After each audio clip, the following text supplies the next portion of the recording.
Chapter 431. Zhu Zicha rarely pursued this topic. It was completely unfamiliar territory. Even after being teammates for so long, she still didn't quite understand why Jailer Bro would specifically like this particular part. Perhaps it was because he spoke so confidently, she couldn't hold back this time. "Can I ask, what's the difference?" Jailer Bro replied without hesitation. "The Wheel of Fortune is for show. It looks great from afar and up close, but the Grim Reaper's is food grade." Jiang He sighed, pointing to the sky, reminding him, "We're live streaming. Do you know how many video clips this conversation will appear in tomorrow? Don't let outsiders think that Virtual Boundary is a weird guild." Nong Ya's commentary was excellent in terms of professionalism. That was her only strength. Language was a major weakness for all non-native language commentators. Being praised for her excellent situational analysis based on translation was already a huge encouragement for her. At this moment, she was speechless. Professionalism was utterly inadequate in the face of Jailer Bro's statement. "This kind of person will definitely be taken down by fungi in the future," said one player shrugging. "The Tarot Twins, a fusion of death and fate, along with you and the corrupted Metasequoia, have topped the list of enemies players least want to face. One solution has been discovered at the boundary between reality and illusion, but even after triggering it, a victory isn't guaranteed. It simply gives players another chance to fight death. As for the Death Fate form, story enthusiasts in the chat already believe it's comparable to use full power form, and far surpasses the corrupted Metasequoia." In the classic battle setting segment, players from the game freely expressed their opinions on their favorite character designs, engaging in a lively debate. Zhong Zimo smiled. Sure enough, no matter how many years have passed, everyone's approach to the battle setup hasn't changed at all. Tarot cards descended from the sky, hovering before everyone. Shi Lu's voice drifted over. "Second round, Tarot Gemini. May fate guide you to make yet another choice." Having recovered his strength, Jiang He nodded to Orange Tea. The tea goddess couldn't help but swallow hard this time. The high intensity she had been so fixated on in the previous round had transformed into the Grim Reaper's fate. Before drawing her card, she couldn't help but clasp her hands together and rub them together. "Let's lower the difficulty a little." The tarot card was drawn. Orange Tea squinted, flipping the card. A beautiful priestess in a silver-white robe leaned slightly against a tall tree behind her, falling into a deep sleep. A hideous, grotesque, fleshy behemoth, like a creation of a demon god, gradually transformed into human form, walking among the mortals. "This is the High Priestess and the demon?" The moment the High Priestess appeared, Candlelight was genuinely worried about the boundary between reality and illusion. First, she encountered death and fate, then the High Priestess and the world. That was truly the pinnacle of trials. She had heard the Lord jokingly say that only one unlucky soul in history had ever experienced this trial. Even with the modifications made to the Tower world for gameplay purposes, the difficulty was still astonishing. Another figure with long straight black hair. The High Priestess, gentle and reserved, placed her hands behind her back, not making a gesture of prayer. From the moment she appeared, she kept her eyes closed. The demon in the tarot was still transforming. When he appeared, he was already a head taller than the High Priestess. A standard literary depiction of a demon, entirely blood-red with horns on his head. It was as if he had deliberately catered to the world's perception, choosing the most terrifying form. Both were living, breathing people, and the scene was far more eerie than when death itself had appeared. "Feels like I'm back in the human world. Hee, the priestess is so pretty, another new wife has arrived. Why isn't the jailer acting crazy anymore? Because the priestess's robes are loose? Her legs are completely covered by her skirt. You understand the jailer. Why?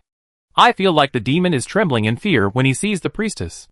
Of course, when a demon encounters a follower of a righteous god, if its strength is insufficient, it will be suppressed. As the chat window opened, the boundary between the virtual and real worlds noticed the two tarot knights' unusual behavior. The priestess calmly accepted the demons kneeling before her. At that very moment, black flames roared behind her. Space distorted, and countless eyes peered out from the gaps. Everyone was dumbfounded. "I already know that you have defeated the powerful death and fate combination." The priestess raised her slender, pale hand to cover her rosy lips and smiled. "I don't possess the power of the death god, nor am I particularly skilled in combat, so—" The rift widened abruptly, as if pried open by a pair of enormous hands. A surge of power erupted from within, flowing into the demon's body. "Let my friend play with you." Two streams of light emerged from within. One merged with the demon, and in an instant, his stable flesh and blood swelled and distorted, bulging with tumors. Jiang He ordered, "Don't give them a chance, strike first." The priestess was a remarkably powerful summoner. The moment she merged with the demon card, she became the guide of evil. The brief rest had dissipated the buffs from her high-level bloodlust, but it didn't stop Fries from being the fastest to strike. There were even faster ones. The phantom of the mad wolf, half a second ahead, bit down on the priestess's shoulder, drawing blood. She seemed oblivious to the pain, her face still bearing a smile. Her hands clasped in a gesture of prayer, a sacred posture, gave players with a godlike perspective the illusion that the boundary between reality and illusion was the villain's. A soft, yielding slash. The mad wolf's blade felt like it had plunged into a swamp. Fries jerked her head up, her eyes widening in astonishment. Red, finger-thick vines crawled across the priestess's skin. Layer upon layer, they coiled and twisted. The priestess, whose body had been nearly severed by a diagonal slash, swayed, and her neatly healed waist and abdomen. At the same time, the French fries felt a strange, bone-piercing sensation from the blade. It felt like it had sunk into a crevice in his bone, impossible to pull out, even harder than the Grim Reaper in his tower form. When Jiang He followed up, and Huan Chao struck the priestess's body with a heavy blow, the echoing sound of metal ringing out resounded. The priestess was still smiling, composed and elegant. But apart from her head, the rest of her body was completely encased in thick, blood-red flesh, resembling exoplates, like a fully dressed medieval knight in a can. On the other side, the demon's mutation ended. His size doubled, and the 3-meter-tall werewolf howled to the sky. If he looked like this, he could be considered a werewolf. He spat out fleshy roots. A giant flower, as tall as a person, grew from the back of his head. Yellowish-brown petals, dripping with a sticky liquid. The werewolf's hands, feet, and claws wriggled, like earthworms, but it seemed unlikely that they were earthworms. Beneath the blood-red and silver-gray fur, tiny insects could be vaguely seen wriggling. The giant flower behind its head sneezed, spraying out a massive amount of pollen. Instantly, a foul stench filled the entire area. It was like returning home after a week of power outages, only to be greeted by a horrifying scene. This sneeze allowed Jianghe to see clearly what the insects under the werewolf's skin were. Flies buzzed, gathering like a dark cloud above the werewolf's head. Maggots, damn it! The werewolf's face contorted in agony, wearing a mask of pain. Chapter 432. Jianghe shouted, "Divide the work."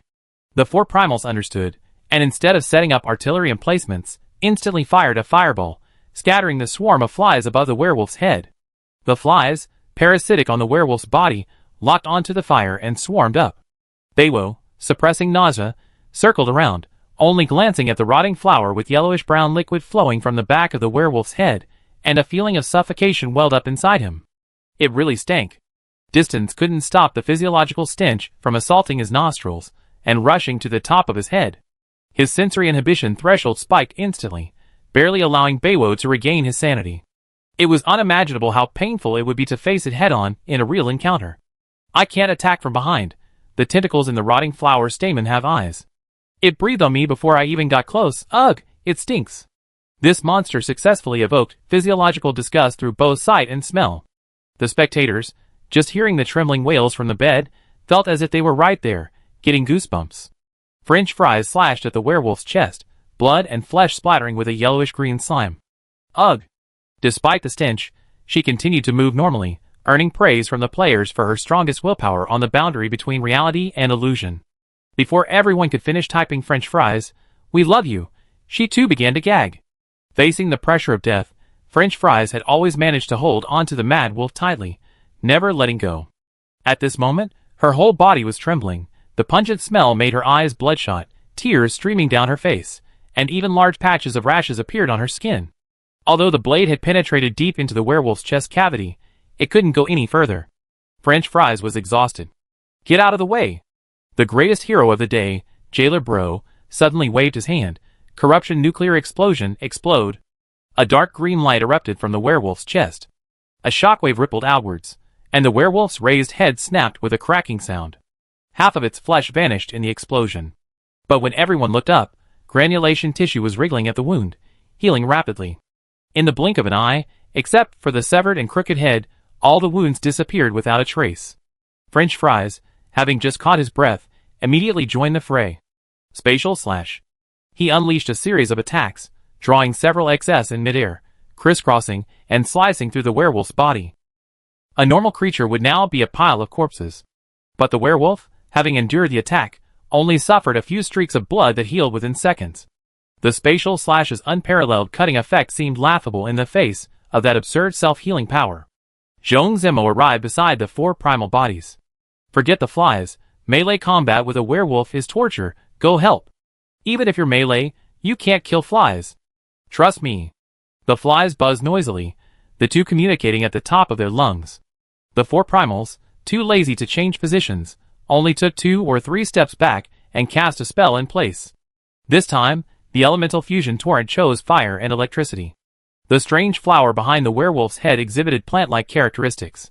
The werewolf instantly turned around, the rotting flower's stamens, a bright halo expanding in the ripples. A dark brown beam of light shot out, meeting the elemental fusion torrent. Meanwhile, Jianghe faced the priestess in her flesh armor form alone without any pressure. She was honest, she didn't have particularly strong combat abilities, relying solely on the flesh armor's continuous regeneration to create openings.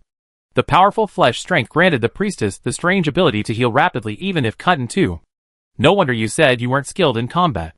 Controlling this kind of monster doesn't require any combat ability. Jianghe exerted force in his waist and abdomen, letting out a roar, as he pierced the priestess's heart with a raging lion. The phantom of the raging lion surged forward, crashing abundant water element into her body, while simultaneously biting down on the woman's head. The triple strike was completed in an instant. The beautiful skill combo drew gasps of amazement from the Magic Warrior players, although Jianghe's Magic Warrior style had completely strayed into the unorthodox path, focusing primarily on equipment skills. Incredible combat skills, ordinary people couldn't withstand that. With her neck severed, only a few bits of flesh and bone remained holding the priestess's head together. She moved her lips, continuing her conversation with Jianghe. Unfortunately, I can't be considered human now. A golden light, representing divine power, shone from the priestess's body, a vibrant life force of revival boiling within her, restoring her broken body from the brink of destruction. You summoned a demon, and still get the holy light's protection? Jianghe couldn't help but complain. What's the composition of your god? These two monsters, practically immortal, weren't nearly as intimidating as the Grim Reaper, just incredibly troublesome. Especially on the werewolf side, the clash between the high-level elemental fusion torrent and the corrosive flower's pillar of light lasted nearly 40 seconds. Almost simultaneously, both sides were exhausted. The corrosive flower drooped its petals listlessly, and the werewolf slammed its hands on the ground, looking utterly drained. What kind of ridiculous mana recovery speed does the 4 primal bodies have? A 40-second clash? I can't even last 5 seconds. Brother, while Fusion Torrent does consume a lot of mana, isn't 5 seconds a bit too fast? My suggestion is, after 5 seconds, don't use Fusion Torrent as your main skill. Find a knowledgeable elemental mage to study your body, and see how you should transition. Because elemental mages possess a multitude of skills, the strategy of building a playstyle around specific spells has become a discipline in itself. The elemental fusion torrent build is known as the turret build, with the 4 primal bodies being its most prominent variant. Skilled players can achieve a duration of 20 to 25 seconds through various item combinations. Given the right opportunity, they can maintain continuous damage output until the boss is defeated, making them adept at finishing off bosses at low health. Top-tier elemental mages and elite teams can extend this time limit to around 35 seconds. The duration of the 4 primal bodies' power surpasses that of everyone else. I told you the 4 primal bodies, like Jailer Bro, were hiding it well. See, it really is. I'm wearing the Restless Riser, which can be redeemed through the Siren storyline and faction battle points to restore mana. I use it too, but how can it last so long? I told you, people are different. He was just teasing you before because he didn't seem to exist, but the community players took it seriously, constantly giving us research and optimization guidelines on the boundary between reality and illusion.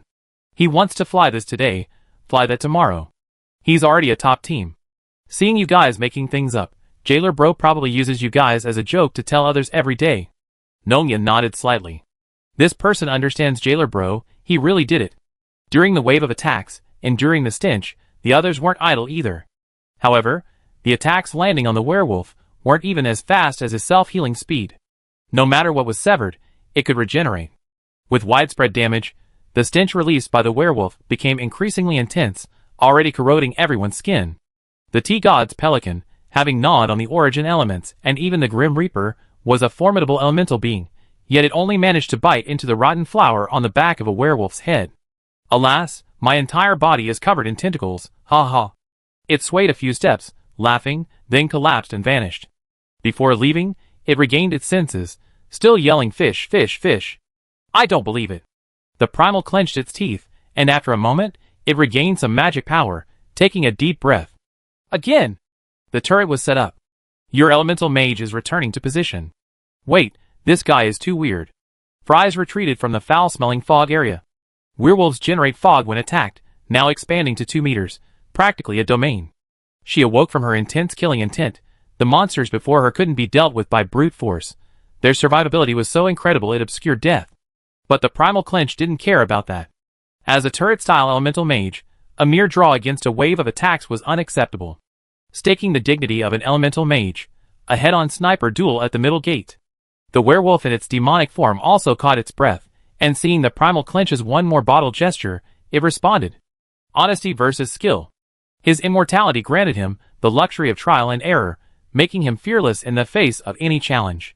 The jailer wanted to lend a hand, so he used spirit control on the werewolf. Following the soul chain, a small flower took shape in his hand. A stench from the soul level spread through his mind. The jailer's eyes rolled back, and he nearly fainted. Luckily, Orange Tea was watching him, and saved his life with a dispel. Wild, shocking the jailer. Isn't this like experiencing a fungal infection ahead of time, albeit on a mental level? Why did Tea God dispel it? The jailer deserved it. Outrageous, they really clashed again. Still evenly matched? I can understand the monster's unconventional nature, but where do the 4 primitives get so much magic power? Taking advantage of the renewed stalemate, Fries rushed to Jiang Hei's side. I feel the problem lies with the priestess, she said. You left, I right. Spatial slash was ineffective, and Jiang Hei reverted to his professional instincts. Shaping magic created a massive warhammer, which slammed into the priestess's chest, sending her tumbling to the ground. Unlike swords, the impact feedback from a blunt weapon was exceptionally pronounced. The priestess, who had remained composed, rose stiffly, several blood blisters forming on her flesh armor, threatening to burst at any moment. Fries pierced the priestess's skull with a single sword strike. The swollen, cracked armor blisters contracted violently, returning to normal. Huh?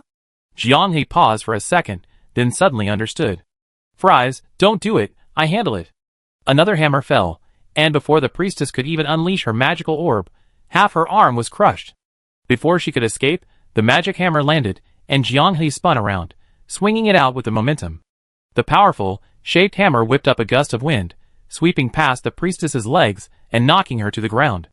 Although her self-healing ability remained, the priestess's flesh and blood armor emitted a dangerous red light, threatening to explode at any moment. French Fries was puzzled. What kind of ability is this? It regenerates its armor when attacked by sharp weapons, but not by blunt weapons. The priestess swayed as she got up. This is the power of spear and shield, yin and yang. Nonya was once again the first to understand the situation. The priestess possessed the ability of harmony. The power of harmony allowed the priestess to create balanced circuits within her body from multiple sources of damage, causing them to cancel each other out. Combined with the priestess's inherent flesh and blood armor's immunity to cutting and sharp weapon damage, she could almost completely ignore the vast majority of injuries. Players encounter the priestess in teams. If they surround her, they fall into her trap. No matter how they attack, all damage is neutralized under her guidance. Effectively, she is immortal. Although Jiang Hei fights the priestess alone, he unleashes multiple skills in quick succession, thus negating all damage. The more devoted the player, the more they can glimpse the truth of the priestess's power. Only the most devout believers can see the true deity. Knowing the priestess's secret, Fries stepped back, letting Jiang Hei perform alone. The frail priestess seemed to fall from a mortar, turning into rice cakes. Jiang Hei hammered, hammer after hammer, at her flesh and blood. Her flesh armor shattered. She coughed up blood and collapsed, looking utterly defeated. She really wasn't lying. Her combat power isn't high, but her support abilities are powerful, the players marveled. The moment the priestess died, the continuous flow of magic within the demon card werewolf, the target of the 4 primitives' attack, vanished. The decaying ray of light, about to shatter the balance, was instantly reversed and thrust forward. A violent explosion overturned his rotting, foul-smelling body. The elemental fusion torrent propelled him, slamming him against a distant wall.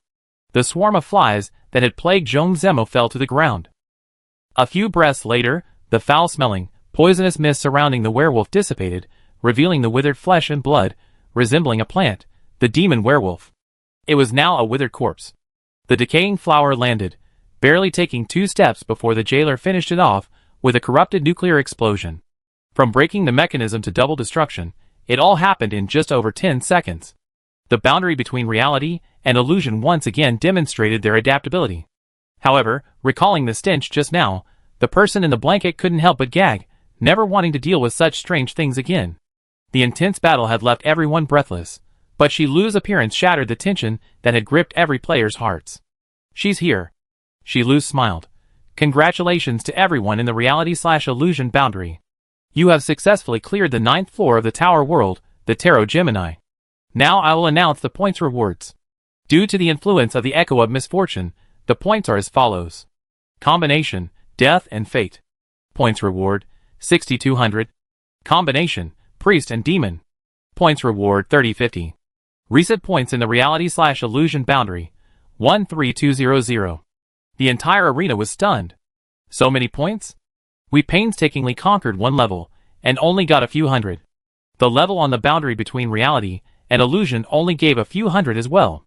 It depends on the difficulty. You guys managed to defeat those 2 monster tarot twins, so you probably got quite a few too. The difficulty boost is too tempting. The items in the shop would make any ordinary player's wallet hurt just looking at them, but they can just casually spend money. You made a typo. It's spend, not spend money. Sorry, it's just a typing habit. With more points, Jianghe didn't hesitate to send out his general T-God. Purchase from the level 3 shop. The shop's shopping interface expanded to 6 items, further enriching the product selection. 8,200 points remaining. Orange Tea took a deep breath. Come on, level 4 shop. The free refresh didn't offer any good items. The recovery items dominated the view. Seeing that T-God is just as unlucky as our guild member makes me feel relieved.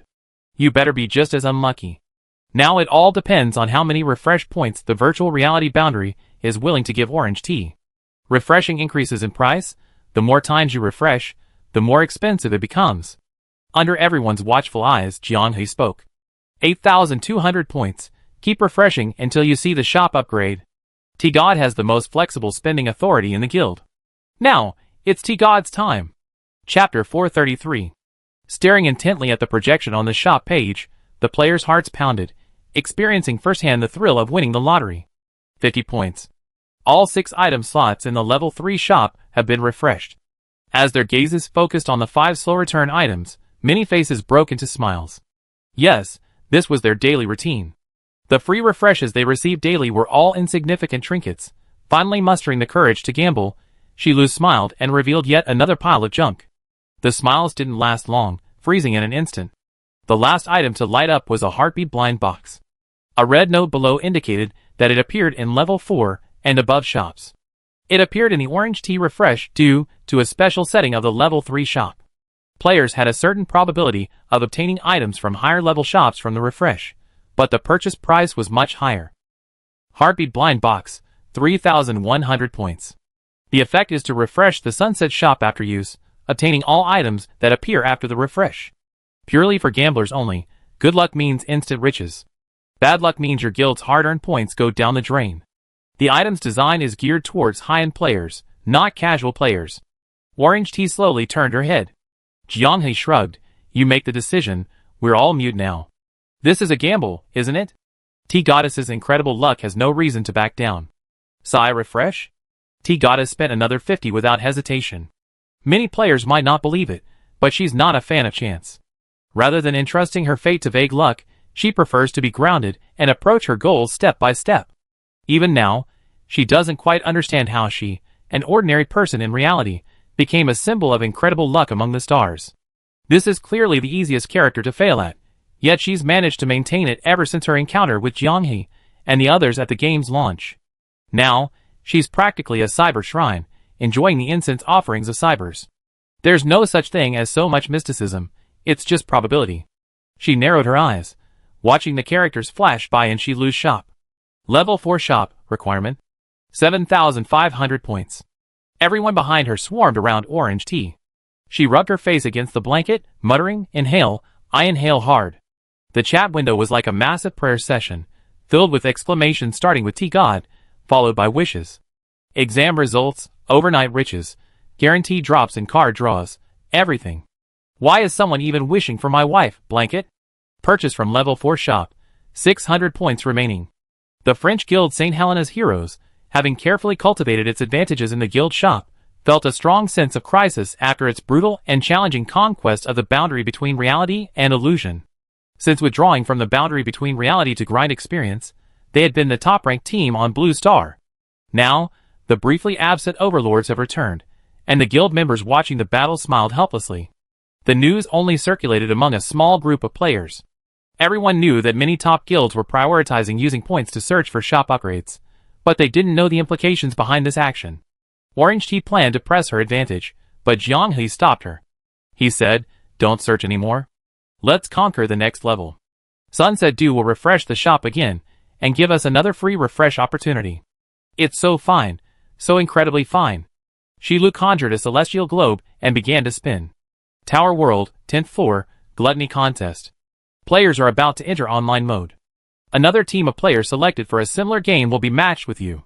As she spoke, the surrounding environment began to change. The familiar arena, the main stage where the jailer had recently displayed his prowess, was now densely packed with tables.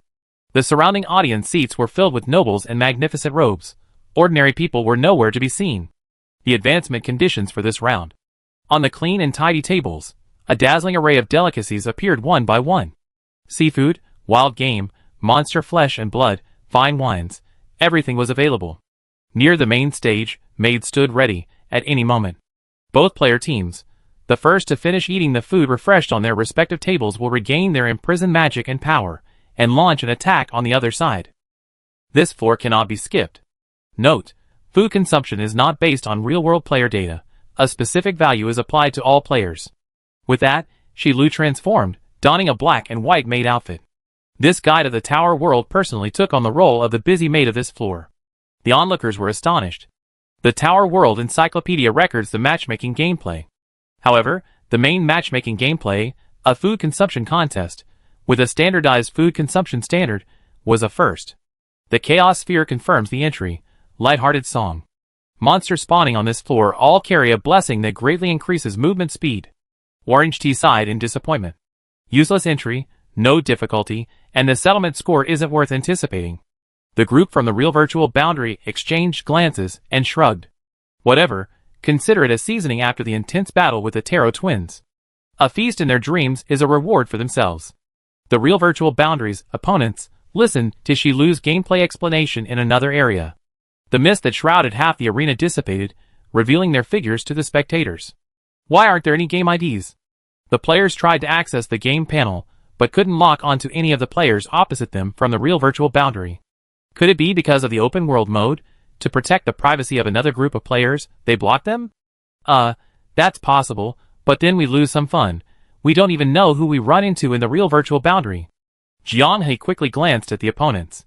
Professional lineups, racial composition, just like theirs, a motley crew, but it doesn't matter much in the match. The rules stipulate that everyone has the same food intake. The core objective is to consume as much food as possible at the fastest and most consistent speed. Following Shilu's guidance, both sides arrived at their respective tables. Once the match begins, various kinds of food will spawn on the tables. The next table will only spawn after one table is finished, Fries said, glancing at the dozens of tables in the center of the arena and raising an eyebrow. If the rules are that simple, are these tables just for show? And why choose an arena map for eating? Is it simply for reusing materials?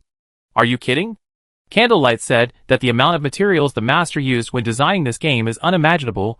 They can't be missing a map, can they? Thinking it over, she whispered to Jianghe. I see it too. Shilu hasn't explained the rules yet. It's not just about eating, it's that simple. Jianghe looked at the other group of players facing him from afar, feeling uneasy.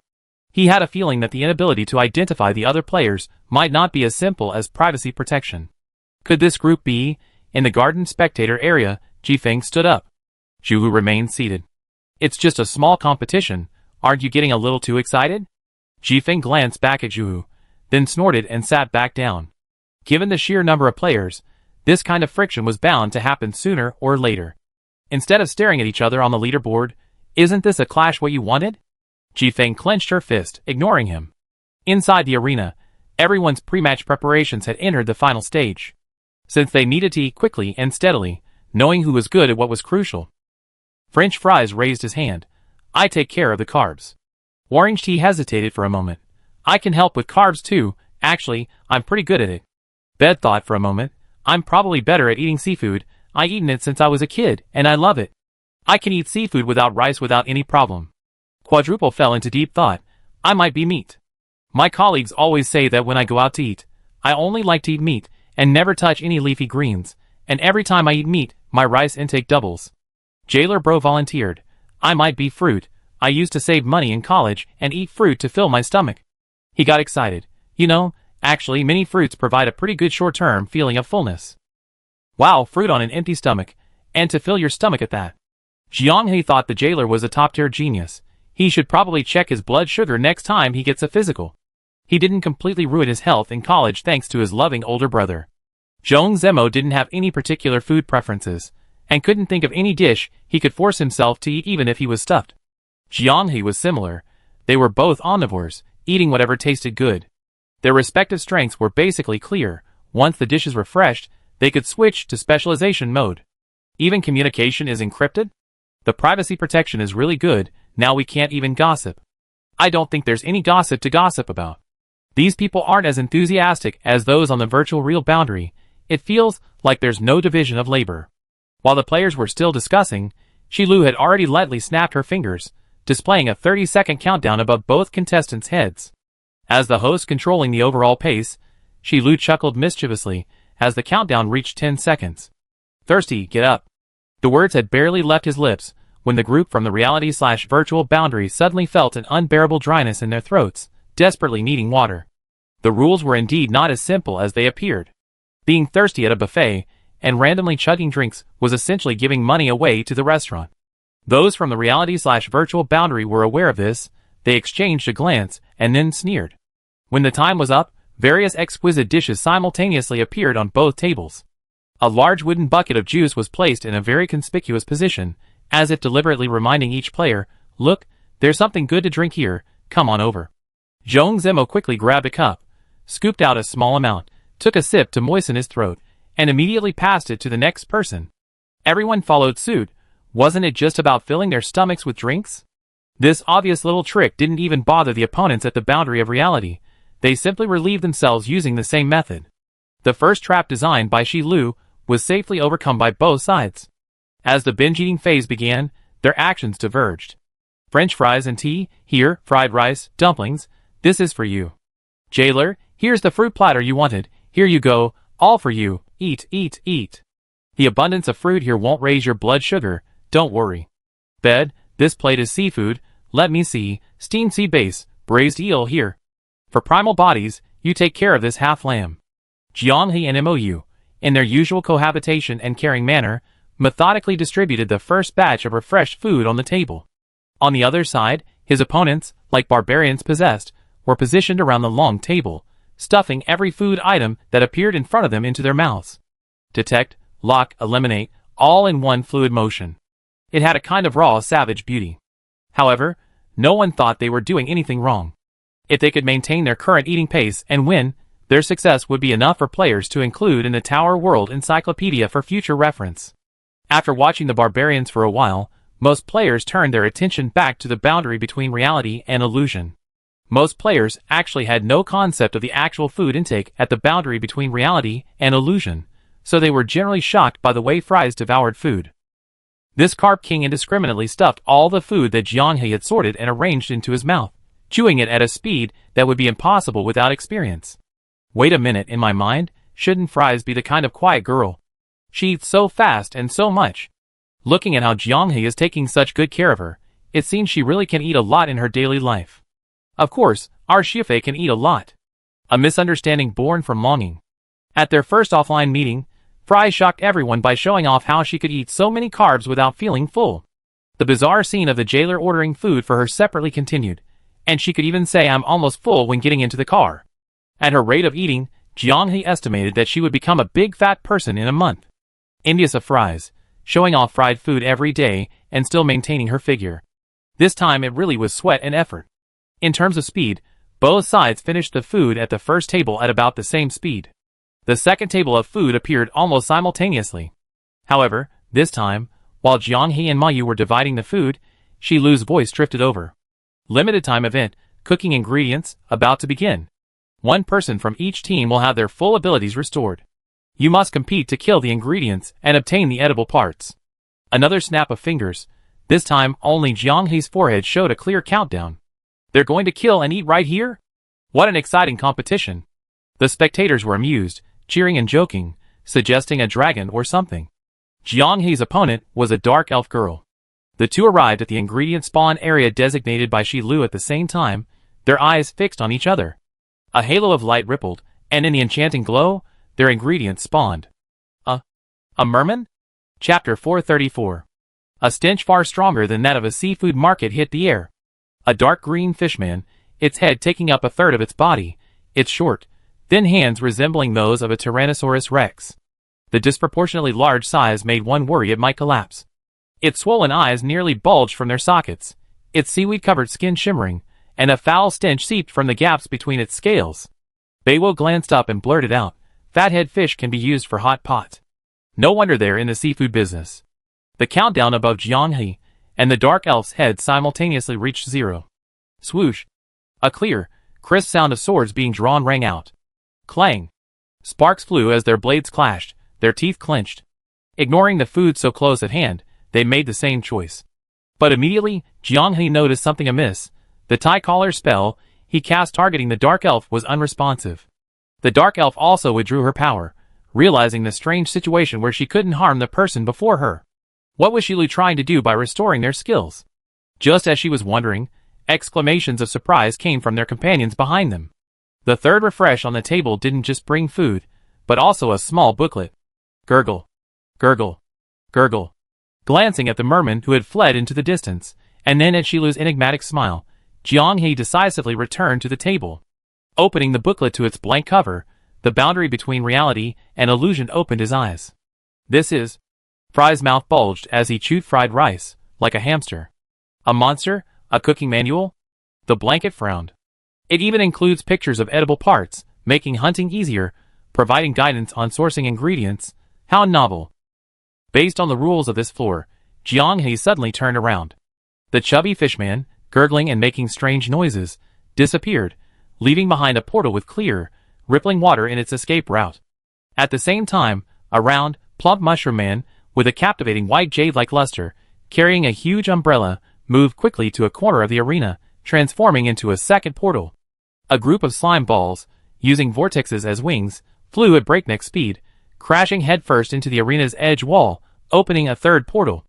Aquatic products, mountain delicacies, birds? The jailer murmured, slimes can actually be considered birds? This other world is truly amazing. The floor rules were now complete. Both participants in the competition possessed extraordinary appetites, but there were limits. To successfully achieve Shi Lu's goal of eating all the food, a plan alone wasn't enough, food therapy was also needed. Utilizing the strange combinations on the menu effectively accelerated the eating process and prevented overeating. As for the recipe ingredients, you have to get them yourself if you want them. How should we distribute them? The child sucked on a fish head in bed, suck, suck, suck. Jianghe's eyes were resolute as he gripped his weapon tightly. You guys keep eating, I'm going hunting first. This kind of dad going out hunting, while the kids are crying for food at home is so perfect for my worldview. The jailer couldn't hold back his words any longer. Thank you for skipping the Godfather and directly recognizing me as your father, Jianghe said. I hope your dad doesn't see today's game clips. Of course he will. After moving in, even the family's usual gatherings were cancelled, just so he could focus on his studies. Unlike his Fry's loving parents, he didn't call regularly to check on him, but that didn't mean he wasn't interested in his well-being. Sending him snippets about himself was definitely a daily routine for his dad. Seeing Jianghe enter the portal representing seafood, the dark elves on the other side whispered among themselves and chose to head towards the portal representing birds. There was no need to disrupt their hunting progress. Passing through the portal, the azure sea and sky, the sound of waves crashing, Jianghe subconsciously raised his hand to shield his eyes from the overly bright sun. The scorching silver-white sand was burning his feet, and he couldn't help but lift his leg high. Before he could further confirm the contents of the recipe he had just seen, there seemed to be a strange fluctuation in the air, like static electricity. Magic resonance? His voice trailed off. The sand splashed like a fountain. A deep sea blue carapace gleamed, its massive body, supported by 8 long legs like steel pillars, resembled a heavy truck. LV-30, blue sand crab. The corresponding level indicator appeared. Jiang He flipped through the booklet as if no one else was there. Sand crab, you're not the prey for the accelerated digestion recipe. The sand crab spit out foam, waving its huge claws at Jiang He, while simultaneously slamming its fist against the ground in a threatening manner. The sand crab shell caved in, its abundant crab roe bursting forth, flowing along its drooping claws under the blazing sunlight. Jiang He chopped off the claw with a single stroke, glanced at the plump crab meat, and continued flipping through the recipe. I told you not to breathe on me. I wasn't even planning to kill you. Oh, so your crab roe can be used to make crab roe and shellfish porridge, relieving the negative effects of eating and effectively eliminating fatigue?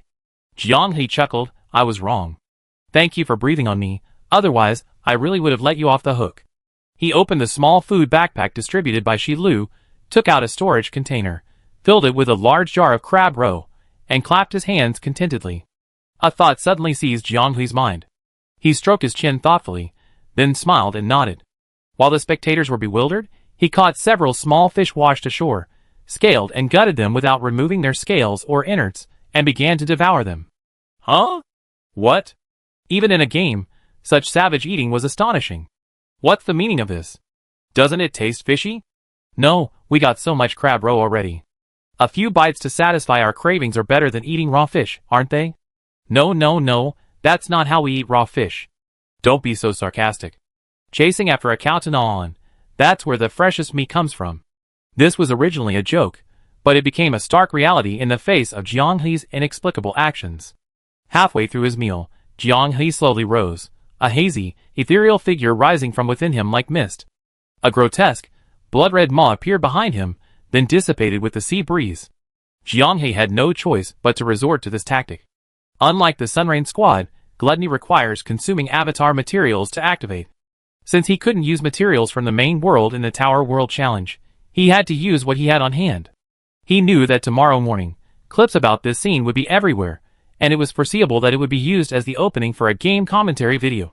The most obscure avatar at the boundary between reality and illusion, gluttony, activated. As a passive avatar, gluttony's most outstanding ability is its powerful suppression of aquatic enemies. Even someone as powerful as Kesha was rendered speechless by his still weak appearance. This enchanting beach, bathed in warm sunshine, and the shimmering sea held all the ingredients he needed. But relying solely on himself, acquiring ingredients was far too slow. Just identifying, searching, and hunting would take considerable time. Why not adopt a smarter approach? Jiang He walked on the soft, hot silver sand until the tide reached his calves. He allowed the power of his avatar to permeate his body, letting the ebb and flow of the tide carry the aura that shook the sea creatures even further. He took a deep breath and said in a deep voice, "Sea monsters, show yourselves." After a few seconds of silence, one head after another rose to the surface of the azure sea. The sea monsters, filled with doubt, bubbled in the water, their large eyes, now above the surface, filled with confusion. Led by a siren, they curiously flicked their plump tails and leaped ashore, splashing through the water. 6 siren in total looked at each other, approaching guided by their inner alarm bells. Honorable Mage. The young siren leading the group bowed his head humbly and respectfully, his slightly raised tail pressed tightly to the ground, not daring to lift it. The glutton's suppressive effect on aquatic life was terrifying. The intimidation from the soul level made ordinary siren tremble with fear. Jiang He beckoned to the 6 siren. Seeing them cowering, leaning back, looking like they wanted to flee, Jiang He chuckled helplessly. Afraid I eat you? Seeing him beckon like a beckoning cat, the 6 siren boldly surrounded him. Honorable Mage. Just call me Potato. Jiang He tilted the booklet slightly. I marked the ingredients I need with magic. Please find them for me. 20 of each. Remember to pre-process them for me.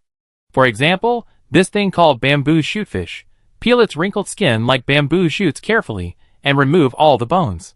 The siren's large eyes were filled with great confusion. Potato. Your Excellency? The leading siren youth was bewildered.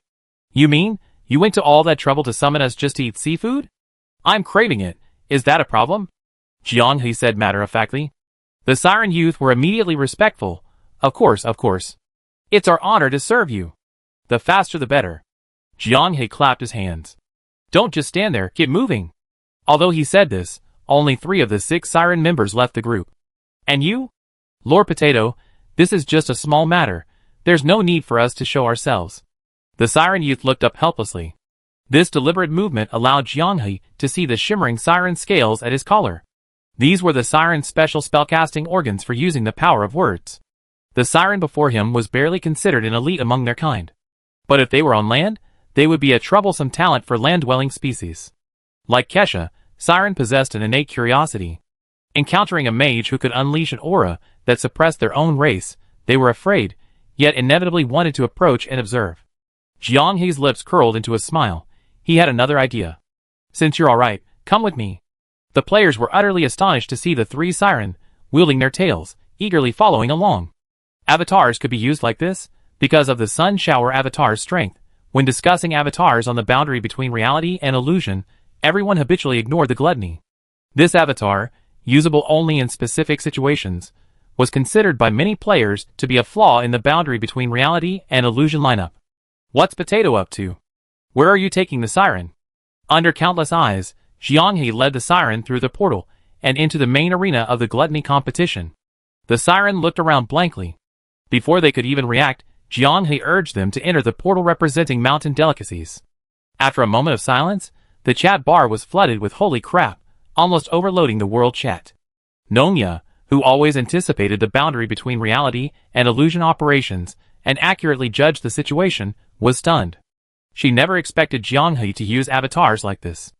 Originally used to suppress aquatic life, weaken combat power, and precisely slaughter prey, the gluttons became a charm switch in Jiang He's hands.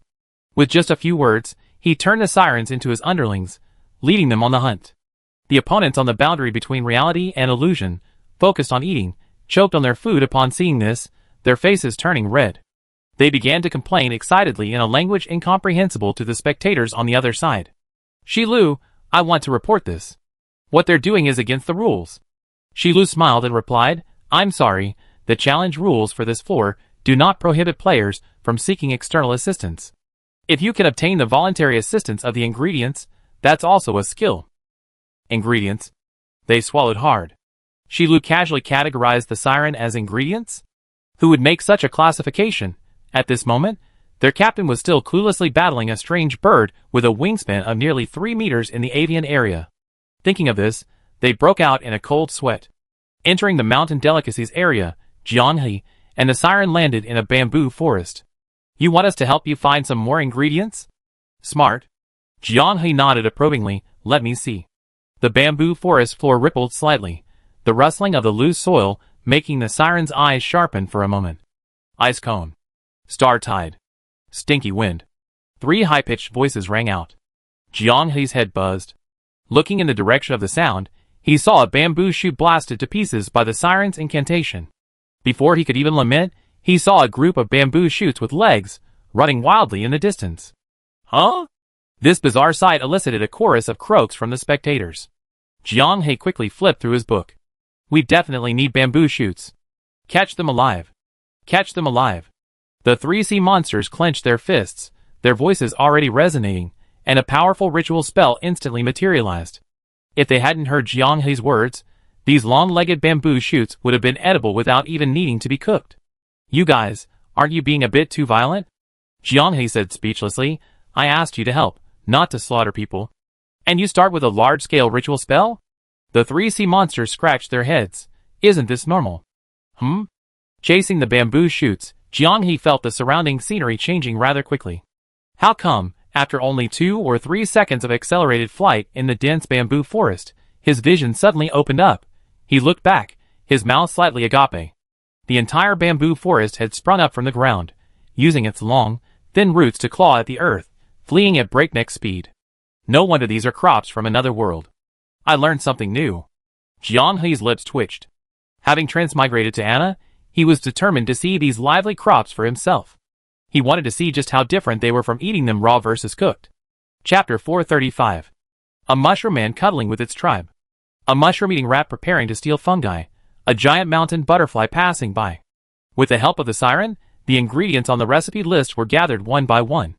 Many of them were eye-opening for the players. To save its life, the Mushroom Man voluntarily cut off part of its cap.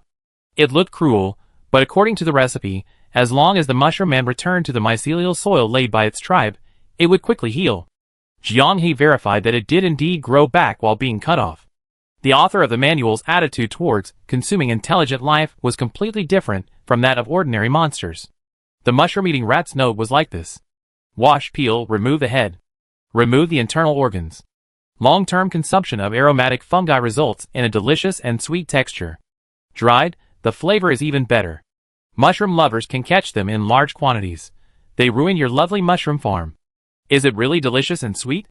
Under Jiang He's gaze, the siren youth explained, the elders who came ashore to play said it's indeed delicious. Following the instructions, he took out the mouse's clean, white meat, lightly roasted it over a flame, and put it in his mouth. Players, companions, Jiang He, countless eyes were fixed on him. What a wonderful taste. Disgusting? Not really. The siren youth smacked his lips. It's like a freshly made dried fish, without any seasoning, yet the flavor has already seeped into its flesh. He licked his lips, delicious. Would Lord Potato mind if I had 2 more? The mushroom-eating rats in his hands squeaked, seemingly resisting their fate of becoming dried fish. A feeble resistance. Jiang He gestured for them to do as they pleased. Several siren, accustomed to dried fish, clutched their dried rats and happily continued working. The giant mountain butterfly's scales were labeled natural hallucinogen. Jiang He rubbed his eyes. This was a recipe, no doubt, but how did he suddenly become obsessed? High-temperature stir-frying, non-toxic, delicious, natural wild seasoning. The recipe's author, with extensive life experience, even specified what kind of food would make the mild-mannered mountain butterfly obediently let him collect its scales. Why was there a small line of text? If you are a cave survival enthusiast, please turn to page 89, where there are alternative cave creatures. Jiang He had thought that post-apocalyptic cave survivalism was a unique culture in their world. Did other worlds also have non-cave-dwelling creatures who preferred to live in sunless caves? He suddenly had a strange guess. Could this person who was researching how to cook monsters be someone who didn't like contact with outsiders, lived far from civilization, and preferred to live alone? Not long after, the sea monsters, who had been eating tiny mice, returned with all sorts of mountain delicacies as spoils. On the other side, in the seafood section, the seafood Jiang He needed was piled high. Without needing to say a word, the sirens were more than happy to help carry it, just to get rid of this plague god as quickly as possible. Back in the main arena, everyone at the boundary between reality and illusion was burping loudly. Shilu had set the same food limit for everyone, and after a hearty meal, they simply couldn't eat any more. Squid, get to work. All the ingredients had been pre-processed, all they had to do was cook them. Seeing Jiang He harvest a massive amount of ingredients in such a short time, their opponents on the other side turned pale. Just then, the dark elf, as their captain, returned, struggling to carry a bear-like monster as she gazed into the distance, dumbfounded. It's all right. Although the manual has cooking guidelines, preparing a dish with the right heat and technique is no easy feat. Senior sister, we still have time. That's right, that's right. For those with poor cooking skills, no matter how fast they acquire ingredients, it's useless. We still have hope. Since everyone's full, let's move out together. Arriving at the stove set up by Shilu, Jiang He, while busy, also observed the opponent's reactions. Seeing them hunting as a group, he smiled. The sirens, forcibly kept behind to eat rat sticks, received their instructions. You don't need to fight them. Just follow them from a distance. Whatever they try to do, interfere and sabotage. Bribed by the rat sticks and a good meal, the 6 sirens followed without hesitation, swishing their tails. At this point, even the least bright of the spectators understood that the outcome was decided. With the gluttonous avatar assisting, the opponents at the boundary of reality and illusion were naturally outnumbered. If they think they can gamble on the boundaries of reality and lack culinary skills, making mistakes even when following a recipe, it's a bit of a pipe dream. Blanch bamboo shoots to remove bitterness and earthy taste, then drain and set aside. Garnish the chopped mushroom-eating rat with salt. Given its firm and sweet texture, only a little salt is needed, just enough to highlight its natural flavor without overpowering it. Mushroom Man Essence. That's how the recipe names the meat chunks voluntarily offered by the Mushroom Man. Blanch the Mushroom Man Essence for less than 20 seconds, then roll it in prepared starch to coat it well. Deep fry in hot oil until set. Once all 3 ingredients are prepared separately, heat oil in a wok, stir-fry over high heat, and add the mountain butterfly powder. When cooking, observe the blue phosphorescence emitted by the gelatinizing powder. Wait 10 seconds before removing from the heat. Use high heat, and wait 10 seconds after seeing the phosphorescence before removing from the heat. If unsure of your culinary skills, extend the time to 30 seconds. The mountain butterfly's scales won't kill you, but they will make you see many strange things. I once saw ingredients sitting at the table discussing how to eat me. Zhong Zemo glanced at the booklet only once. The entire cooking process was completed in one smooth motion, without pause. Enveloped in the rising smoke, he resembled an immortal. His skillful stir-frying technique and confident, composed wok-tossing drew gasps of amazement from many players. I always heard that Brother Squid is a really good cook. Now I really seen it for myself. Dude, that's not what you call good. Without time to hone your skills, you be turning vegetables into Indian roti by the way you flip a wok, and if you don't control it well, the splattering sauce will make your family scream. He doesn't try to show off. His simple, unpretentious cooking style shows that he cooks like this all the time. Brother Squid seems like a mammoth master. Speaking of which, why did Du Jinwen get a divorce? Whenever discussions about Brother Squid's strengths and advantages arise, the players always seem to immediately jump to Du Jinwen. Potato isn't bad either. Look at him. He cooks congee with such skill. Crab roe, clams, red squid, coconut worms. These are the 4 ingredients Jiang He needs to make crab roe and clam seafood congee. Without the help of a sea monster, the latter 2 ingredients are hard to obtain. Red squid themselves don't have much fighting power, but they live in the deep sea. Based on the scene design, the level creators probably wanted players to use certain props within the scene to dive and search. The appearance of the siren eliminated the need for Jiang He's underwater interaction, skipping the previously tedious map running. The Coconut Sandworm King, a high-level monster active in the Coconut Grove area east of the aquatic zone, possesses formidable combat power. According to the siren, defeating it requires simultaneously fighting the entire sandworm swarm. If it can't be defeated, it can use teleportation to hide, making it a monster with a unique mechanic. The siren didn't fight. Instead, they persuaded the sandworms to give them face, sacrificing some of their flesh and blood along with their own kind. A race that interacts with the sea finds it difficult to refuse the siren's request. Hey old folks, anyone there? Can someone check out Potato's cooking technique? Adding the slowest cooking ingredient, red squid, to the porridge while it's just starting to boil is fine. Skimming off the foam after the porridge has boiled is also fine. Crab roe, shellfish, and sandworms are all added at the very end, stirring constantly to prevent the porridge from overflowing the pot. TSK. No wonder the reality and illusion boundary live together. So that's how Potato and Squid prepare everyone's meals. So Xiaofei eats this well every day. No wonder she fell for him so quickly. Excessive satiety significantly reduces a player's movement speed, making them lethargic.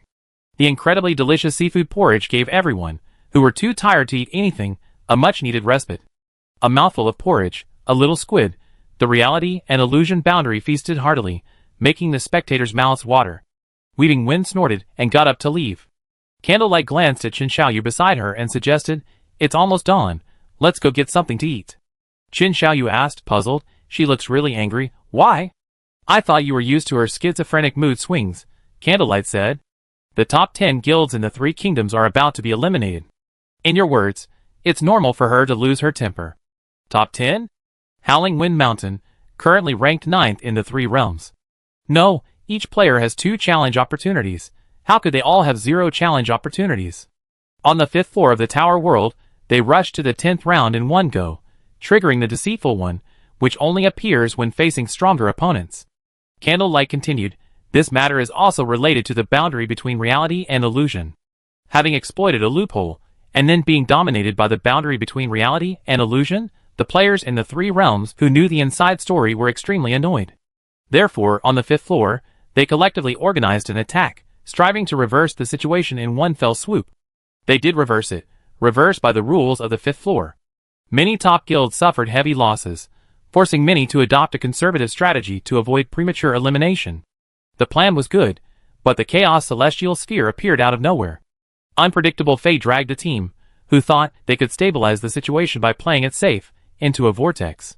The food on the table at the boundary between the virtual and real worlds dwindled, and its refresh rate slowed. Finally, after the last shrimp dumpling was eaten by fries, the faint glow of an impending refresh on the table ceased. Shi Lu entered, waving to close all the portals, and sending away the siren, who had been eating mice along the boundary between the virtual and real worlds. I didn't expect this level of the competition to end like this, she smiled. It's memorable. Jianghe replied sheepishly. I took a shortcut. A shortcut? If we followed the normal process, I feel there would have been a lot of room for maneuvering and competition. That's certainly true. The original design was to allow players to compete in different levels by acquiring ingredients, interfering with each other, learning cooking, and battling. Shilu gazed at Jianghe and Zhong Zemo. But you changed all of that. Chapter 436. The 10th floor is complete. The boundary between reality and illusion yields 3,000 settlement points. Total points, 3,600. Orange Tea said, the settlement points are more than I expected. I thought it would be a little over 1,000 at most. The light and quick lyrics entry isn't useless. Do you know how fast those mountain delicacies can run? Jianghe laughed. Luckily, we had the sea monsters to help, otherwise, racing against long-legged ingredients would have been tough. The result was much better than expected. They broke through floors 8, 9, and 10 in one night. Not to mention tough nuts like the Tarot Gemini. After finishing, everyone was amazed at how efficient they were tonight.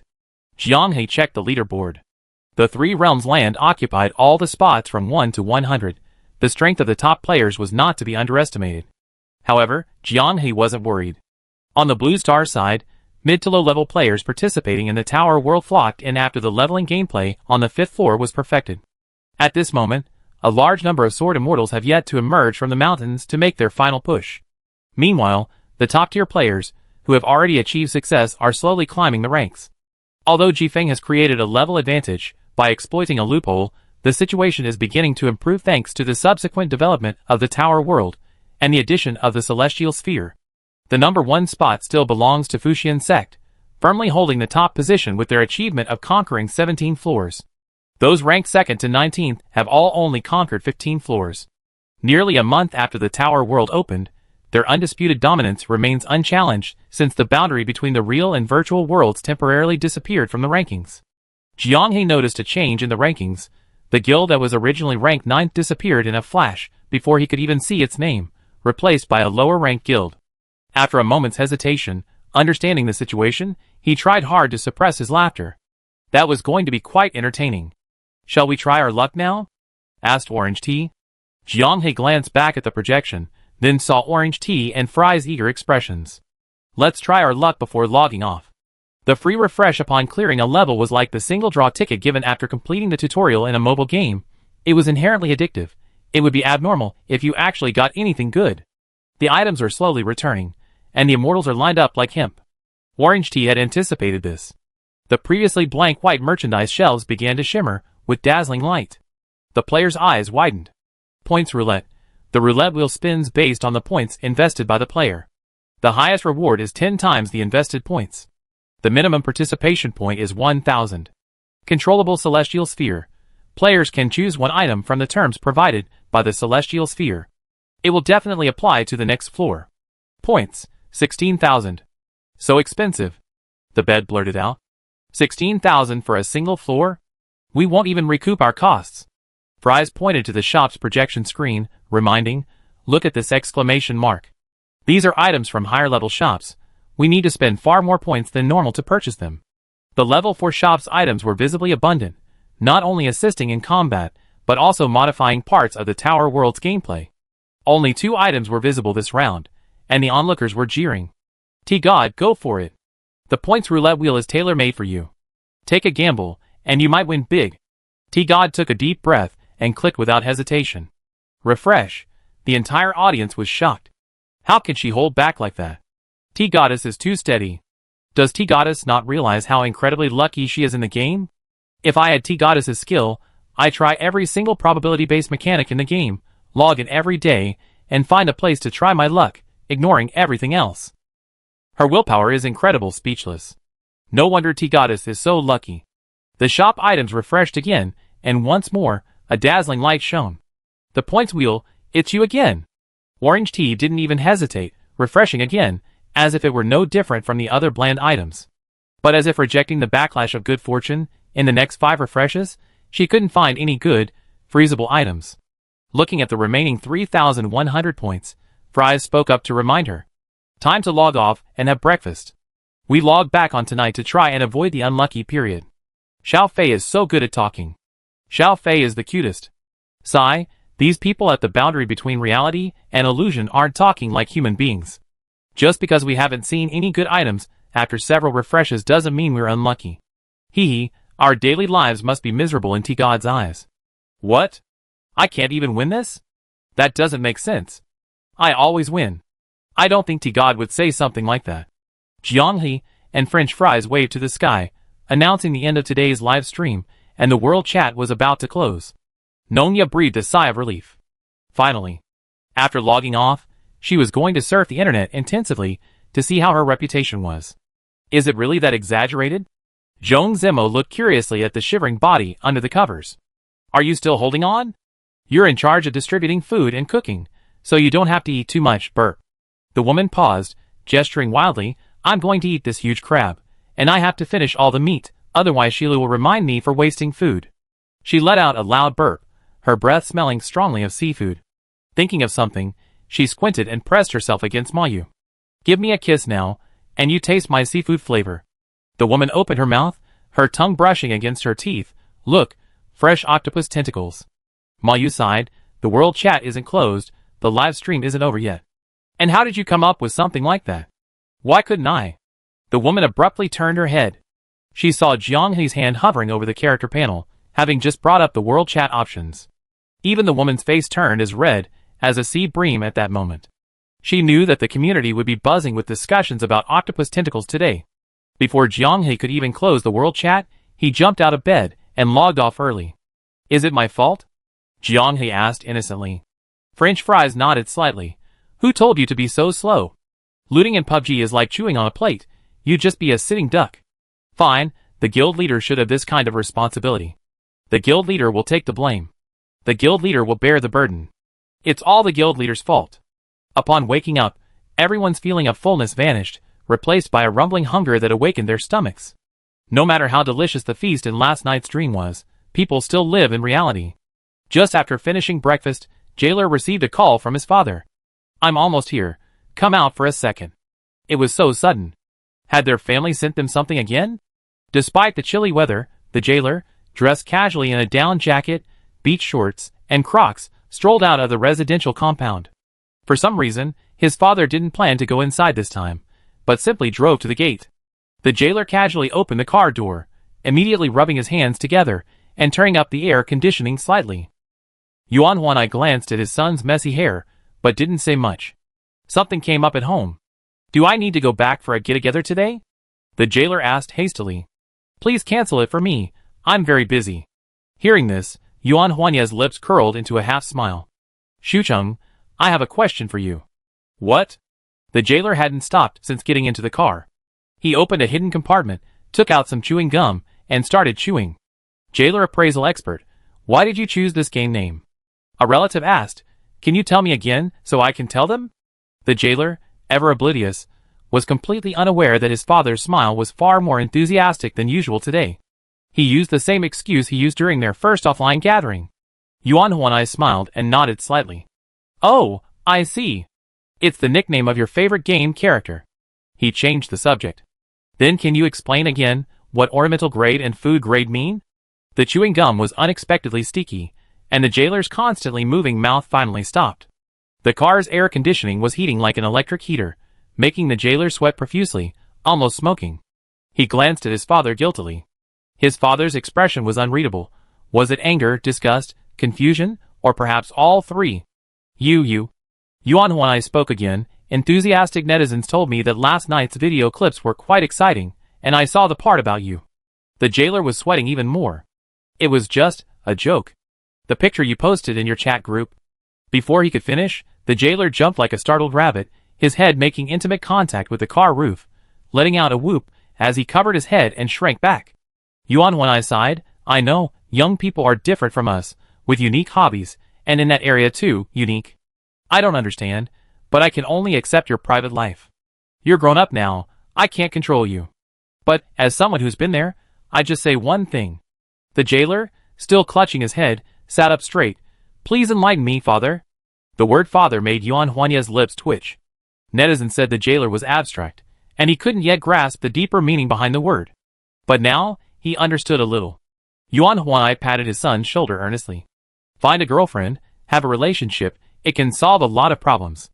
Meanwhile, in the villa, in bed, he received a phone call from home. Unlike Yuan Huai, who lacked gaming skills, his father was a true StarCraft player, and a decent one at that. At least much better than his parents' appalling gaming skills. And the call began with a seafood-related term. Octopus tentacles, right? Chapter 437. Without any sudden storm, Imo, you received an invitation over the phone. Want to come over for the new year? Far removed from his expectations, he didn't hesitate much, nodding eagerly to his bed. Jiang He's gaze drifted to the calendar not far away. There were almost 2 weeks left until the new year. As a group of roommates, their daily lives revolved around games. Aside from sunrise and sunset, and the numbers that inadvertently flickered on the corner of their computer screens, they were hardly sensitive to time. The villa area was already sparsely populated, and even near the new year, there were few residents. It made sense. Who would come alone to this deserted place for a family reunion during the new year? When everyone was present, Jiang He brought up the topic. Zhu Zicha hurriedly said, how did Potato know I sent New Year's gifts to everyone's homes? I was planning to give you a surprise, and then hide it away. The tea god was still so innocent. I don't know. Huh? Everyone stared blankly at the orange tea. A small New Year's surprise tricked out of Jiang He with just a casual remark. The octopus tentacles in bed made a clicking sound and spoke rapidly. Anyway, it's not a surprise anymore. Tell me, what is it? Just some farm produce. Fruits that everyone can put in their fruit platters. The gift itself was unchanged. The tea god only won with the element of surprise and mystery. Jiang He wondered, was it my fault again, tricking the tea god into revealing his plan? The jailer didn't care about any of that. He clapped happily. I get it. Tangerines. I'm going to eat them like crazy when I get back. He felt a sense of relief, like he escaped death, and was quite enthusiastic. As someone with a niche, unusual hobby, the game name had always been a noose around his neck. The days of constantly worrying about the younger members of his family being exposed were over, but the price was... His father spoke to him earnestly. It was much better than he imagined. The jailer had always felt that exposure would inevitably lead to a scolding, but in the end, all he got was, you're all grown up now, I can't control you anymore. When will you be more natural? When will you grow up and become sensible? These were the words his family had said to him most often since high school. As far as he could remember, this was the first time his father had officially acknowledged that he had grown up. Hearing the jailer boast about this, Fry shrugged. How can you be so smug? The jailer whistled, chugging down his sugar-free cola. The sword of Damocles is gone, my perversion has my parents' tacit approval, and I don't have to worry about their reaction anymore. Why can't I be happy? Wait until they arrange a blind date for you, then you know you're wrong, the primal body suddenly interjected. The jailer shrank back, his smugness vanishing. How did the topic jump to this? Is it related? Jiang He sighed, you don't think I was joking about you finding a girlfriend, do you? French fries chimed in Dad's eyes, you're already a patient. What do you mean? French fries said, you're not interested in anything else about girls, except their feet. When other men and women have normal conversations, your first reaction is to check out their guards and comment on them. You're always muttering things like guards, ornamental, and food grade, practicing it consistently both in and out of the game. You even spend a lot of money on commissions, like a hoarder stuffing things onto your computer hard drive, like a cyber dragon. His confirmation is that you've grown up, but he also feels you're a patient who needs treatment. Based on my experience dealing with your uncle, his execution ability will likely make you suffer around the Lunar New Year. After a beating, the jailer brother clutched his head. He turned his life around, shining brightly, and this year he wanted to show off in the family, to be truly impressive. After hearing everyone's analysis, he suddenly felt apprehensive about the main stage where family members gathered, a stage for him to show off. Jiang He wasn't surprised by the jailer brother's reaction. Despite seeming extremely unreliable, abstract, and outrageous, he was very serious about important matters in life. Even if the blind date arranged last time was perfunctory, the jailer brother went through the motions like a normal person, without displaying the abstract attitude of someone surfing the internet, showing respect. I don't care. I just go home for 5 days, go through the motions, and report here. Most of the remaining people at the boundary between reality and illusion were around the same time. The bed-warming squid had booked a meeting with the parents. Jianghe and French Fries had already said goodbye and planned to go back for New Year's Eve dinner together. Everyone's schedule was basically the same. The daytime of the new year was allocated to regular New Year's visits, and at night, they would still be fighting in the game. Reborn. Saving the world in Proof of the Stars. I can't even rest during the new year, Mayu laughed. Can Candlelight give us some more overtime pay? We're fighting against the crazy, unpredictable Weaver Wind. After discussing the timing of everyone returning home for the new year, the process, which should have smoothly transitioned to information gathering, was interrupted by the jailer's strange shout. Your family didn't say anything? He looked at the bed, completely puzzled. Octopus tentacles. It just passed by so easily. My dad's a StarCraft player. He's been following my performance since the qualifiers. You know how valuable that is. And he seems quite satisfied with Mayu.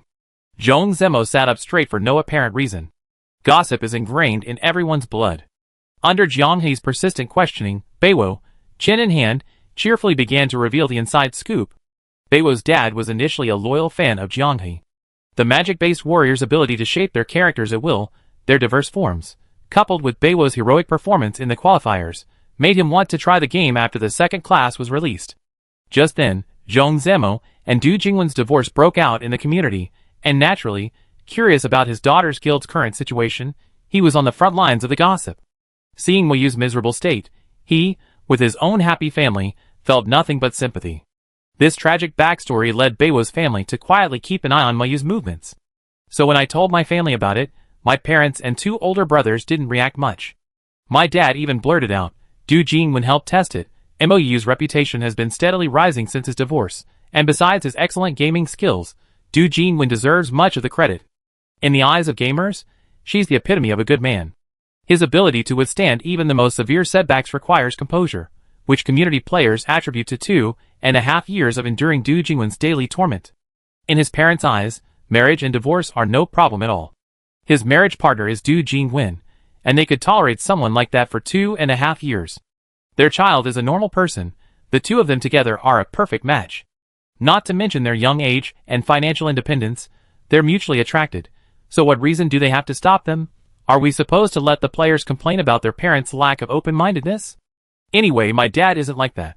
My dad? He's the kind of guy who pretends to be weak while actually being strong, like a protagonist in a light novel. He joined a fixed team, got to know everyone, but never mentions me. Every now and then, he deliberately leads the discussion about the boundary between reality and illusion, and then brings up me. He secretly chuckles to himself when outsiders talk about me. He never tires of it. Although they never met, for some reason, from my description, everyone has an image of a cheeky, heroic figure in their minds. Behind him are 7 of the strongest warriors of the continent's civilization, and his daily routine consists of going out to listen to people talk about his daughter's great achievements. To keep listening and enjoying it, he has to keep steering the conversation. If they encounter a powerful enemy in the wild that they can't defeat, they can summon their daughter with a single click. My dad will act like a substitute, an old man, a system, bringing usable items from the guild to solve the immediate problem. If all else fails, they pretend, resort to Deus Ex Machina. Compared to Fry's parents, Bedtime Dad is the one who truly knows how to enjoy life and have fun. Fry's remain non-committal. They play this game simply for their honeymoon in another world. Killing monsters and leveling up are secondary. The main focus ultimately comes back to showing off their affection and the dog food, a Chinese slang term for witnessing public displays of affection from the other world. Moreover, they haven't asked Fries for help in a long time. During their interactions, the team has surprisingly achieved self-sufficiency, and their teamwork has become remarkably smooth. Amazing.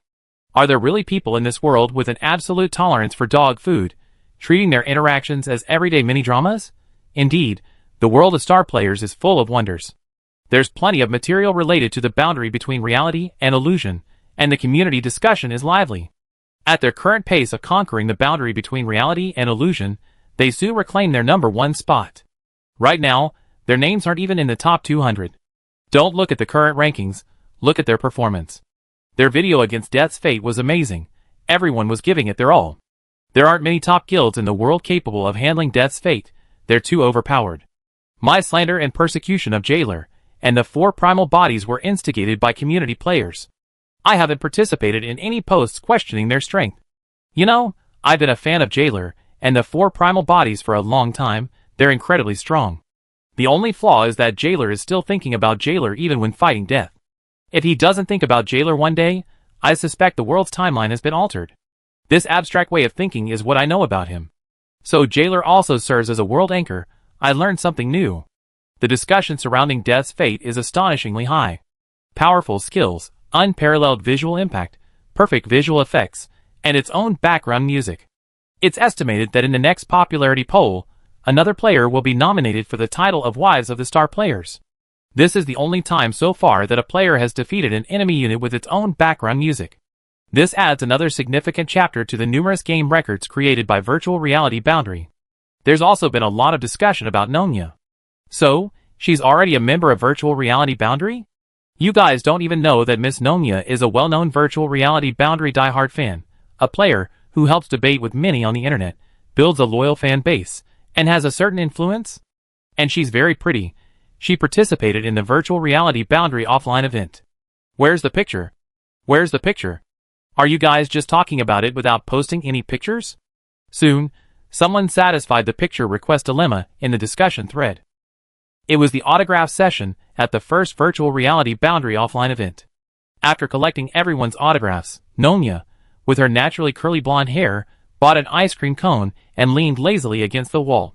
Her waist was pressed against the smooth wall, her straight, slender legs supported by the ground.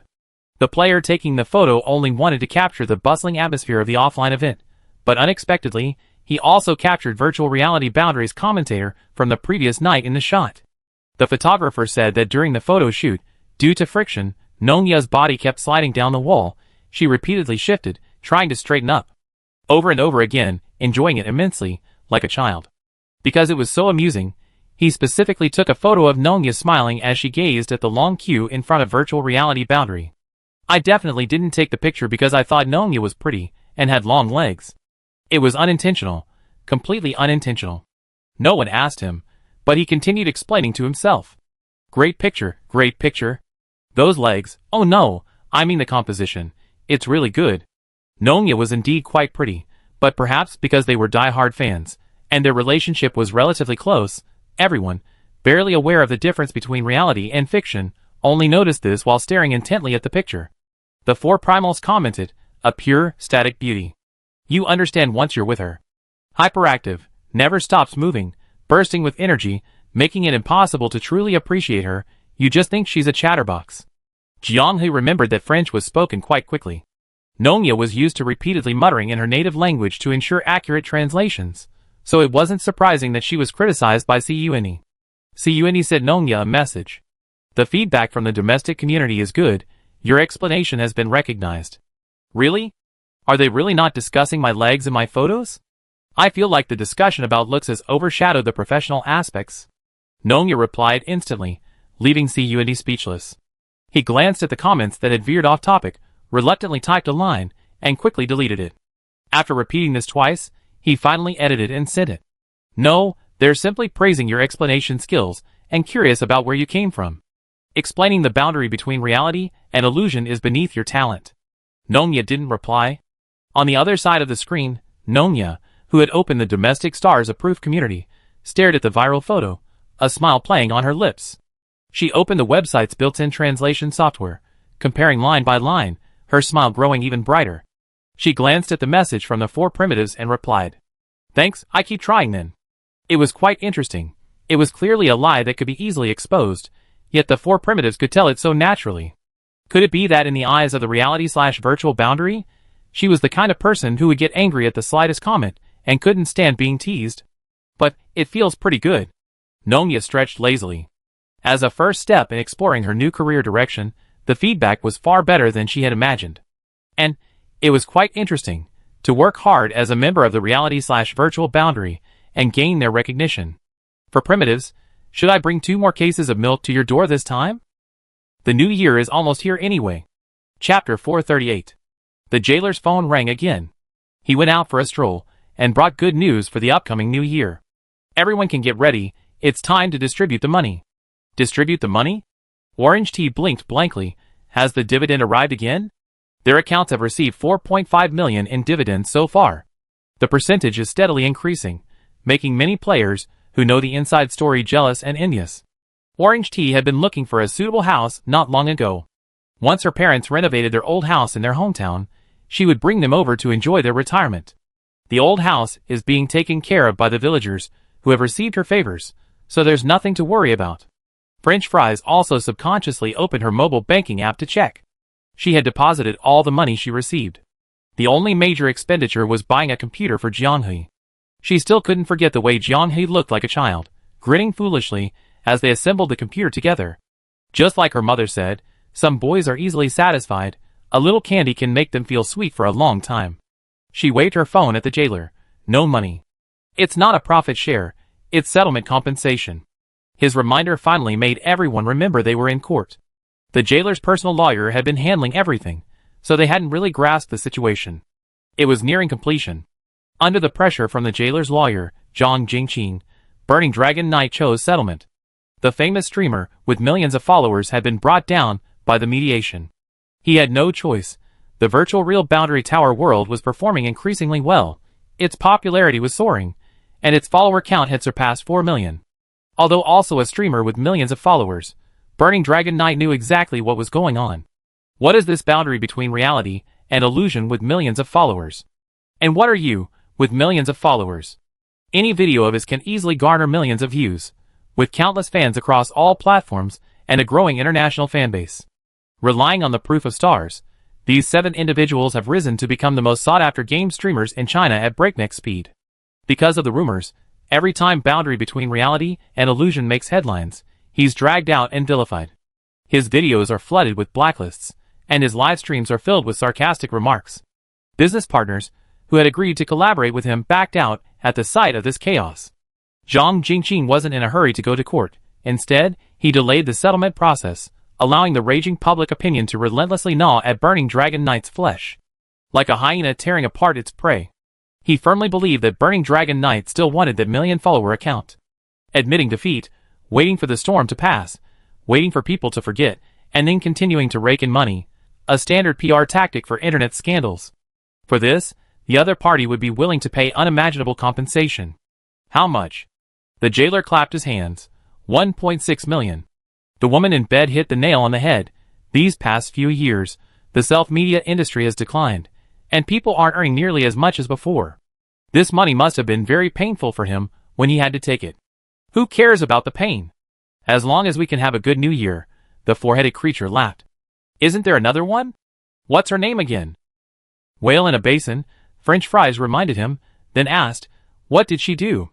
Someone has to take the loss, so someone has to bear the consequences of spreading rumors. Of course, it's a full-blown lawsuit.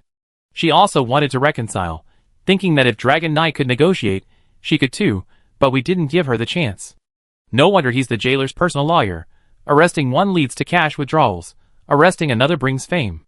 Money and reputation, both earned back for the client. This brings us to Watermelon Shumai. This small-time content creator, who gave the boundary between reality and illusion their first opportunity for fame, cleverly avoided getting involved in the drama. Using a screenshot of him backstabbing Dragon Knight and others, he successfully gained a wave of traffic, transformed into a sycophant for boundary between reality and illusion, and stabilized his account. Choice is more important than effort. If I like T-Goddess, what should I do? Jianghe browsed the community and glimpsed this post. How strange, worth a look. As the title says, I feel T-Goddess really appeals to me. Does anyone know how to pursue a girl like T-Goddess? What should I pay attention to? The post already has a large number of players forming groups. The most urgent thing for the original poster is to buy a pillow. Are you jet-lagged? It's still daytime. Let's have a rational discussion. Actually, I also want to try pursuing T-Goddess. Don't you guys want a walking, talking weirdo as a girlfriend? Besides, even though T-Goddess is a country girl, she's really cute. Is it possible that T-Goddess is browsing the community right now, and saw this post, saw you guys acting crazy, and then thought with disgust, otaku are disgusting? If you say that, then that's bad. T-Goddess must hate Prison Guard the most concentrated otaku on the boundary between reality and fiction, the source of abstraction. Maybe if they meet in private, T-Goddess would hold her nose when she sees Prison Guard. Prison Guard was sitting next to Jianghe, his gaze following the movement of his phone's screen. Seeing this, he looked up. Juzi was sharing freshly made original flavor fries with fries, crunching contentedly and happily. Is this how people in the community imagine our daily interactions? Jiang He opened his mouth, and Fries, carrying a plate, came over and began feeding him. Hiss, it's still a little hot, but delicious. After all, you're used to being abstract in the game, so it's hard for people to imagine you being serious in real life. What's wrong? What's wrong? Orange Tea looked down curiously, immediately noticing the post title. She paused, blushing, and quickly opened the community. Now the real person had arrived. Fries thoughtfully dipped Jiang He's true form in ketchup before feeding him. I remember, T-God doesn't have the habit of intense self-searching. After becoming famous, most of the people from the virtual real boundary went through a period of intense self-searching. Regardless of the platform, they frantically searched for information about themselves, enjoying it immensely, just to understand how others saw them. Jiang He was no exception. During the qualifiers, he would toss and turn, overjoyed by those comments. The seemingly insignificant nobody suddenly finds themselves on the big stage, receiving countless eyes, a feeling that's almost euphoric. Jailer Bro, in particular, spends all his time searching, enjoying every comment, whether it's praise or criticism. T-Goddess doesn't have this habit. She seems indifferent to how others perceive her, simply logging into the community and refreshing the homepage. She reads whatever's pushed to her, not picky at all, easy to please. The blanket hugs Orange Tea from behind, rubbing her abdomen. Oh ho, let me see, TSK. The blanket chuckles mischievously. What's it like to be called wife by a bunch of people? Orange Tea blushes, replying irritably, just like Jailer Bro, I just call every pretty female character wife. The jailer raised his hands, protesting his innocence. Their definition of beauty is different from mine. I'm clearly judged by feet. You're hopeless. Go spend your life with your jailer. Really? The jailer was overjoyed, his tone inexplicably excited. Even after all this time, the jailer's genuine emotion still managed to leave everyone speechless. A leave request? Looking at Chen Xiaoyu's application, Candlelight looked bewildered. There are still 4 days until the New Year holiday. Why the rush? Chen Xiaoyu touched the back of his neck sheepishly. I finally made some money this year, so I want to go home early and spend time with my family. A year ago, Chen Xiaoyu didn't go home. On the phone, his parents' earnest voices filled him with mixed emotions. After much hesitation, he could only force a cheerful reply, overtime, 4 times the pay. In reality, it was a lie, he was unemployed. After graduating and venturing out into the world, struggling and learning, this was the first time he felt such dread about the Lunar New Year. Perhaps no one knows a son better than his father. Even though he tried his best to appear cheerful on the phone, he still received a red envelope from his family the next day. It contained a full 5,000 yuan. Have a good New Year over there. Don't overwork yourself. Looking at his mother's message, Chen Xiaoyu tasted a bitter saltiness in his instant noodles. Spending the Lunar New Year alone away from home for the first time, he turned up the TV volume and switched to his least favorite program. His family always did this. Even if no one was watching, they would always keep it on. Doing so made Chen Xiaoyu feel like he was back in that distant home, with his family beside him. In the family group chat, videos of firecrackers exploding one after another jumped around, the air seemingly filled with the smell of gunpowder. Midnight had passed, and the sound of fireworks remained silent. Outside the window, countless lights shone brightly, and the faint sounds of distant celebrations could be heard, but he was simply scrolling through his phone, editing his resume. Every time he recalled this time, Chen Xiaoyu's heart tightened. He was an ordinary person. He had to go home for the New Year, preferably in style, to make his parents proud, to return home with his head held high. He was very honest with Zhu Hua. So, if I hadn't brought you to the Stars bonfire, would you have gone home this year? Until March of this year, Chen Xiaoyu was still unemployed. It was Zhu Hua's nomination that made him a member of the Stars bonfire national server.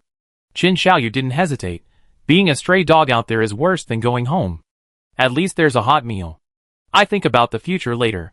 This feeling, once in a lifetime, is enough. Zhu Hua lowered his head, staring at the leaves slip, hesitated for a moment, and nodded. Don't forget to log in, she said with a smile. I only approve your daytime leave. At night, you still belong to Starfire. Chen Xiaoyu left happily. Most of the Starfire Chinese server's operations staff were also packing up. With the year-end approaching, Chen Xiaoyu wasn't the only one requesting leave early. As a responsible boss, Candlelight approved them all. More and more people left, and the floor below Candlelight's office was completely empty. She simply announced the official start of the holiday, and immediately closed all passageways leading to the office floor. Going home, a strange word.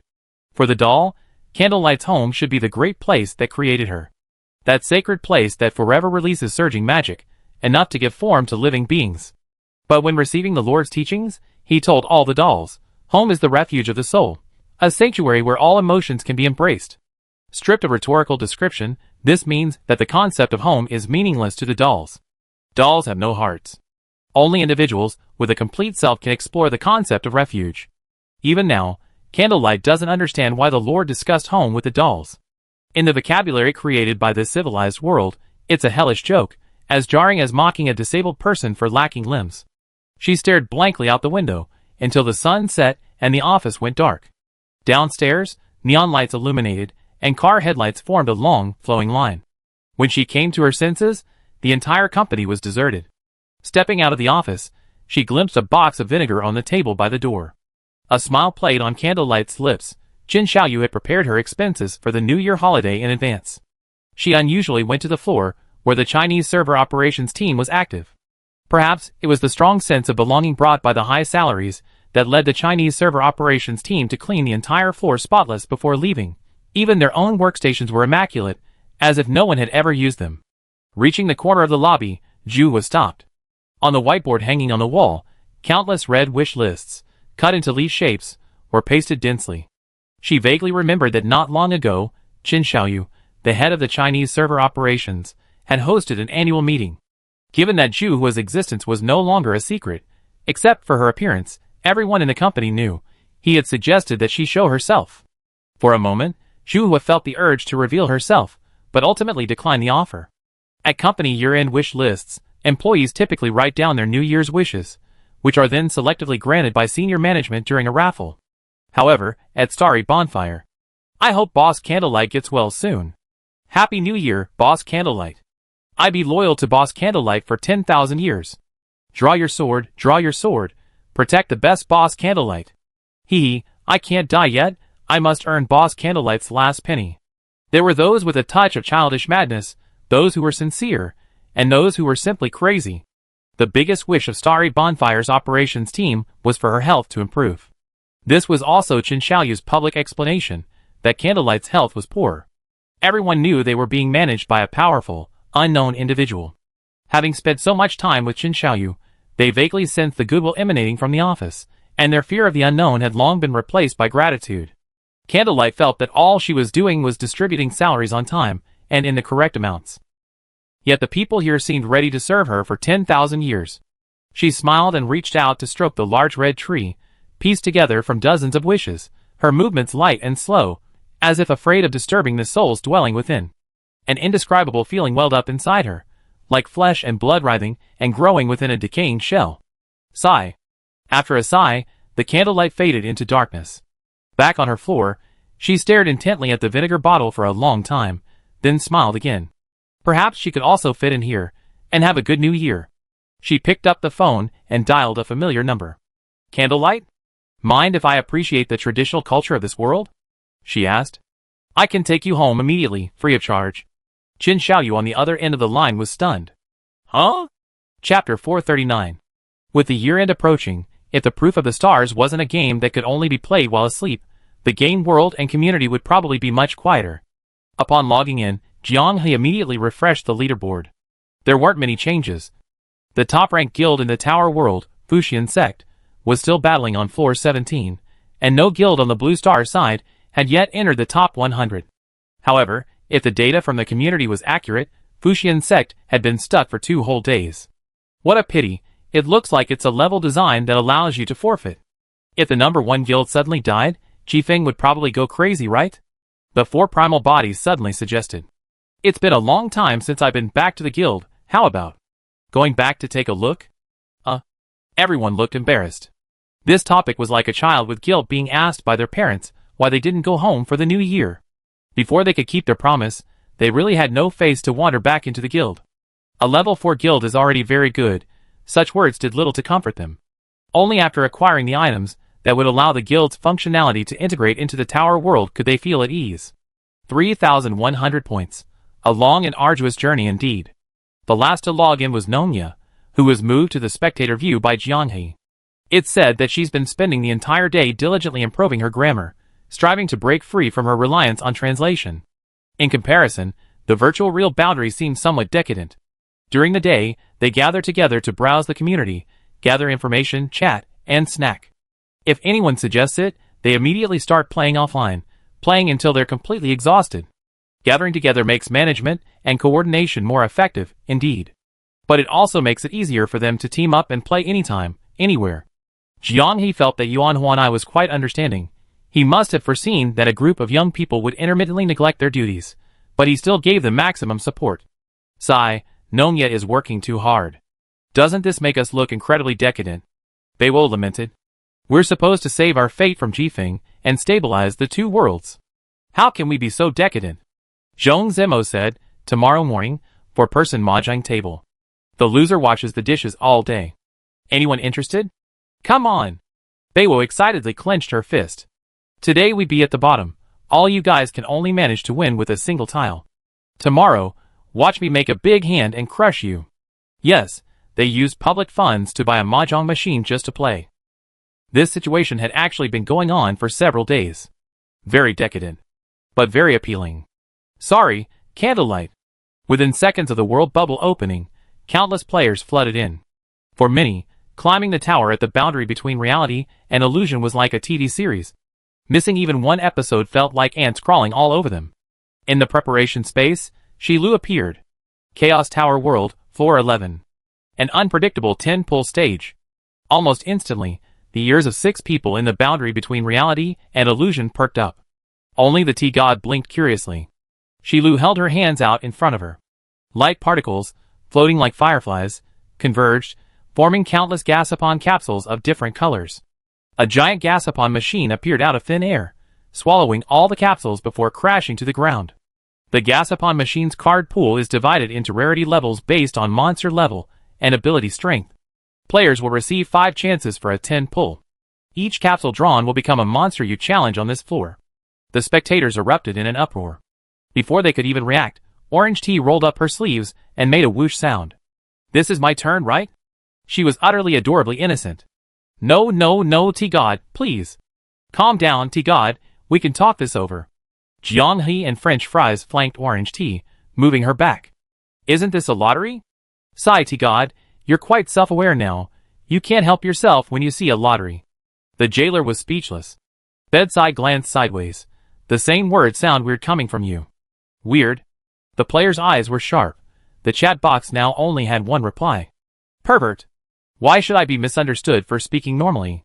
Shilu spoke up, stopping the player's torture of the jailer. After the 5x10 pull draws, players will receive one lucky gacha draw, containing a buff that is beneficial to the player's current strategy. You cannot forfeit this floor. Defeat means losing your challenge attempt.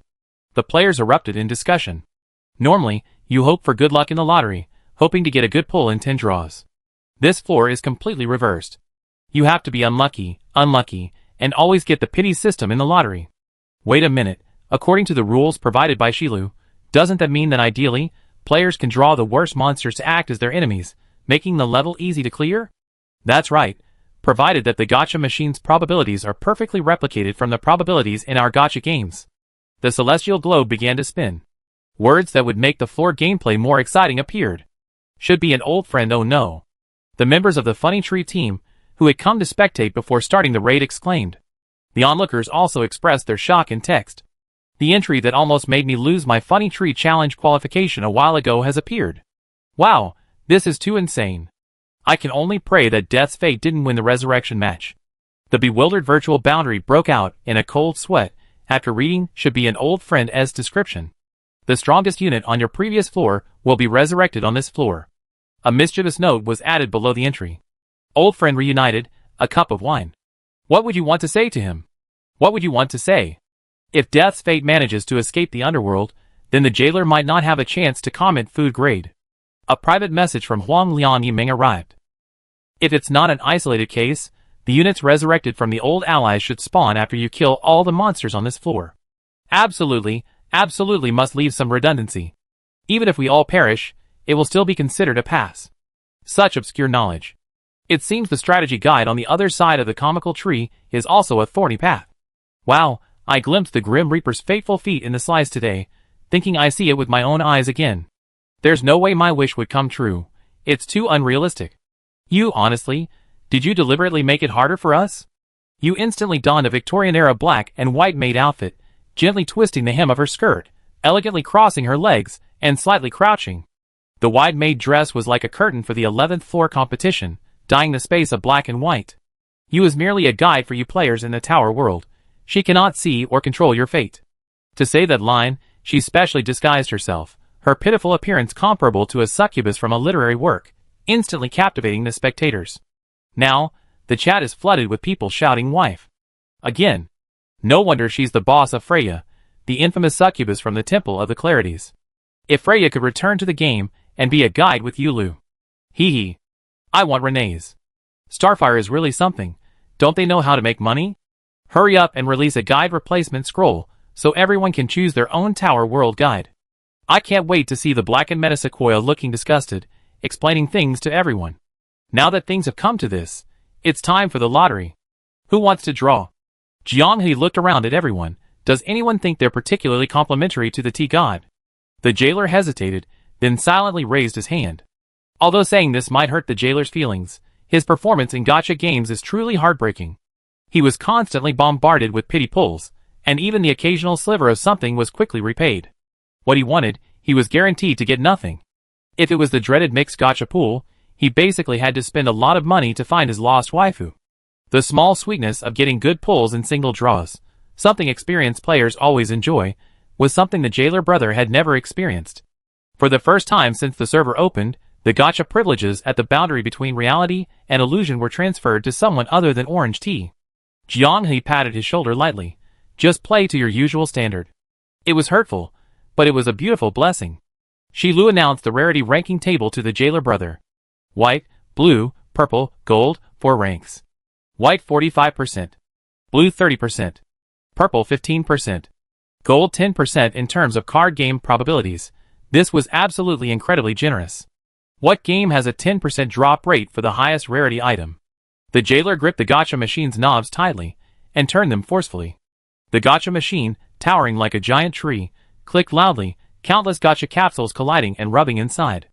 10 gacha capsules flew out from the skylight above the machine, lined up in a row. Lights flashed one after another. With each flash, the players' gasps of amazement grew louder. 9 white, 1 purple. As expected of you, jailer. That's Black Hand. The first shot directly proved his strength.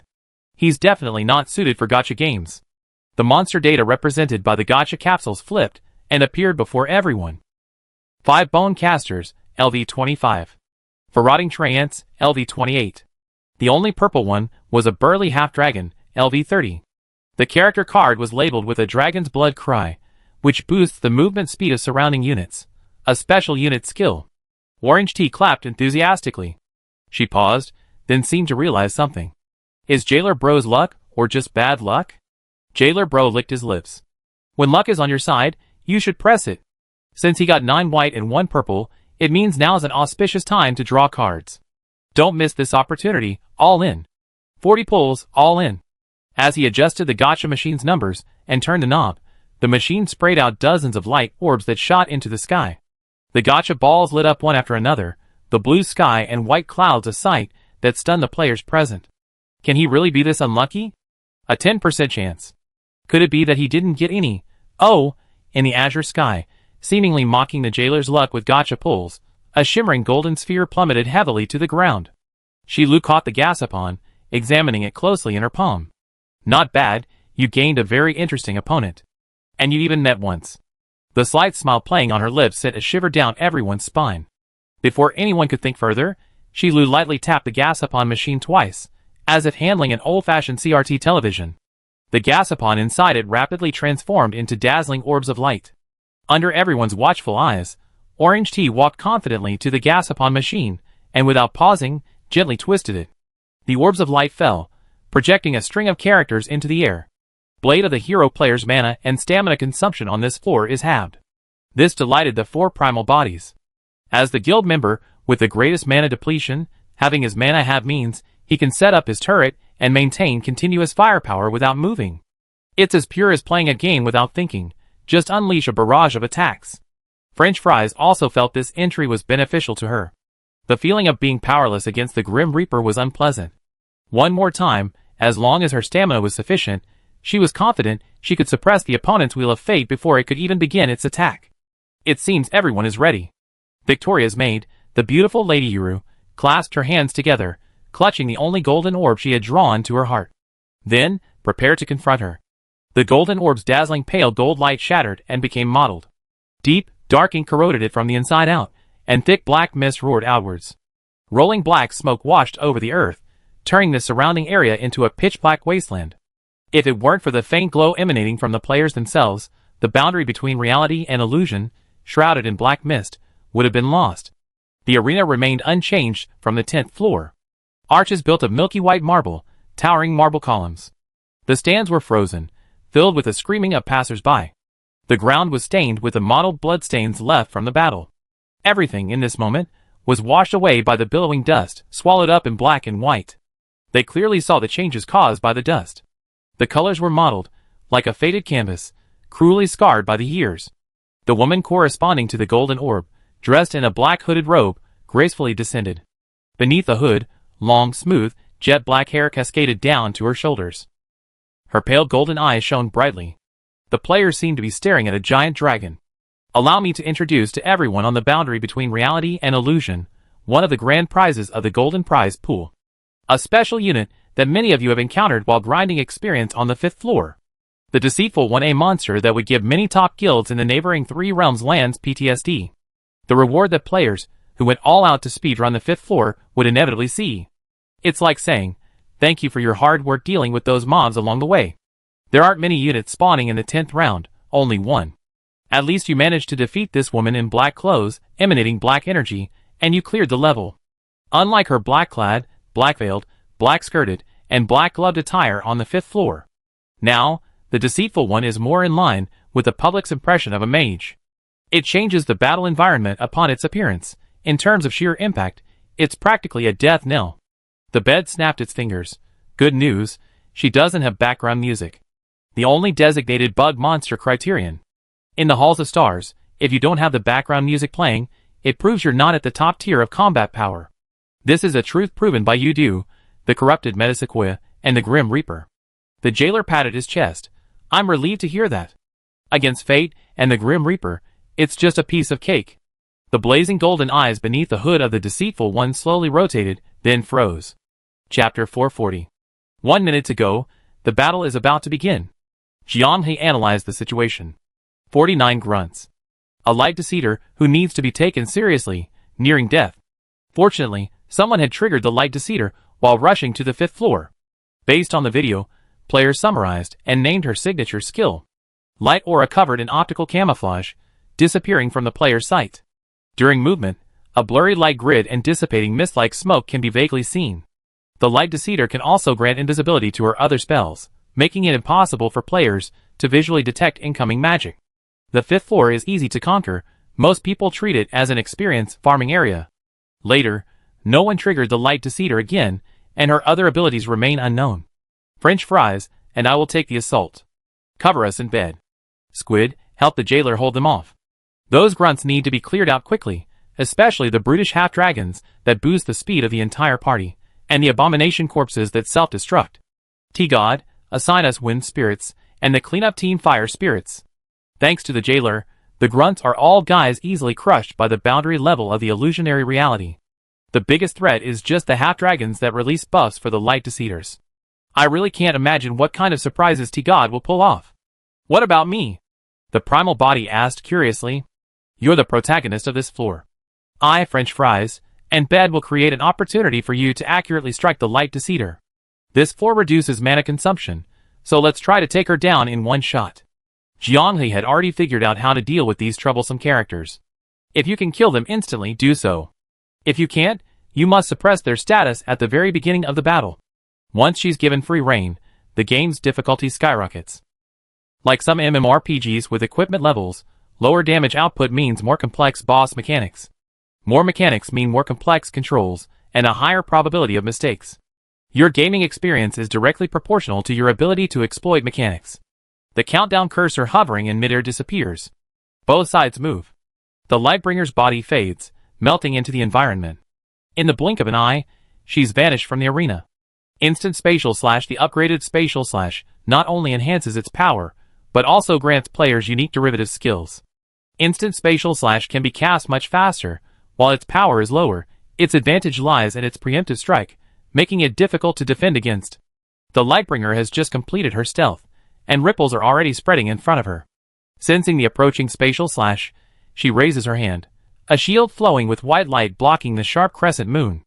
For a mere moment, tomato-flavored fries leap forward, the phantom of the mad wolf howling at the tip of the blade. Bang! A powerful, devastating attack, intended to cleave the Light Deceiver in two, slammed into the ground, dust billowing around it. The Light Deceiver's sudden, eerie acceleration jolted her back. The half-dragon's translucent silhouette appeared and disappeared, his hands raised to the sky, brilliant magical light like stars continuously pouring into the Light Deceiver's body. The Light Deceiver's speed increased dramatically.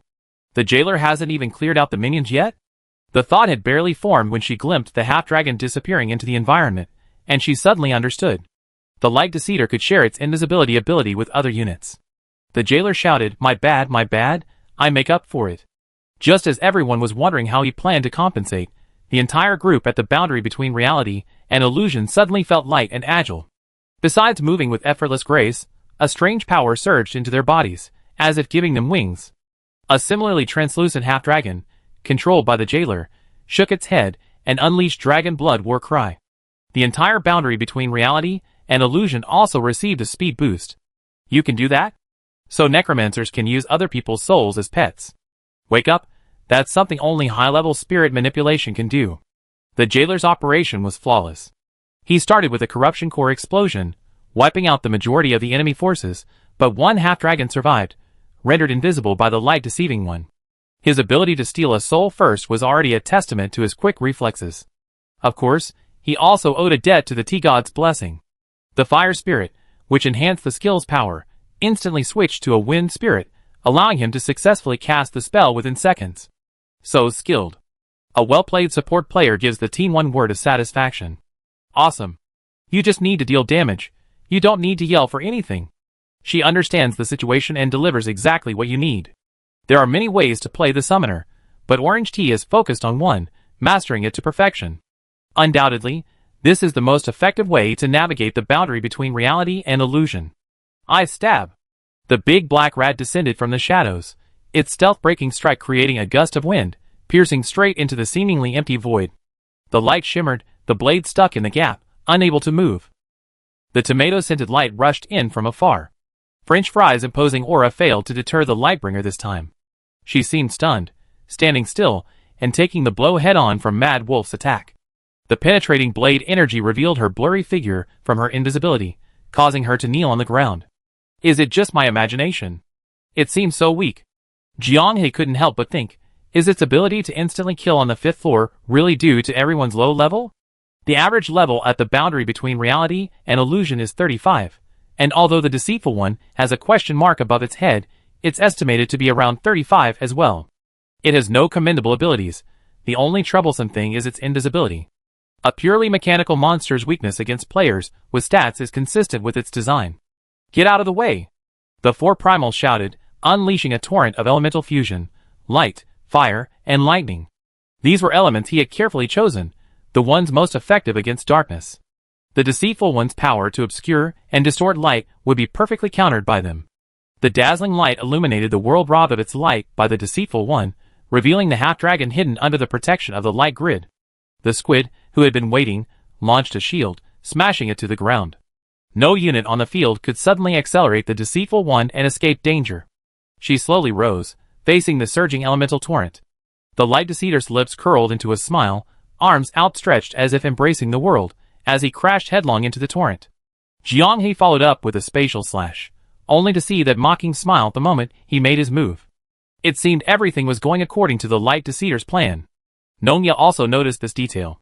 So far, the operation at the boundary between reality and illusion has gone smoothly, except for the jailer's nuclear explosion failing to instantly eliminate the minions. But I always feel it's not that simple. Why is that? As the commentator, she voiced the confusion in everyone's hearts. Because as the guide, the referee, Shi Lu, floating above the arena, grinned wickedly. Her appearance was like a mischievous adult watching a child unwittingly trigger a carefully prepared prank. The light deceitor's invisibility dissipated, bathed in the elemental torrent, her body as white as jade.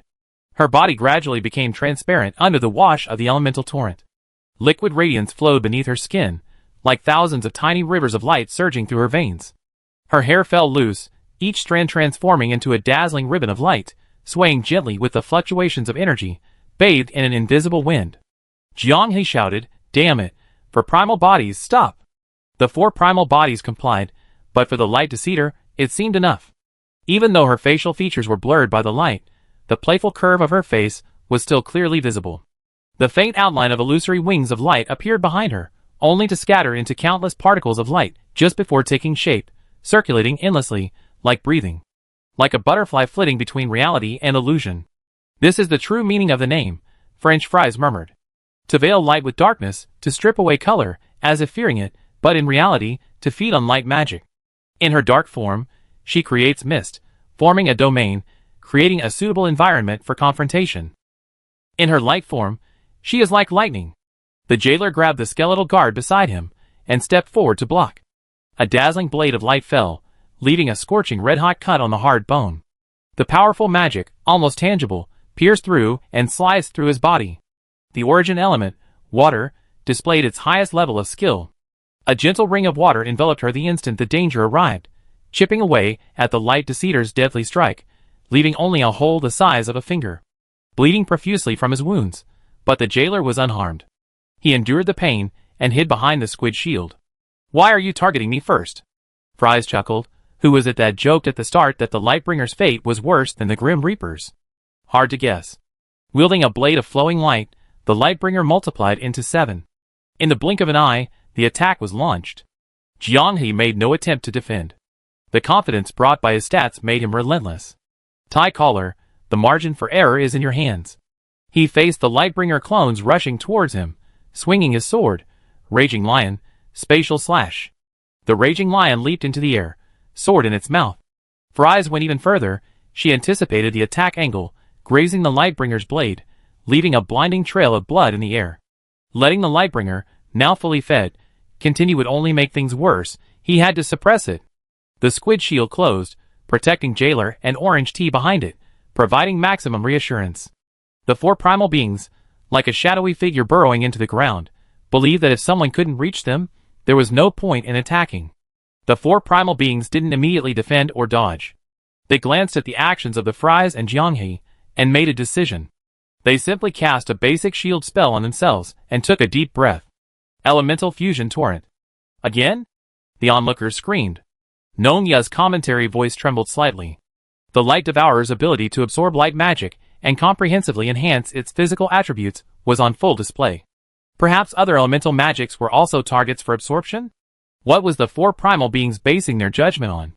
One wrong move, and he would send the entire boundary between reality and illusion to the 11th level. The Light Devourer seemed more interested in the Jailer, splitting into 7, as the liquid light flowing from its body transformed into countless fireflies that fell from the sky. Zhong Zemo's alarm blared. Although he didn't know the exact effect, his intuition told him that anyone touched by it would be either dead or crippled. At the critical moment, the Jailer, controlling the half-dragon who had just arrived, unleashed a final dragon blood war cry for everyone, then leaped up and deliberately crashed into the firefly-woven canopy. The fluorescent light burned through his body, and the half-dragon's spirit vanished in less than a second. A clear outline of his body remained where the spirit had collided. Before Fries, a dense swarm of fireflies came into view. He crashed straight into them. The half-dragon's fate was clear. A surging torrent forcefully entered the battlefield from afar, and the fireflies blocking the path of the Lightbringer, Fries, and Jianghe dissipated like bubbles, leaving behind a celebratory burst of firecrackers. Controlling this giant, a mobile flashlight, the fusion of the 4 entities swept away a clearing. He gritted his teeth, straining with ferocity.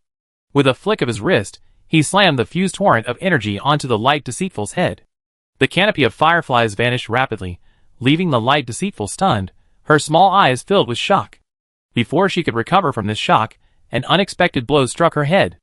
Knowing the Light Deceitful could consume light magic, the 4 primal bodies changed their approach. The cold wind howled, and the water surged. Fearing the light deceitful might be holding back her ability to devour darkness, he dared not make assumptions. He didn't even use the explosive elemental attributes of fire and lightning, fearing anything related to light. A good opportunity, it's the kidneys. Although the light deceitful was currently covered in liquid light, resembling a small golden statue, since she retained a clearly humanoid outline, targeting her waist, and thus the bed, was a logical next step. A single slash pierced through the light deceiver, the golden statue, and brilliant light erupted from the wound as particles of light. The power of the four primitives' controlled output was just right. The torrent striking the light deceiver wouldn't dissipate, allowing others at the boundary of reality to participate in the suppression. Seeing Jiang Hei's angry lion and French Fry's mad wolf simultaneously pierce the light deceiver's body, the quilt quickly spun its dagger, delivering a fatal blow to the throat. The light deceiver's glowing body dissipated, returning to its original state as it staggered and knelt. The jailer stood up from behind his shield, clapped his hands, as if he had made a great contribution, and spoke proudly. So that's all you're capable of? The light deceiver is indeed nothing special, far inferior to death's fate. The light deceiver suddenly raised its head, glaring angrily. Wow, Jailer Bro is so shameless. Wasn't all the damage done by the four Primarchs? Sigh, he's just riding on his teammates for screen time. Everyone else does the damage, he's just spouting nonsense. Reminds me of my teammates in my fixed team, lying on the ground sucking the team's blood, and then saying, was it really that easy? Blood gushed from between his fingers. The Lightbringer suddenly released his grip, flashing behind Jailer Bro with lightning speed. Incredibly fast, almost impossible to see with the naked eye. It was too late to react. The Lightbringer spat out a blade of light, piercing Jailer Bro's throat, and yanked him away. A nearly identical wound appeared on his throat. Without giving Orange Tea a chance to save him, the Lightbringer grabbed Jailer Bro's hand, his body radiating dazzling light. Seeing the situation was dire, Zhong Zimo grabbed Orange Tea and lunged forward. Boom! In the center of the explosion, the Lightbringer and Jailer Bro vanished without a trace. Jiang Hui sighed and rubbed his forehead in exasperation. Thankfully, the death of a single player on the 11th floor doesn't result in a loss of challenge attempts, unless the entire team is wiped out. However, the light-deceiving one even dragged the Jailer brother down with her, which was truly infuriating. Hopefully, he learned his lesson after his resurrection. Inside the preparation space, the Jailer brother was completely restored. He excitedly jumped in front of everyone. I saw it clearly at the moment of the explosion. The light-deceiving one is a beautiful girl. Wow, you're hopeless. Chapter 441. The battle wasn't over. In the black smoke left behind by the Lightbreaker's death, deformed chunks of flesh bounced like pudding. The Celestial Sphere entry should be an old friend can only resurrect one unit. The priestess paired with the demon didn't appear. Thanks for the Jailer's foul mouth, the Lightbreaker had the ability to trade one for one with its death rattle, but it only managed to take away the weakest one. Fries was as merciless as ever. The Jailer wanted to argue, but in his spirit form, he gradually became invisible, and could only sit in the preparation space watching the others fight. Zhong Zimo chuckled. It's a good thing the stars-proof spectator view doesn't allow voice chat, otherwise the Jailer would definitely be shouting excitedly. Can't you give me a little face? The Tarot Knight Demon, in its normal form, is a bloody, mangled mass of flesh. Seemingly because the priestess wasn't present, it didn't display its grotesque, distorted form. Fries, driven by a bloodthirsty frenzy, unleashed a devastating slash, the sharp blade cleaving through flesh and blood, cleaving it in two. The flesh, falling to the ground, lost its elasticity, turning into a pool of blood. The blood bubbled and hissed like boiling oil, instantly forming a vortex. From within the crimson vortex, the blood-red severed arm wielding the blade hissed out. A chilling stench assaulted the senses, the foul air causing everyone to cough. The demon remained oblivious to the others nearby, its severed limb flailing wildly, the bloodied blade in its hand moving erratically. Clang, clang, clang, clang. The sounds of metal striking metal echoed incessantly. In just 2 or 3 breaths, it and Fries had completed a series of clashes. The force of the blows was so great that Fries' mad wolf trembled and bent. The mad wolf's phantom bit into the demon's flesh, its eyes rolling back, and it fell asleep. This was the first time they had ever seen the phantom of the blessing manifest in this form. For primal bodies. No problem. He understood immediately, having been called upon by Jiang Hui. The demon displayed formidable survivability on the 10th floor. To wipe it out in one fell swoop, continuous output was necessary, something both French Fries and Jiang Hui lacked. Turrets were best suited for dealing with persistent, unyielding units. Thump! The demon's explosive power was terrifyingly high, its tireless lashes and strikes seemingly random, yet the relentless barrage left French fries defenseless. A powerful head-on slash bit her knee. Recalling their encounter on the 10th floor, Jianghe went to the bedside and borrowed a baseball bat. Get lost. Enchanted with the baseball bat by the tie collar, Jianghe swung his arm, striking the demon's transformed arm. With a bang, the bedside's attack failed, and the demon, uncut by French fries' blade energy, was sent flying. Swords and blades are useless against demons. They only understand the sound of blunt force. Jianghe didn't finish off the demon, prioritizing helping the slightly dazed French fries, who was reeling from the demon's combo, to his feet. To be able to exchange dozens or even hundreds of blows with a demon in an instant, while still wielding weapons with both hands, is a feat the spectators can't comprehend. A crimson afterimage flashed as the demon, like a mad dog, charged at the nearest squid and slashed. It has no intelligence, only obeying its primal impulses. Without the priestess's control and guidance, it only uses its 3 basic attacks. It has no reason, but it has become stronger. If you can't stop it, you die. Squid, don't move. The 4 Primal's voice gave Squid a sense of security. When the team's strongest sustained damage dealer tells you to hold on, it means their support is ready. A dazzling torrent of elemental energy surged forth, engulfing the demon before it could unleash its descending swordplay. It struggled through the turbulent elemental flow, wielding its blade with impunity, unleashing sword energy that consumed its own flesh and blood, leaving dozens, even hundreds, of claw marks on Zhong Zemo's shield. The demon vanished into nothingness, its life fading. Phew, thank goodness I used Soul of the Shield and flawless protection beforehand. Mou looked at the damage marks that were about to pierce the shield, still shaken. So the priestess was keeping the demon on a leash. The priestess had granted the demon some intelligence, but had also limited its power. This plot of clergy catching a demon like a dog and binding it, thankfully, the jailer didn't participate, or it would have been a disaster. Thinking about it carefully, if the demon hadn't chosen to clash with French fries upon its appearance, but instead forcibly locked onto someone else, everyone except Jianghe would likely have suffered heavy losses. To have withstood all that, French fries is truly a monster, he thought to himself. The players were stunned. The monsters in the tower world are incredibly diverse, and everyone's video titles are clickbait. The most outrageous monster ever. Whoever designed this needs to hire a hoodlum. The most ridiculous episode ever. Infinite respawns. The planner's mom must have flown out of the solar system. The most stat heavy. Bro, I didn't do anything at the start and got one shot. Is that even fair? Anyone would find the monsters they encountered unbelievably strong and the difficulty unreasonable.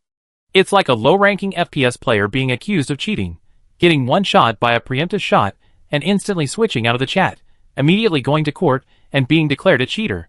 This is due to a lack of reference points. As a top guild, even highly praised by top players on foreign servers, the information reference value of Virtual Boundary is self-evident. If they find it difficult, it's instant death mode for ordinary players. If they find it challenging, it's hell mode for ordinary players. If the reality/virtual boundary class thinks it's average, don't believe it. What they consider average or average is, in the eyes of a normal player, a monster that can kill you with a single punch. Today, a popular streamer and his team encountered the Tarot Knight. It's also a demon, but not the Gemini. The reality/virtual boundary class has a huge influence.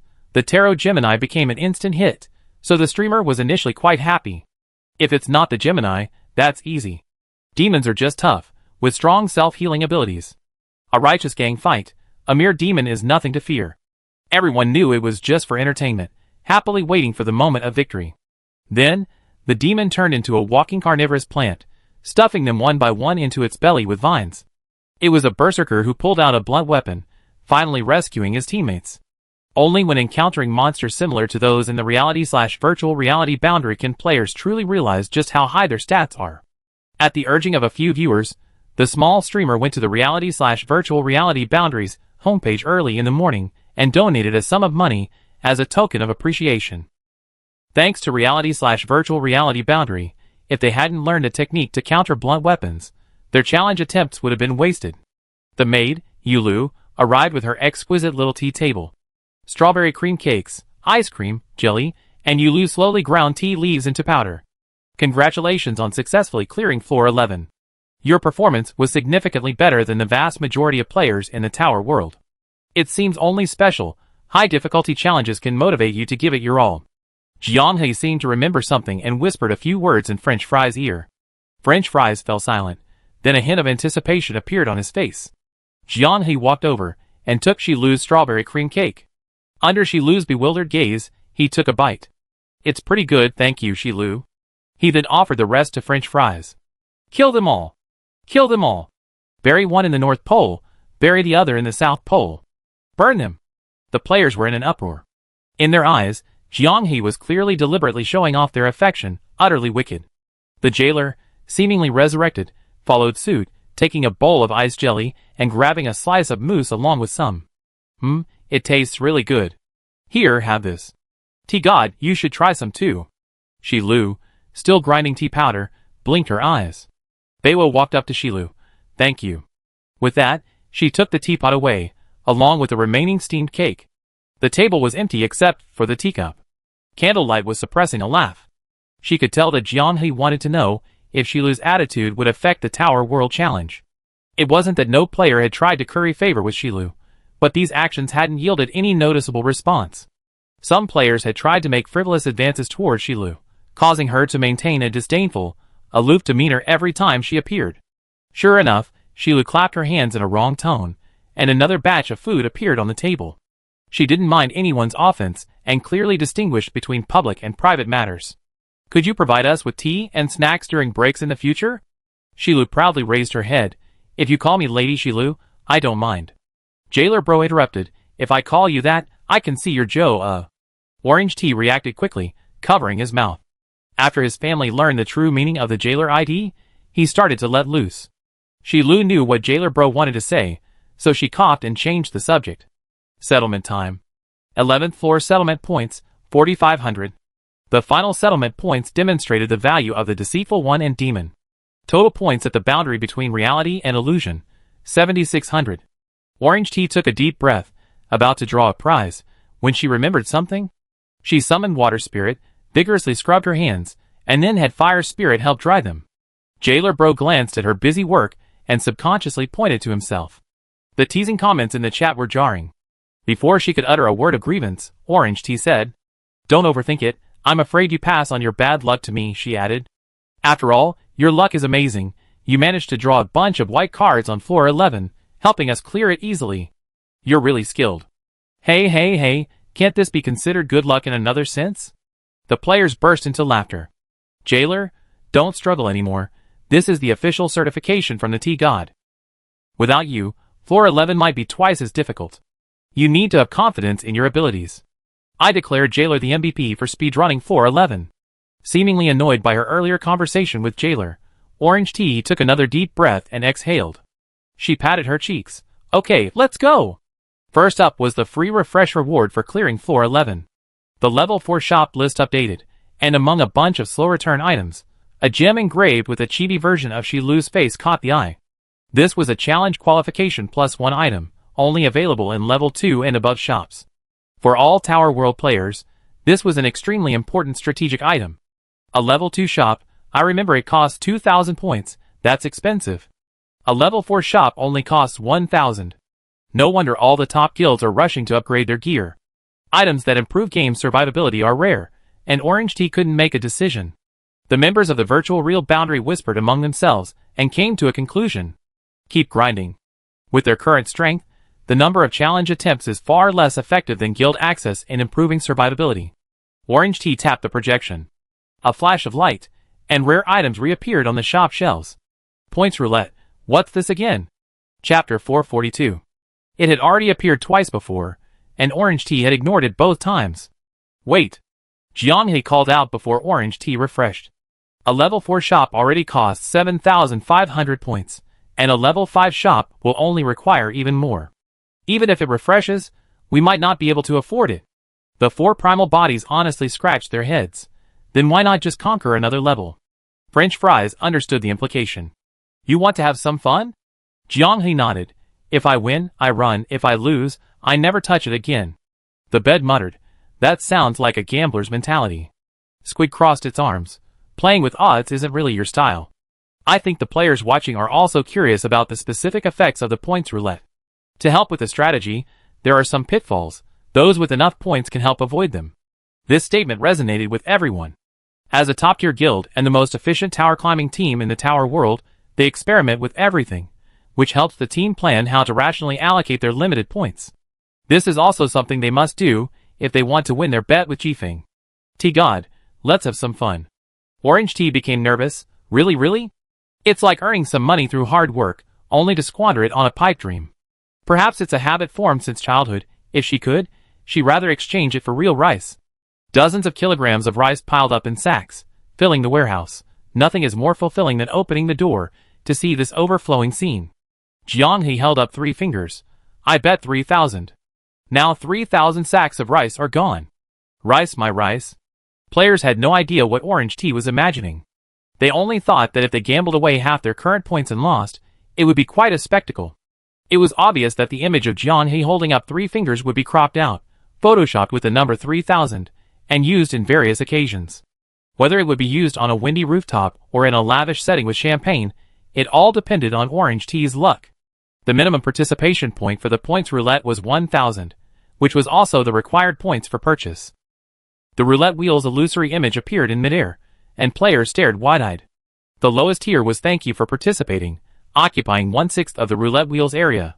According to Orange Tea's conversion rate, drawing it was equivalent to dropping a handful of rice into the coin slot without even a splash. 1,000 points. Second only to thank you for participating, it served as a safety net for players, ensuring they only lost half. Points x1, drawing this is equivalent to playing for free. Given that the points roulette requires 1,000 points to purchase and disappears upon exiting, it's essentially a trap that encourages players to lose all their points. 3 bottomless pits open their jaws, silently waiting for players to get hooked. Together, they occupy 3/5 of the roulette wheel. Besides these, there are some blank squares. Shilu explained that if the pointer stops on a blank square, it will jump and continue spinning. Jianghe looked at the roulette wheel from all angles and read a line of text. The truly exhilarating rewards are in the remaining 2/5. Points rewards x1, x2, x3. The highest is the 1-finger-wide x10 that the pointer is currently holding. It was clearly designed this way on purpose, making the tempting rewards immediately apparent to players, luring them away from reason, and captivating their souls, filling their minds with the thought of getting rich overnight. If they were a little more level-headed, they would notice that there were only 2 x10 zones on the entire roulette wheel. Jianghe felt that the odds of winning were so low that it would be better to join the jailer's chat group and offer him a couple of pictures of jailers.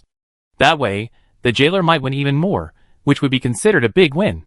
Since they weren't gambling themselves, everyone was highly rational, complaining that spending 1,000 points on the roulette wasn't worth it.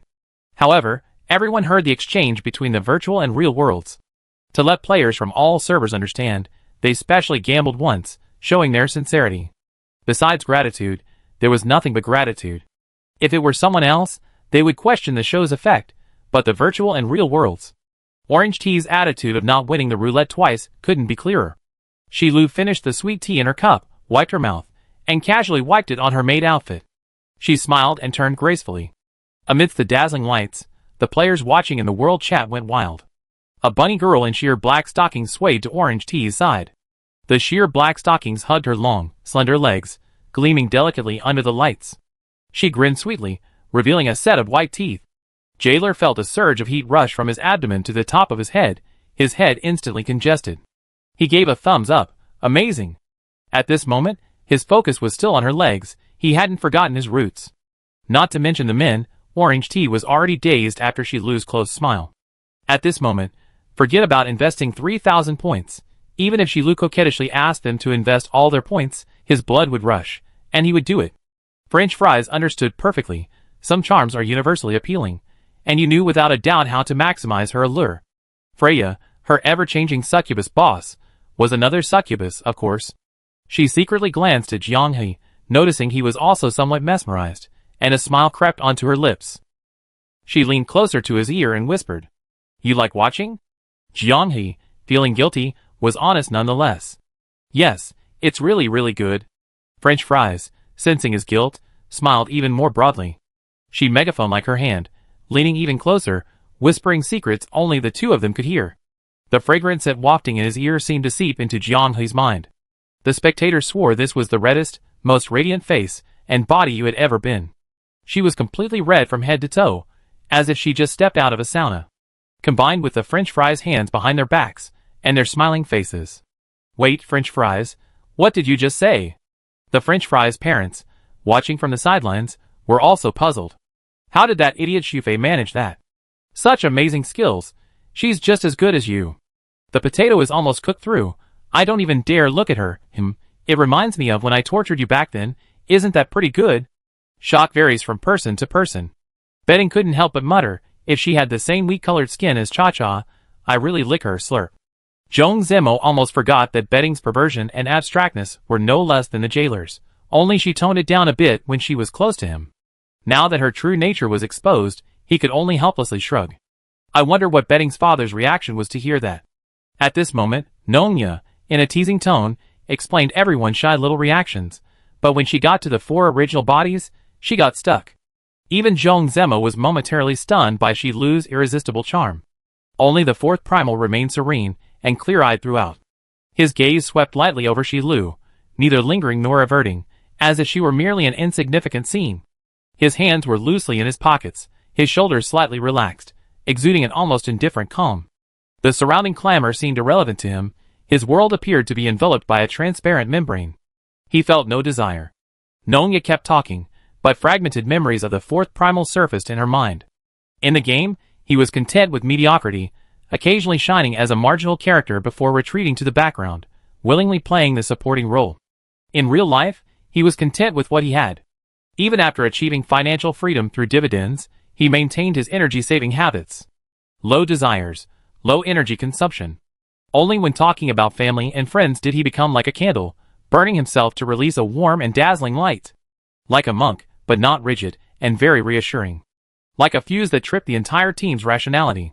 How could anyone not be tempted? In another world, a succubus would question her existence, wouldn't she? Nongya silently offered her assessment. Orange tea? How many points do you want to invest? Shi Lu's ethereal voice drew everyone's attention back to the roulette wheel. Her pale hand guided Orange tea to hover over the points input page. 3,000. Orange tea emphasized, afraid of being distracted by Shi Lu.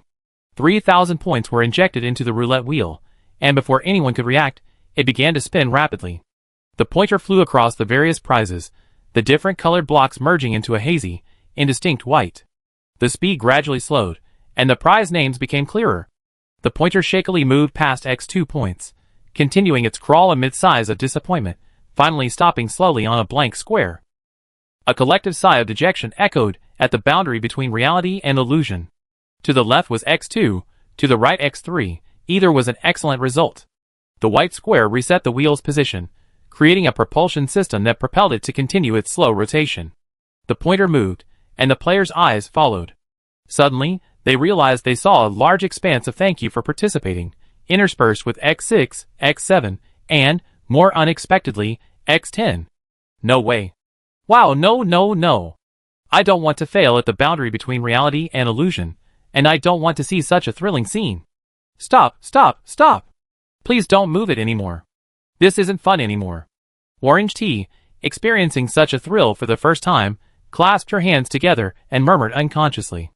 No thanks for participating. No thanks for participating. The roulette wheel, hearing Orange tea's call, clicked forward a step just as it was about to lose power. It grazed the tiny X6 area and landed between 6 and 7. Exactly right on the central axis. Huh? Not only were the players stunned, but Yulu's eyes widened as well.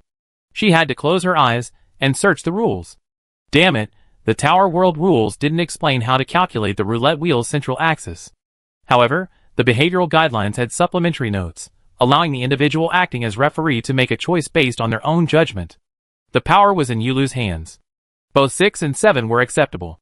Shi Lu's sister? Orange tea stared timidly, her eyes filled with longing. The memory of the little cake disaster that had just surfaced in Shi Lu's mind vanished. She smiled, pursing her lips. Congratulations to the boundary between reality and illusion. You will receive 3,000 by 7, a total of 21,000 points from this roulette. This is also the third highest single-round score record in the Tower World Roulette to date. Only third? Something's not right. Logically, if someone wins a massive amount of points from the roulette, given the current speed of information dissemination and the borderless, language barrier-free communication amongst our players, it would quickly become common knowledge. Unless that person has no sense of envy or pride, winning the grand prize, but remaining silent and secretly rejoicing. But it doesn't make sense. A team is guaranteed at least 6 to 7 people. If one person doesn't share, does everyone else, who are the first and second place winners?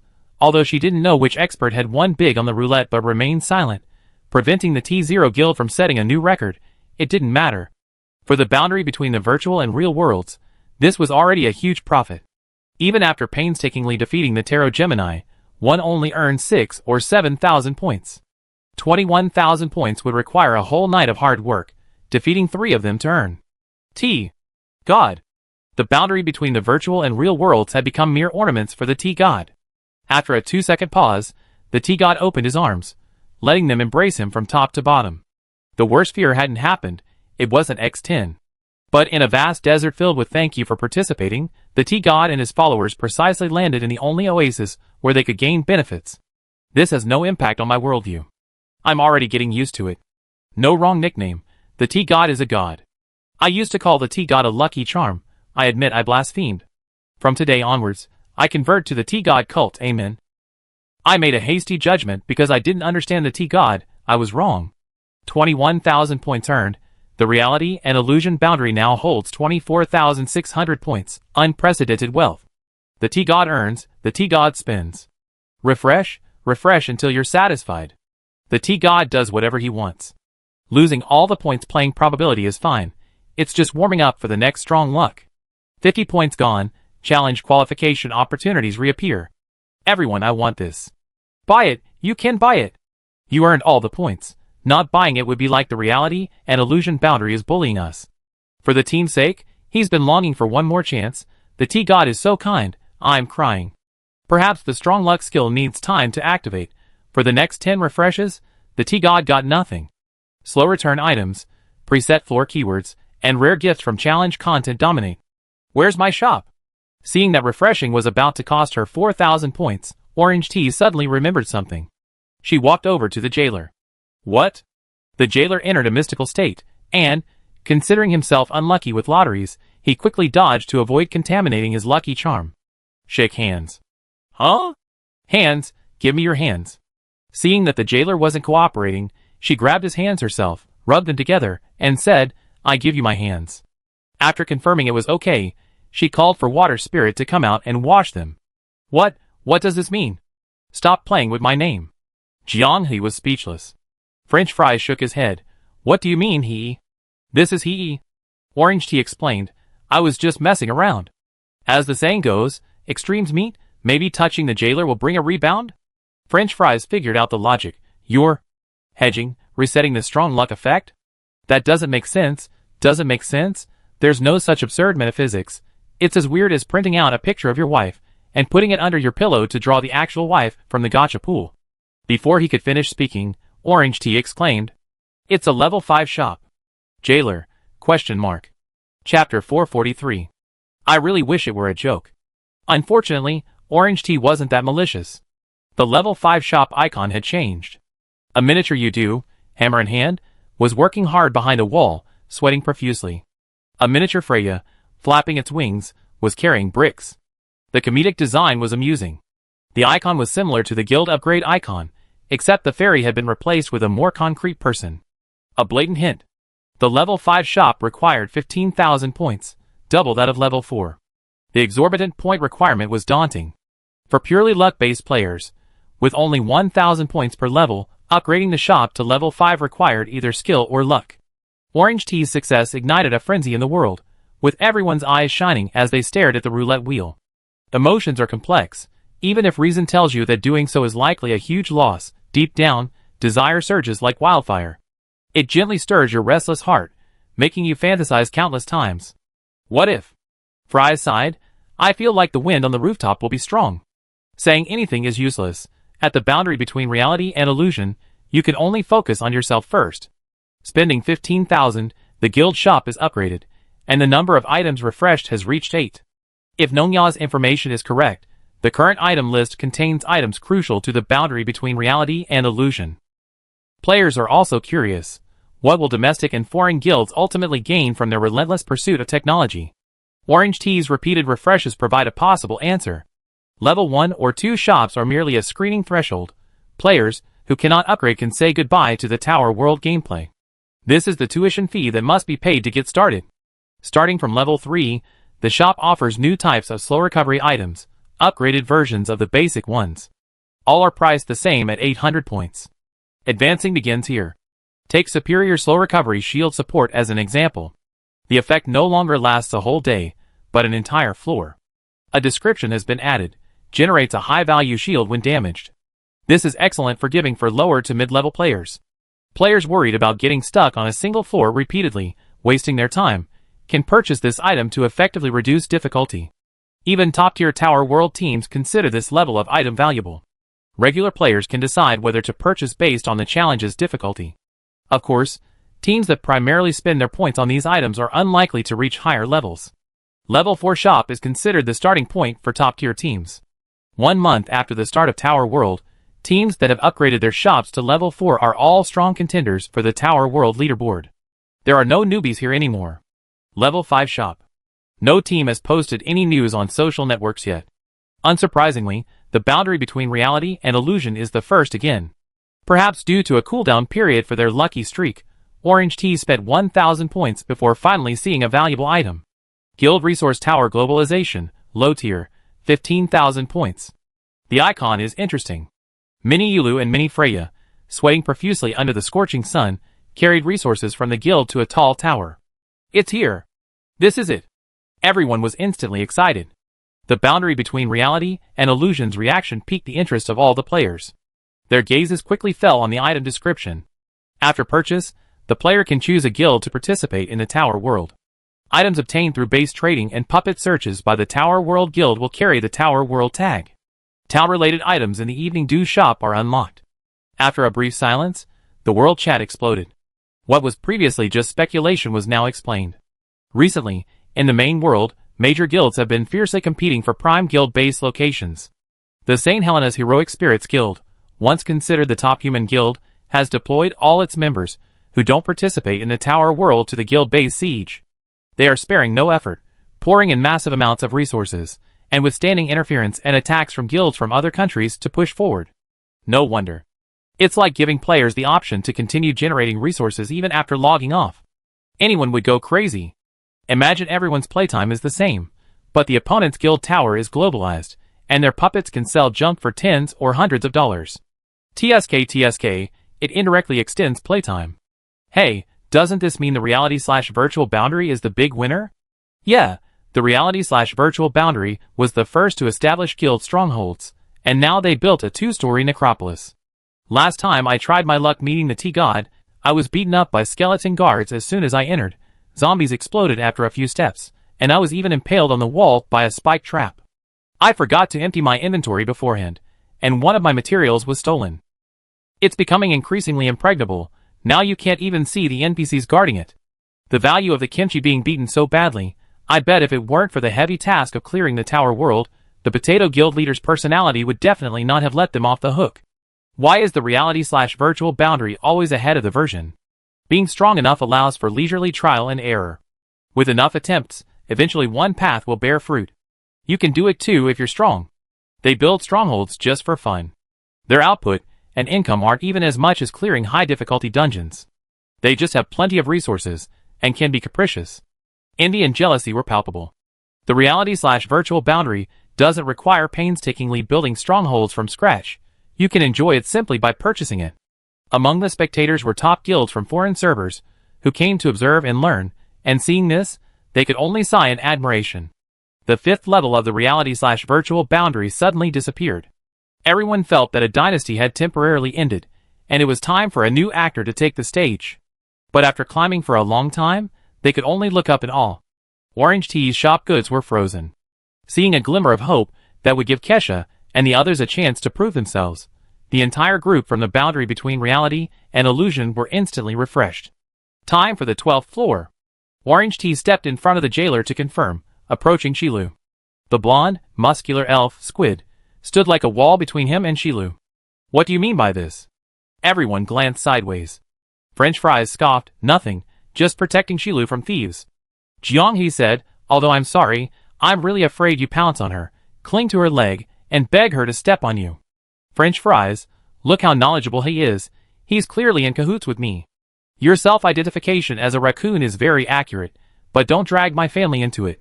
Don't drag Potato into it. He's different from you. Jiang He seemed to realize something, and his face flushed red again.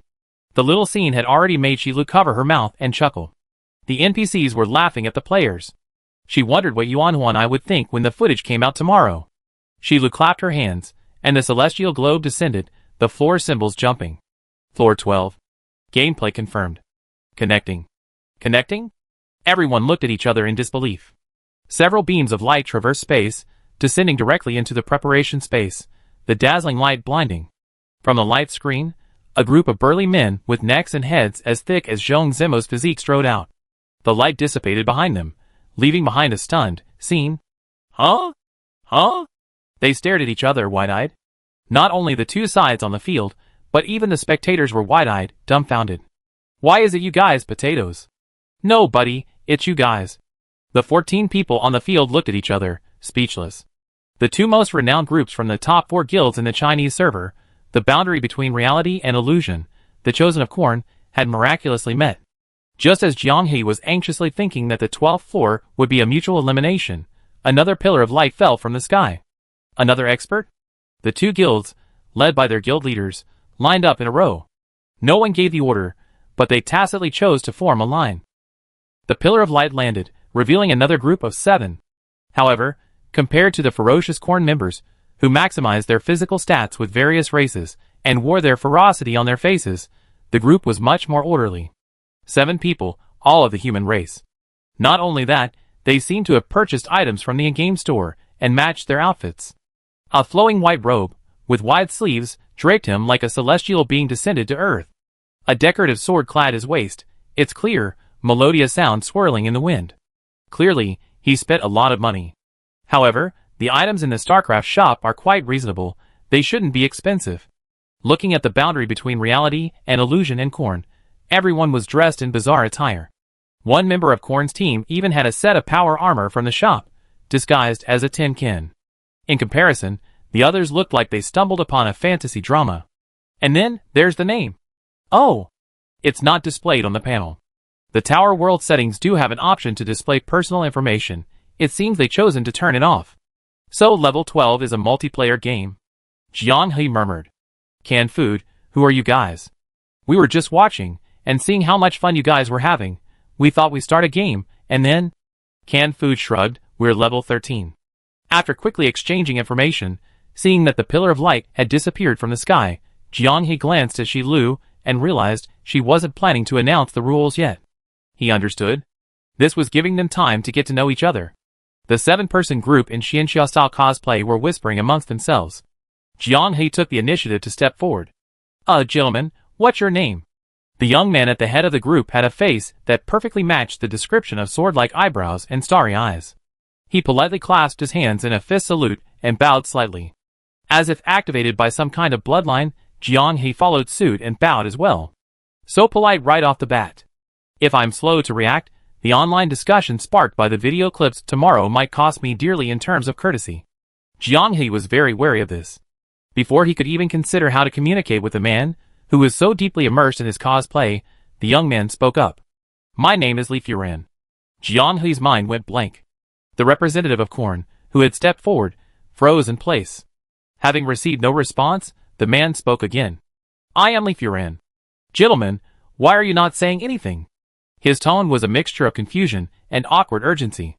Guess why? Jiang He exchanged a glance with the young man. This guy, he probably didn't give his real name, right? Haha, there's no such idiot in this world. Who plays games and reveals their real name to everyone they meet. Chapter 444. Since the start of the Tower World competition in the 3 realms, the major powers have become considerably quieter. The gloom caused by the descent of demons, and the resulting loss of top combatants from various powers has been diluted by the fierce competition for rankings. Of course, the happiest are the ordinary people. When Li Furan descended the mountain, he personally overheard several vendors carrying loads of goods remarking on the recent peace. Those immortals who used to soar high and low have vanished. When they do appear, they are always fleeting. In the decades since the spiritual energy revived and the world changed, this past month or two has been exceptionally peaceful. Junior sister Wu Sitong, upon hearing this, ate a sweet candy flower and muttered, "It's rare that everyone is so quiet." Yes, they're all quiet now. For the sake of the immortals' wondrous methods, those who could soar high and low in the eyes of the ordinary people have all been striving for the highest position. Occasionally, Li Furen felt that this game was like the demon ceiling tower. Ambitious schemers and madmen of the world, all lured into this game by the immortals' wondrous methods. These greedy fish, scrambling upstream, believing they were vying for the dragon gate, were merely thrashing about in the pond. The immortal merely smiled mockingly. Without effort, he had brought a semblance of clarity to the world. Could this be the immortal's true intention? Difficult to understand. Difficult to understand. Li Furen was also a fish. To rebuild the stargazing sect, he had to lead his trusted disciples in their struggle. Their progress in the tower world wasn't ideal. Average level 29. Climbed floor 9. Those at the top of the leaderboard were already at least level 15. They were still in single digits. The immortal's wondrous methods are hard to contend with. He couldn't help but sigh. However, Senior brother, my carving skills are superb. Watch me erect a statue for you, a new sect leader, a new era. Senior brother Wei Shen, is there a need to be in such a hurry? You don't understand. If we don't erect the statue soon, what if our enemies come knocking tomorrow and smash the ancestral tablets of the stargazing sect? Wouldn't my senior brother lose his reputation? Even if they smash them, he'd have to share in the damage. He really hoped his beloved fourth junior brother was a coward, who had run away with his second and third junior brothers when the sect fell into ruin. Hey, senior brother, try my delicious cooking. Li Furen looked hesitant. Junior sister Wu Sitong was beautiful, gentle, exceptionally talented, and understanding. If she could give up this stove, she would be perfect. Watching Wei Shen, who had taken a bite and then plunged into a basin of water to cool down, and his junior brothers, who were practically breathing fire, he shook his head helplessly. Whether the immortal's wondrous methods were destined for his stargazing sect or not is another matter. What will these fools do without him? Perhaps it's their sect's tradition. The stargazing sect possesses a certain gentlemanly spirit. Specifically, when Shi Lu wears unheard of, revealing, and alluring clothing, they always subconsciously recite a calming mantra. Legend has it that this was left behind by the stargazing sect's ancestor after comprehending the shifting of stars. Reciting it can concentrate the mind and clear the head. However, facing the cunning Shi Lu, the ancestor's protection is meaningless. Compared to her, even the stars seem dim. They wonder if those evil heretics will be unable to resist making advances on Shi Lu in the game. Suppressing their gaze from Shi Lu, before the 10th floor was even announced, the 7 of them transformed into a streak of light, traversing the sky. In a daze, it seemed as if they were passing through a sky full of stars.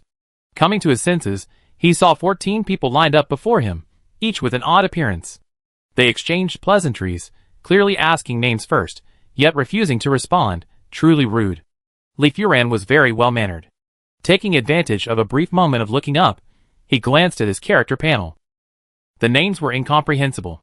Cyber Potato, French Fries, Primitives, the characters were all familiar, but put together, they were like gibberish.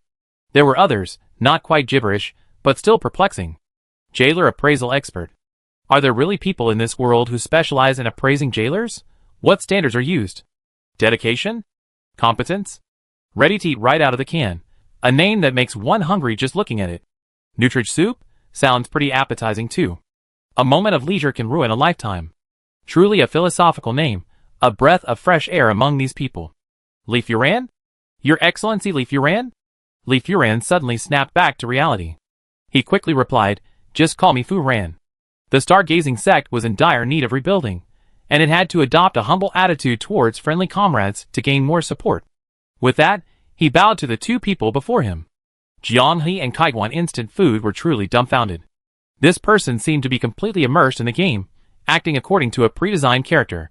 There were many players like this, many discussion threads, and the community felt that this was what made being reborn feel like. Even their behavior had to follow a pre-written template. The old method of switching between fries/tomato and frozen forms paled in comparison to these people. Of course, Jianghe thought things were pretty good now. Tomato-flavored fries. So delicious. Wait, since he could be matched with enemies from the 3 realms, Could he also be matched with teammates from the 3 realms? Reassessing the 7 people before him, Jianghe gradually became convinced of his guess. Seeing the 3 teams complete their basic communication, Shi Lu, legs crossed, gracefully landed. Level 12, turning the tide. Shi Lu waved her hand, switching maps. Everyone was now in midair, following Shi Lu's guidance, noticing a city-state below where walls had collapsed and fires raged. Everywhere, there were corpses of armored soldiers left to scatter, languishing warhorses, and the wailing of surviving soldiers. Looking down at the city-state, wounded soldiers were receiving emergency treatment from medics. A few soldiers still capable of fighting were being urged by their officers to repair the damaged walls. Shi Lu pointed into the distance. On the distant horizon, a large cavalry vanguard, bathed in the blood-red sunset, kicked up clouds of dust. If one were standing on the ground at this moment, one could certainly feel the thunderous hooves of the prelude. Shi Lu rested her chin on her hand and began to explain. Your opponents consist of cavalry, infantry, and mages, totaling 10,000 men. As time progresses, various special events will be triggered. Players are advised to assess the situation and handle them accordingly. Objective: prevent the city-state from falling and being completely occupied by the enemy. If all members of this floor are killed, the challenge qualification will be reduced by 1. If one person clears the floor, it counts as a clear for the entire floor. All those who step onto the battlefield must have the courage to face death. Therefore, this floor cannot be abandoned. Note: given that the game time may be extended due to various special events, players have the right to interrupt and save their progress. Jianghe was completely dumbfounded. 21 people against a 10,000-strong army. If it were just an army of ordinary people, with their current average level of 35, they could easily match the combat power of an 8th-tier player in the game, making mowing down enemies a breeze. But even without Shi Lu's explicit mention, he could guess that things weren't that simple. A special event, a one-life victory, a win against overwhelming odds. They also had to strategically thwart the enemy's intention to occupy the city-state. The sheer number of conditions was unprecedented in the history of the Tower world. Li Furan blurted out, "Does this mean we have to be able to fight against 10,000 men? Since you've been matched together, you're a team," Shi Lu said. "It's not about you fighting against 10,000 men individually, but about you working together to turn the tide." Without giving everyone time to process this, she activated the Celestial Sphere. Equivalent reinforcements. Oh, this is an entry that appears in special levels. Shi Lu continued to explain, allows players present to invite the same number of players to join the match. The total limit for this floor is 6 teams. The cost is that the enemy legion will also upgrade its configuration. This is an optional entry. Please make your decision. Seeing the other 2 teams deep in thought, Li Furan stepped forward and bowed. Please excuse my pretense. I don't have many friends in the game, so please make the decision. Knowing that the other team was from the 3 Kingdoms region, Jianghe had no hostility towards Li Furan. In the game, it's all about the game. Since they've been matched, they're teammates. As players, not only Jianghe, but the entire virtual reality boundary wouldn't stoop to such underhanded tactics. They have the pride of being players. Jianghe nodded, then looked at the canned food beside him. What do you think? The limit is we can get a platoon-sized team. The user, clenching his fist, said, how about we give it a shot? Huang Liang Yimeng and Crimson Music Box received the message at the same time. The former was leading his team in a fierce battle in the main world storyline. The latter was trading floor information with players from foreign servers, preparing for the next raid of the day. I have no objection. Damn, this is a huge undertaking, I definitely have to try it. Their reactions were identical. Losing means losing attempts. But it's worth it, it's a Legion battle. What other game offers such an exciting experience? Huang Liang Yimeng exclaimed excitedly, even if we die, it'd be worth it. Chapter 445. Joining the battle, overlooking the battlefield. Wawawashu, having played with the Orange Sky team for so long, was still amazed. As expected of the Tower world, every gameplay style is enjoyable. 5 teams, a total of 35 people. That was close. If you guys had messaged any later, we would have entered the dungeon. Wawawashu of Huangyang Yimeng, average level 30. His highest level was himself, 33. Helping others has its benefits. I was sending warmth to my friends on the foreign server, and you guys came knocking. Orange Sky of Scarlet Music Box, average level 32, and he himself had a level progress comparable to the boundary between reality and illusion, 35. I wonder what kind of adventure they had, actually being 2 levels higher than the fastest progressor Korn. Although everyone had kept in touch after the qualifiers, there had been no in-game cooperation except after challenging Qilu. The four teams exchanged high-fives and greetings, with Orange T and Jailer Bro being the team's darlings. Everyone who arrived shook hands and gave Orange T a hug. As for the Jailer, he gave him a fist bump. His chat group was filled with members of the top 4 guilds, and some big shots from top guilds in the Chinese server were also lurking in it. The strategy guide for the boundary between reality and illusion was posted in this group. Of course, most of the time it was just tacit understanding, the kind of hard currency that allows you to smoothly navigate 5 consecutive hairpin turns. The main focus was on hard-hitting strategies and fast-paced gameplay. Crimson Music Box noticed the somewhat reserved Li Furan and his group. And who is this? Jianghe smoothed things over. Cosplay enthusiasts, into character, their current identity is disciples of a sect called Stargazing Sect, out honing their skills. Li Furan bowed again. I dare not call myself a master. It's strange, seeing him bow, the group standing directly in front of him couldn't help but bow as well, mimicking the gesture. It doesn't look like cosplay. It's so natural, such a natural tone and mannerisms. That's why they say he's immersed in the role, he's just enjoying the game. Respect, understanding, it's lucky to find a group of friends to go crazy with. The top 4 players in the national server all have older, more experienced members in their teams. Through daily interactions, the young, accomplished players in the team have also developed a sense of composure. Jianghe called out, let's count the classes. Players of the same class began to group up. Berserker, 11 people. Elemental Mage, 9 people. Magic Warrior, 3 people. Shadowcaster, 3 people. Paladin, 3 people. Necromancer, 2 people. Flawless, 1 person. Summoner, 1 person. Bard, 1 person. Ascetic, 1 person. The 2 most popular classes already account for more than half of the players. Players say they don't play popular classes because they're boring. In reality, the first batch of players either had these 2 classes as their first or second class. Later players tend to explore less popular classes. On the contrary, the Mage class, after being criticized so much, nobody wanted to play it anymore. The game's best mage is arguably the only one in the entire game, in the virtual boundary mode. But Potato, the author, utilizes a talent that grants mage bonuses to both magic and strength regardless of the equipment they wear. His research on the mage can be summed up in one word: extravagant. When a mage has top-tier equipment and powerful high-level skills, their strength is visibly high. But this build is completely useless as a reference. Jianghe first grouped the classes that could be clearly defined as support. 3 paladins, and the necromancer Orange T obediently stood at the front of the group. Huang Liang Yiming floated in midair, flapping his vampire wings. He stared at the inkfish, wondering, does he count as support? The jailer joked, wait until he pulls out 2 door panels and breaks your wings, then you know. Everyone looked around, their gazes falling on the stargazing sect group led by Li Furan. Li Furan realized what was going on. He quickly nudged his junior sister, Wu Tong. Bard, go. Okay. 3 male support characters, 2 female support characters, a tanky paladin, a skilled necromancer, and a battlefield bard, a perfectly balanced group. The very niche class, the ascetic, came from Orange Sky. ID: raw fish slices are actually dead fish slices. Gender confirmed, a working class guy.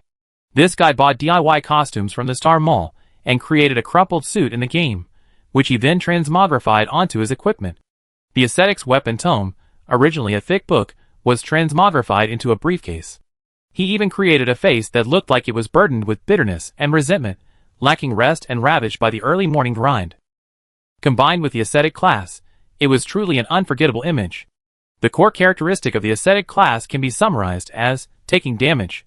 It's a class that players without a fixed team will never touch, because all the skills provided in the early game require taking damage to trigger. Therefore, the sashimi guy's role in Orange Sky is exactly the same as Squid's, sacrificing himself to draw fire. Except one, trying to protect his teammates, and thus himself. One went straight for the bumps on his head. The 2 stood together tacitly. On the other side, the jailer, rarely encountering a necromancer as a companion, exchanged a few words, and were already arm in arm. He showed him his golden, rare quality weapon, a scepter. Wei Shen also cheerfully showed him his handmade DIY umbrella, covered with the names of disciples of the Stargazing Sect, exuding a sinister aura. Why did you carve your own people's names on it? Wei Shen said seriously, in case they die, I absorb them all. Seeing my own name will feel like coming home. The jailer gave him a thumbs up. You got a knack for it. Li Furan's lips twitched. His junior brother seemed like a carefree, jovial, and cheeky rascal. But he also possessed a warm heart. Otherwise, with the stargazing sect's decline, he would have disappeared long ago. There was no need for him to stay and risk his life with them. These two different personalities were in perfect harmony within him, leaving him speechless except for helplessness. Perhaps he was destined for a tragic fate, sent by heaven to torment him. The lineup review is complete. 35 pairs of 10,000 strong legions. No, depending on the number of teams we add, the enemy legion will also level up, Jiang He reminded them. Shilu watched the group's pre-battle meeting with a smile. The players' reactions were a crucial element she enjoyed observing. She casually distributed the basic background information for this level. Through the panel projection, everyone learned that the Empire of Perea was waging a war of annihilation against the hybrid kingdom of Huilan, to which their city-state belonged. The ultimate strategic objective was to annex the entire Huilan kingdom under the Empire's rule. The Wowo and two other Shadow Walkers, relying on their speed, circled the city-state. The city-state, named Green Rust, had 4 main gates, the north and south gates. Their walls collapsed. Unfortunately, the north gate was directly facing the Perea Empire's cavalry phalanx approaching in the setting sun. The scattered stone bricks and the conspicuous breach seemed to extend a welcoming hand to the Legion. The background information on Sunset Dew was scarce. They exchanged opinions and unanimously agreed that, similar to the previous Lord Simulation phase, players had to gather useful information from within the game themselves. Defense was definitely out of the question. This was a consensus among everyone. A 10,000-strong army spread across the wide plain, their horses thundering. The sheer force of their charge, even with the most skilled players, could drown at least 35 of them if the Perea forces possessed comparable combat power. Even if they couldn't drown them, suppressing them and seizing control of the city-state wouldn't be difficult. The remaining choice was obvious. To defeat the enemy in open battle, we must first slow down their advance, Jiang He stated his opinion. Cavalry cannot directly charge into the city-state. Street fighting is disadvantageous for them. The main force taking over the city-state will inevitably be the infantry following behind. According to the game's worldview, mages will provide assistance in suppressing the city-state, as well as handling the cleanup work after complete suppression. Only by halting the cavalry charge and forcing them to temporarily stop their advance can we counter their moves. Kaiguan Jishi nodded. That makes sense. We Korn are all reckless, so we borrow your brain. Tell us how to fight, and we fight the way we're told. We only know how to fight, and we can fight. At this moment, players who had heard the news were frantically flooding into the world bubble. The top 4 players from the Chinese server have all gathered, and they're going to coordinate to deal with a Legion war. Just hearing about it gives me goosebumps.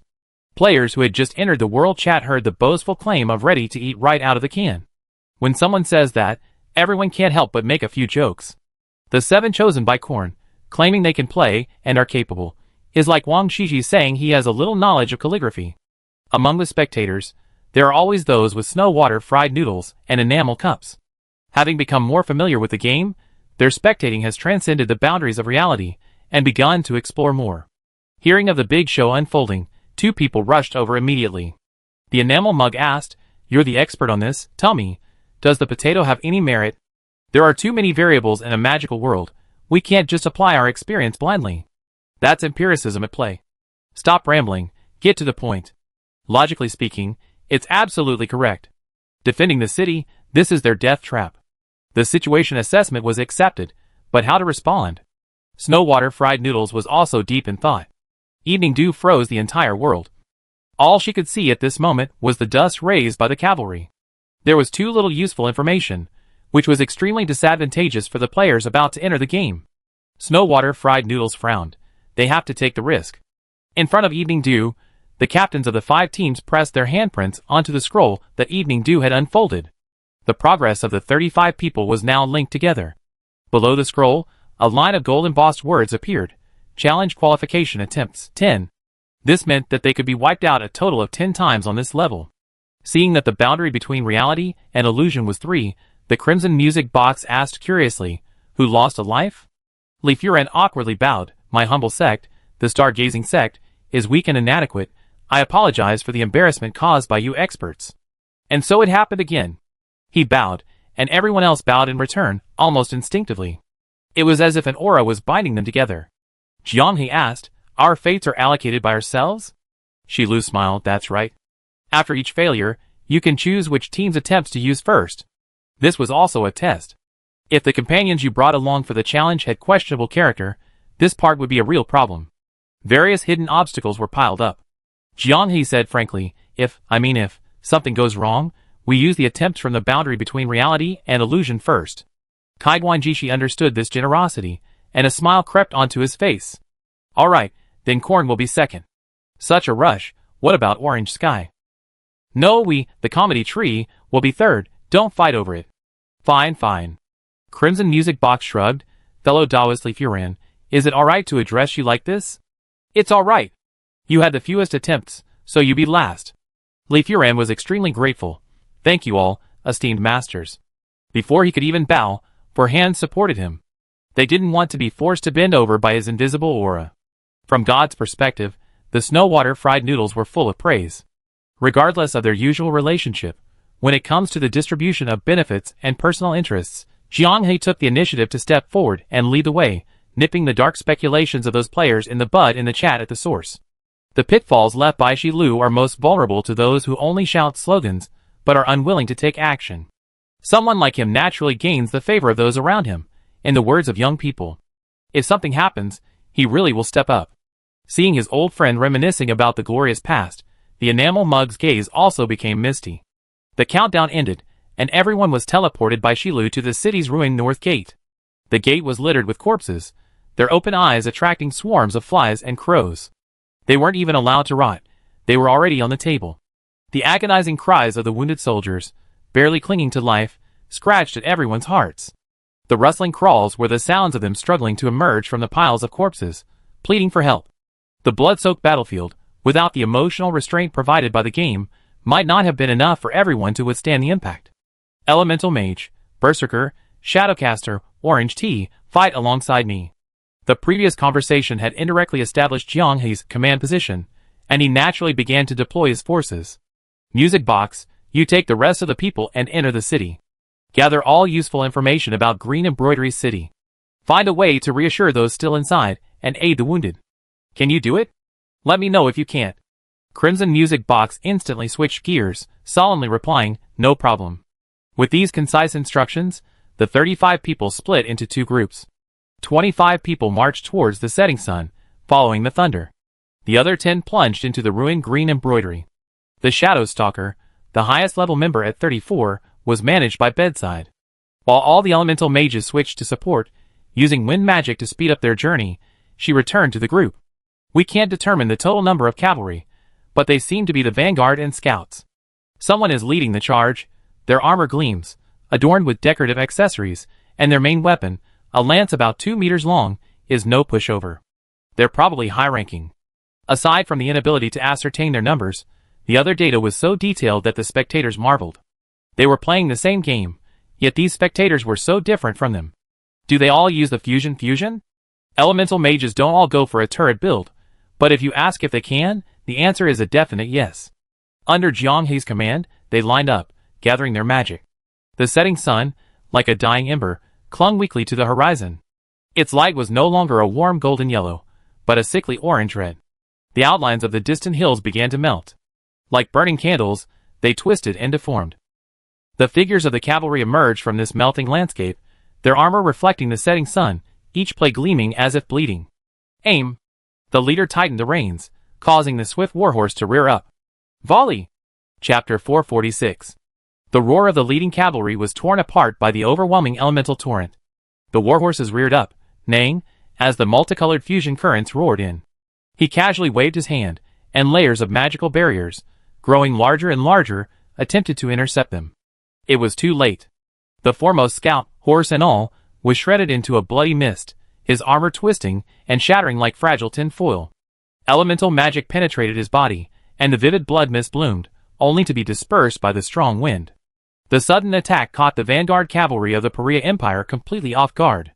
The falling corpses, and the shockwaves from the explosions indirectly created tripwires, splitting the formation in 2. Beiwo clicked his tongue in amazement, reminding him, the most flamboyant leader isn't dead. After quickly casting a magical barrier, he dismounted and rolled, dodging the danger zone of the fusion currents. He shouted the order, leaping lightly onto the nearest guard's warhorse, pushing the guard off. Flanking maneuver. The attack point split in two, with 2 cavalry units flanking from the left and right. Numbering less than 50, the commander, who had given the order, reined in his horse and led the main force to disperse, ceasing their advance. Jiang He frowned and quickly ordered, "Hold back. Don't go all out." The towering, instant-cook man ran directly into a cavalryman, using his brute strength to successfully kill the horse from the recoil. His hands were like steel. The cavalryman's lance pierced and stabbed, leaving a bloody gash on his skin. As if feeling no pain, the instant-cook man gripped the lance in his other hand, using his waist and abdomen to push off, his feet sinking into the ground. Spear and rider alike, he was lifted into the air. The knight struggled in terror in midair, the lance slipping from his grasp. "Open the can and eat." He swung his arm, slamming him hard into another charging knight. With a muffled thud, the two rolled around like rag dolls. "What did you say?" The 7 chosen ones of Khorne were the fastest to charge. Just as "open the can and eat" had said, they knew how to fight and could fight. Their minds were temporarily focused on Jiang He. The cavalry charged towards them, and these guys were all fired up, their actions almost identical. Grabbing their lances, they violently spun around. In the first clash of the 50-man cavalry squad, not a single one was still on horseback. Those who landed still tried to get up and fight, but the chosen ones drew their weapons, either slashing or stomping on their chests to burst their hearts, finishing them off with lightning speed. The noble mages didn't need to intervene, they had it all figured out. Compared to them, Li Furan's cosplay still lacked naturalness. At the very moment all 50 men were wiped out, the flamboyant cavalry commander, clad in armor and carrying a ceremonial sword, waved his hand forcefully. The Priyan cavalry, their rear guard becoming the vanguard, sped away like a gust of wind. The entire process was swift and decisive. The jailer scoffed, "What do you mean? Scared already?" Jiang He wasn't so optimistic. When the players arrived at Green Embroidery City, the area outside was littered with corpses, and the city itself was in ruins. Judging from the signs of decay and rotting, at least a day had passed. Combined with the meager number of Green Embroidery soldiers defending the city, it was clear that the previous battle had reached a dead end. The city's crumbling state was obvious, yet the Priyan people did not choose to take it in one fell swoop. Without a doubt, the Parians deliberately withdrew, aiming to subdue their enemy without a fight. Forcibly capturing a desolate city, riddled with wounded soldiers, and without any reinforcements, would only lead to a desperate struggle and increased casualties. But delaying, allowing despair to fester, and then launching an attack, would have predictable consequences. Jiang He concluded, the commander of this Parian legion is a very cautious strategist. After a moment of silence, Wang Liangyi asked, "You're quick at processing information, you already guessed their troop tactics?" Shilu already reminded me at the beginning that I needed to find useful information myself. Since we're fighting a legion, understanding their commander is crucial. What Jiang He didn't say was true. This vanguard cavalry was highly trained. After being attacked, they maintained excellent formation, quickly dispersing to avoid being wiped out by a mage's area of effect magic. As the vanguard captain, encountering an unidentified enemy, he didn't charge with the might of a cavalry charge, nor did he rely on sheer numbers. Instead, he set 50 men to probe. Considering that the game assets for Proof of the Stars are largely based on real-world prototypes, we're fighting against the historically real Paria Empire. After confirming there were no hidden units nearby, Jiang He left them all behind, spreading them out as sentries. One advantage players enjoy in this floor challenge is the existence of a squad chat room. No matter where the Paria advances from, if the players' detection methods can cover the area, they can prepare in advance. Inside Green Embroidery City, Crimson Music Box located the leader of the remaining forces at the start of the skirmish on Jiang He's side. 3 centurions and 4 platoon leaders. Initially, they were extremely wary of the outsider, the Crimson Music Box. From just one sentence, "Huilan has abandoned this place, who exactly are you?" The Crimson Music Box understood that they would most likely receive no reinforcements in this battle. They could only rely on themselves. The wounds of battle made communication difficult among them. Just then, the melodious sound of a harp drifted into their ears. They followed the sound to an open space, where they saw paladins infusing holy light into the wailing wounded soldiers, dispelling their pain and healing their festering wounds. Orange Tea's necromancer, his spirit moving among the wounded soldiers. And Wusitum's bard, plucking the strings. The melodious music flowed like a clear spring, soothing everyone's tense nerves. The 3 centurions unconsciously loosened their grip on their sword hilts, and the hostility in the eyes of the 4 platoon leaders gradually dissipated. Communication was established. According to their descriptions, in the fierce battle with the Paria Empire, both ordinary and high-ranking soldiers were overwhelmingly defeated. The Huilan soldiers, fighting to the death on the main battlefield, refused to surrender. They had assumed everyone would be of unwavering resolve, but Paria only slowed its advance for a day, and everyone still able-bodied had already fled the city. Aside from those who couldn't escape and the common people who believed Paria's rule would be better, the city-state's fighting strength was a mere 600. The wounded made up the majority. What about those with magic? They're still in green embroidery. The lords with magic probably won't cooperate with you. Crimson Music Box wondered, why? A centurion said bitterly, the lords can live comfortably in any other country. Paria will only offer them a better life. We're still here because home is here. Paria occupied us, relocated their people here, and we're just inferior races to be humiliated. We rather those scum go to hell with us than that. Those willing to fight to the death were either locals of green embroidery, unable to leave their homeland, or they had a blood feud with Paria. The moment Jiang He returned, Music Box informed everyone of the information he had gathered. Everyone was already prepared for the lack of reinforcements. Zhong Zemo looked around and stood up solemnly. Before that, we need to consider the most important thing. I'm hungry. 3 words that seemed utterly absurd in the current situation. Many people in the room couldn't help but laugh out loud. The spectators also frantically typed ha ha ha. After the laughter subsided, the room suddenly fell silent. There's a hunger meter here. This was a problem that wouldn't occur on other floors of the tower world. The Music Box said, during the last siege, Green Embroidery's food warehouses were burned to the ground. The remaining food supplies in the city are probably not good.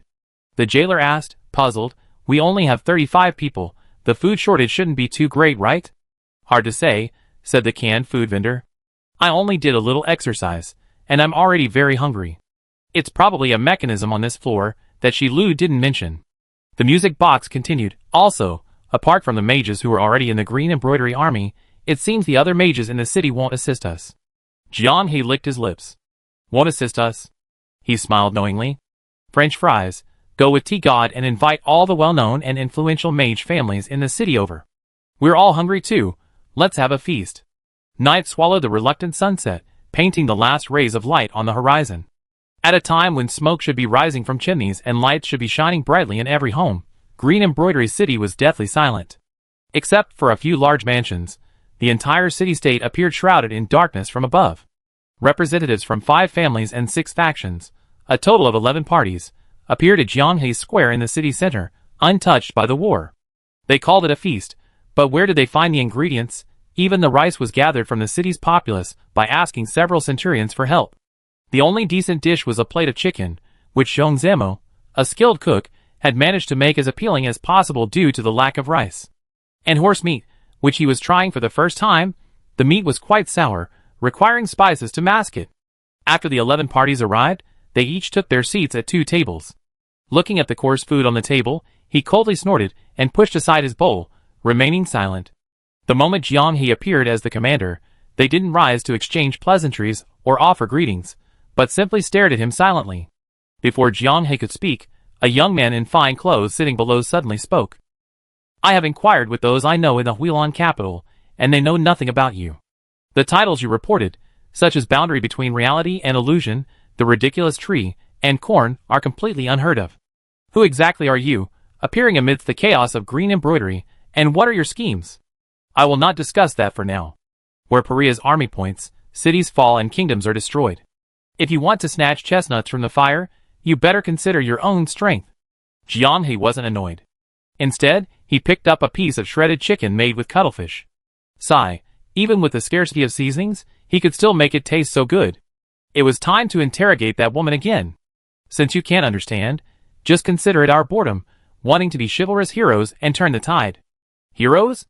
Heh. Another person stood up, scoffing, who do you think you are, a god? Whether a god will save you is another matter, but I will win no matter what, Jiang He said. With just a few dozen of you, you think you can fight against the tide of national annihilation? At this, the leaders of the various factions burst into laughter. All right, everyone, I think I understand your thinking now. You want to use us to make connections with Paria, in exchange for the riches and glory of switching sides, right? In that case, show us some sincerity. Jiang He wiped his mouth. You talk too much. I invited you to dinner because we have a tradition in our country called the last meal before death. Those who are about to die, try to eat as much as you can, die a full ghost. A cyber full ghost isn't so bad. But there's nothing I can do about your families. Hopefully, they had dinner by now. Hearing this, the 11 people were struck dumb. The young man who spoke first jumped to his feet. What do you want to do? What do I want? I already said it. Jianghe spread his hands. Kill your whole family, don't you understand? You wild mages, are you insane? Not insane. It's precisely because I'm perfectly lucid that I'm killing your whole family. Before these people could even use their magic, 7 burly men chosen by Korn suddenly rushed out, instantly killing the accompanying servants. The mage who attempted to resist hadn't even finished his incantation when the group of burly men with necks and heads as thick as could be smashed in the head. Seeing the situation was dire, the 11 began to flee. One of them cleverly used wind magic to break free, leaping high into the air, attempting to escape the danger with a somersault. Swoosh! It was the comical tree. My sword was not at a disadvantage either. He pierced the heart with his sword, then with a backhand strike, beheaded him. This was perfectly coordinated with ID. Another person, who had successfully broken free of Korn's entanglement, had already jumped onto a house, but a torrent of elemental energy pursued him from behind, instantly vaporizing him.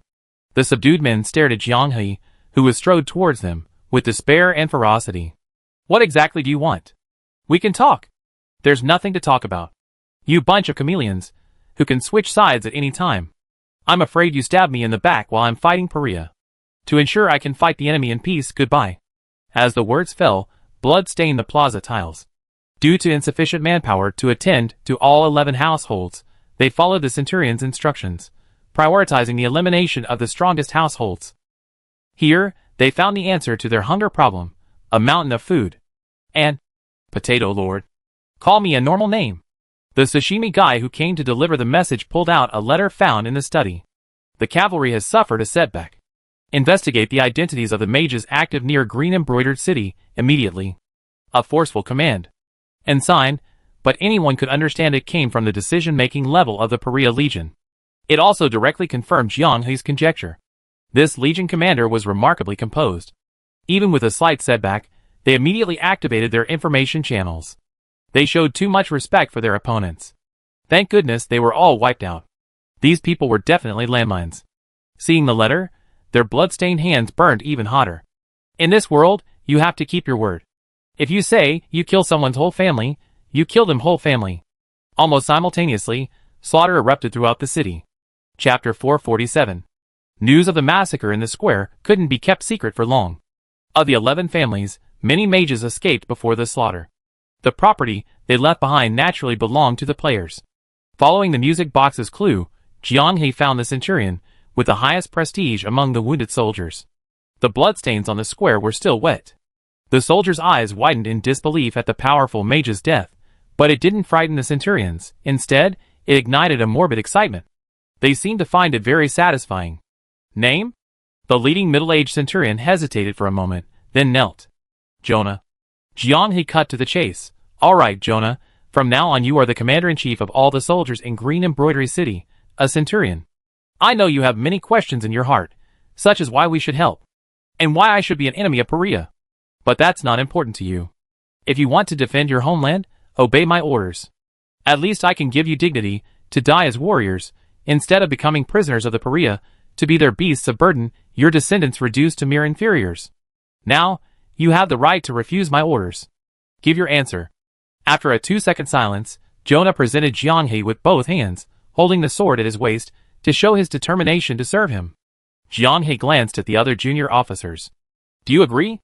The group of abandoned soldiers answered with the resounding clang of their knees hitting the floor tiles.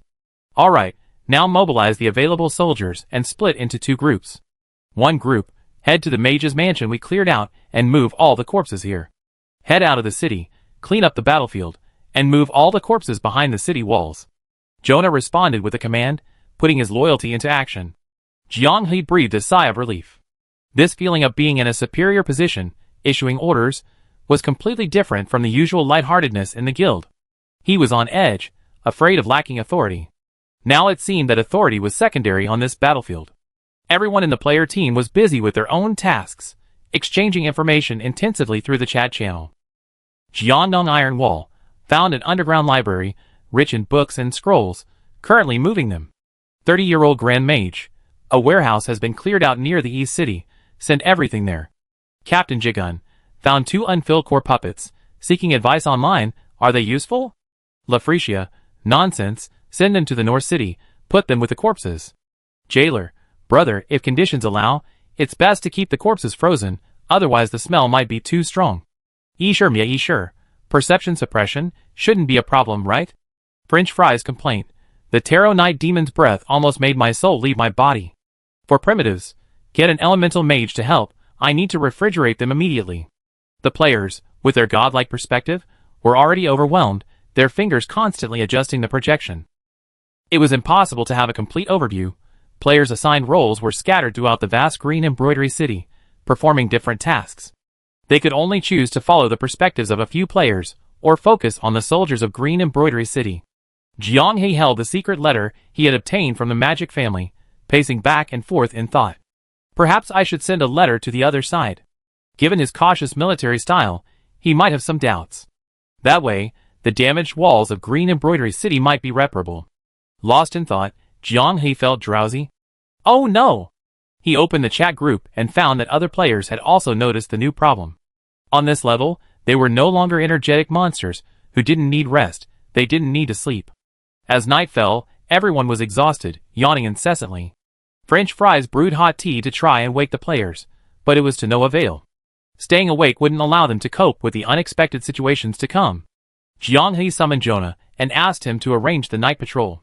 When asked if he could cover the entire green embroidery city, Jonah honestly shook his head. If the enemy is just a regular scout infiltrating, then well-trained soldiers shouldn't have much trouble detecting them. But if the opponent is someone skilled in stealth magic, our soldiers are practically blind. After some thought, unable to come up with a better solution for the time being, Jiang He had no choice but to make arrangements. After thinking for a moment, he asked again, are there any apothecaries in the city who are skilled in potion making? Jonah shook his head again. Apothecaries who concoct ordinary potions are probably not what you're looking for, sir. Those with such opportunities have all fled. It really is fraught with difficulties. Isn't there any good news? Bro, I discovered something very interesting. Another Dark Elf Shadowwalker and I aren't sleepy at all, in fact, we're full of energy.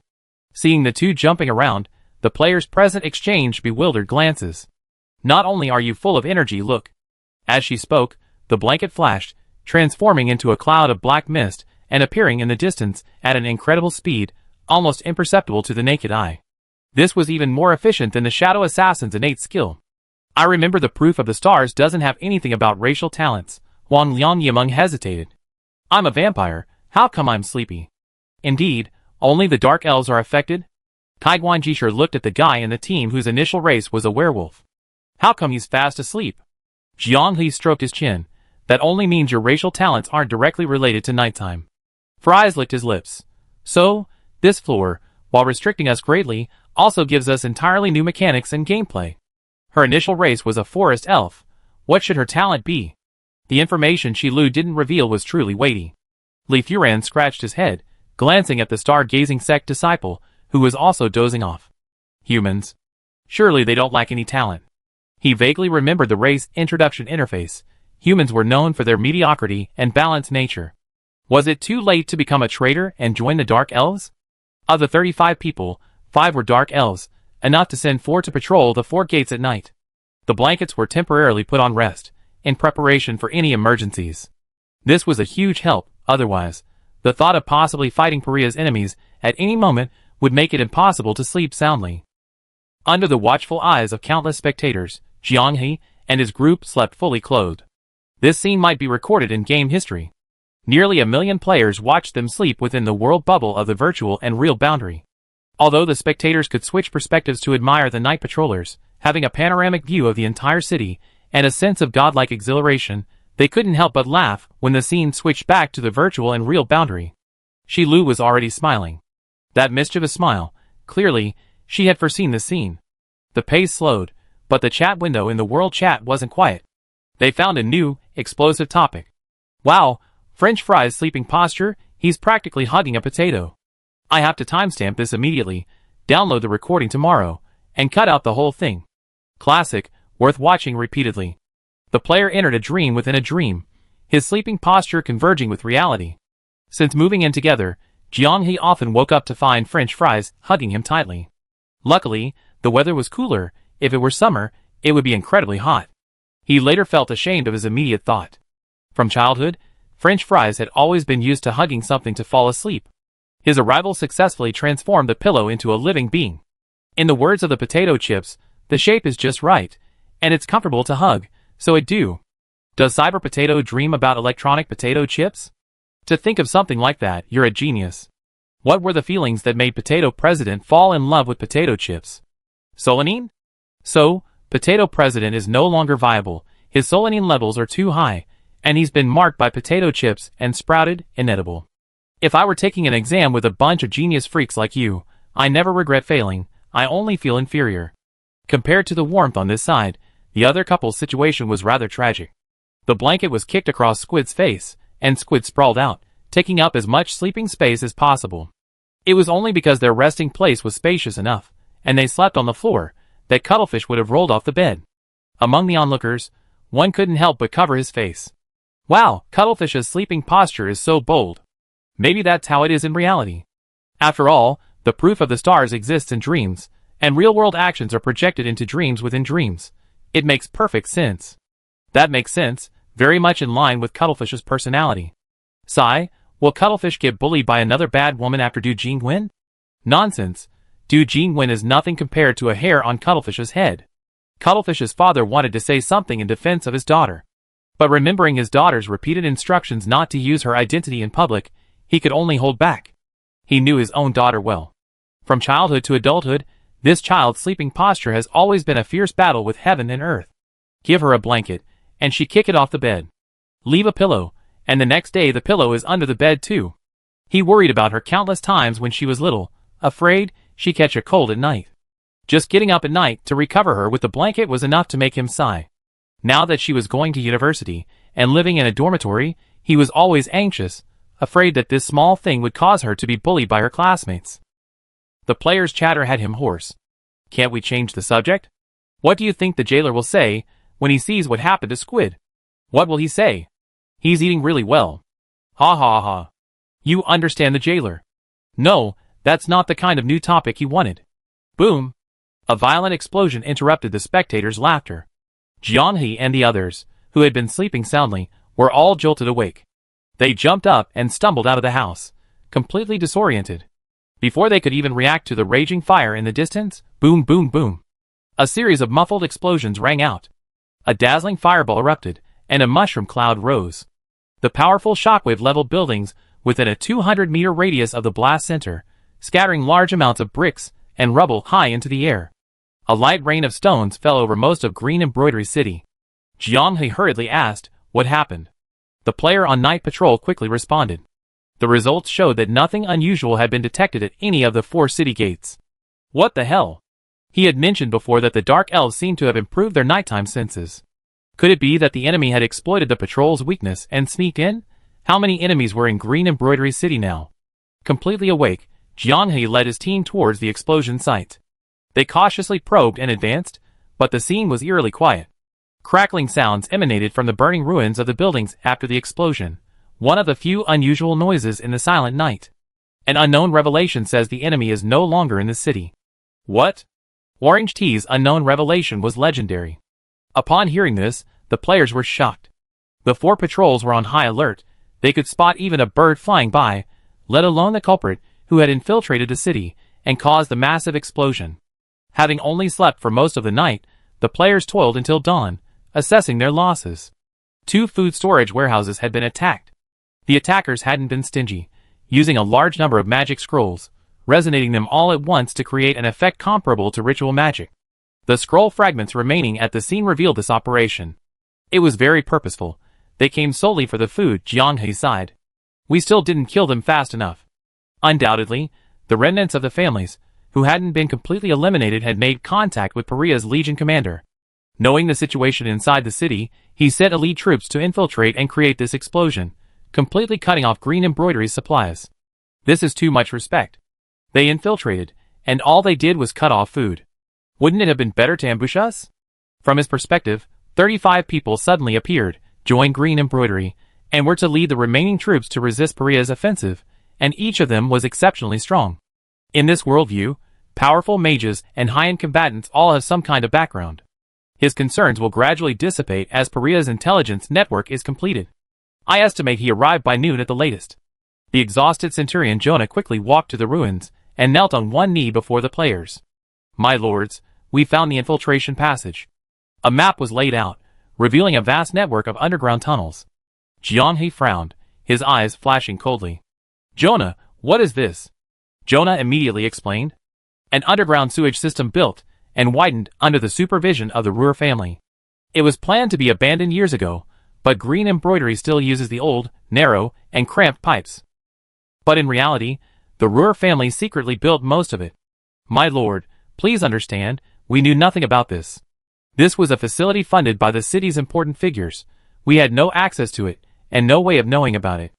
Jiang He couldn't help but sigh deeply. It's not your fault, it's my fault. Shilu had already made the hints obvious. It was they, as players, who hadn't paid attention to the details and overlooked the edges. They really couldn't afford to be careless at all. Chapter 448. Jiang He deliberately stored staple foods and dried meat and fruit in 2 separate warehouses, which had some effect. At least they still had staple foods to eat. However, the soldiers would have to be rationed.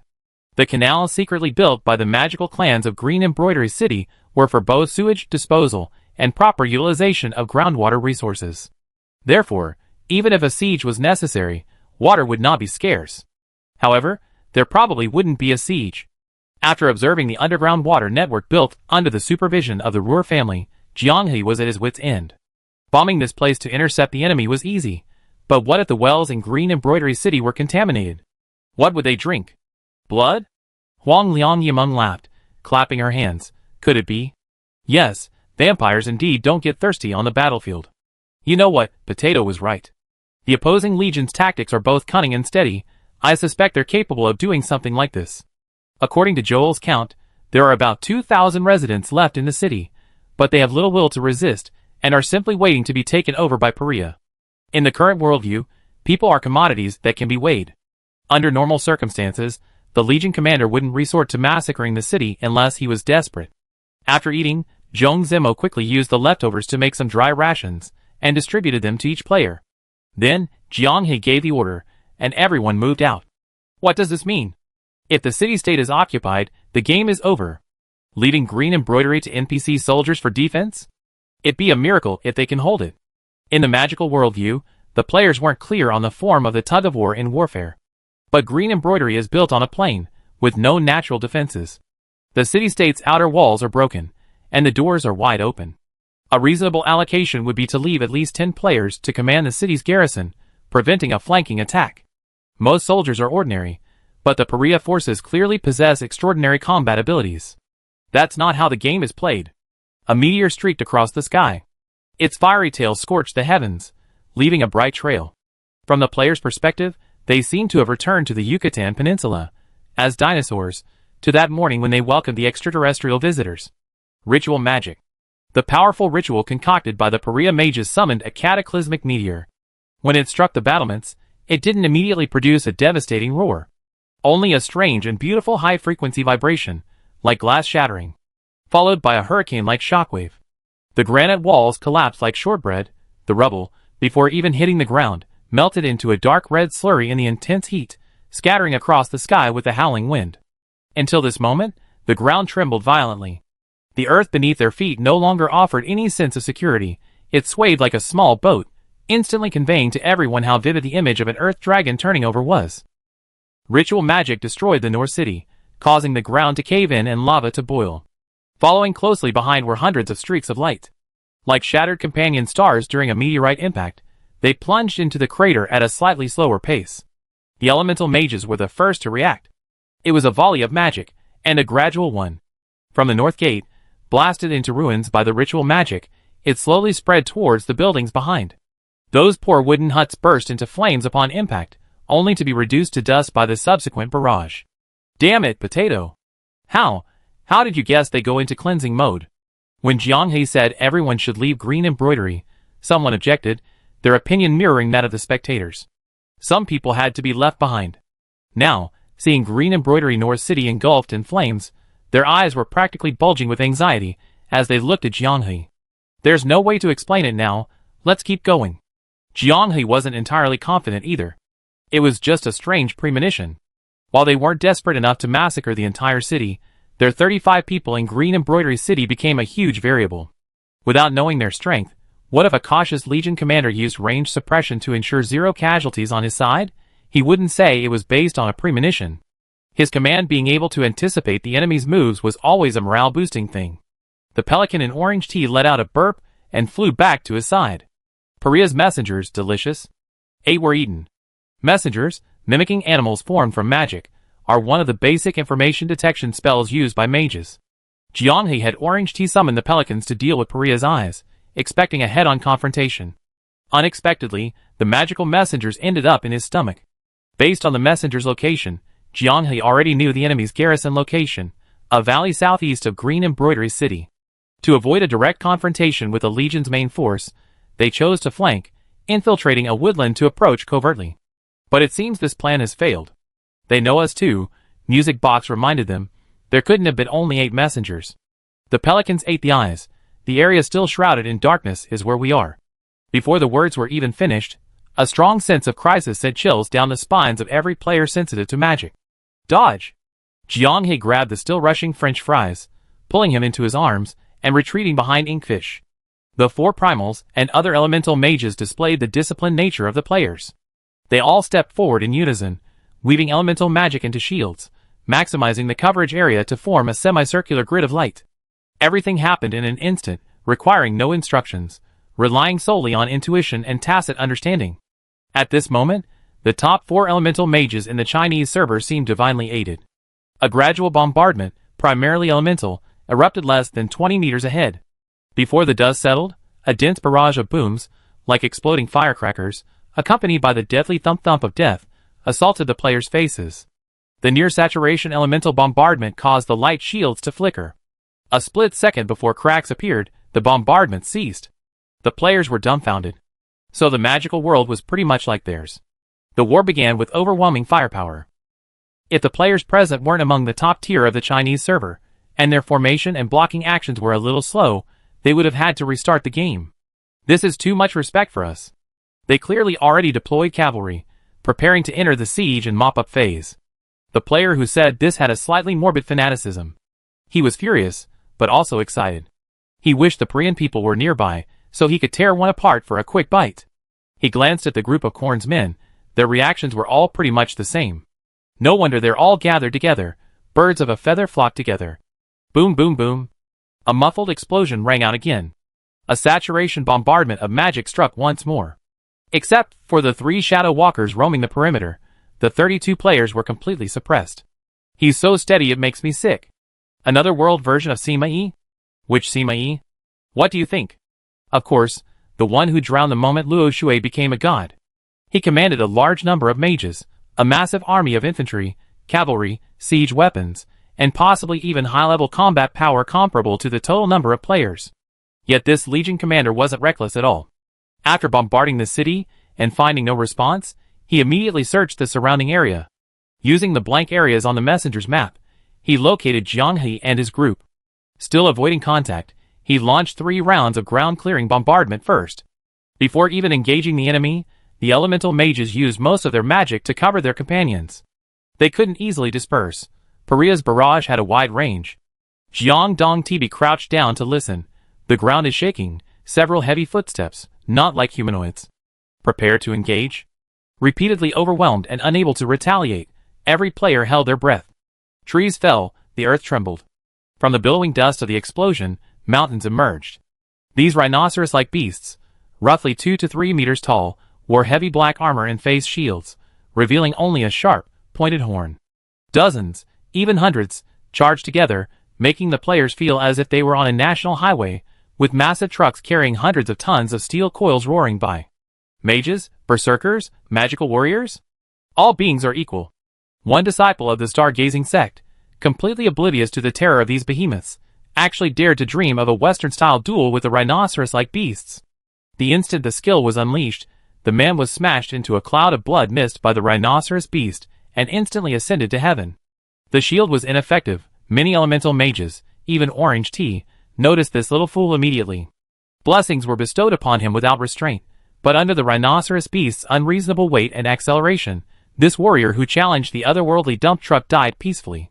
Zhong Zemo's shield was grazed and rendered useless. Sashimi Bro, the most damage-resistant ascetic, had wanted to test whether his ironclad body could withstand the dump truck. Seeing Squid's shield, he began to reposition himself. Something's wrong, my magic is so hard to cast. The four primitives set up their turrets, intending to unleash a massive barrage, but found that the fusion torrent couldn't spew out a large fountain, it only dripped water. French Fries was ruthless. Working with Jianghe, one decapitated the beast, the other chopped off its legs, successfully killing an armored rhinoceros. What are you doing? Seeing Jianghe put her hand into the rhinoceros's mouth, French Fries flinched, blushing for some reason. Jianghe turned his head, and, seeing her flushed face, didn't think much of it. Look at this. A bulging gauze bag, resembling a spice packet used for stewing meat at home. Unwrapping it revealed 6 or 7 oddly colored pearls, each about the size of a bottle cap.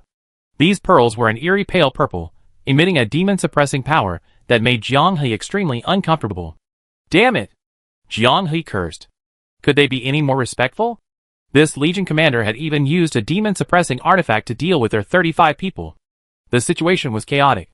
The rhinoceros, its mouth filled with the demon-suppressing artifact, charged back and forth, arbitrarily dividing the battlefield. Disrupted by a faint, persistent anti-magic force, the elemental mage's shields were repeatedly squeezed and dissipated. Even the jailer's origin element, water, couldn't muster enough energy to form a defense. Quantitative change led to qualitative change. The Legion commander cleverly used the rhinoceros beasts to create a small-scale anti-magic field. The moment they were brought close, their defeat was inevitable. A crisp whistle echoed through the forest, and the rhinoceros beasts, as if receiving a signal, scattered in all directions. Not good. Everyone realized the danger was approaching, but the opponent's speed was far faster than expected. The 5th, 6th, and then the 7th round of elemental magic swept across the area ravaged by the rhinoceros beasts, like a torrential downpour. Even within the corpses of the fallen rhinoceros beasts, anti-magic items were still active, and the shields the players had erected were unable to withstand the interference, shattering into pieces. Jianghe, French Fries, and the jailer were the last ones still standing. Relying on the powerful defensive capabilities of their rainbow-level items, they stubbornly refused to fall. As the canned food collapsed, he guessed that the Legion commander would appear. No matter how composed and cautious a person is, if they skillfully use their methods to annihilate a group of high-level combatants, they will inevitably appear personally during the settlement. He guessed correctly. A massive mobile military tent, carried by a rhinoceros beast, slowly appeared in the sight of the 3 wounded men. Dozens of high-level mages quickly deployed, using magic to lock onto the scene from all directions, ensuring absolute safety. The tent curtain was lifted. A middle-aged man, fully armored and exuding a commanding presence, appeared. Although he tried to appear calm and composed, the tremor in his eyes betrayed his inner turmoil. My name is Alexander, Legion Commander of the Paria Sunset Army. The battle is over. Regardless of your past. Because you can still stand tall and proud, I will give you a chance to live. Surrender to me. Surrender to the great Paria. The canned food guessed correctly. This was a resounding victory. No one could resist showing off, especially with so many subordinates present, and even a high-ranking mage as witness. Jianghe and his 2 companions exchanged glances and sneered. Surrender your mother. After giving Alexander the middle finger in unison, he immediately shouted. Shi Lu settled the score. Olector's anger and surprise froze instantly. His bravado was only half finished when Shi Lu stopped him. It was always like this. When encountering someone playing a game, killing a few people, and then smugly typing in the public chat recruiting apprentices, he would either silently retaliate with a brutal kill, or he would give them no feedback at all. His composure in battle was disgusting, so he needed an outlet after victory. This was clearly a repressed, brooding type. Arguing with this kind of person is like unplugging the internet and playing another round. I make sure you're crushed. Spectators watched the top player from the Chinese server get humiliated. Some laughed, others clicked their tongues in amazement. Snowwater Fried Noodles clicked his tongue and said, so far, there hasn't been a single problem. No problem? This is our representative player from the Chinese server. Enamel Cup said impatiently. I'm saying that Legion Commander Paria, he's not like an AI, he's more like a living person. He handles the questionable high-level combat power in the extraordinary worldview flawlessly. If you put yourself in Potato's shoes, they'd be furious, but if you were a soldier on Paria's side, you feel reassured. A disgusting reassurance. Enamel Cup realized something. You have a very high opinion of this Legion commander? If the game isn't intentionally designed to annoy players, realistically speaking, you can confidently entrust him with both even and advantageous battles. He deliver a 90% chance of above-average result. Especially in advantageous battles, he can use methods that any opponent despises to slowly crush their hopes of resistance, while ensuring minimal losses himself. The higher the evaluation, the more anxious Ceramic Cup became. What to do? Potato, you're the captain, you have to think of a way to break this deadlock. Chapter 449. Following the agreed-upon order, Shilu deducted one challenge qualification from the boundary between reality and illusion. The team has 9 challenge qualifications remaining. In the post-match debriefing, Jianghe asked everyone to share their opinions. French fries started. The pace was suffocating. Our equipment and skills were wasted by Oltok during the attack. Canned food nodded. Corn's style is to charge, disrupt the rhythm, and fight head-on, seeing who can be more reckless. But his troop usage prevented us from executing our strategies. Weishan spoke up from the star-gazing sect side. Although we planned to use Corpse Explosion to take down Boda, the opponent didn't give us a chance.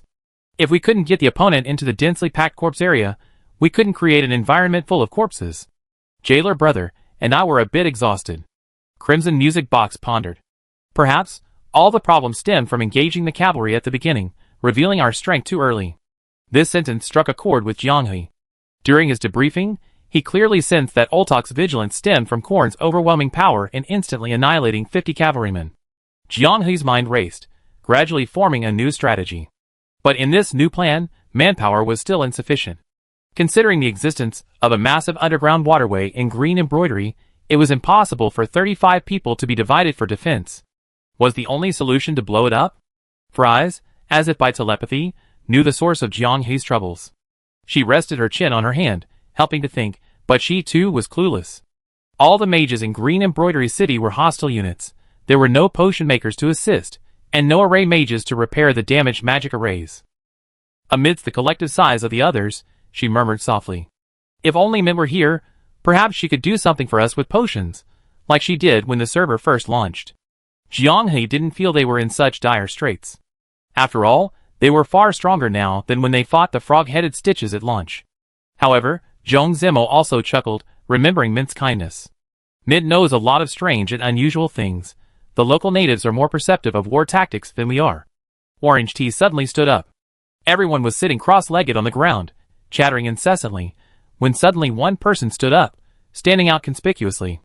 Everyone stopped, wanting to hear what the great tea god had to say.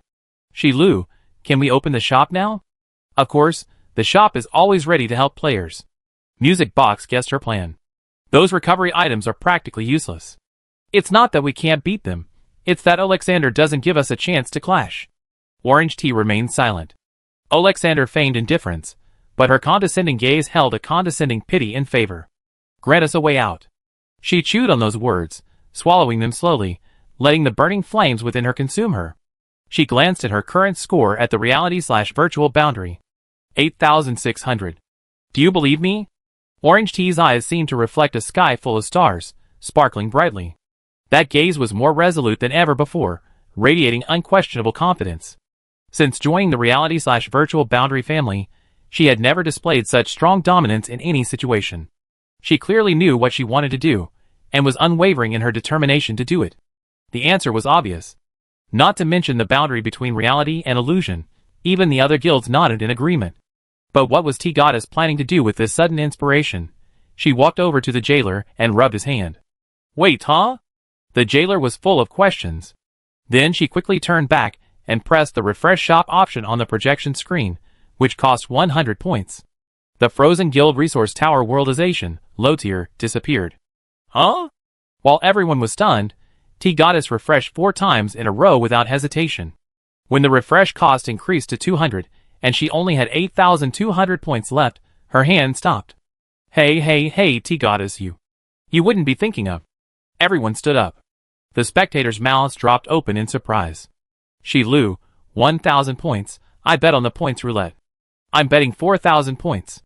Instantly, the points at the boundary between reality and illusion dwindled to only 3,200. Shi Lu was slightly surprised. She tilted her head. Are you sure? Sure. Orange Tea replied without hesitation. I think this is the right thing to do. They believe in me, so I believe in myself too. She personally spun the huge roulette wheel, then turned her back. Tell me the result. At this moment, she felt a little uneasy. Staring at the increasingly wide eyes of the crowd, she slowly turned her neck. The pointer stopped at X4. The most delicate moment was that the pointer was just a hair's breadth away from sliding into the bottomless abyss of thank you for participating. Success, failure, separated by a fine line. Orange Tea couldn't help but gasp, her face flushed with a sickly redness. Holding 19,200 points, she didn't hesitate and kept refreshing. Like a gambler who stumbled upon winnings at a casino, she raced along her predetermined path, knowing when to quit while she was ahead. The good fortune everyone used to praise was merely a matter of chance. It was like playing house without any chips. In her uneventful 18 years of life, she had never so willingly piled chips onto the gambling table. Suddenly, Orange Tea glimpsed her own heart. She didn't want to lose. She wanted to win. She desperately wanted to win. She knew clearly that her opponent was a real, historically significant powerhouse, not some fabricated statistic. That's precisely why winning against him was so meaningful. Time had given him experience. War had honed his courage. Composure had imbued his weapon with weight. The towering mountain stood silently, mocking the challenger's overestimation of his abilities. She couldn't bear to see everyone being ridiculed. It's just living a few more years. We're no less capable than you. Orange Tea's competitive spirit was stronger than ever. It felt like she was back in the days of preparing for the college entrance exam, striving to be number one in her grade. Remaining points, 15,400. The fleeting image on the Yulu shop's projection page made Orange Tea, who was clenching her teeth, stop. She slowly exhaled a breath of stale air and gently clicked the purchase button. Virtual boundary, acquired, Guild Resource Tower Worldization low tier. Remaining points, 400. Silence fell over the room. Fries walked up and gently pressed her shoulder. I know what you're trying to do, but this item doesn't say that guild units can unconditionally assist in battle.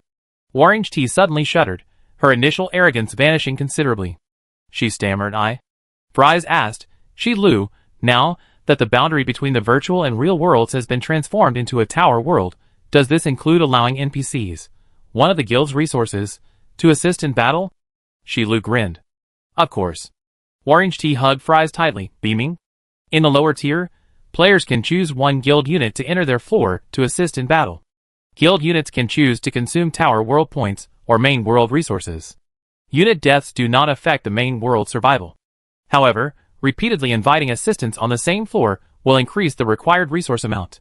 Because it's a lower tier, overly powerful individual assistance will be suppressed, so players should carefully consider their choices. The members of the boundary between the virtual and real worlds exchanged glances, their lips curling into smiles. It didn't matter, the only thing they needed to do was use their brains to get the people they wanted to recruit. Sigh, why can't it only be Mint? Can't Mint and I go together? My spatial magic is very useful too. Renee, who had been happily creating potions with Mint, asked 3 questions in a row, looking dejected. Jianghe, who had returned looking for Mint, could only apologize repeatedly. It was their fault. If they had tried harder, they could have taken both of them. World Bubble's perspective hadn't switched to the reality virtual boundary guild, so they didn't know what had happened on Jianghe's side. Seeing Jianghe return with Mint by his side, many players had question marks appearing above their heads. Everyone knew Mint very well. Back then, for a luck-boosting item, she directly caused the demonic Metasequoia route to be born. But what could this girl do for the reality virtual boundary? I remember, she doesn't have much combat power, right? Very weak. You could threaten her easily even when you were just born in Windjammer City. Inferior Potion Expert. I remember there's a Ksha in the Reality/Illusion Boundary Guild. Why didn't you invite her? A barrage of questions followed, but Mint couldn't see or hear them. At this moment, she quickly accepted the Tower World setting, and listening to Jianghe's description, her lips almost curled into a smile. I roughly understand. She was bullied by that old geezer named Alexander, and couldn't beat him, so she was in a hurry to call for her mother, right? Jianghe was speechless. Things hadn't really come to that. He actually already had a new plan in mind, and estimated that the chances of winning were still good. However, Orange Tea had said for the first time that she also had a good idea, So what could he do? Of course, the problem now wasn't changing the plan. Mint's blurted out call for her mother not only caught the attention of the well-trained top 4 players in the national server, but also ignited the spectators. He crept under the covers, lowering his voice. Mint, let's talk about this when we get back, don't mention it here. Mint displayed a rare high emotional intelligence. The child cares about face in front of friends. Got it. Too late. Players' imaginations are boundless, and so is their ability to expand. Sigh, I knew there were a bunch of tile-playing players in the virtual real boundary. They only thought about recognizing other players as mothers. Why didn't they think of recognizing NPCs as mothers? The creativity of tile-playing players is truly boundless. The question is, who in the virtual real boundary started it? I guess it's Jailer Bro. For some reason, Jailer Bro became the culprit. Jailer Bro looked bewildered, then sighed in relief. Fine, I carry it. Open can instant food lean closer to Jianghe. Do we have to shout for Mint to help? Jianghe covered his forehead. I don't know, you guys do whatever you want. He could already imagine the style of tomorrow's community discussion. Why didn't you give me a heads up before leaving? Senior brother, should we follow suit? Wu Sitong asked curiously. The masters have their reasons for acting this way. It's just a dream, treat it as entertainment. The members of the star-gazing sect exchanged glances and reached a consensus. Suddenly being called mom by everyone at once, Bo was initially a little uncomfortable. But seeing everyone's awkward expressions at the boundary between reality and illusion, she grinned from ear to ear. I'm doing you guys a favor, so what's with the coyness? Be more outgoing. She even got a little scolded by Bo. Tomorrow's community will be even more exciting. Chapter 450. Having only heard the summaries from everyone, Mint already understood the situation. Ritual magic, anti-magic arrays, dense magical bombardment. Indeed very troublesome. Instant food hesitated, taking a moment to consider. Then Mint. Mom, do you have a plan? Mint readily accepted the title. We need to see how that Legion commander who's been bullying you acts. You yourself said the battle situation will constantly change. She suggested, how about we play a round first? Don't be a coward, Potato. Don't be afraid, I give you some advice. Mint's words inexplicably reassured her. After all, she was a native of the magical world, she understood the forms of warfare better than the players. This time, Jianghe didn't choose to engage the cavalry. Upon landing, everyone entered the city. After finding Jonah and the other centurions, they stabilized the wounded soldiers as planned. Jianghe went to the city wall to observe. Paria's cavalry had no intention of entering the city. Instead, they circled green embroidery once before galloping off into the distance. Soon afterward, hundreds of animal messengers flew in from the top of green embroidery. As extensions of the mage's senses, they meticulously monitored the movements within green embroidery. Under Jianghe's orders, the players had already hidden in dark corners. Those still active outside had donned tattered armor, disguising themselves as wounded soldiers. Knowing how disgustingly cautious Alexander was, they learned their lesson and avoided alerting him. They're here. On the horizon ignited by the setting sun, a continuous line of banners was faintly visible. Paria's banners fluttered in the wind, bright as fire. First, a few scattered dark figures appeared, then they merged into a surging tide. An invisible pressure spread with the black tide rising on the horizon, as if the entire world was being slowly pressed into an anvil. This was the players' first glimpse of the full scale of Paria's army. At the forefront, several shield-bearer phalanxes silently advanced, shields in hand. Their arms seemed cast as one with the massive shields, their bodies gleaming bronze in the afterglow of the setting sun. Crossbowmen and infantry followed closely behind, advancing at a steady pace in coordination with the shield-bearers. They were the core of an army. Even the most powerful empires, when conquering, found it difficult to assemble an army composed entirely of mages.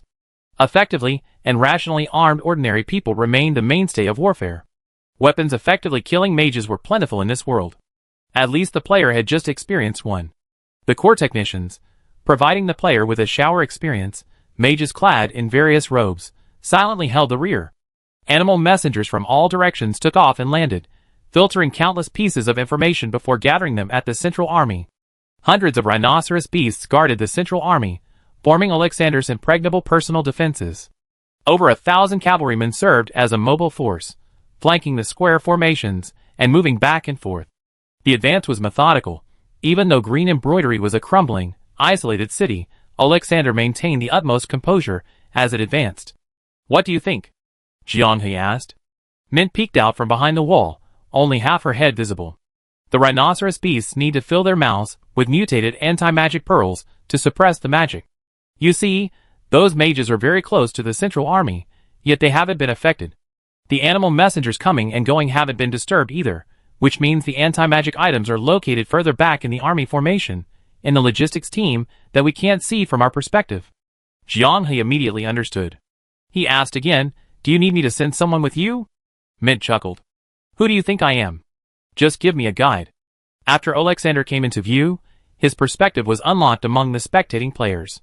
Inside the giant military tent supported by rhinoceros beasts, the commander of the Paria Legion stood before a table, slowly placing the small chess piece representing conquest and occupation onto the sand table representing green embroidery. In his view, the battle was over.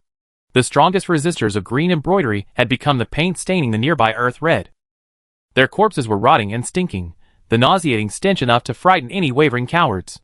As for the remaining soldiers within the city, the moment the Paria army came into view, 90% of the opponents would lose their will to resist. Moreover, a mage floated eerily into the military tent. "Commander, there's a reply from within the city." "Speak." "The city's mages are willing to follow the glory of Paria. Even the last vestiges of resistance vanished. Should we let them mop up the remaining troops within the city?"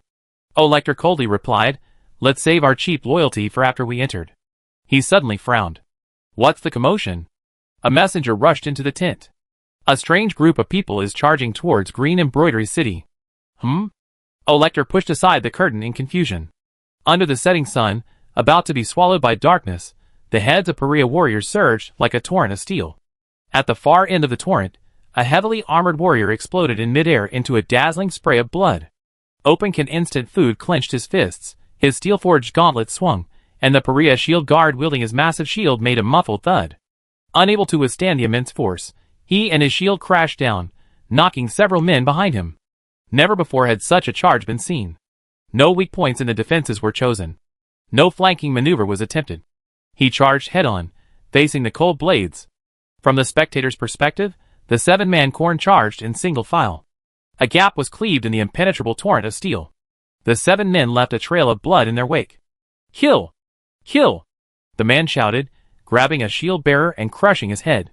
Holding his lifeless, stiff corpse, he swung it, shield and all, sweeping away a large number of shield bearers before him.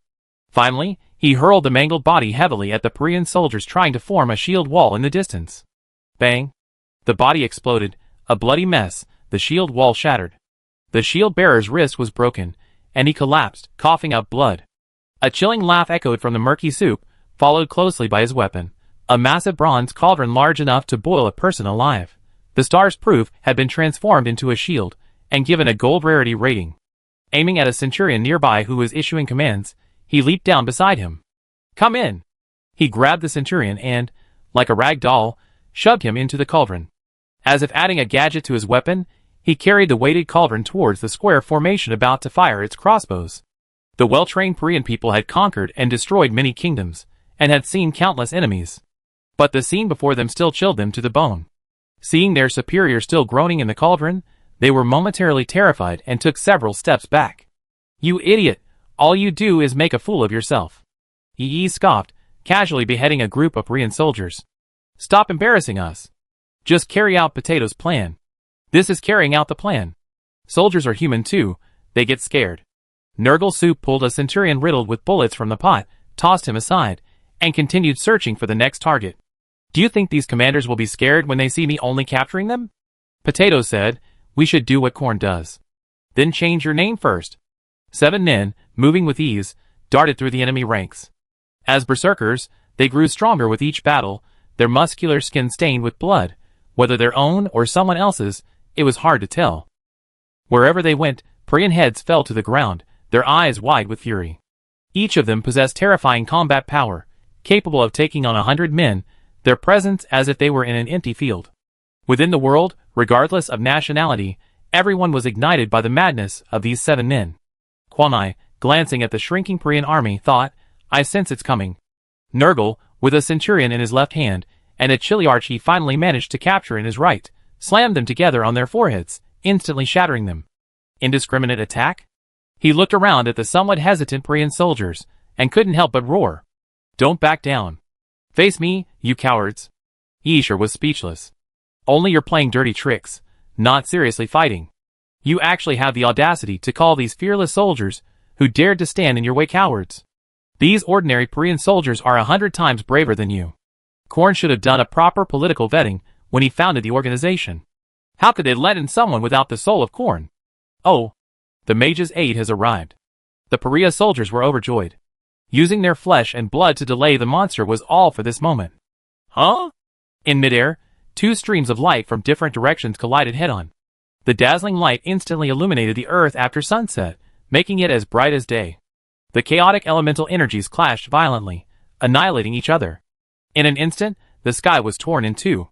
One half was illuminated like boiling lava, the other half reflected clear waves. The impact rippled the clouds into tattered, fluffy pieces. Almost simultaneously, the elemental torrents from both directions ceased their activity. At the center of the collision, invisible ripples spread, stirring up a howling wind. Caught off guard, the Paria army below was overturned by a sudden gust of wind, tossed into the air, and then crashed back down.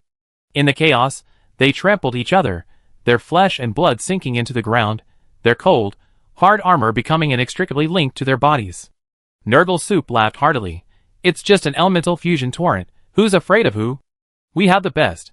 With that, he found a centurion and affectionately placed him in the pot. Jiang He's guess was correct.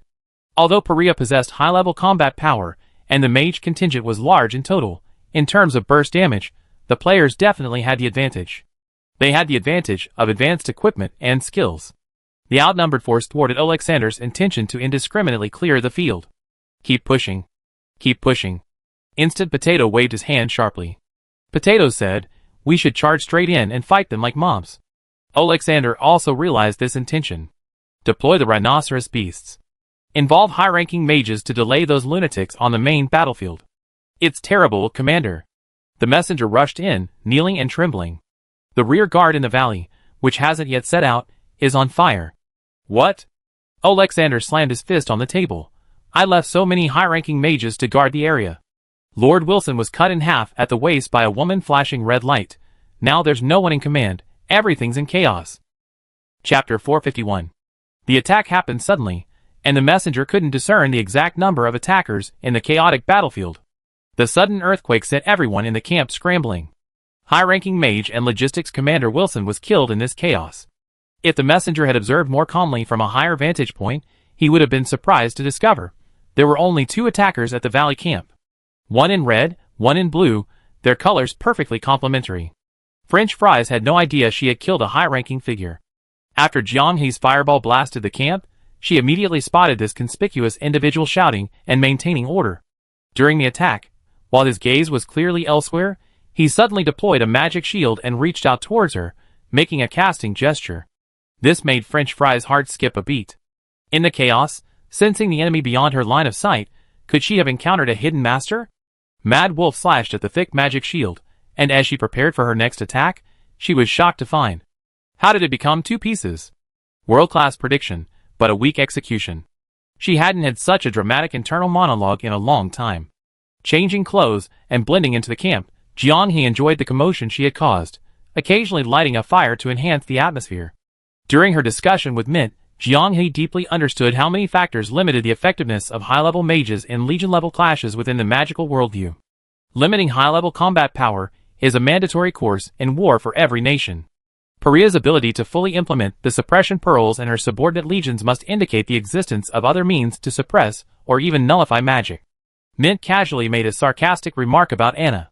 She believed that even under the Lion King's rule, the powerful Anna Empire at its peak might not have possessed such an exaggerated anti-magic configuration. If Paria clashed with Anna, the fate of the 1,000-year-old empire would likely be no better than that of Huilan, which was currently being destroyed. Bed, report the situation. Received. Bed briefly observed and immediately typed in the chat channel. At Alexander's tent, the conch shells are blaring. He seems to be ordering his ordinary soldiers to retreat with the flank cavalry. The high-ranking mages near the central camp have begun their operation, most likely targeting Korn. Another group is heading towards the outer edge of the battlefield. The Primarch's elemental magic artillery is firing beautifully, severely disrupting Paria's magical barrage. Their indiscriminate attacks are consistently unable to launch. Primarchs, thanks for the compliment. Compared to the canned goods directly in front, this is just a minor contribution. Flying over my head, I could sense a very powerful magical aura. Definitely not an ordinary opponent. Jiang He hurriedly asked, "Canned goods, got it?" "Thanks, I already issued a warning. Korn's formation is tightening. They're grouping up for a massacre. Try to use exaggerated killing methods. Make a lasting impression on the pariahs." Jiang He emphasized again. "Nurgle soup, don't worry, I guarantee it be exaggerated. The player's greatest advantage. An uninterrupted and highly efficient information exchange channel. Commanding a legion of 10,000 men, orders must travel from Alexander's tent to every corner of the army, passing through officers, centurions, and even more. On a constantly shifting battlefield, even magic cannot ensure timely information transmission. Not to mention the disarray caused by combat casualties. As long as Alexander plays it safe, he can easily crush the players. Victory must be achieved through chaos. Pour as much pressure as possible onto the opponent. Even if he is an excellent legion commander, wise and insightful, with a comprehensive understanding of the situation, in terms of operations, he still needs his subordinates to execute his orders. These ordinary people, whose orders are disrupted, have their execution reduced by 20% each time. Layer upon layer, this could amount to nothing in reality. Jiang He was calculating how to further destroy Pariah's command system, when he suddenly felt his steps become heavy, as if an invisible weight was pressing down on his shoulders. Suddenly, a unified battle cry rang out from the chaotic camp. The swords were pointed at him in disguise. Did someone see me use a sneak attack? How did he transmit the message in such a short time? Jiang He frowned, summoning a tidal resonance spatial slash, and slammed forward with a powerful strike. The azure water rippled, and corpses were severed. A single strike cleared the area within a 5-meter radius of enemies. Pariah's soldiers looked as if they had seen a demon, their faces filled with terror. French fries. Hey hey, watch out, someone tough is coming. The chat alert startled him. French fries was the type who thrived on stronger opponents, a reckless brute who wanted to clash with tough guys every day. For her to say someone was tough, it had to be something like death or fate, a monster. Was there such a person on this battlefield? He glanced around, his gaze quickly sweeping over the tense, fearful expressions of the pariah people. They gripped their weapons tightly, hesitating whether to bravely challenge this monster. Lifelike hesitation. Cowardice and bravado mingled with the sweat on their palms. If there were an enemy French fries spoke of, he should have displayed the composure befitting a weakling. But he saw nothing, heard nothing. The overwhelming screams and panicked cries flowing around him like a tidal wave, the emotions of ordinary soldiers drowned out by a powerful force. It was as if an invisible dome had descended from nowhere, isolating the inside from the outside, sucking away the desperate cries of all. The pariah soldiers were spared. They heard the revelation beyond the silence and retreated. Fries rushed over, back to back with Jiang He. She opened her mouth, but no sound came out. Utter silence. With them as the center, this place became a vacuum of sound. The sounds originating from her own body still lingered. In such quiet, Jiang He felt her heart would burst out of her body at any moment. Not far away, 9 people, dressed in black, form-fitting robes adorned with light gold, withered branch patterns, stood. Their faces beneath the robes were shrouded in mist, likely some kind of visual obscuring spell. He sent a message. "I think I encountered some formidable opponents here." Instant reply from Open Can Eat. "You too? I have one too." Nurgle Soup, carrying his enormous cauldron, was sent flying by the force of a bull. He landed among the fleeing pariah soldiers, leaving a trail of blood. That's what berserkers are like. The longer they fight, the more resilient they become. He grimaced as he got up, his companion slapping him straight in the back. "Bullshit! Look at your Earth spirit. T-God cast a shield on you from a great distance. You think berserkers aren't made of flesh and blood, comparable to gods? Damn it, T-God!" To ensure the mage's survival, supports were left off the battlefield. At this distance, only a necromancer could provide support. In such a chaotic battlefield, how did T-God even notice him? Nurgle Soup got goosebumps just thinking about it. So these guys at the boundary between reality and illusion eat this well every time they climb the tower. Other Korn members, who had never experienced such supportive treatment since the server opened, were also somewhat dazzled. Stop being so impressed, the strange guys are coming. Pariah was a multiracial nation, but all the players had seen along the way were humans. Now, the alien races hidden within the army formation revealed themselves. Various hybrid demi-humans, towering 2 heads taller than ordinary people, looked down upon the group. The players had encountered many hybrid demi-humans throughout the game, but this group was different. Their surging blood resonated with each other, creating eerie heartbeat echoes, resounding like the booming of a great bell. The excessively vigorous blood energy overflowed from their bodies, seeping into the air, forming a scarlet mist, filling the surroundings with a bloody smell. "You only have 9 over there?" the canned food expert asked hastily. "How come they have dozens or even hundreds?" The expected instant reply did not occur. He instantly realized that the intensity of the confrontation on the potatoes' side had increased. "Be careful, their strength is strange." The half-blood demi-human crouched, then shot towards the group like a cannonball in the blink of an eye. Enhanced by bloodlust and fanaticism, the berserkers' reflexes were at their peak. Even watching them, their movements were still blurry. Thump! Responding to the impact with a slash, Kai Guanqi felt as if his wrist had been struck by a collapsing mountain. Under everyone's watchful eyes, the half-blood demi-humans were in a far more miserable state. Some had their heads severed by blades so fast they were just afterimages. Others used their iron-like bodies to withstand the blades, causing the weapons to groan in pain. But in the end, the Cornians prevailed. They exerted their combined strength, hacking and slashing, pushing back and blasting away the hybrid demi-humans pressing in front of them. Victory in battle felt strangely unsettling. They could clearly feel their weapons piercing the flesh of these hybrids, yet their opponents seemed oblivious to pain. Those wounded, but not dead, were healing rapidly. The leader of the werewolves casually wiped the blood from his fur, licked it, and savored it with his tongue. "You seem to have a technique that makes you stronger with each battle." "Perfect, we can too." Alexander waved his hand. "Blessing, Forge Guard." A mage, heavily protected from the rear of the army, chanted an incantation. Layer upon layer of light enveloped the hybrid demi-humans. Their engorged muscles stretched their fur, bulging exaggeratedly, clearly revealing their crimson bodies. The werewolf's once vibrant green eyes were now a blood red. What immense power! The Legion's superior combat advantage was on full display. In another clash, before everyone's eyes, this time all 7 of Korn's men were sent flying, crashing heavily to the ground. Kai Guanqi coughed up blood, a plant spirit burrowing into its body, promptly relieving the pain. The fact that T-God could still notice this side meant that those acting as artillery on the periphery had already dealt with the enemies sent by Alexander. He rubbed his chest, his blood surging, and couldn't help spitting out a mouthful of blood. "Boss, their attacks are getting harder and harder. Bloodlust and equipment aren't holding up." Nurgle Soup added, "If we had rainbow-level equipment, we'd probably be fine, but I'm fine now, since my weapon is a shield." Every team has its own clown. Canned Food, who had just recovered, felt like he was about to choke on blood again after hearing this. Why show off at a time like this? They were completely surrounded. The hybrids, enhanced by Legion-level blessings, weren't going to let the opportunity to annihilate them slip away. This group of burly men surrounded them in layers, leaving no gaps. Jianghe had said they had to win through chaos, and he was right. A counterattack that could stabilize their position was simply beyond their ability to withstand. "I sacrificed myself, you guys create an opening."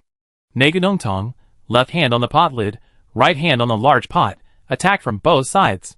He licked his lips. "I'm a bit tougher than you guys, follow behind me." A bright streak of light ripped across the sky. Korn's actions were thus interrupted. They and the half-human hybrids looked up, watching as the beam of light from the outer edge of the battlefield was intercepted by the light barrier behind the army formation just before it fell. "Not good." Instant Food shouted, kicking Nurgle's broth. "Clear the way, quick!" Nurgle's broth, without suspicion, slammed its cauldron down hard on the werewolf's massive pectoral muscles, causing him to spit out a mouthful of blood. It was the 4 Primarchs helping. Originally, the elemental mages and Alexander's ranged attack formations were mutually deterring each other, neither daring to fire the first shot for fear of being caught off guard. But because they were in danger, the elemental mages had no choice but to take the risk and help break the siege. This also completely exposed their current coordinates. Ranged attack formations hidden throughout the army formations resounded simultaneously, countless torrents of magic illuminating the night sky and crashing down towards the distant woods. Instant Food was truly desperate. He was unaware of Jianghe's overall plan. Only seeing the local battle situation, he felt as if the sky had fallen. They were the ones who harmed the 4 primal bodies. "Mage Father, please answer me if you're alright." No one answered. Kai Guanqi's heart sank, but a surge of ferocity erupted from within him. "Wild dog, get out of the way!" The werewolves, led by the Forge Guard, blocked Korn with a mocking expression, enjoying the despair brought to their group by their teammates' annihilation. He effortlessly grasped the rare weapon capable of cleaving through metal with his claws, pushing his physical strength to its limit. This composure shone in Kaiguan Shirchi's crimson eyes, a light that had vanished without a trace. Excruciating pain spread from his 5 fingers throughout his body. His body, blessed by layers of magic and resonating with the rays, felt as fragile as paper at this moment. Kaiguan Shirchi's blade slid like a hot knife through butter, easily severing his instinctively raised left arm. The man with the canned food, his features contorted in a grotesque grimace, bathed in the stench of blood, looked like a demon descended to earth. He vaguely saw a howling ghostly figure behind this man. The spectators were stunned. There was no improvement in any numerical stats. It seemed only the canned food's mentality had changed. The werewolf's head flew off, and the man with the canned food casually grabbed it, tying it to his waist. Life, I want it. Your heads, I want them too. Kill! Blood cry. He deliberately swung his sword, mutilating himself to lower his stats. The hybrid, standing close to the man's frenzied, bloodthirsty soul, trembled uncontrollably. What's going on? Alexander also jolted awake. The Forge Guard had already been deployed, and this group was already at their limit. Why did they suddenly go mad? After fighting for so long, their actions and postures clearly showed their exhaustion. Ordinary people don't even have the strength to wield a sword. Yet they can still fight with such powerful, sweeping movements? What's supporting them? Report, sir. Speak. The enemy has broken out of the encirclement and disengaged from the rear of the ravine. Didn't they say they were trapped? Alexander roared in fury. The remaining 2 are exceptionally strong, having killed 2 members of the Silent Order and opened a breach. However, both are exhausted and should be unable to support the front. Alexander couldn't help but rub his forehead. He waved his hand irritably. Release the illumination orbs. I want this place to be as bright as day. Continue the retreat, don't linger with them. Order all troops to return to the ravine. Fight to the death at the forge. I want those 7 madmen dead. Realizing that this group of resistors was small in number, but incredibly powerful, Alexander was unwilling to give up his hard-won gains. Suddenly, he heard the rapid sound of approaching hooves from outside the battlefield. Cavalry? He had already ordered the cavalry to advance and reinforce the valley, so why the sudden turn back? Before Alexander could figure it out, the high-ranking mage guarding him suddenly pushed him back into the tent. Paulo, answer the command. Stop your main force of cavalry. The charging cavalry showed no sign of stopping, cutting straight into the retreating shield guard phalanx, colliding head-on with crossbowmen and spearmen. In an instant, men and horses tumbled to the ground. You're charging friendly forces. Rein in. Halt. The shouts of the Paria soldiers slowed the cavalry's charge, leaving the mounted riders bewildered. Before they could react, dozens more were stabbed off their horses by the reacting spearmen. The orderly retreat of the Paria army descended into chaos. Even the Forge Guards, caught up in the fierce battle, were distracted, their heads chopped off by the enraged Kaiguan Shirchi. He now had at least 10 bullets strapped to his waist. Driven by Korn, he charged and killed, aimless, simply driven by his bloodlust. The commotion brought a sliver of clarity to his blood-blurred eyes. He didn't quite understand what was happening over there. Paulo, where is your commander, Paulo? Why did you lead your cavalry into the enemy lines? I don't know. Lord Paulo suddenly reined in his horse and turned back. We were following him. I'm asking him now. The messenger shouted hoarsely. Oh right, Lord Paulo he. The cavalryman didn't finish his sentence, his eyes fixed on the ground not far away, terrified. A corpse suddenly swelled up like a balloon, glowing greenish. Boom! A dull thud. Like a deflated balloon, dark green pus and blood splattered radially from the corpse's body. The moment the liquid touched the soldier's armor, hissing white smoke rose from the metal surface, etching honeycomb-like holes. Within seconds, exposed skin rotted and peeled away, the excruciating pain causing piercing screams that startled the warhorses, causing them to neigh and flee in panic. Only a few illumination orbs were released, and the fleeing soldiers swarmed into the mage formation, creating chaos in the ensuing charge. In the dim light, the chain reaction of corpse explosions continued. Don't panic. Squad leader, steady your soldiers. Anyone who disobeys will be executed. Have the mages cast the great sound and tranquility spells. Alexander calmly commanded, attempting to maintain order. He knew his opponents were exploiting the chaos to the fullest extent. Legion-level coordination can ruthlessly crush ants trying to stop a chariot. But its weakness is also obvious. A collective of countless individuals experiences amplified, concentrated emotions. Once the situation spirals out of control, it will become an unstoppable rout. The corresponding tactics have already been written, as long as the mage can unleash the accompanying scream and calm spells. Why haven't they been used yet? The deafening explosion answered his question. Death was spreading in the darkness. The initial chaos caused by the corpse explosion triggered a nighttime stampede. Countless people, in their panic, collided with each other, becoming rotten flesh under the hooves of warhorses. The putrid pus, carrying a corrosive effect, pierced through armor. Many soldiers, as they walked, had holes in their boots, collapsing in excruciating pain. A necromancer. Find that evil spirit. The player's scalp tingled with fear. Olector was still trying his best. Even in complete darkness, and with limited visibility, he could still piece together the entire battlefield from the limited information available. Alexander gritted his teeth. You, don't worry about me. Find him with all your might. This is their trump card. If the necromancer falls, all their plans will be in vain. As the most elite high-ranking mages near the military tent, they were only responsible for Alexander's safety. Upon receiving the order, they hesitated. It concerns Pariah's glory. Go! Yes, sir. The jailer was like a sharp knife, stabbing out at the most opportune moment. Perfectly timed, just as the legion stabilized, he brought them utter chaos. The players saw it clearly. He and Wei Shen lay in ambush, waiting for the cavalry Jiang He had anticipated. Using a high-level spirit to control and instantly kill the cavalry captain Paul, who was merely an ordinary person. The process was swift and painless. The anomaly at the front of the column went unnoticed by the others in the darkness. Using Pariah's men, the Pariah army was cleaved in two. All done in one swift motion. Corruption explosion. Seeing the immense power of the jailer's corpse explosion, Wei Shen was puzzled. Why was his own corpse explosion so small? Compared to the two, it was even somewhat cute. Evil spirit die. Sensing the murderous intent descending from the sky, the jailer grabbed a skeletal guard beside him, and used it as a shield. The spirit control abducted the spirit of a mage, who had just been annihilated in the corpse explosion. The necromancer's staff activated the skill Echo of Vengeance. When a spirit-like creation dissipates, it will repeat the last spell used before its dissipation. The spell this mage had just cast was a very high-level area of effect shield spell. Instantly, the jailer and Wei Shen's bodies glowed with light. The magical orbs falling from the sky slammed into their bodies, only creating ripples before being dissipated layer by layer by the powerful mage Pariah's lifelong skills. The series of actions was fluid and seamless, stunning many players.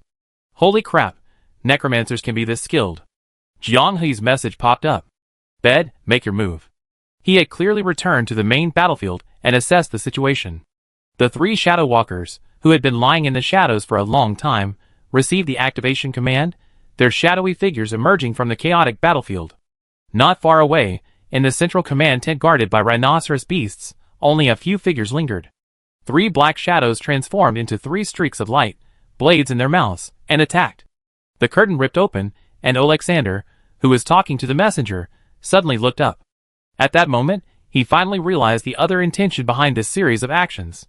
If this group's goal was to protect green embroidery, then a commander as composed as him was undoubtedly a major threat. His value alone was equivalent to the entire legion. Breaking stealth. Three shadow assassins had been patiently waiting for this moment. The cold glint of their blades gleamed in the military tent. The loyal messenger rushed forward, shielding Alexander from the fatal blow emanating from the bed. Besides being a legion commander, Alexander was also a high-level mage. But in the face of a premeditated, close-range attack, he could do little more than unleash a fireball to obliterate a fearless shadow assassin. The crimson music box's dagger plunged into Alexander's heart, twisting sharply to sever all his life force. Potato, all done. Chapter 452. The high-level mages surrounding the jailer sensed the magical fluctuations within the central command tent and turned around in unison. Commander. Sensing impending doom, these loyal mages rushed back, exposing their vulnerable backs to the jailer and Wei Shen. However, the two highly decorated necromancers had no intention of pursuing. Run! Facing nearly 20 mages of rank 7 and above, powerful figures equivalent to at least level 35, the jailer used every trick in the book, relying on the origin element, water, and repeatedly maneuvering Echo of the vengeful spirit in the vast battlefield environment. His brain was practically boiling over, barely managing to survive the onslaught. Just then, Jiang He's message arrived. Withdraw from the battlefield. The moment the Crimson Music Box's assassination attempt succeeded, the players, each fulfilling their role, understood Jiang He's plan. No wonder he's a potato. In real life, potatoes are good, and cyber potatoes are good too. The jailer pulled the exhausted Wei Shen onto a horse, only to tumble headlong. Wei Shen was stunned. Master, you can't ride a horse? In the chaotic battle just now, his life was completely saved by the jailer. They were all necromancer players, and watching that pleasingly skillful maneuver, Wei Shen automatically evolved into a fanbu. He quickly helped the jailer up, tightened the reins, and spurred the horse into a gallop. The jailer finally spoke.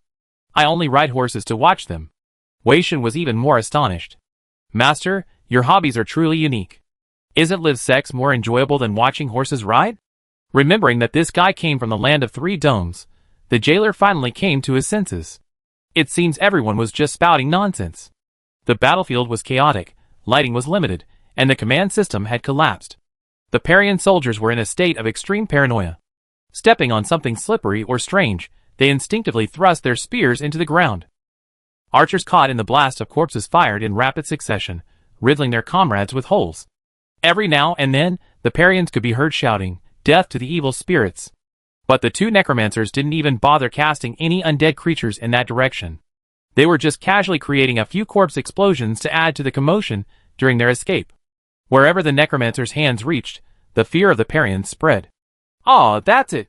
The jailer and Wei Shen sat on horseback, bathed in the night wind, speeding along, their souls and bodies reaching a climax amidst the deafening screams. That's it, that's it. This is the necromancer they wanted to play with. The frustration of being unable to single-handedly form an army, limited by the game's format, was now transformed into a powerful build-up, a cathartic release. In a regular dungeon, you can call me a necromancer, I won't argue. On a large battlefield, show some respect, call me the necromancer lord. Weaving through the chaos of battle, the jailer, desperate to escape, narrowed his eyes, his hand acting as binoculars. Hey, slow down, that way.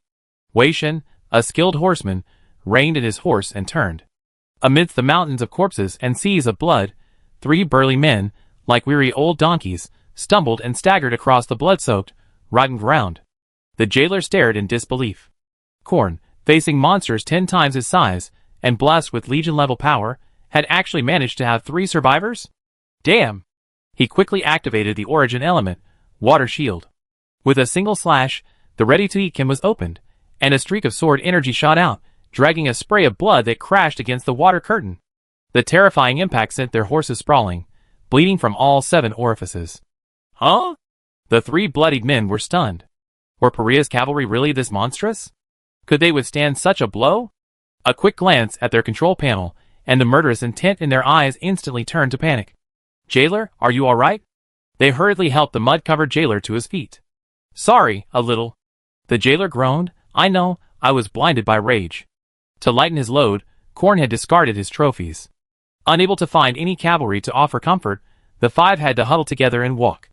The aftershocks of the battlefield chaos hadn't subsided, allowing them to safely avoid the large number of mages drifting overhead. They were the last to return to Green Embroidered City. Of the 35-man group, 13 had been lost. The elemental mages, whom they were most worried about, were all unharmed. Players drawn from various teams bravely and selflessly shielded the mage from the surprise attack of Paria's elite forces. Jiang Dong's Iron Wall, nicknamed the Comical Tree, reportedly withstood 5 level 35 monsters for a full minute before his death. Captain Jigun from the same guild single-handedly held off at least 6. There wasn't time to check his stats, but he was undoubtedly a high-level mage. As the 4 primals retreated, they discovered that the sounds of battle were being blocked by an unknown spell. While others were unsure of the level of the mages concealing the sound, Jiang He knew. The 9 of them acted as a single unit.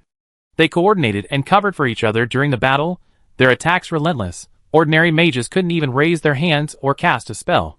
He and his partner, French Fries, had even better teamwork and a superior equipment advantage, making it difficult for them to handle. Captain Jigong actually managed to stop 6 such ruthless individuals. The people from the funny tree are truly living up to their ID. Li Furan saw Wei Shen, looking surprised, but then immediately went up and hugged him, even though Wei Shen was covered in blood and looked like a stray dog rolling in the mud.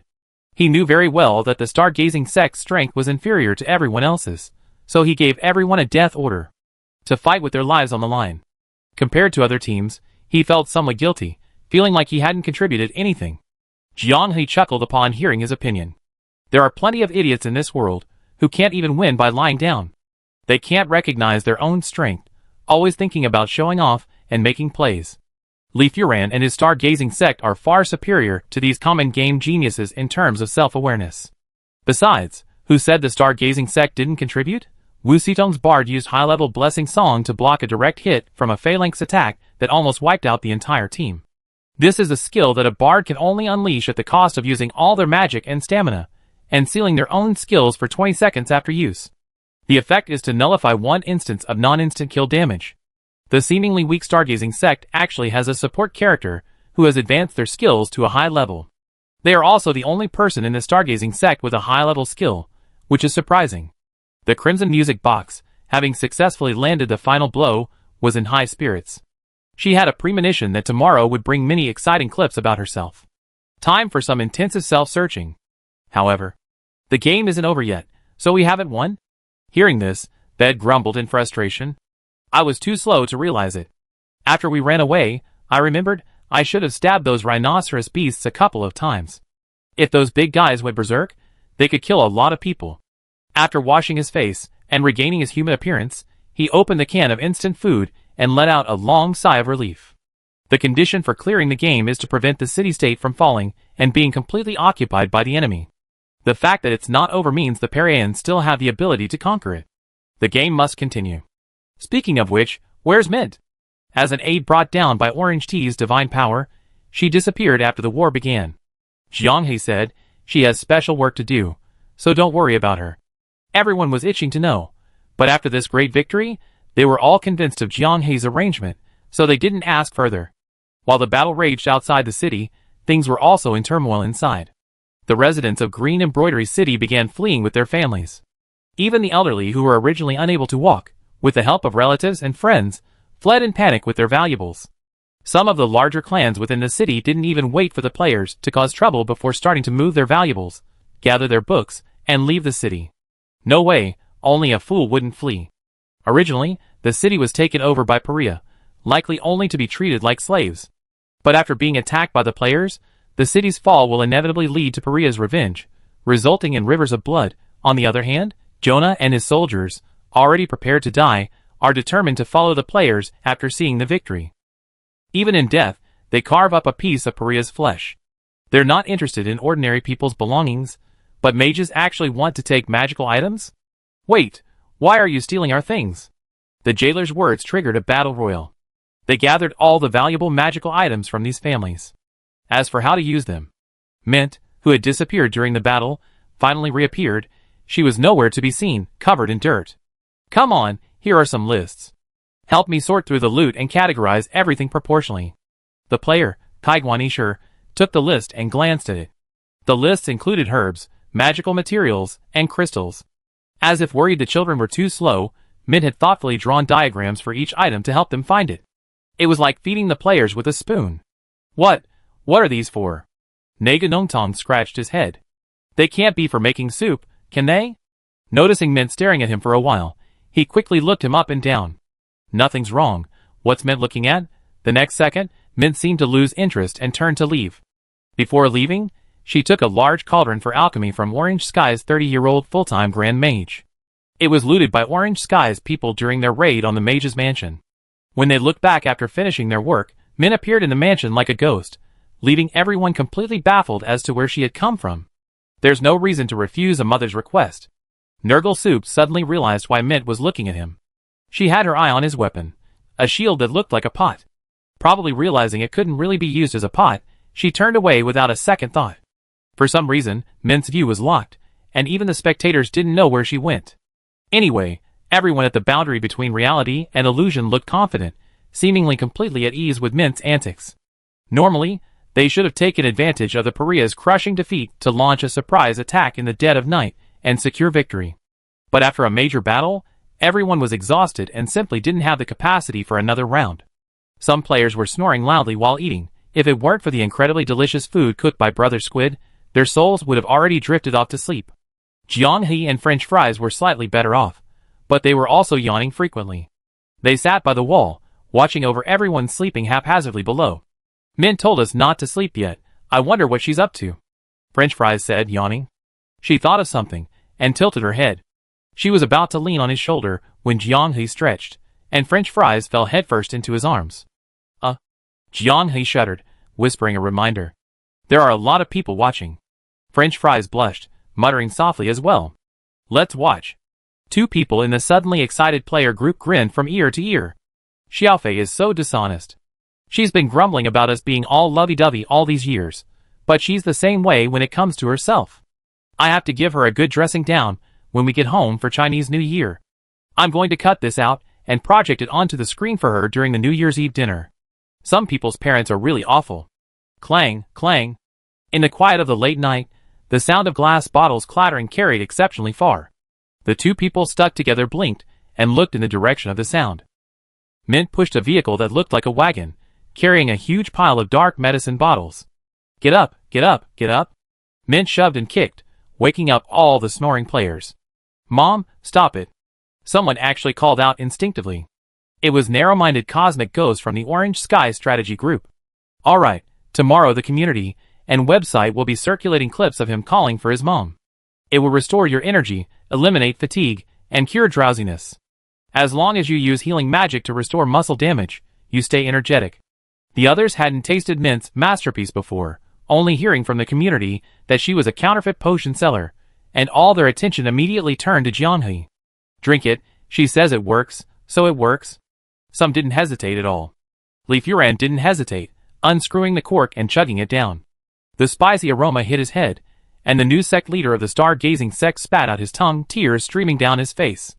Before he could complain, a cool sensation spread down his esophagus, a refreshing fruity aroma filling his mouth. Seeing his blissful expression, everyone else tried it too. The spectators, seeing their exhausted players fully revived and refreshed after drinking it, couldn't hold back any longer. Wow, the boundary between reality and fantasy. You guys eat this well every day, huh? I'm telling you, with Mint's help, your plot is progressing so smoothly, how could it not be twice as effective? The instant food, still wanting more, licked his lips. Can I have another bottle? I drank it too fast, didn't savor it. Call me Mom. Looking at the potion in Mint's hand, instant food really wanted to say that in real life he was a tall, mature, and steady man, over 1.8 meters tall, and would never ask for that. Mom. Not bad, here you go. Oh well, let it be a joke, it's just a game. Besides, it's actually quite delicious. The nasty soup warned, this will be used to create video clips for repeated parody. I got it for you guys, shut up. You want to order canned goods, but you're using the excuse of for our own good, how coy. Jianghe sighed, what a pity. If we could have finished it a little earlier, we could have tried a night raid. Mint shrugged, mine, but I already tried my best. There's no one here to help me process the materials. If Renee were here, that would be great. It seems these two had already developed a good understanding, while everyone was busy with the tower world. Li Furan came to Jianghe's side, but before he could even bow, he was quickly supported by the others. Their backs were almost bent over. Everyone, this is. Fellow Daoist Li Furan, from now on, just say what you want to say, no need for formalities, okay? It seems that experts are not bound by formalities, it's alright. He apologized, the star-gazing sect's game time for this round has ended. It was just beginning to get light, and there was about an hour and a half before Jianghe and the others logged off in real time. Calculating the time difference, he asked, do you know the refresh time of the goods in the Wind Pod City shop? Yes. Can you log in an hour and a half before the refresh time? Li Furan and those around him were somewhat confused, wondering why he was being given such a roundabout instruction. He blinked, thinking that experts always have their own way of doing things, and quickly agreed. Summoning Shi Lu, pausing the game, and sealing the progress, everyone waved goodbye to their comrades from another world. Phew, although it's strange, they're still a pretty reliable group, said the Crimson Music Box. I wonder where they're from in real life. How about we get together for a meal sometime? That meal will probably never be spent. All night, Paria chose to remain inactive, indicating that the battle at sunset had resulted in heavy losses. The scales of victory had tipped in favor of the players. We should be able to decide the winner when we log in tomorrow, Jianghe thought. Chapter 453. Shortly after logging off, a new wave of debaters appeared in Jailer Brothers group chat. They spoke with unprecedented passion, each explaining their battle strategies. Jailer Brother felt suddenly empowered, surrounded by loyal advisors advocating for war. It seemed that with Gianna, Paria's ragtag army would soon be annihilated. The thrill of turning theoretical discussions into reality and wielding power was irresistible. The victories already achieved were manageable. Players were merely discussing potential improvements. 13 players had perished. Casualties could have been minimized. For the battles yet to be fought, Jianhe opened the community forum and browsed website videos. Everywhere he looked, there were self-proclaimed strategists offering advice. Each one was passionate and eloquent, sharing their life's knowledge and promoting invincible strategies. He initially thought this was only the case domestically, but Nonya told him that the discussions on foreign websites were even more intense. Last night, she was hoarse from commentating and woke up with a headache. The moment she opened the community, her private messages exploded. They were all from international friends wanting her to pass on their insightful insights. How hasty. It's the same for players both domestically and internationally. The battle against the Parians has become a hot topic in the community. If you play Stellaris, you can't avoid it. The unprecedented level of discussion has spawned a large number of trending posts and countless video clips early this morning. Jianhe knew the frenzy was unprecedented just by looking at the search bar's intelligent suggestions. We Stellaris players also have our own mothers. Normally, a normal search would yield a lot of plant science information. Now, typing Mint brings up detailed personal introductions and highlights from last night's gameplay. Who wouldn't love a potion master who conjures up handy items to save you from dire straits when you're completely out of resources? Aside from her skin color resembling albinism, Mint is actually quite pretty. Although, frankly, I think she's not as good as Renee. Of course, the most important thing is that if you call her mom, she genuinely treats you with all her heart. Zhong Zemo thinks this reflects how everyone in our fast-paced society is starved for love. A teacher is a teacher, a bit insightful.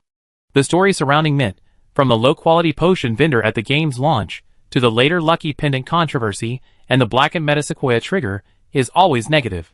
Finally, last night, she went viral with just a simple mom. What would this doomsday sage of the Ana world think if she knew? In the top 4 groups, everyone is doing intense self-searching. Captain Jigun, awesome! I knew there would be a cutscene. Look at me, I single-handedly withstood the firepower of 6 silent spellcasters. Even the fries and potatoes combo had a headache against this opponent, and I pulled it off. The video comments are all saying, you lived up to your ID. These people understand me so well. I chose this ID just for this moment. Jian on Iron Wall, am I angry? 30-year-old Grand Mage, why would I be angry? Didn't you also have a highlight reel? You carried monsters in a countercharge, and even killed 3 while surrounded. I seen so many cutscenes praising your coolness. They said they give positive reviews for the source of my name. Then I'm angry too. Narrow-minded cosmic ghost, I was dreaming, and subconsciously called out mom, and here are people everywhere photoshopping my face? Crimson Music Box, last night you were the most talked about player, you become the representative of our proof of the stars mommy's boy players, go stream now.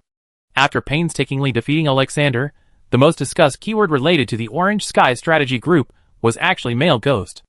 Under the official account's posts, everyone was asking Male Ghost to go outside and walk around, wanting to know if he was really asleep or not. Male Ghost helplessly, I really fell asleep inside. I still remember the dream within a dream. Perhaps it was too realistic, the high-intensity battle, even with the suppression mode in effect, the stimulation continued into the dream within a dream. Calling for mom was truly an unconscious attempt to seek some sense of security. It doesn't matter anymore, after last night, he's become synonymous with the meme. As a representative of recklessness, Korn's memes have actually been few and far between. The whole team assembles, bloodlust rages, charge. If one wave doesn't kill them, charge the second wave. The Tower of Trials levels that don't require much brainpower basically follow this process. The process has been used since the World Championship qualifiers, consistently effective, and with a consistent style. It's good, easy to build a fanbase, but lacks opportunities for wider mainstream adoption. The slaying of the flesh-piercing warp boar was arguably the best recent moment, but there wasn't much follow-up. After last night, the entire guild experienced a new wave of fan frenzy. A whopping 300,000 new fans joined. Jianghe orchestrated a direct confrontation with the enemy formation. It was impossible for players not to notice the scene of their bare hands cutting through the steel torrent. 1 against 10 against the Forge Guard perfectly embodies the visual impact needed for mainstream success. The ready-to-eat feeling, bridging the gap between reality and fantasy, always seems to lead to something good. The fact that they're now in the top 4, with everyone benefiting, and generating explosive discussion both within and outside the guild, is proof of that. He seems to possess a magical ability to make everyone appear in the video naturally shine and create entertaining moments. It would be even better if Nurgle Soup wasn't the biggest beneficiary. Boss, they're photoshopping Nurgle's rotting body under my head. Wow, so cool. Judging from this guy's comments, everyone in Khorne is itching to throw him in the snow. He cosplays in a Second Empire kin suit at offline events. While everyone else is maintaining their personas, he proactively steps forward and says things like, "This Nurgle image perfectly suits my style. I really want to punch open a warp portal and send him there." But ironically, this chaotic style is very popular online right now. Strange, why isn't anyone from the stargazing sect claiming their spotlight? A casual remark briefly brought the lively chatter to a standstill. Oh yeah, where are the people from the stargazing sect? As the most successful cosplayer of the night, Leif successfully made the players of the stargazing sect remember a fictional sect called the stargazing sect. Their behavior clashed sharply with the battlefield style, creating a striking contrast and making them instantly memorable. Therefore, after logging off, many players called for the members of the stargazing sect to reappear. However, to this day, these much-discussed players remain missing. They seem completely oblivious to the internet, utterly unaware that they become part of a trending topic. In this information age, even with limited access to information, as long as you regularly browse the internet, intelligent push notifications will bombard you with content based on your habits. It doesn't make sense for them to disappear so completely. Could they be playing the role of ancient people, fantasy heroes, who don't use the internet? Reaching this level of realism is a bit too much. Jianghe also saw the trending topic, searching for the stargazing sect. A quick-thinking author had already capitalized on the hype by writing a novel featuring the stargazing sect as the protagonist. The protagonist was the eccentric Wei Shen. He unexpectedly resonated with netizens. Fan art depicting Wei Shen collecting the souls of his fellow stargazing sect members with an umbrella had also emerged. Wu Sitong, who saved the elemental mage, had also gained a following. Bards weren't a mainstream support class in the Chinese server. The need to play the harp as a precast animation, which was difficult to cancel, was simply too tedious in the fast-paced battlefield. However, players on foreign servers really like bards. Oh my god, this class is practically me. After saying that, many chose bards as their second class and went to the game to play as a harpist and pick up girls. Bards highly praise players who managed to save the team. Finally, a player relying solely on skill. If we could find them and have them demonstrate their abilities, the reputation of bard players would skyrocket. Jianghe wasn't worried that as things continued to develop, players would realize that the people of the stargazing sect came from another world. The fact that Candlelight and Wind Weaving dared to play like this meant that some kind of safety net existed to prevent their exposure. At this very moment, in the distant Three Heavens lands, in a large city far from the stargazing sect's mountain gate, Leif was shopping for daily necessities with his junior brothers. Even for cultivators, firewood, rice, oil, salt, soy sauce, vinegar, and tea were indispensable. They were far from achieving the state of abstaining from food and drink and cultivating in seclusion, as people often claimed. He was also curious about who had fabricated such a bizarre cultivation method. It seemed that as long as one purified their heart and severed worldly desires, one could become an immortal in an instant. If it were that simple, why would those powerful figures in the three realms be fighting endlessly over immortal techniques? Thinking of this, he couldn't help but shake his head. As the nominal sect leader, he could have delegated tasks to his subordinates. But Leif, still considering himself the senior brother, was used to taking care of his junior brother in daily matters, and couldn't change that habit overnight. Junior sister, what's wrong? Seeing Wu Sitong staring blankly at the plaque of Sushui Tower not far away, he stopped beside her. Senior brother, I heard that Sushui Tower has all kinds of delicacies? Leif noticed the longing in her eyes, and looking around at everyone, they couldn't help but swallow hard. Since all the elders of the sect had perished, the sect's income had been stretched thin. If it weren't for selling some treasures, it would be difficult to even maintain operations. As the sect leader, he should have resolutely refused and explained the sect's difficulties. But looking into everyone's eyes, Leif reverted to his role as the senior brother. Let's go! Wu Sitong obediently lowered her head. Okay. Without lingering, she continued walking forward. Seeing the group deviating from their route, Leif chuckled. Where are you going? Aren't you going to eat? After a moment's hesitation, everyone's faces lit up with joy. Last night's game was aided by a master. Let's celebrate while the good times are still fresh. Thinking this, Leif chose a private room and waved his hand. allowing everyone to order freely. Seeing Li Furan's generosity, the waiter immediately launched into a long list of dozens of dishes. Besides these, as long as you can name them and describe how they're prepared, our kitchen can guarantee your satisfaction. Wu Sitong couldn't help but blink. Really? Don't doubt it, sir. See the jade plaque hanging in front of our Tsushui pavilion? I see. The waiter spoke with the pride of owning the restaurant, head held high. Since you can point out that our cooking didn't meet your expectations, you can take the jade plaque away. A restaurant that dares to speak so confidently either has a powerful background that makes it unafraid of trouble, or its kitchen is so skilled that no one dares to mess with it.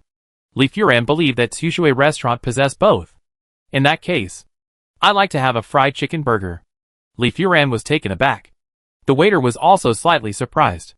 The fried chicken is fine, but the burger. Please wait a moment, sir. Wei Shen suddenly stood up, saying he needed to use the restroom, and followed him out.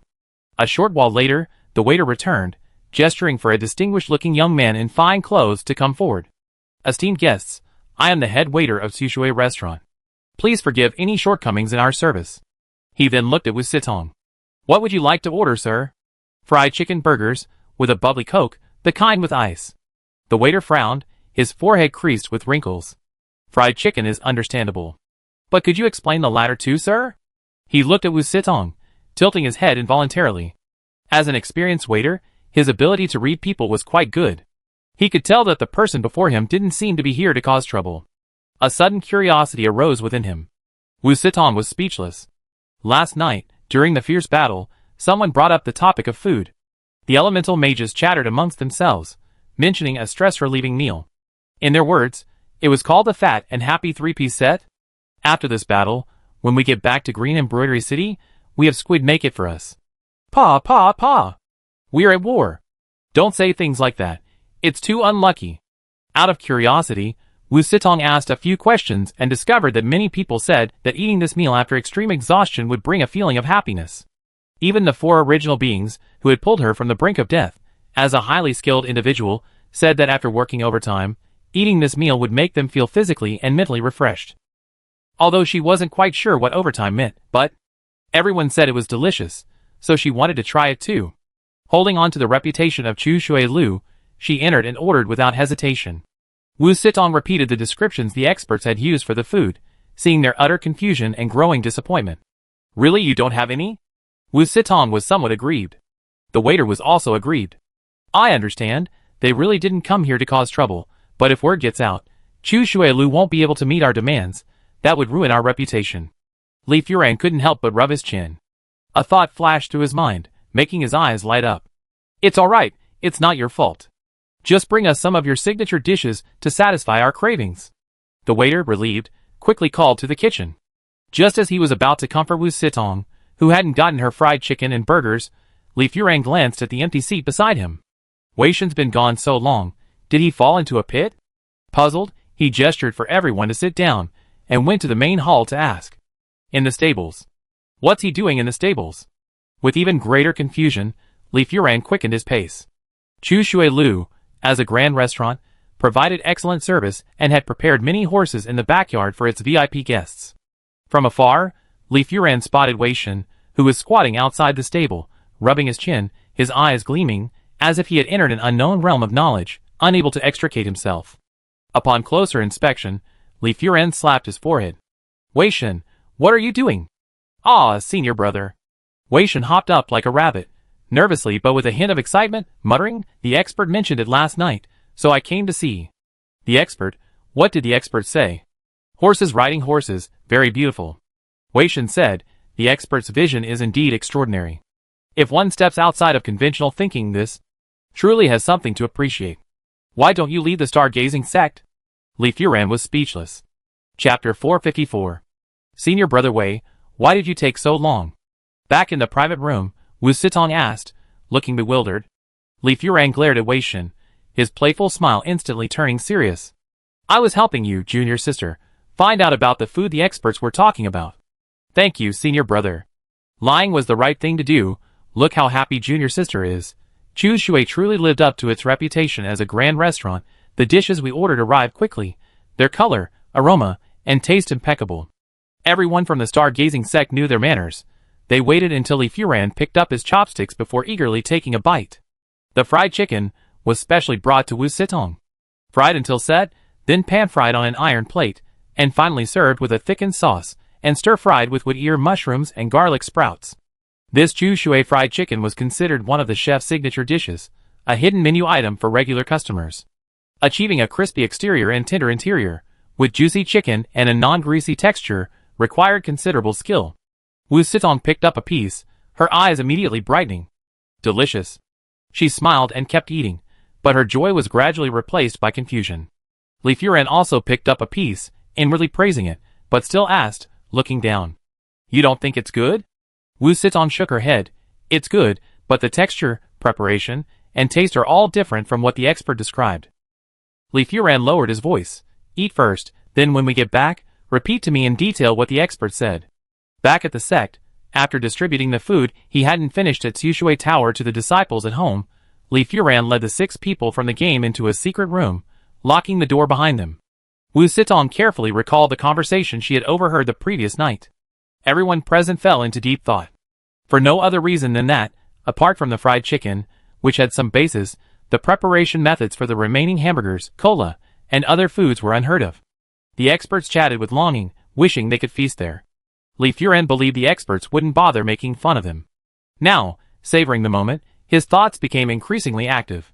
Junior sister, tonight, when you log into the game and find a moment, bring up the topic again. Senior brother, you mean? Li Furan said, the sect can't just sit around doing nothing, you all agree, right? Night fell, and players logged in one after another. The siege of Green Embroidery City resumed. A quarter of the online players flooded into the public world chat. This was the first time many well-known guilds had experienced a traffic winter since Tower World launched its Cyberpunk livestream mode. Many teams simply stopped broadcasting, and Tower World stopped logging in. If you want to watch, watch together. They wanted to see what tricks the top 4 guilds in the national server could pull tonight. Of course, there was also the stargazing sect, which had been nowhere to be seen. The frozen moment ended, and the distant dawn gradually glowed with a warm, dazzling light. The soldiers in Green Embroidery City, their hearts filled with a mixture of trepidation and resignation, ate heartily, enjoying the white rice they could only dream of. Cuttlefish cooked a thick rice porridge, tossing in all the meat and vegetables seized from the mage's mansion. Bathing in the warm sunlight, sipping the fragrant porridge, these corpses who had just crawled down from the battlefield the day before regained their sense of humanity. Everyone received food, the players distributed food equally, without discrimination against the wounded. Jiang He led Jonah aside alone. Did you do what I asked you to do yesterday? Jonah nodded emphatically, feeling that this wasn't solemn enough, and knelt on one knee before Jiang He. No matter where you come from, or why you did this, you have given us enough dignity. You also killed the person we always wanted to kill. Now we can witness the Priyan people perish here. It's what the Green Embroidery people owe you. Jiang He patted his shoulder, and said nothing more. The remaining 22 players spent the entire morning completing the tasks left by Mint. Following the instructions, they sorted the mountain of materials to make it easier for her to pack and transport them. As for what they would be used for, neither Jiang He nor Mint kept their mouths shut. This left the spectators frustrated and anxious. Unlike Mint's untrackable perspective, the spectators could switch to Pirian's Valley camp. After Alexander's death, his adjutant, Marta, received imperial authorization to become the interim legion commander. With the Pirian Empire celebrating victories across the land, the Green Embroidery's defeat did not affect the overall situation. However, as an undeniable defeat amidst the Empire's invincible record, the death of a legion commander was enough to make the High Command cautious. To the players' surprise, the Pariah Empire remained remarkably calm. The High Command did not impose any mandatory orders on Legion Commander Marta, instead allowing her to choose, advance or deter. Martha answered without hesitation. Advance? This perfectly aligned with the predictions of Snowwater Fried Noodles and the Enamel Cup. She was only a temporary Legion commander. If she wanted to advance further in this war of annihilation, she needed outstanding achievements. What Alexander couldn't do, she could. Green Embroidery was the best stage for her to demonstrate her abilities to the Empire's high command. Faced with the temptation of power, people are truly easy to understand. Now, the spectators only have one question. Is Martha, as Alexander's adjutant, also a sickeningly steadfast turtle? The last batch of sorted materials was transported away by Mint. The rotting corpses outside the city were all carried in by Jonah's team. However, they were no longer placed at the foot of the city walls, but closer to the residential area. It was past noon. The blazing sun made the city walls scorching hot, and an eerie tranquility permeated the area outside Green Embroidery City. Could it be?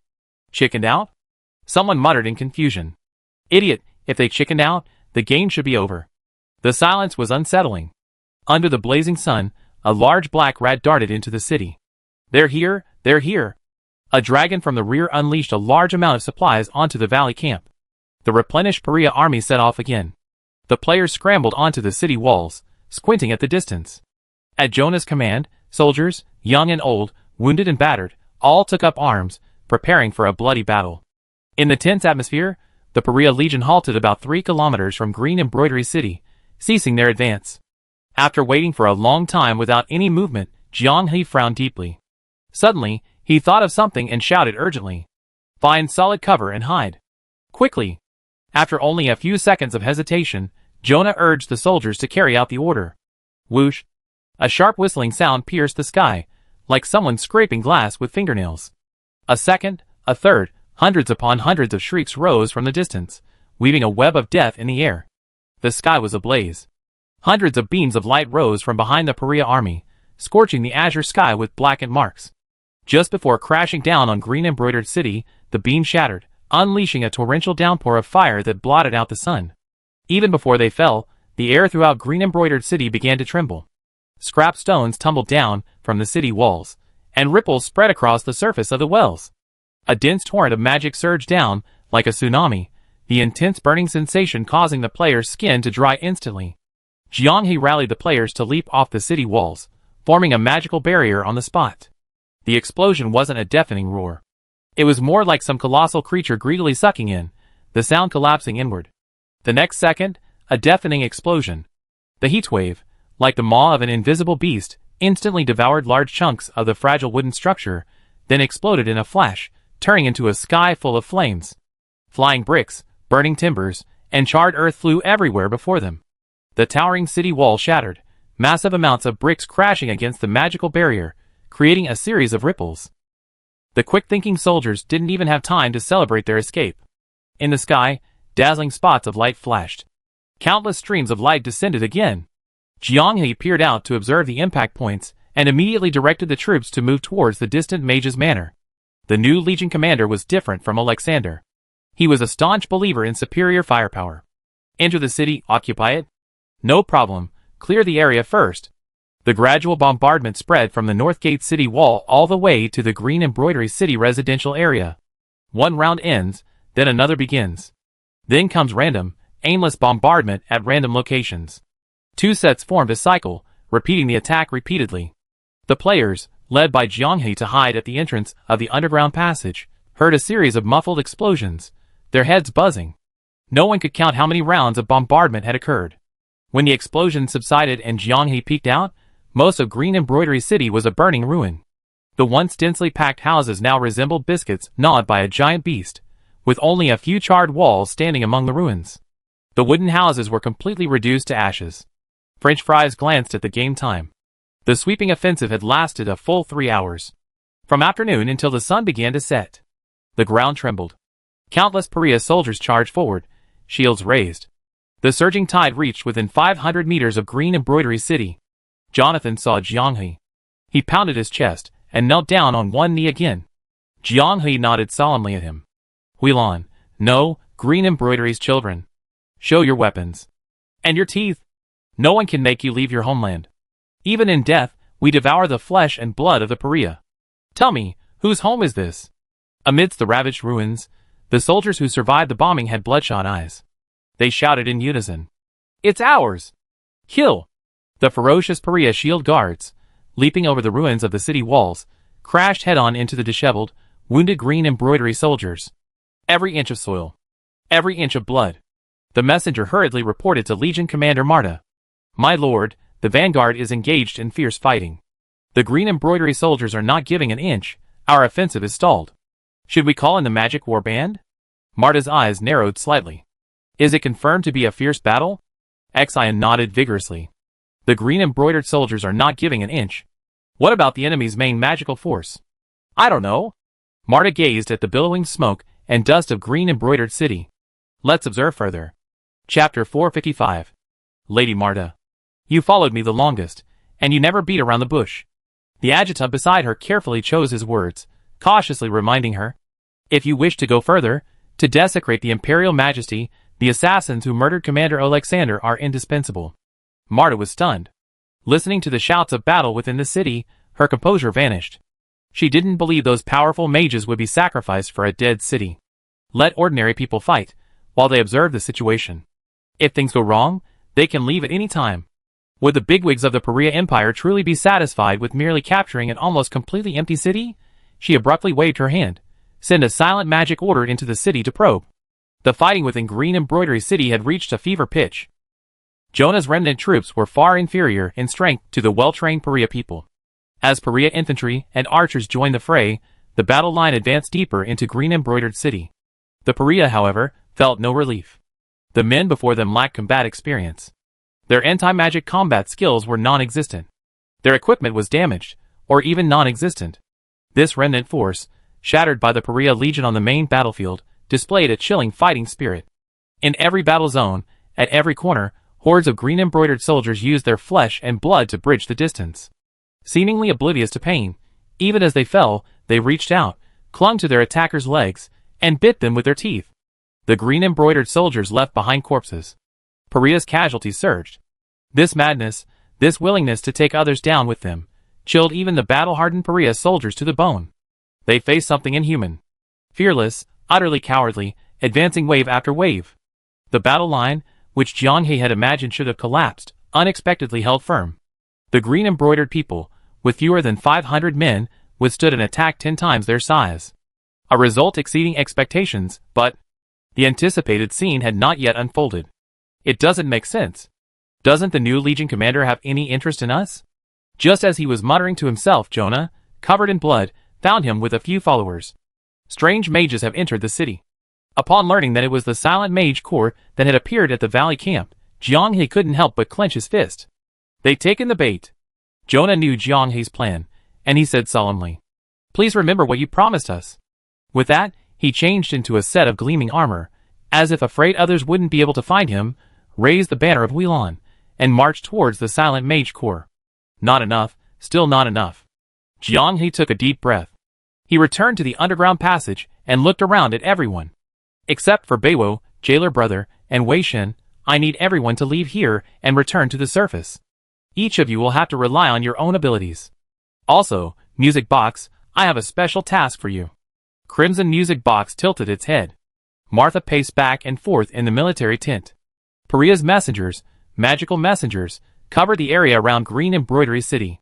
As long as the mages within the city wanted to withdraw from the battle, she would know immediately. A floor plan was laid out on the table by her adjutant. She studied it, waved her hand, and dispatched 2 more silent magic groups, giving the order. Infiltrate secretly. Before any further arrangements could be made, the messengers from Green Embroidery City hurriedly returned. Lady Martha, lady. Martha abruptly stood up, her armor plates gleaming. The silent order has slain the commander of the ordinary soldiers of Green Embroidered City, and captured the banner of Radiant. Hearing of the fallen leader's head, her face lit up with joy. What about those mages? They're engaged in fierce fighting, the messenger hurriedly replied. I saw many elemental mages, but they're scattered. Scattered?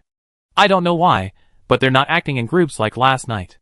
Martha was startled, but reason prevailed, and she regained her composure. Lady. The tent curtain was pushed open, and a messenger hurriedly placed a recording orb synchronized with the magic messenger on the table. The strange mage who can infiltrate the shadows has left the south gate of Green Embroidered City. Before Martha could process the information, the Legion commander's personal mage beside her narrowed his eyes. It's her. You know her? Commander Marta, this is the Shadow Mage, who murdered Lord Alexander. What? She had the mages who rushed into the tent to rescue him last night check the document, and they all unanimously agreed there was no mistake. Martha clenched her fist and slammed it on the table. It was indeed true. Last night's battle had witnessed the strength of these ruthless individuals of unknown origin. To have reached such a level, how could they not value their lives? With dark clouds looming and the city threatening to collapse, the situation was hopeless.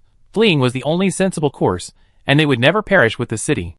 The Empire needs their corpses to wash away the shame of defeat. They must not be allowed to escape. Advance, Flat and green embroidery. Tell the mages who entered the underground waterway to speed up. Inside Green Embroidery City, Blanket, moving through the shadows, rushed to Jiang Hei's side. She's here. She's here. The banners are all moving. Blanket was excited but puzzled. You've been holding back for so long. Why did you suddenly burst out? How did you do that? I tell you after we win. You're already popping champagne? Blanket exclaimed in surprise. That's an entire legion, tens of thousands of people, all rushing in at once. Even if we were all possessed by corn, fighting from morning till night, we'd be exhausted. Jiang Hei laughed. We don't necessarily have to do it ourselves. On the ground, players, following Jiang Hei's instructions, were spreading out across the city, each relying on their own skills. Blood sacrifice to the blood god, skull offering to the skull seat. Bang! Humming the 8-word mantra in a strange tone, a pot of filthy soup smashed over a shield guard. Having no intention of collecting heads, he shamelessly used corpses as shields, tearing through the pariah soldiers along his path, then unleashing a Thomas spin, sweeping away everything in his path. Yi sure quipped, canned food, look at the people you taken, bastards with absolutely no corn spirit. Taiguan Jisher remained silent, only hacking and slashing. As if knowing what the captain was thinking, Nurgle Soup cheekily leaned closer. You're a very good guild leader. We get along very well in terms of personality. I don't think I lack professional ethics. Taiguan Jisher's hand holding the knife trembled slightly. He was considering whether he should make good use of the game's friendly fire mechanic to kick Nurgle out of the game. Damn Nurgle. Still making jokes, really asking for trouble. Nurgle Soup stepped in front of Taiguan Jisher, lifting the lid of the pot, activating a double defense. The Berserker had few defensive options, relying mostly on the margin for error provided by Bloodlust to tank damage. Faced with dozens of streaks of light erupting from the side, Nurgle's superior equipment was no match for their sheer numbers. Korn, reacting swiftly, managed to dodge to a safe distance, but was unable to aid Nurgle. Engulfed, he vanished without a word, reduced to ashes. Open Canneat's eyes turned red, his killing intent surging. The atmosphere of the battlefield momentarily captivated him. In the smoke-filled ruins, the Silent Order, clad in black robes embroidered with silver, withered branches, loomed indistinctly. The most troublesome unit Jiang Hei had described. Casting magic silently. Without magic, they couldn't sense the presence of these ghostly figures. The Silent Order also noticed the lack of magic in their approach. Their leader, with a disdainful expression, waved for the remaining members to move elsewhere. There's no need for so much combat power to deal with trash, like martial artists. Clang! A clear, resonant blade pierced the ears of the silent magic group. In less than half a second, they realized the gravity of the situation and whirled around. Where did the blade's clang come from within the jointly created silent domain? The trench between the two figures, easy to eat, and a moment of leisure leads to a lifetime of misfortune, stretched out to the feet of the magic group leader, who stood high above them. His arms were gone, and his body was covered in blood from head to toe. His eyes were still darting around as he stretched out a hand, which instantly exploded into a cloud of blood mist, leaving only his head rolling down from the rubble. He actually tore apart a domain constructed of magic with pure skill? Is this something a martial artist can do? Easy to Eat sneered contemptuously from the healing gap in the magic. The Silent Order? Just a stray dog on the roadside. The rely on your own abilities command maximized individual performance. Zhong Zemo felt this was Jiang Hei's charm. He subtly gave everyone a chance to shine, allowing everyone to show off in reality, a high-intensity self-searching experience every day. Being friends with Jiang Hei was the most comfortable thing. He would always make sure everyone around him was comfortable, never hogging the spotlight. Thinking this, Ma Yu raised his elbow and forcefully struck a pariah shield-bearer in the face. You're a shield-bearer too? What kind of shield-bearer are you? 80. Elbow. Another thud, and another shield-bearer's face was smashed open, his nose crushed, blood spurting from his face as he collapsed. Li Furan was also a berserker, wielding a gold rarity sword. He had originally planned to coordinate with the expert Ma Yu, intending for him to relentlessly attack while Ma Yu provided cover. However, the reality seemed to be slightly different from his expectations. The roles of the two seemed to have reversed. At least in terms of killing efficiency, he was inferior to MOU.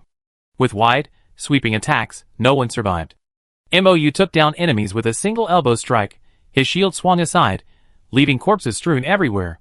He himself needed to twirl his sword to take a head. The difference in efficiency was immediately apparent. Li Furan was humble and eager to learn. With a running start, the full acceleration provided by Bloodlust propelled him high into the air. He sheathed his sword behind him, and with a flying elbow, slammed it into a man's neck, sending him flying and knocking down several shield guards along the way. Looking back, he saw no one had survived. He gestured with his elbow a couple of times, stunned. So this is more efficient for dealing with ordinary monsters? He looked at his sword again. This is for attacking strongholds. At this moment, Li Fu-ren seemed to have a sudden realization. Master, what style is this move? Does it have a name?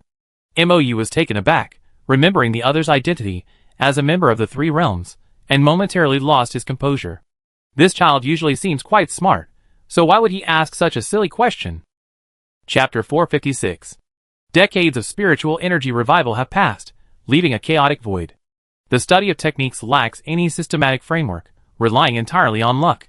Whoever is lucky enough to stumble upon a new path will be swept up by the rest. Unlucky ones remain stagnant for decades. In the eyes of ordinary people, cultivators, like Li Fu-ren, are highly accomplished, even immortals. But he knows perfectly well that the masters of the Three Realms are nothing more than a group of brutes capable of scaling walls and performing miracles through sheer force. Cultivation methods are scarce throughout the Three Realms. Although his strength is already top tier in the Three Realms, his game self is still far stronger than his real self. The two turned the corner, and a dark wall filled their entire field of vision. An elf, a human? They slowly raised their heads, meeting each other's large, bell-like eyes. Holy crap, a minotaur. Even with his physique maxed out when he created the character, Mou was still a dwarf compared to this 3-meter-tall minotaur. Like a mountain of flesh cast from black iron, its bulging muscles seemed to move alive beneath its dark skin. Veins bulged on its thick neck, each vein protruding like an earthworm. On its arms, as thick as an adult man's waist, muscle fibers were clearly visible like steel cables. After that punch, Bed will probably cry for a long time, Li Fu-ren echoed Mou's humor. To think it can still cry, Bed is pretty tough. I might just die. This group of hybrid demi-humans all came from the Furnace Guard of Paria's forces, known for their exaggerated physiques and explosive power. Without any words, the Black Bull landed its heavy punch. The earth cracked, collapsing into a crater over a meter deep centered on the impact of the punch. The two who dodged the attack were still shaken. Inkfish thought to himself, thank goodness I didn't take the hit head-on. The other half-human hybrids of the Forge Guard noticed this, but then scattered. Is this Mad Bull not needing help? Li Fu-ren drew his sword and stepped forward. I helped this expert test his strength. Bang! In just a second, Li Fu-ren was sent flying back like a sandbag. The flawless protection Inkfish had provided him had shattered. Li Fu-ren clutched his chest, a sweet taste rising in his throat, and spat out a mouthful of blood. The full movement speed and defense provided by Berserker's bloodlust were utterly inadequate against this savage bull. Simply powerful. Weak, very weak. Black Bull sneered. People like you, relying on scheming and trickery to murder Commander Alexander, are a disgrace to Paria. Squid, with the same ruthless edge he had in his gaming days, retorted. You're a bull, but you bark like a dog? What kind of new species are you? Li Fu-ren struggled to his feet. Squid and Black Bull were already locked in combat. Ugly elf, dare you put down your shield and fight me fair and square? Black Bull punched a large shield, denting it. Squid immediately pulled out another low-rarity shield as a substitute and activated its shield soul enhancement. Black Bull, expecting a wide-open, powerful fight, felt utterly disgusted. Squid, like a fly, defended with his shield, and after being hit, rolled away from the battle. If it were just that, it wouldn't be so bad. Every time he disengaged, Squid would deliver a sharp blow to his shin. I'd like to see how you block this little round shield. Clang! A tremendous force struck the magic-suppressing round shield, but the angled Squid tilted it slightly, perfectly deflecting the force. Black Bull's punch shattered the house behind him, half his body embedded in it.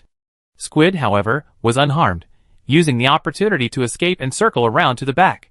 What are you standing there for? Li Fu-ren, his mind still reeling from the shield parry, was jolted awake by the shout. Squid attacked the lower body, its shield slamming down, aiming straight for a vital spot. Li Fu-ren's sword struck the point where his lower back was gathering strength. The two lower body killers joined forces, and Black Bull screamed in agony. TSK, you went for the kidneys. One stab to the back, and he wouldn't even have the strength to speak. Squid raised its shield and smashed it down on Black Bull's head, killing the monstrous minotaur on the spot in just a few blows. Thinking of how Korn's men had fought their way out of this monster horde last night, he couldn't help but feel a surge of respect. Truly ruthless. Master. Li Furan, panting, reminded Mou. I see it. The members of the hybrid forge, who had been sweeping around, gathered around, numbering over 20. This time, it was truly over. Master, it's not that I doubt President Potato. But can we really win? With Paria's all-out attack, Li Furan saw no chance of victory. Since he led us in the game, from the game to reality, we won every single time. The difference is only whether it's a small win, a medium win, or a huge, decisive win. Don't think so much. The tower world has the term level suppression.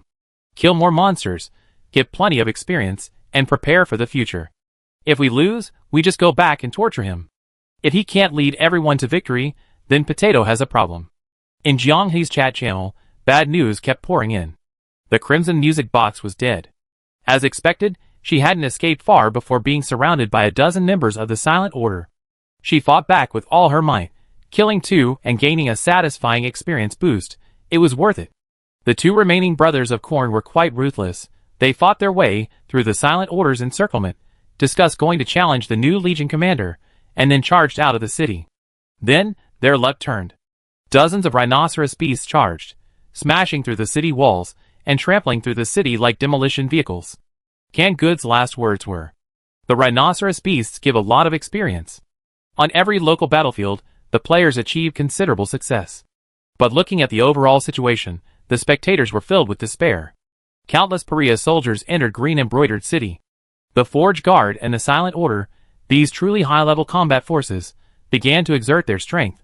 The mage formations began to redeploy along the city walls, providing support to all combat zones within the city. Magical messengers spread out, providing intelligence like drones. I can't think of a way to turn things around. French Fries and T-God are still trying, their avatars yet to be used. But can 2 avatars really reverse the situation? In the chat, someone, observing the whole picture, voiced a profound question. Where did Mint go? As the direct manifestation of T-God's power, having recognized a bunch of players as her mothers, she had vanished into the shadows. The quilt returned to Jianghe's side. It's here. It's here. I captured a Parian. They said the new Legion commander, Marta, has ordered the troops to enter the city. Her own tent has also advanced into Green Embroidery. Jianghe laughed with relief. He immediately sent a message, T-God, activate Avatar. At this moment, only 4 players remained fighting alongside French Fries and T-God. The Elemental Mage Corps, which had caused a surge in casualties among the Paria, suffered heavy losses under the harassment of the massive Silent Mage Corps. The moment Gloria's Phantom appeared, the Golden Holy Word spell cast a gentle, healing light. The silencing effect cast on the players by the Silent Mage Corps was dispelled. Martha, in her military tent, noticed the unusual changes on the battlefield through a magical messenger. She didn't know what abilities the enormous humanoid phantom possessed, but that didn't matter anymore. Everything happening in Green Embroidered City now was merely the last struggle of these mages, who had recklessly joined the War of Destruction. The outcome was already decided. Thinking this, Marta contacted the Silent Mage Corps in the underground waterway through the messenger. Accelerate the advance, monitor the surroundings, and don't let a single person escape. Deep within the dimly lit underground waterway, 21 members of the Silent Mage Corps obeyed the order and sped up. This sewage system, secretly built by the powerful magical clans of Green Embroidered City for their own use, was actually a place that combined magical experiments, refuge, and escape routes. This was all in preparation for a potential national catastrophe. However, they hadn't expected that the visitors would be madmen like the players. Before they could even protect themselves from the potential annihilation, their entire families were wiped out. The painstakingly constructed underground fortifications were rendered useless. There was no stench, and the infrequent use meant it was only slightly damp. A swarm of rats scurried past. The 21 members of the Silent Mage clan, startled, stared at them from afar. It's not a transformation spell, it really is rats. After confirming, everyone breathed a sigh of relief. Olector's death led the Silent Mage clan to give high praise to the mages in Green Embroidered City, making them somewhat paranoid. A map. A map was handed to Ors, the leader of the magic team who had spoken. Referring to the underground waterway landmarks, he said, "We entered the Green Embroidery City area.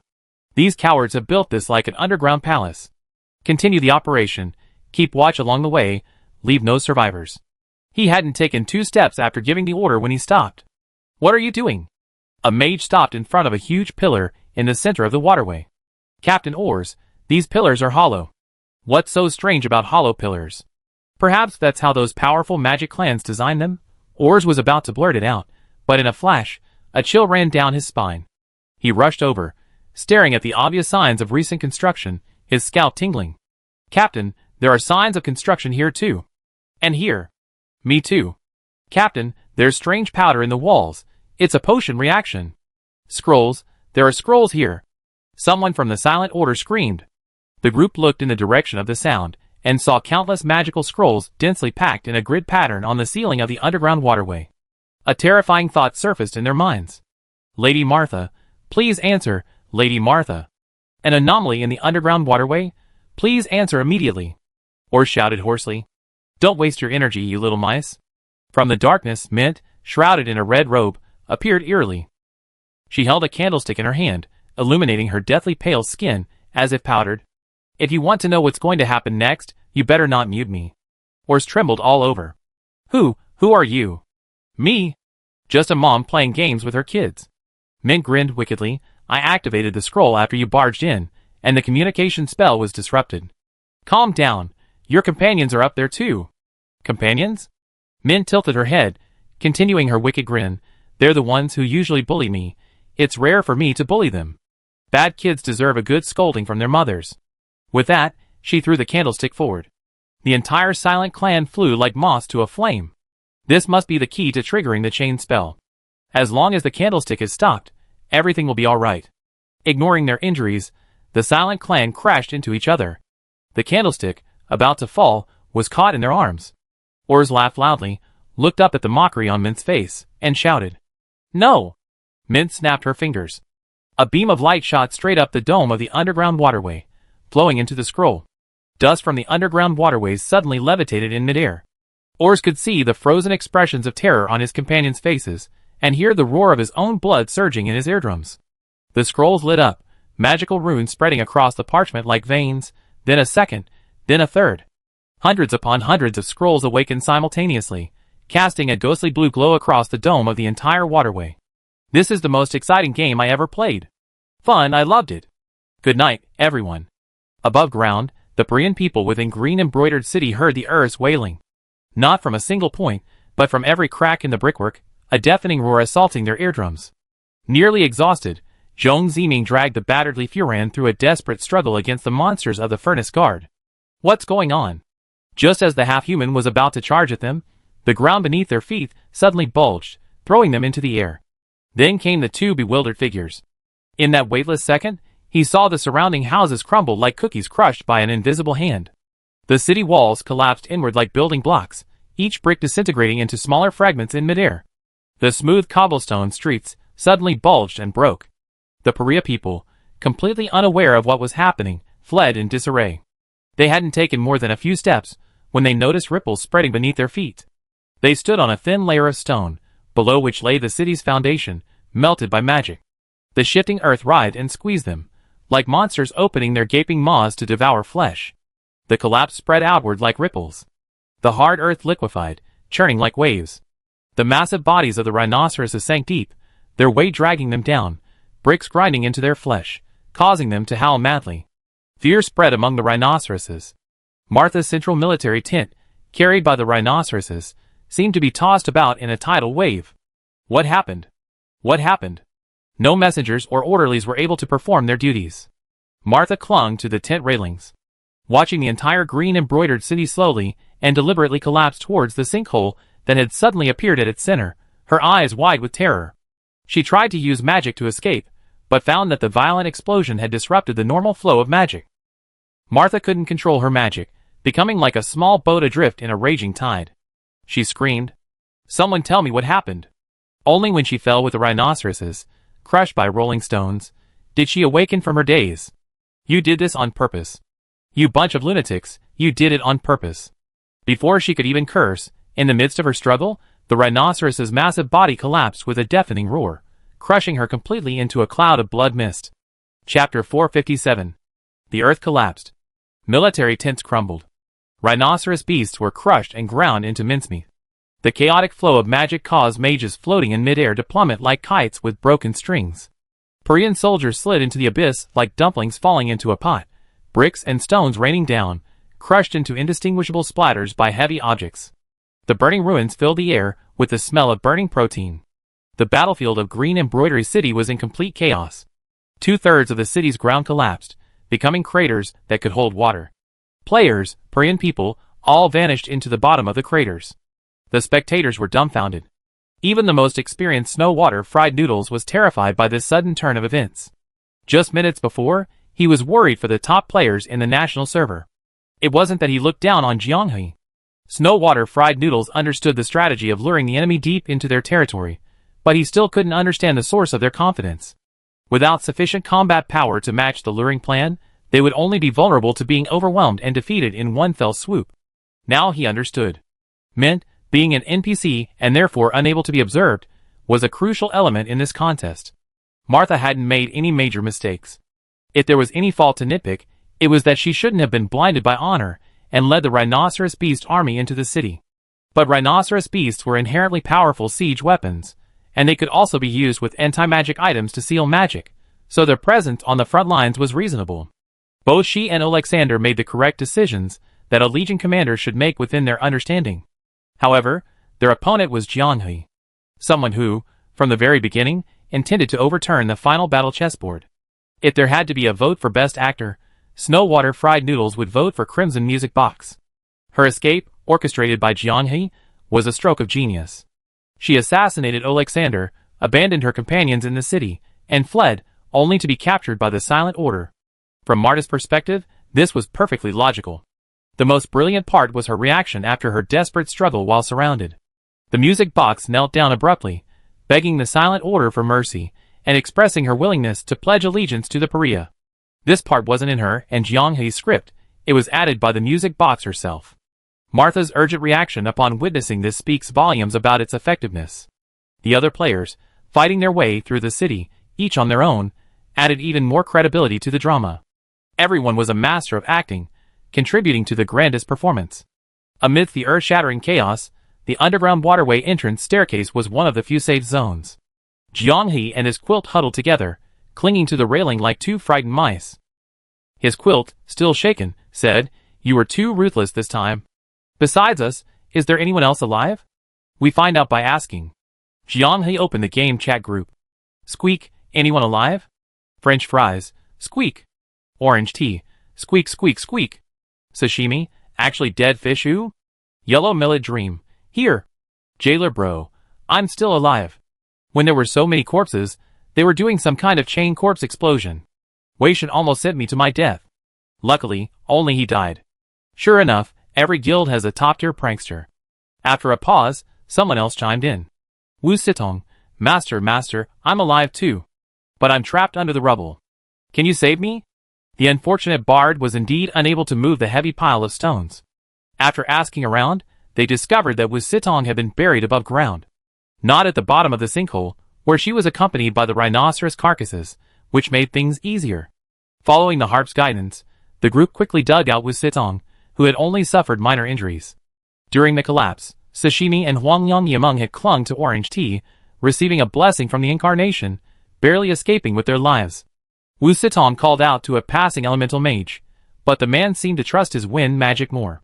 So Wu Sitong watched as he was dragged to the bottom of the pit by a magical turbulence. 35 people, only 8 remaining. The jailer wondered, why hasn't Shilu appeared yet? The quilt that had returned from the investigation provided the answer. There's still a force of about 1,000 people, and a small number of disengaged remnants outside the city. This was Martha's reserve force for handling emergencies. The force consisted mostly of ordinary soldiers, but a significant number of mages were also present, including some high-ranking ones. Before they could follow up, the main force was wiped out, leaving everyone bewildered and helpless. Jianghe and Beiwo, having not participated in the battle, were in good condition. The other 6 were on the verge of exhaustion. Even the usually most eager-to-fight Fries could barely lift his knife. "Where's the medicine Mint gave us? We drank it all during the battle." Seeing Jianghe deep in thought, the jailer muttered to himself. "We already come this far. Are we going to be wiped out because of these 1,000 men?" Jianghe retorted irritably, a defeatist strategist, huh? Our army has already lost before the battle even started. In ancient times, I chop you off right now, and use your head as a sacrifice to the flag. The jailer raised his hands in surrender, Please spare me, for the sake of the jailer picture I presented to you. Fries quickly glanced sideways, curiously observing Jiang He's expression. No response. Was it just a simple slander? Jiang He didn't have time for this guy's antics. His gaze fell on the only ruthless character among the 8 who could withstand a direct confrontation. Sashimi was actually dead fish sashimi. Sashimi understood perfectly. Or rather, he had become accustomed to it in Orange Sky. I don't know if I can hold on, but I try my best. Ready to fight, Sashimi took the lead, charging to the front, sounding the horn for a counterattack with the remaining troops. The palms of those already dead in the preparation room were sweating. Aren't you going to rest? Everyone's in terrible shape. Nongya, the commentator, had a clear view of the situation. Seeing the spectators questioning the decision, she immediately defended him. The Korean people outside are unaware of the situation inside the city. All they saw was that Commander Marta led his rhinoceros army into the city, and then disappeared shortly after, most likely killed in action. A massive number of Korean elite troops were wiped out in an instant. The morale of the Korean people has plummeted to rock bottom. Their maintenance of formation, their refusal to fight or retreat, is merely an instinct honed through long-term training, not a genuine fearlessness. Now it's not a contest of combat strength, but of morale. As long as they dare to countercharge, victory is within their grasp. Nongya stated her judgment in one breath. She caught a glimpse of a question flashing across the chat window and read it aloud. What if they lose the charge? Nongya replied decisively, they can't lose. I believe in my judgment. What if we lose? Nongya fell into deep thought. I take 112,890 yuan and give it away to 50 players. The chat exploded. Making judgments is easy for anyone, a few words, and you can predict the situation. But supporting with real money is another matter entirely. Wow, is Nongya really that bold? Never mind, just say she's a professional streamer responsible for her professionalism. Is she really professional? Isn't Nongya, as an outsider on the boundary between reality and fiction, supporting her own people? That's real money support. You could say she's a bit rich. But why are the amounts in whole and odd amounts? The 4 primals answered MOU's question. She helped us sift through intelligence a while ago, and in less than a week, she made a lot of money from rich guys. She sent me screenshots. The money she kept for her travel expenses was around 120,000 yuan. Oh, I see. MOU suddenly felt something was off. It's impossible that the 4 primarchs asked about the small gold treasury deposit proactively. It was clearly Nongya who revealed it herself. So Nongya talks about everything with the 4 primarchs in private? For the sake of a total of 50 red envelopes, the spectator shamelessly defected. Sorry, although I'm also a player from the Chinese server, could we lose one round? I really want Nongya's little rich girl's red envelope. Go for it, Paria's big brothers. Jailer, the zombies are exploding on our own. Please give us a performance. The sashimi guy, with a face full of bitter resentment, led the others for nearly 100 meters. He recklessly plunged into the attack range of Paria's soldiers, completely detached from the main force. Bows and crossbows, a barrage of various magical attacks from mages rained down on him. The ascetic's innate skill, Suffering Training, activated. Suffering Training, during the skill's duration, non-instant kill damage received by the player is significantly reduced. Reduce the effects of mental magic. Support characters, like the Squidward and Paladin, mostly possess shield-type skills to reduce damage taken. The ascetic is an exception. His class characteristic encourages the player to take damage, and he lacks shield-type magic. He can only rely on his companions for shields. Even more masochistic than a berserker. All his class characteristics revolve around taking damage. Painful Whispers. The ascetic converts the damage he receives into an area of effect curse. The curse includes negative effects such as blinding, bleeding, paralysis, burning, and sluggishness. It can make mobs suffer terribly, but it won't kill them. Effective damage skills are few and far between. His most powerful move is to pick up his weapon and smash it into the affected enemy. A rare class you might only encounter once in 100 raids with random groups, yet he was the most reliable veteran in the Orange Sky strategy team. Unprotected and surrounded, even switching to squid or smoking shields wouldn't guarantee a restart. Sashimi actually held on. No flashy plays, but he perfectly embodied the role of a tank. He created a world where other players wouldn't get hurt. The jailer, watching Sashimi get thoroughly beaten, was filled with admiration, then unleashed a corpse explosion at his feet. Dad, thanks for pulling the mobs. The corrupted core exploded, creating a small mushroom cloud. It wasn't that he betrayed his teammate, it was Sashimi's request. Why don't you just blast me into the air and trigger the corrupted corpse explosion chain? I want to lie down. Putting aside the unconvincing last 3 words, Sashimi's teamwork is amazing. Turns out everyone in Orange Sky eats this well too, and their tank is working as diligently as an ox. Sashimi has already closed his eyes, waiting to return to the preparation room. The buzzing of the corpse explosions echoed in his ears. Come back to his senses, he still stood upright. Wu Sitong timidly withdrew her hand from the strings. The herbal spirits of orange tea lingered around him. Sashimi suddenly didn't want to lie down anymore. Is this the kind of treatment I get? 2 top-tier supports are chasing after me, providing shields and healing. Everyone in Orange Sky is basically letting him roam free. Sigh, so other guilds' tanks are eating this well. The spectators were all on edge. After a cooperative battle, why is it that every guild seems to envy the treatment of other players' characters? Paria's remaining troops were terrified. A monster, covered in wounds, its face etched with bitter hatred, seemingly impossible to kill. A group of madmen charged out from the green-embroidered battlefield, unleashing a killing spree without a word. Their overflowing confidence and ferocious expressions utterly shattered their wavering resolve. Someone shouted, "Run!" In an instant, the soldiers, and even the mages, snapped. Of course they ran. How much was their pay per month? An opponent they couldn't even defeat after losing 2 legion commanders? They were supposed to fight them? Even the high-level mages' will to resist crumbled after the French fries god of slaughter slaughtered 2 of them. 8 people dared to fight against thousands. It was as if they were the ones at a disadvantage. The fierce battle ended, but no fatigue was visible on anyone's face. Their bloodthirsty eyes gleamed. Shivering, the high-level mages turned and ran faster than ordinary soldiers. After chasing for a distance and collecting dozens more corpses, Jianghe stopped. A short while later, Shilu gracefully landed. She smiled broadly and led everyone to teleport back above Green Embroidery City. The players in the preparation room also revived. Congratulations everyone, the special cooperative challenge, Turning the Tide, has been cleared. First, experience calculation. Shilu clapped her hands lightly, and fireflies rose from the ruins of Green Embroidery City. Jianghe's experience bar jumped rapidly. 33, 34, 35, flashed by in an instant. The others in the guild, like him, ultimately stopped at level 38. It seemed that the experience was distributed equally among the participating players based on the total battlefield experience. Then a coefficient was added based on the guild's experience blessing. Of course, there were exceptions. Fries and orange tea reached a terrifying level 40.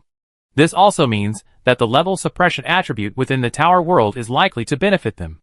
After all, the current average level of visible mobs is only around 30. Only boss-level characters can keep up with the players' levels. Korn's Chosen, originally an average level of 33, now raised to 38. The Funny Tree, originally an average level of 32, now raised to 36. The Orange Sky Strategy Group, with an average level of 33, now raised to 37. The Stargazing Sect, except for Wu Sitong at level 36, has all members stabilized at level 34. And before, their level was just over 30. A windfall. The Funny Tree had originally encountered a level suppression stage, with many annoying mobs, which is why they escaped the tower world to level up through the storyline. Being dragged here by Jianghe for 2 days of fun is a million times more efficient than progressing through the storyline or grinding in the wild. A dream come true. It's so good it's breathtaking. Ready to eat is definitely the right approach. Following Jianghe always brings good things. Blindly following is never a mistake. The person with the crimson music box, who was trying to see the boundary between reality and illusion, was already seeing stars. Just as she was about to express her gratitude, Shilu spoke again. Next, we settle the points for this floor. Based on the player's performance on this floor, the final results will be reviewed. The final score for this level is 65,600 points. In an instant, everyone present felt their scalps tingle. They had never seen such a terrifying score since the tower world began. Shilu looked at Jianghe and continued, as the floor owner, you can choose the distribution ratio, the highest being 1/3 of the total points. Jianghe didn't hesitate. I only want the 5,600 points, the rest will be distributed to everyone. Chapter 458. Seemingly anticipating everyone's reaction, Jianghe shrugged.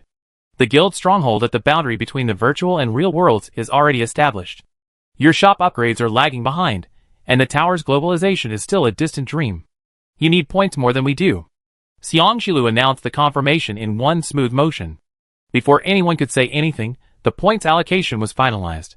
The others at the boundary between the virtual and real worlds remained calm and had no objections to the allocation. The spectators were envious. Does Potato have such strong control over the guild? He just gave up tens of thousands of points like that, and everyone else supported him unconditionally.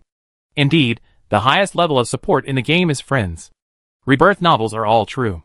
If you travel back to before the Starry Sky server opened, meet guild leader Potato, build a good relationship, and he really will carry you. Currently the best verified Rebirth novel route. Except for the Starry Sky sect, the other members of the top 4 didn't seem too hesitant. Having known each other for a long time, they knew each other's personalities quite well. Too much polite talk comes across as insincere, far less practical than grabbing Potato on a trip and treating him well. Besides, a wedding always includes a honeymoon. Although they're still in the honeymoon phase, and nothing's really going on, everyone in the group thinks all that's missing is the marriage certificate. Nonya not only makes bold pronouncements in her commentary, but she's also an expert at gathering insider information. In a recent exclusive interview, her first-hand information on the borderline between fact and fiction amazed players, both domestically and internationally. This included the fact that Potato and Fries knew each other 2 years before the launch of the game. Fries used water flow to train Potato into a zen-like state, among other memorable scenes. Opening a can of instant food deliberately slipped out. "When are you coming to our place? We should treat you to the most stereotypical sweet and sour sauce again. Eating is fine, but we can't stay long, otherwise I'm afraid the exercise for French fries will double." Hearing this, the members of Korn laughed heartily. Only 2 of the Korn members were locals from Northeast China. The others, hearing they rent accommodations during the Tower World event, happily packed their bags and set off. Cooking for themselves? They go to eat out with canned food. It wasn't that none of these guys knew how, at least canned food, with its abundant saint points, had a few skills. While they couldn't compare to cuttlefish, a master chef honed by Du Jingwen's rigorous training, their home-style cooking was definitely up to par. A group of guys earning hundreds of thousands in monthly dividends, never picky, eating at one small restaurant after another. In less than a month, the out-of-province members were visibly plumper. It was quite nourishing. Looking at the accommodations everyone chose, they generally featured distinctive cuisines. Huangliang Yiming's hometown had a year-round spring-like climate, and after weighing the pros and cons, the guild members all gathered there. There have been no work-related injuries so far, but their understanding of mushrooms and their diet has become increasingly refined. The pace of life is slow, and the scenery is beautiful. These guys have been living here for a while now, and are already planning for retirement. The Orange Sky members, like them, chose to live in Guangzhou, specifically in a famous food city. It turns out that as long as young people don't impulsively start a business or get involved in gambling, prostitution, or drugs, they don't spend much money on food and drinks. The Orange Sky members eat out at different restaurants every day, enjoying a constant stream of delicious food. With a team of 7, each person's monthly expenses are less than 10,000. Besides food and drinks, the biggest expense is actually moving gym equipment to their shared accommodation. No wonder, because 8 Music Box thinks that everyone in the guild is indulging in excessive eating and drinking, and is always lazing around without exercising, which will eventually lead to them ending up in the hospital with gym memberships, so he's been urging them to stop. After moving in together, their daily routines became regular, with a clear plan for both aerobic and anaerobic training. Anyone who didn't know better would think that Orange Sky had seamlessly transitioned from a game strategy group to a fitness content creator. The spectators swarmed like maggots in the shadows. They were like vampires, endlessly flooding the group with their posts, their overly positive and uplifting content eliciting envious comments while simultaneously shouting, "Ugh, I don't want to see this." They also longed for friends, like virtual reality boundary. If they did, they gladly accept luxury cars and mansions. Jianghe, the center of attention, was surrounded by admirers, carrying the expectations of the star-gazing sect members. Using the topic of food, Wu Sitong slowly infiltrated the crowd. Master. She timidly murmured as the conversation ended. Jianghe understood, and using an excuse, led her away from the crowd to the star-gazing sect's side. The discussion about the top 4 players in the Chinese server left the 3 realms unable to join in, only able to awkwardly echo their opinions, looking rather pathetic. Just as Wu Sitong was about to speak, Jianghe raised his hand, signaling to wait. He opened the game panel and temporarily disabled the option to monitor conversations in the world bubble. This function prevented spectators from hearing the conversations, and even watching replays wouldn't work. After demonstrating how to enable this function to the star-gazing sect members, He smiled and asked, "Is something wrong?" Wu Sitong's face flushed slightly, a little embarrassed. "Master, the fried chicken you mentioned last time, it's so delicious, we can't get it here. It must be from your hometown." Jiang He immediately understood. "It's alright, I tell you how to make it. As long as you find the right ingredients, you can replicate it after a few tries." "Really?" Wu Sitong exclaimed in surprise, her voice rising slightly. She quickly covered her mouth, confirming with disbelief. "Master, is this really possible? Is this your secret recipe?" The biggest secret to fried chicken is probably the batter. The base flavor is hard to define in terms of technical skill. The greatest source of happiness comes from the aroma of the oil and the crispy texture. It's sinful, but indulging in a quick, satisfying meal is truly enjoyable. Jiang He asked, "Besides fried chicken, do you want the recipes for hamburgers and cola?" Wu Sitong froze. She quickly waved her hands. "No, no, no. Master gave us so many Tower World points, and we shamelessly asked for so many secret recipes. No, we can't accept them." Li Furan quickly stepped forward. Jiang He couldn't stop him, so the two of them could only bow deeply at the same time. "Master, the star-gazing sect is unworthy of such kindness." When he raised his head, Li Furan's resolute eyes were slightly red. He recounted the current state of the star-gazing sect. The entire upper echelon had been wiped out in the demonic chaos. Although his own strength and talent were among the upper echelons of the three realms, enough to protect the sect with his few disciples, he was far from being able to support the entire sect. Now, his urgent need was to ensure everyone had enough to eat and drink. Cultivation? That was something to consider only after they were well fed and watered. His master had once spoken of an irrefutable truth: one needs money to cultivate. Whether his path of cultivation was cut off was irrelevant. The talents and futures of his junior brothers and sisters should not be buried. "I dare not conceal from you, sir, that I asked for the secret formula to make a living. The star-gazing sect is utterly destitute. We have no way to repay your great kindness. If possible, we would be honored to have a visit to your sect. There are still some treasures inside. Please take them if you wish." Seeing that Li Furan truly regarded them as hidden masters of the Three Heavens land, Jiang He tried hard to suppress a laugh. Guessing that the demonic turmoil might be related to Jifeng, and estimating that these people were all victims of that madman, he couldn't help but sigh. Why should good people be tormented like this? Too much kindness would weigh heavily on these morally upright gentlemen. But he couldn't really go to the sect and take something away. French fries leaned closer. Hearing his dilemma, the corners of her mouth turned up. "Silly, come here, put your ear closer." Enjoying the fragrant breeze beside his ear, Jiang He felt a little weak, but his thoughts suddenly cleared. "Fellow Taoist Fu Ran, I don't want your sect's treasures, but I'd like to ask you for a favor." "Please speak, sir." "Collect historical and cultural books about the Three Realms land, organize them chronologically, and send them to me through the game."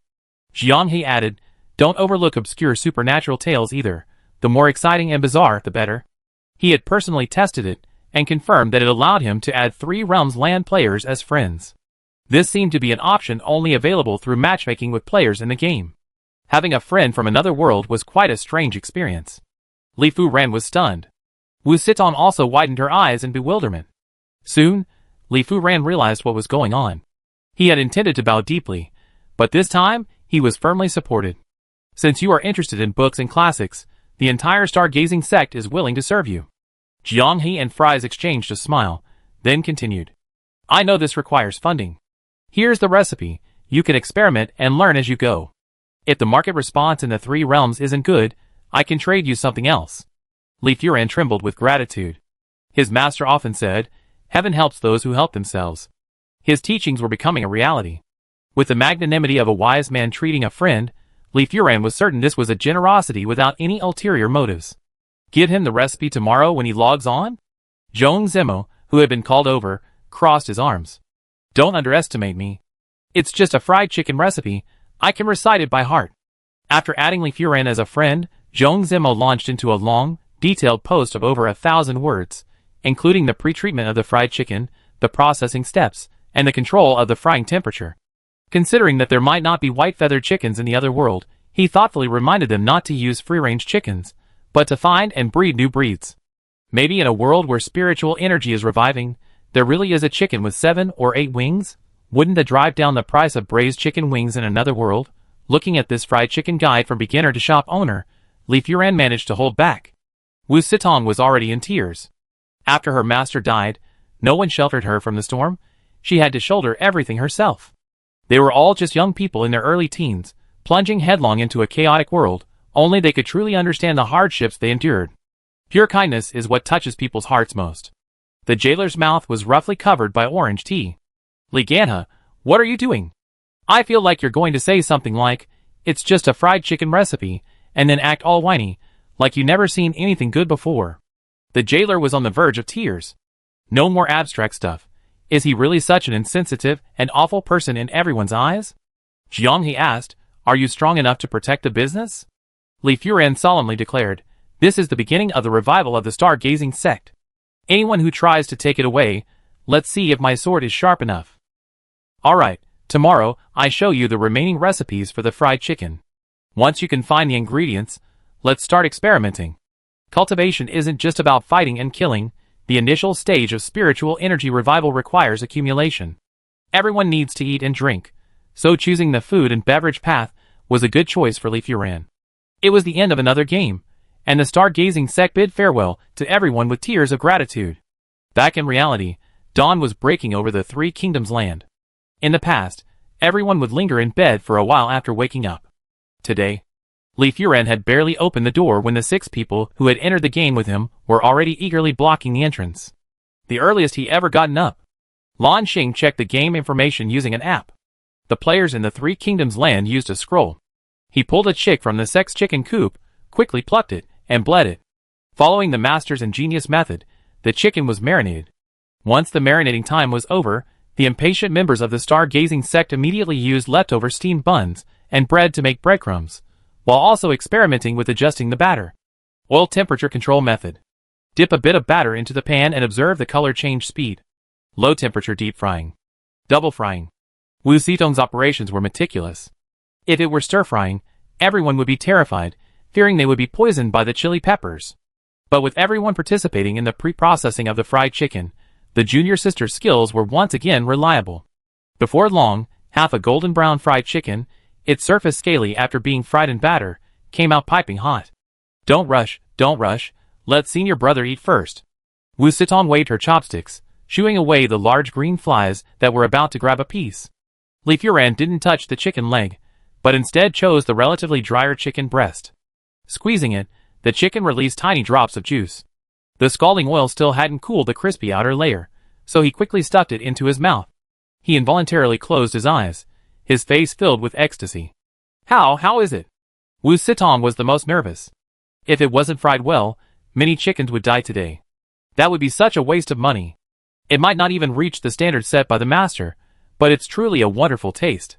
Li Furan clicked his tongue in amazement, an unprecedented experience. Is this the food the master spoke of that makes one feel guilty? Everyone started eating, but tacitly left the chicken leg for their junior sister. Does the master eat this kind of food every day? Duh, the master obviously has better things. He must eat fried chicken, hamburgers, cola, or something, rotating between them. Li Furan asked, junior sister, in your opinion, will many people like this flavor? Wu Zitong watched the preparation process of the fried chicken. The expert said in the message that it should be affordable for most people in the 3 realms. But the preparation process and the required funds might not be enough. We need to find suitable chickens and cut costs to realize the plan the expert provided. Li Furan understood. The expert was indeed an expert. He had even considered market feedback for them. He could clearly collect the classics himself, but to put their minds at ease, he went to the extra trouble. Thinking of this, Li Furan made up his mind. He had to repay the expert no matter what. He would start with the classics. The expert wanted to be polite, but he couldn't be perfunctory. Senior brother, after 1 or 2 more tries, I feel I can stabilize the quality, Wu Zitong said. How should we sell it? Should we go down the mountain and open a shop? Li Furan shook his head.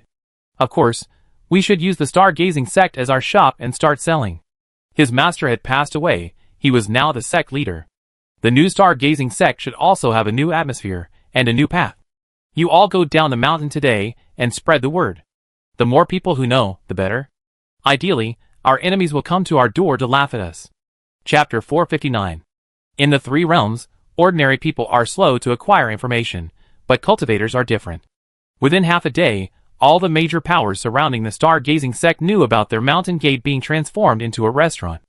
A huge spectacle. Li Furan was quite famous. But this cultivator, seen as having a promising future by the world, wasn't studying cultivation techniques. Instead, he was looking at recipes. During the demonic chaos, the high-ranking officials of all the major powers were wiped out.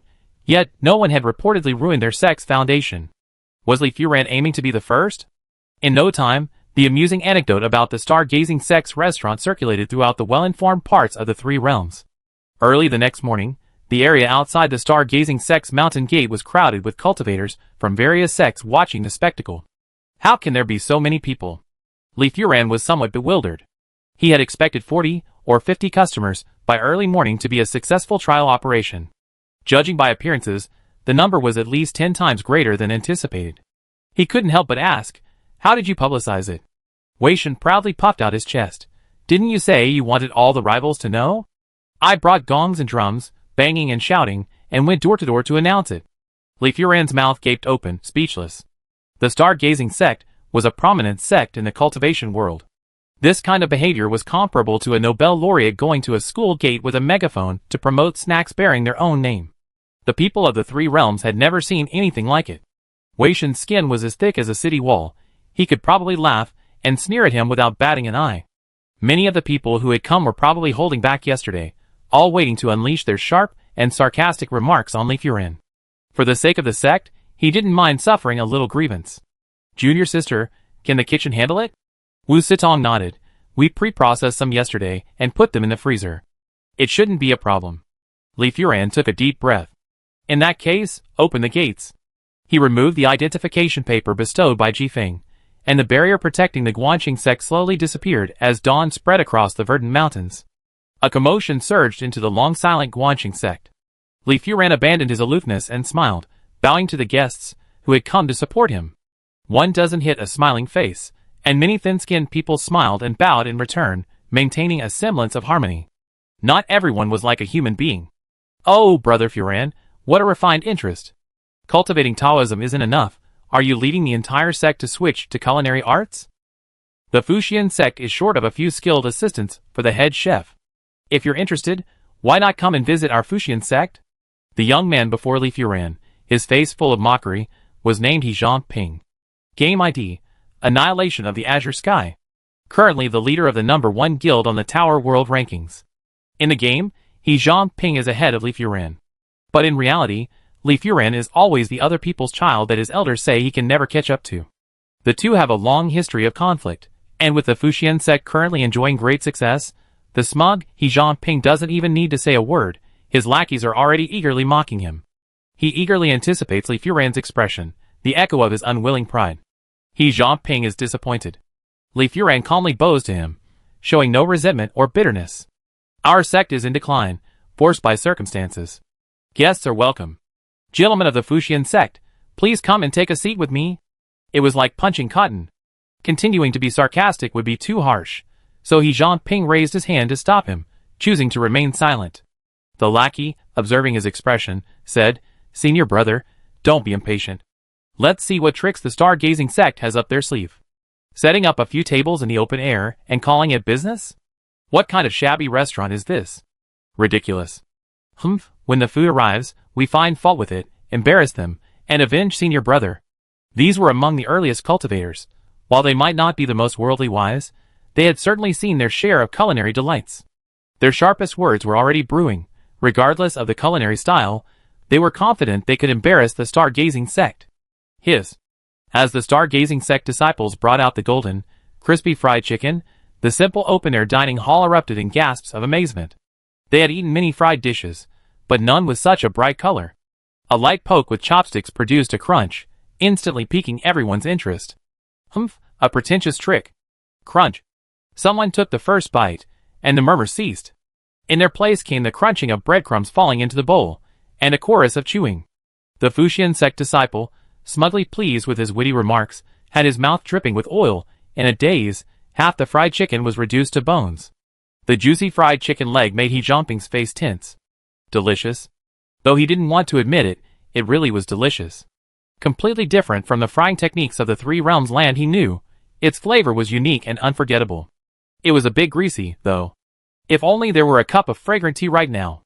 Just then, The disciples of the Guanxing sect immediately served tea to everyone, and also brought pieces of fried chicken, saying it would be more elegant for everyone to eat. "What's this?" someone asked, pointing to the square, strip-shaped objects that had come with the fried chicken. They were also golden brown, their color incredibly appealing. Senior brother Gao said, "These are fries, you can eat them plain."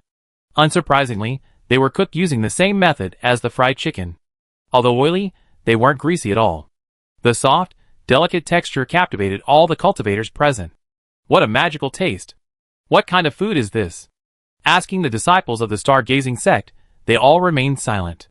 Asking Li Furan, they readily agreed, saying it was taught by a master, and then again, the wondrous method cannot be explained, their lips practically curling into a smirk. Li Furan knew the news couldn't be kept secret, but that didn't stop him from putting on a show in front of this group of onlookers. He loved seeing these arrogant, unsophisticated people. A recipe casually given by a master, and you devour it like a wolf. Brother Zhangping, how was the meal? Are you satisfied?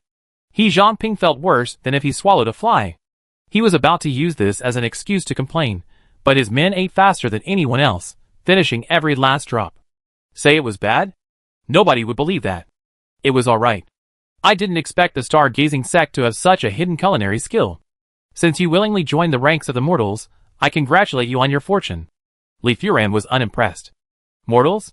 What, Zhangping, are you some kind of immortal who doesn't eat? What's with the airs?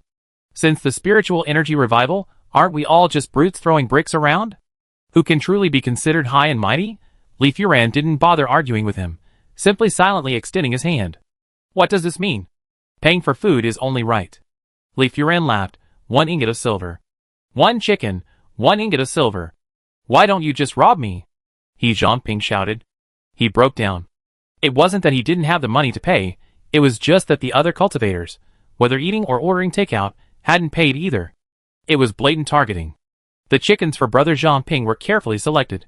Only someone of your immortal status would do you justice. Li Furan laughed. You wouldn't hold a grudge against a mortal like me, would you? He deliberately raised his voice, and given his earlier outburst, many people were watching. Zhangping, always concerned with his image, felt utterly disgusted, and quickly waved for his lackey to pay the bill.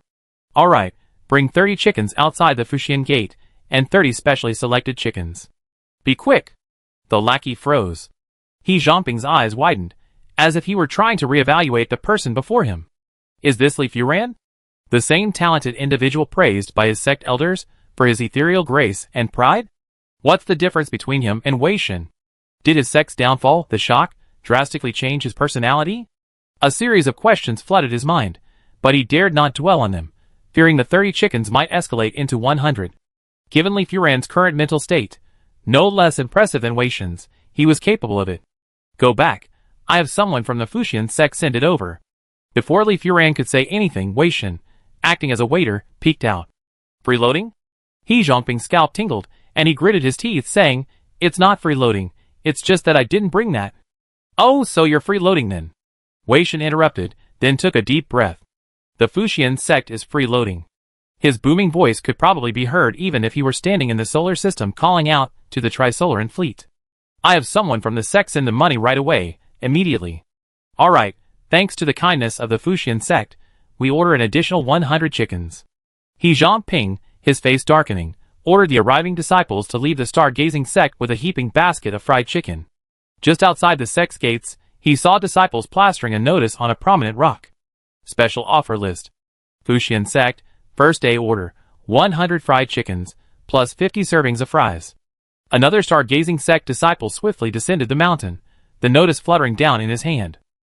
Zhangping picked it up and read. Fuxian sect has ordered 100 servings in one go. A delicacy praised by numerous immortal sections. Zhangping's head throbbed. How did the stargazing sect become like this? It's a pile of dog shit. Just looking at it is an eyesore. Stepping on it is nauseating. Getting close to it is just bad luck. From renowned cultivators to disgrace to the cultivation world, the speed at which these people have degenerated is unprecedented. Li Furan, who had once so righteously confronted the petty people of the Fuxian sect, seemed to have suddenly attained enlightenment. It was the way of the petty. Senior brother, this chicken is really delicious while it's hot. Senior brother is so good to us. When there's something good to eat, he open his pocket and treat everyone to a good meal. The Fuxian sect disciples, who came to help, also praised the chicken highly. He Zhongping's lips twitched. He couldn't refuse the good reputation that was offered to him. That's right, it's delicious. If it's delicious, then you should eat more. At this point, he could only grit his teeth and accept it.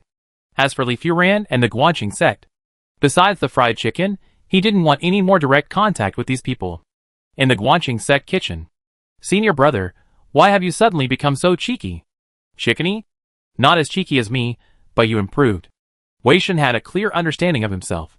Li Furan looked at the Guanxing sect members sweating and busy in the kitchen. If this will make everyone's lives better in the future, isn't it worth it? Moreover, he suddenly realized. If he were a pile of dog shit, even someone like He Zhongping would just hold his nose and run away. The stargazing sect wanted precisely this kind of environment where no one would bother with them. At this moment, Li Furan's thoughts became clear. He felt that he had truly understood. Chapter 460. Without guidance from a master, the stargazing sect would never have imagined that the mud tumor, considered highly poisonous, was actually edible. Oh, it can't be called a mud tumor anymore. The master said it's a potato, or a small potato. Potatoes became common after the spiritual energy revival. Initially, some daring individuals did eat them, but countless people were poisoned. Cultivators discarded them like worn-out shoes, and ordinary people dared not touch them. These little things, however, had an exceptionally strong growth ability. In the wild, they could often be seen growing wildly, rotting in heaps. So, the ordinary people of the Three Heavens land turned to using them for compost, which could be considered a proper use of this little poisonous creature. When the stargazing sect found the corresponding ingredient following the master's guidance, they were very uneasy. The master couldn't be wrong, they were just afraid they had chosen the wrong ingredient. Li Furan personally prepared an antidote pill and consumed it himself. As the sect's senior disciple, only he could handle dangerous situations. Why isn't it poisonous? It tastes pretty good. It's crunchy. It's very filling. While waiting to be poisoned, Li Furan ate heartily, his bloated stomach confirming a fact. Potatoes are actually edible. No, they're highly poisonous. Wu Sitong was smart. When she didn't understand something, she honestly consulted an expert's guide. Scrolling down to the fried chicken recipe, the expert, Squid, had indeed made detailed notes. Use potatoes with green sprouts for breeding and composting. Don't eat them, they're highly poisonous. A single sentence revealed the secret.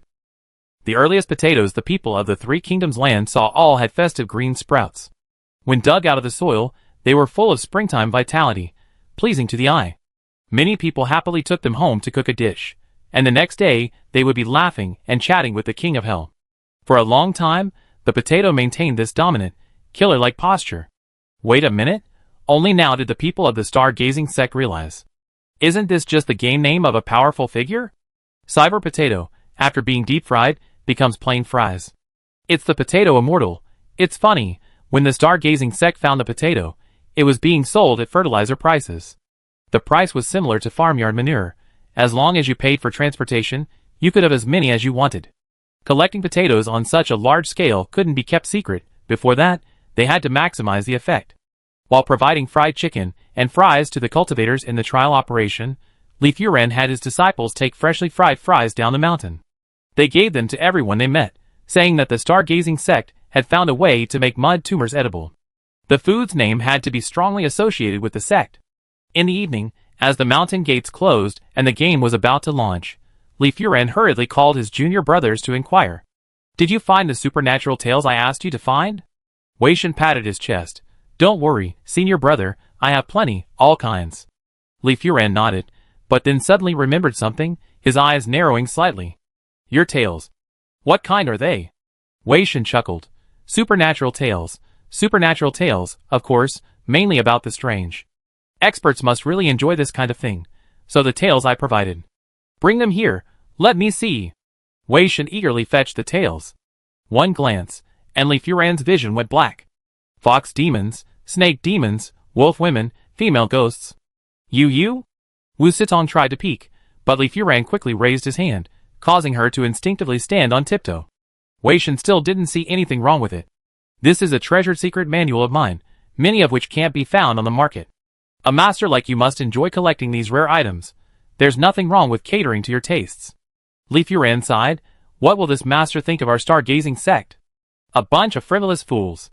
Without him, the stargazing sect would definitely have fallen apart. Doesn't a master have desires?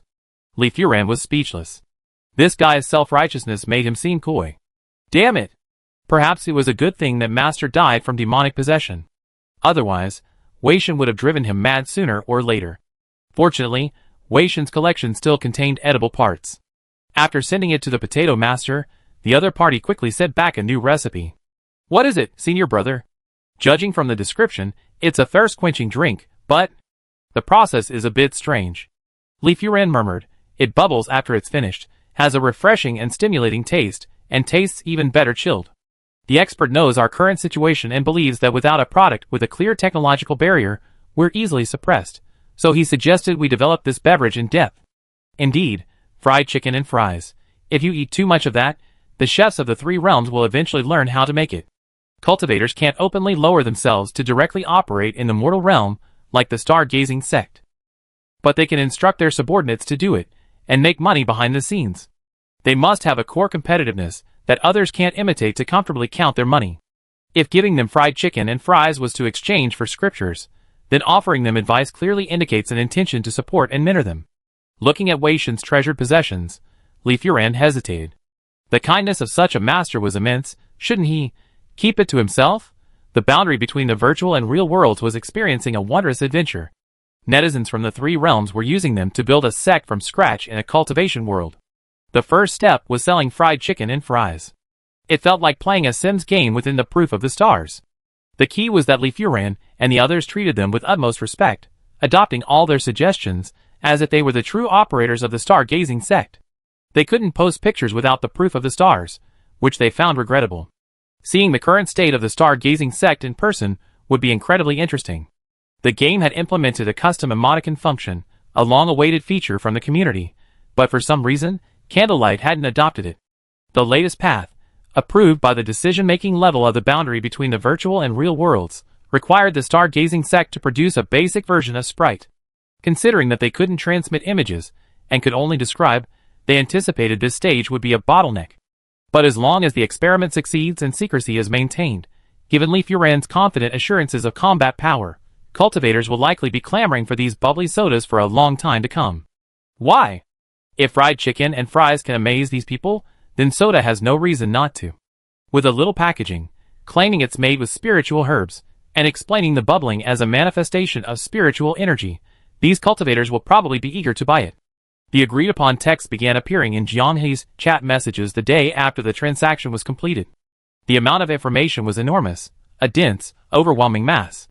For a novelist, obtaining concrete information about a real otherworld is tantamount to skipping the information-gathering process. As a writer who had been hesitant to take her first step, Chips was gathering her strength. Although Jiang Hei felt she had been building up her strength for far too long, lacking the impetuousness of an opening. Jiang Hei planned to earn extra income for the guild members through her novel, 3 Domes of the Land. That was a literary masterpiece from another world, and the authors there must share common ground in their emotional expression. After successfully conquering the 12th floor, the virtual real boundary experienced a new wave of follower growth. The account quickly soared to tens of millions across all platforms. Undoubtedly a top-tier account on the Stars-approved platform, leading the second-place player, Korn, by nearly 3 million followers. Daily private messages were overflowing, and even Chips lacked the desire to open them. Please help us out, big shots. We are a well-known gaming guild and hope to meet with everyone on the virtual real boundary to discuss some cooperation matters. Most of the messages were like this. Or it was from unknown, low-level streamers planning a collaboration. When they first created the account, they never imagined this day would come. While accompanying French Fries during physical training, Jiang He heard the jailer's chattering voice. French Fries asked curiously, "What's he doing?" "Oh, he started a live stream," Jiang He said. "Many netizens are curious about what we do on a daily basis. It's almost Chinese New Year, so I agreed to let him start streaming to collect some live stream donations as red envelopes." Chapter 461. The boundary between reality and illusion is unlike other guilds. The official account remains silent, posting videos, but rarely collaborating with others. Private accounts are practically non-existent, like dead people. It's hard to imagine this is the operational status of a guild with nearly 10 million followers across the internet. If it weren't for the 12-layer cooperation model that brought together the top 4 in the Chinese server, everyone would have almost forgotten that these guys have a very close personal relationship. I order you to start a live stream and rake in a lot of money. Even this kind of comment appeared in the official account's comment section, showing how incredibly curious the players are. Sigh, I started a live stream at your request, but I don't know what to stream. We're just a bunch of lousy gamers. If you like watching nerds, why don't you look in the mirror? Wait, why are you spamming question marks? Am I wrong? The jailer brother waved his phone around in the lobby on the first floor. Look, during the day when we're free, we gather here to browse the community, watch game videos, and look for useful information using the projector. Oh, Squid's back. Squid, unexpectedly appearing in the frame, was carrying a large bag of ingredients in each hand. What's this? Live stream. Currently the number of viewers is at least a few 100,000. Squid quickly tried to avoid the camera, attempting to disappear into the kitchen. The jailer chased after him relentlessly. Don't run, don't run. Look, the comments are all telling me to come after you. I don't have much to film. Squid shrugged. Should I put on an apron and walk around? Well, the viewers want you to show them the ingredients. See what you prepared for us gluttons. Squid rummaged through the bags and expertly recited the names of the dishes. Look, this big bag is offal. The kind vendor already washed it for us. Betting said, we should all eat hot offal together before Chinese New Year. This is lamb leg meat, for stir-fried lamb with scallions. T-God and Betting were craving it after watching a video last night, so they asked me to make some. This is sea bass, steamed, ordered by 4 primals. The jailer asked on behalf of the viewers, what about fries and potatoes? They're the easiest to feed, they can finish every last scrap. During their cohabitation, if there were leftovers, Jianghe would usually reheat them the next day and eat them with noodles. Fries were also a leftover eating machine. If Jianghe wanted a different flavor, she would take their place. Orange Tea once commented, like my old yellow dog. Hardworking, healthy, lively, can eat a lot, not picky, and cute. It was rare to interact with someone on the edge of reality, so the comments were very enthusiastic, filling the screen with dense chatter. Squid, they say you're like a stay-at-home dad, taking care of 6 kids at once.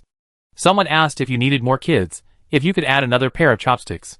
Wow, this one's even more hilarious. They asked you what the difference is between taking care of us and taking care of Du Jingwen? The jailer was just stirring things up, picking out the comments that were most interesting and would have the best entertainment value. Squid stroked his chin, thinking for a moment.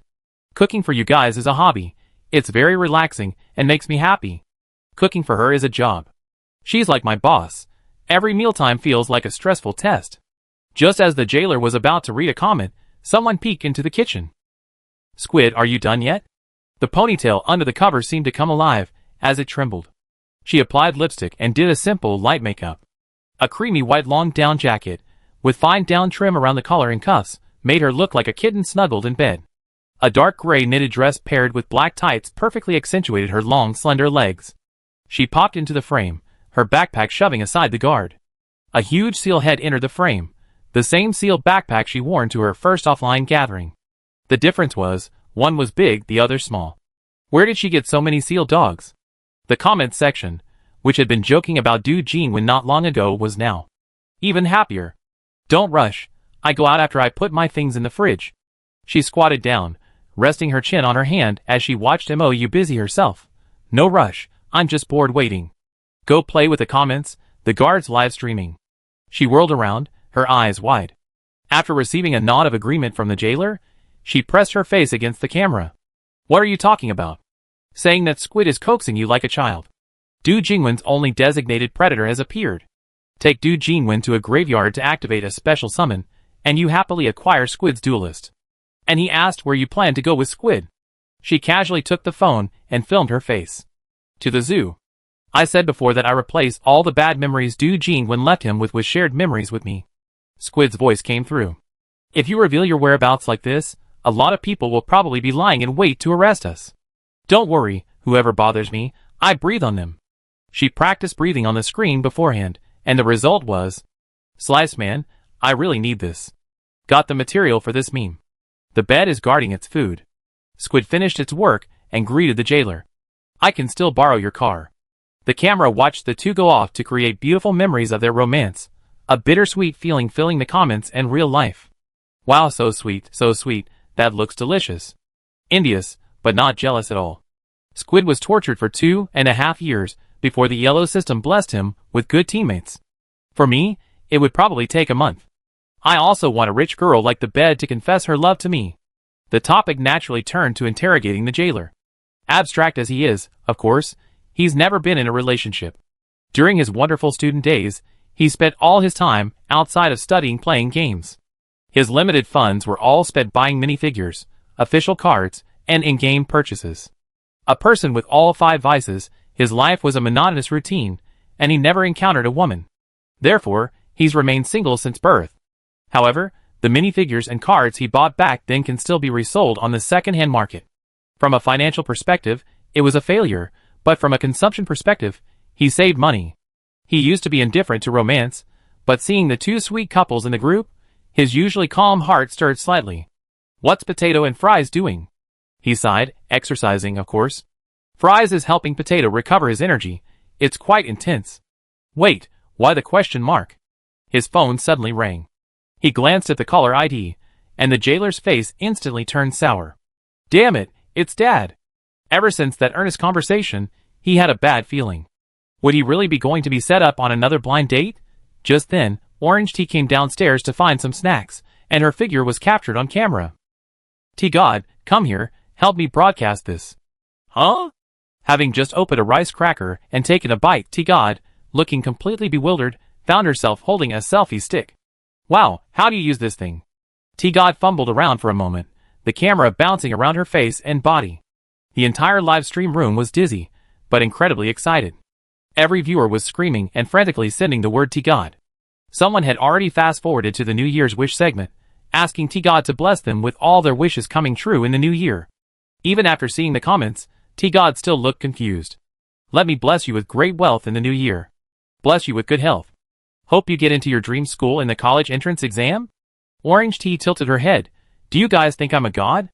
If I had that power, I should use it on myself first. Keep this pose, don't move, it's cute? Okay. After thinking about it, whether I have divine power or not, I still wish you, and your families, good health and all the best in the new year. Hey, what's this pop-up? A continuous stream of donations popped up after Orange Tea cast her spell. The speed was so fast that it almost drowned out the normal visible comments. The most donated comment was, T-God, can you say a few curses? The more viciously you curse me. Why should I curse you? That's so weird. If it were the jailer, he would definitely unleash a barrage of insults, but T-God answered seriously. The viewers in the live stream felt like they had found a pure white haven completely untouched by the internet. And so, T-God, how can I become your boyfriend? Another large donation appeared, quickly surpassing the previous one. Huh? T-God leaned back slightly. Orange Tea was stunned. She rested her chin on her hand, thinking for a while. I'm not really sure. Maybe it's like what the bed said. If you feel it's right, you like it. Like potatoes and fries, that would be great. You might not know, but they're really close. They play online games together in their room at night, always hugging. I think if I were really dating, I'd probably look forward to a relationship like theirs. So sincere, she answered earnestly, as long as you gave her money. As the saying goes, if it were any of the other old foxes in the guild, they would probably be extremely careful with their comments and donations, preventing them from showing up. In an instant, donations and comments flooded the live stream. Orange Tea didn't even finish reading one before being pushed to the back. The donations kept increasing, and because she wasn't familiar with the platform's unit of measurement, she hadn't realized what was happening in the live stream. The jailer's tug-of-war with his father had ended, and he had just returned to the lobby when he heard T-God chatting with everyone in the live stream about his childhood. Oh no! Had T-God fallen for some trickery from those scoundrels in the chat? He broke out in a cold sweat and quickly stepped in to interrupt. Even though the people in the live stream accused him of this as T-God's live stream, you're the one who should get out, he still shamelessly shielded T-God behind him. As an abstract source of pollution, he knew very well the intensity of the internet's corrupting influence. Just a glance at the donations was enough to tell what had just happened. What? So many donations of tens of thousands of yuan. Meanwhile, Potato, did you arrange this live stream for T-God's sake? Jianghe had just finished dancing with French Fries Bobby, panting heavily. Looking at the message from Guano, he was completely bewildered. They hadn't deliberately arranged any entertainment. Did you know that hundreds of thousands of people are watching T-Goddess's live stream right now? In just the 10 or so minutes she took over from the jailer, she's already received hundreds of thousands in donations. What? Chapter 462. Before university, Orange T's life was all about preparing for the college entrance exam. Studying, doing practice problems, then helping her parents with farm work. A very monotonous and simple exam-taking template. Entering university, and diligently honing her skills in her desired major. Choosing a career related to her major after graduation. This should have been her normal life story. Very ordinary, but this is a reflection of many people's student days. Orange T's life plan took a slight detour in the summer. It all started with a lottery for a spot in the Stars Proof game. Obtaining the spot, she couldn't resell it, so she had to grit her teeth and buy the equipment. Thinking about finding an opportunity to earn some extra money while sleeping, she was scammed on her first day in the game. In a moment of dramatic ups and downs, she was picked up by a kind passerby and unwittingly became a member of a guild. Then, her invincible luck in the game repeatedly came into play. She thus became a well-known player of the game Proof of the Stars, passively receiving monthly dividends.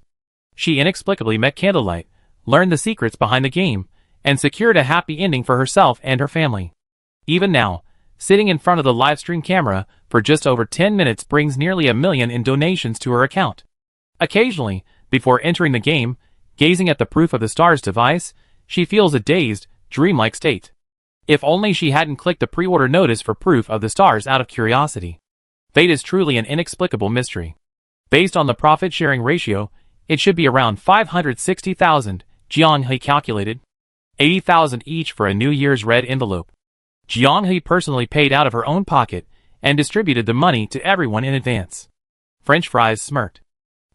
Some people try so hard to create a good show, playing around with abstract concepts, but they can't even compare to T-God sitting there chatting with the viewers.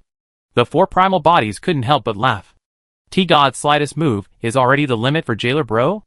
Jiang He said, T-God, you could try live streaming, your popularity is ridiculously high. We don't live stream because we don't want to be treated like idols, and we don't have much talent for it, making people project too much emotion onto us. We just focus on the game. You're different. You and Jailer Bro are both quite popular with players, and create a lot of entertainment. After the video of you making a fortune from 2 consecutive rounds of the 12th floor spinning wheel was released, it garnered over 10 million views in 2 days. The comments section has become a cyberpunk temple, with all sorts of outrageous New Year's wishes being thrown in. The Quill chuckled, because of that video, many guilds went bankrupt. The players, who were originally quite rational, were now restless after seeing Orange T's performance. Items that were previously ignored have now become the basis for guilds' daydreams. Even Korn, the killers obsessed with kill, hesitated when the shop refreshed and saw the roulette wheel. The influence of T-God is undeniable. So, many guilds, yelling let's gamble, a bicycle can turn into a motorcycle. Rushed in, fighting tooth and nail against chance. And the result of such a desperate gamble is often defeat. Even the boundary between reality and illusion is worried that the video will affect the final outcome of the Tower World battle. For primal bodies nudge the jailer with their elbow. Next time T-God streams, please check it out. Your abstraction has had a positive effect. T-God said, then I share half of the money I earn with everyone. No, keep it for yourself, said Fries. It's from your live stream earnings, so we won't participate. This? Squid also said, it doesn't matter. Money doesn't hold that much appeal for us anymore.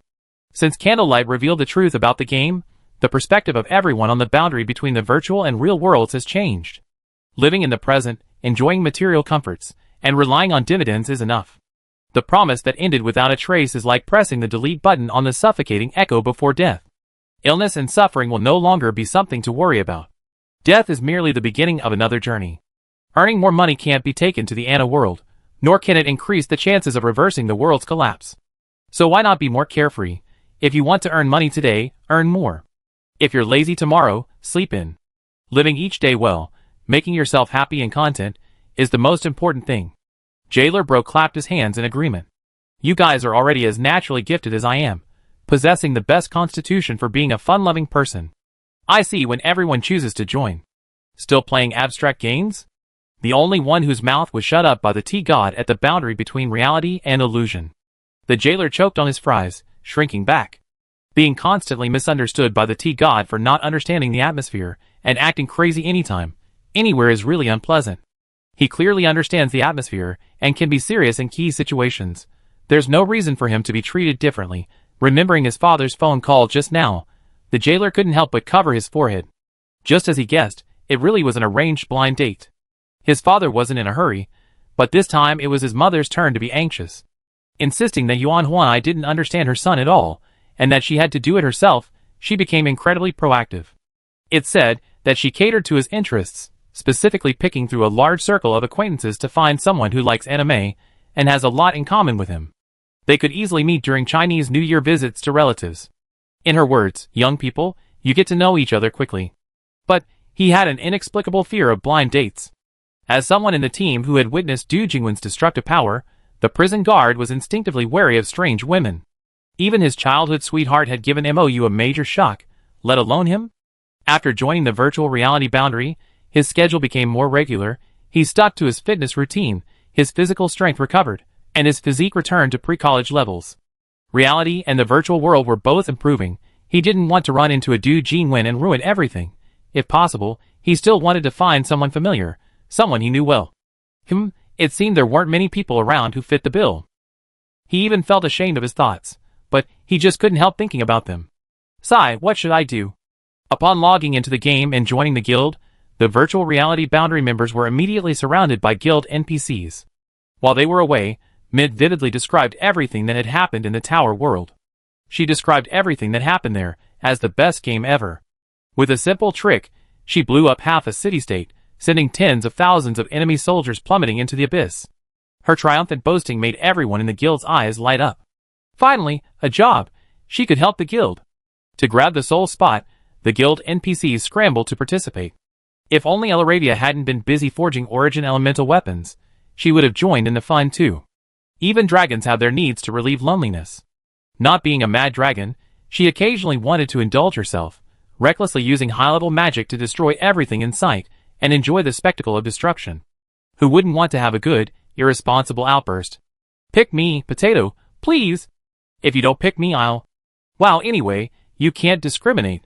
Min went out to play. Why won't you let me help? I'd do anything to help everyone. Kesha lunged at Jiang Hei's feet, intending to grab his hand, but missed, and instead hugged his leg in one smooth motion. Tears streamed down his face instantly, a truly heart-wrenching display. Even knowing he was acting, his tearful appearance was still pitiful. If you fake cry again, I lock you up in the guild. Okay. Kesha's tears stopped abruptly, obediently getting up and standing straight, only his tail swaying restlessly behind him. Easy games will be solved by drawing lots. For difficult games, we call out names based on the strategy. Jiang He presented his prepared plan. Everyone agreed and was eager to try. After successfully conquering the 12th floor, he would have 6,000 points at the boundary between the virtual and real worlds, a level 5 shop, and the worldwide access to the Loter Guild Tower. In terms of progress and ranking, he was still lagging behind many guilds on Blue Star. But in terms of technological advancement, unsurprisingly, he could shout to all the guilds on both sides, "Who else dares to challenge me?" Before entering the preparation room, Jiang He sent the data compiled by Mou to the eagerly awaiting star-gazing sect. Then, they received some good news and some outrageous news. The good news was that the star-gazing sect's fried chicken and fries were selling very well. They had originally planned to target the general public, but unexpectedly, cultivators were extremely enthusiastic about them. Li Furan, after making inquiries, suddenly realized that they had filled a unique gap in the Three Realms land. None of the self-proclaimed extraordinary cultivators directly managed mortal affairs. The star-gazing sect, as the first to lower its status, used its past as a major cultivation sect to allow various factions to purchase and consume potatoes, enjoying a sense of superiority. The chicken was still the same chicken, but the star-gazing sect had cultivators personally cooking it. This was more in line with their status as cultivators. On Earth, it would be considered junk food by elders, but in the Three Realms land, it had become a delicacy. The people of the virtual reality boundary were both amused and exasperated. It seemed these cultivators in the Three Realms land, starting from scratch, had a strong competitive spirit. Another absurd piece of news was, by sheer accident, the virtual reality boundary had inspired the people of the Three Realms land on how to properly consume potatoes. These high-yielding crops, nourished by spiritual energy, transformed from compost-grade produce into a delicious and high-yield food. The star-gazing sect is an unavoidable name in this regard. This knowledge will spread widely because of them. Li Furan's star-gazing sect are all gentlemen. The potatoes are edible. It's a blessing from a saint who has saved countless lives. They dare not claim credit for it. In their words, they earnestly requested Jianghe and the others to come forward and claim the credit, to put their minds at ease. The jailer was completely bewildered. How could they not know potatoes are edible? That's absurd. Jianghe said, you're just ignorant. Europeans used to think tomatoes were poisonous, and dared not touch them for a long time. Thinking of the sect his family helped manage, and how it involved saint points. Wow, this management game experience is really good, very user-friendly for new users. Li Furan didn't receive the reply he wanted. The master refused to directly address the claim of credit, only urging them to focus on reviving the sect. Senior brother, what should we say if people ask outside? Wu Sitong asked timidly. Li Furan took a deep breath and bowed to the chat window. The master doesn't want outsiders to know of his existence. There must be a reason. We will accept it, and never forget the master's great kindness, but we must not mention it to outsiders. We must do our best in whatever the master asks of us. Wei Shen scratched his head. So what does the master want us to do now? Make soda, Li Furan said seriously, a drink that hisses and bubbles. And chicken nuggets. Chapter 463. The Tower World mini-theater started on time, and the players arrived as promised. The collaborative performance by the top 4 guilds in the Chinese server, along with cosplay enthusiasts, left everyone wanting more, and everyone hoped for another round of cooperative mode. Jianghe wanted to as well. This way, they could quickly distribute points to other guilds, helping them establish a leading advantage. Shi Lu, however, didn't grant their wish. She pointed below the preparation room, and the scene changed, revealing a lush island in everyone's view. Tower World, Floor 13, Living Plague. Players must avoid the special unit, Living Plague, on this floor. The negative status caused by Living Plague cannot be cleansed or dispelled and has an instant death effect. As she spoke, Shi Lu beckoned to the island, and a ball of dark green mist flew into her palm. Like a virus, the Living Plague extended several protrusions from the mist, spewing out dark green fog that instantly enveloped everyone. Carefully observe your negative status. It will take about 6 seconds to trigger instant death. This is just one of its attack methods.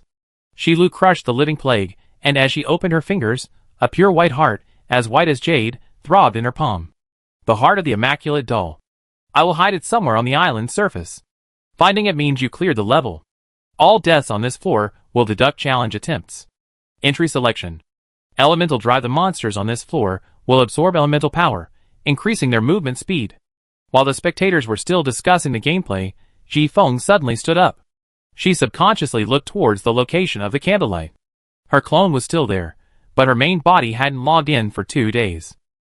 She exhaled a sharp breath, gazing intently at the heart of the Immaculate Doll, yet a surge of excitement returned. Unlike the spirit of the Immaculate Doll, which activated the doll's intelligence, the in-game description of the heart of the Immaculate Doll was something that those who resemble humans crave.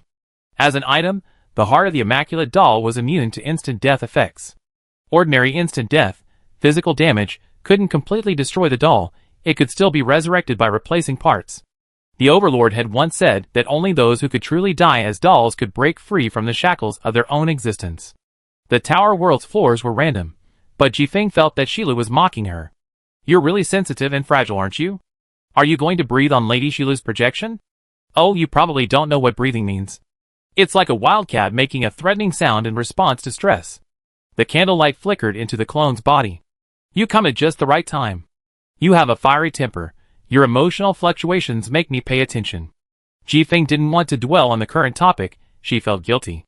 The boundary between reality and illusion has reached into my world. Has it violated the rules of the game? Jifeng choked, clenching her teeth. The boundary between reality and illusion is special. As someone who knows the truth about the Tower World's duel, they can flexibly utilize their informational advantage.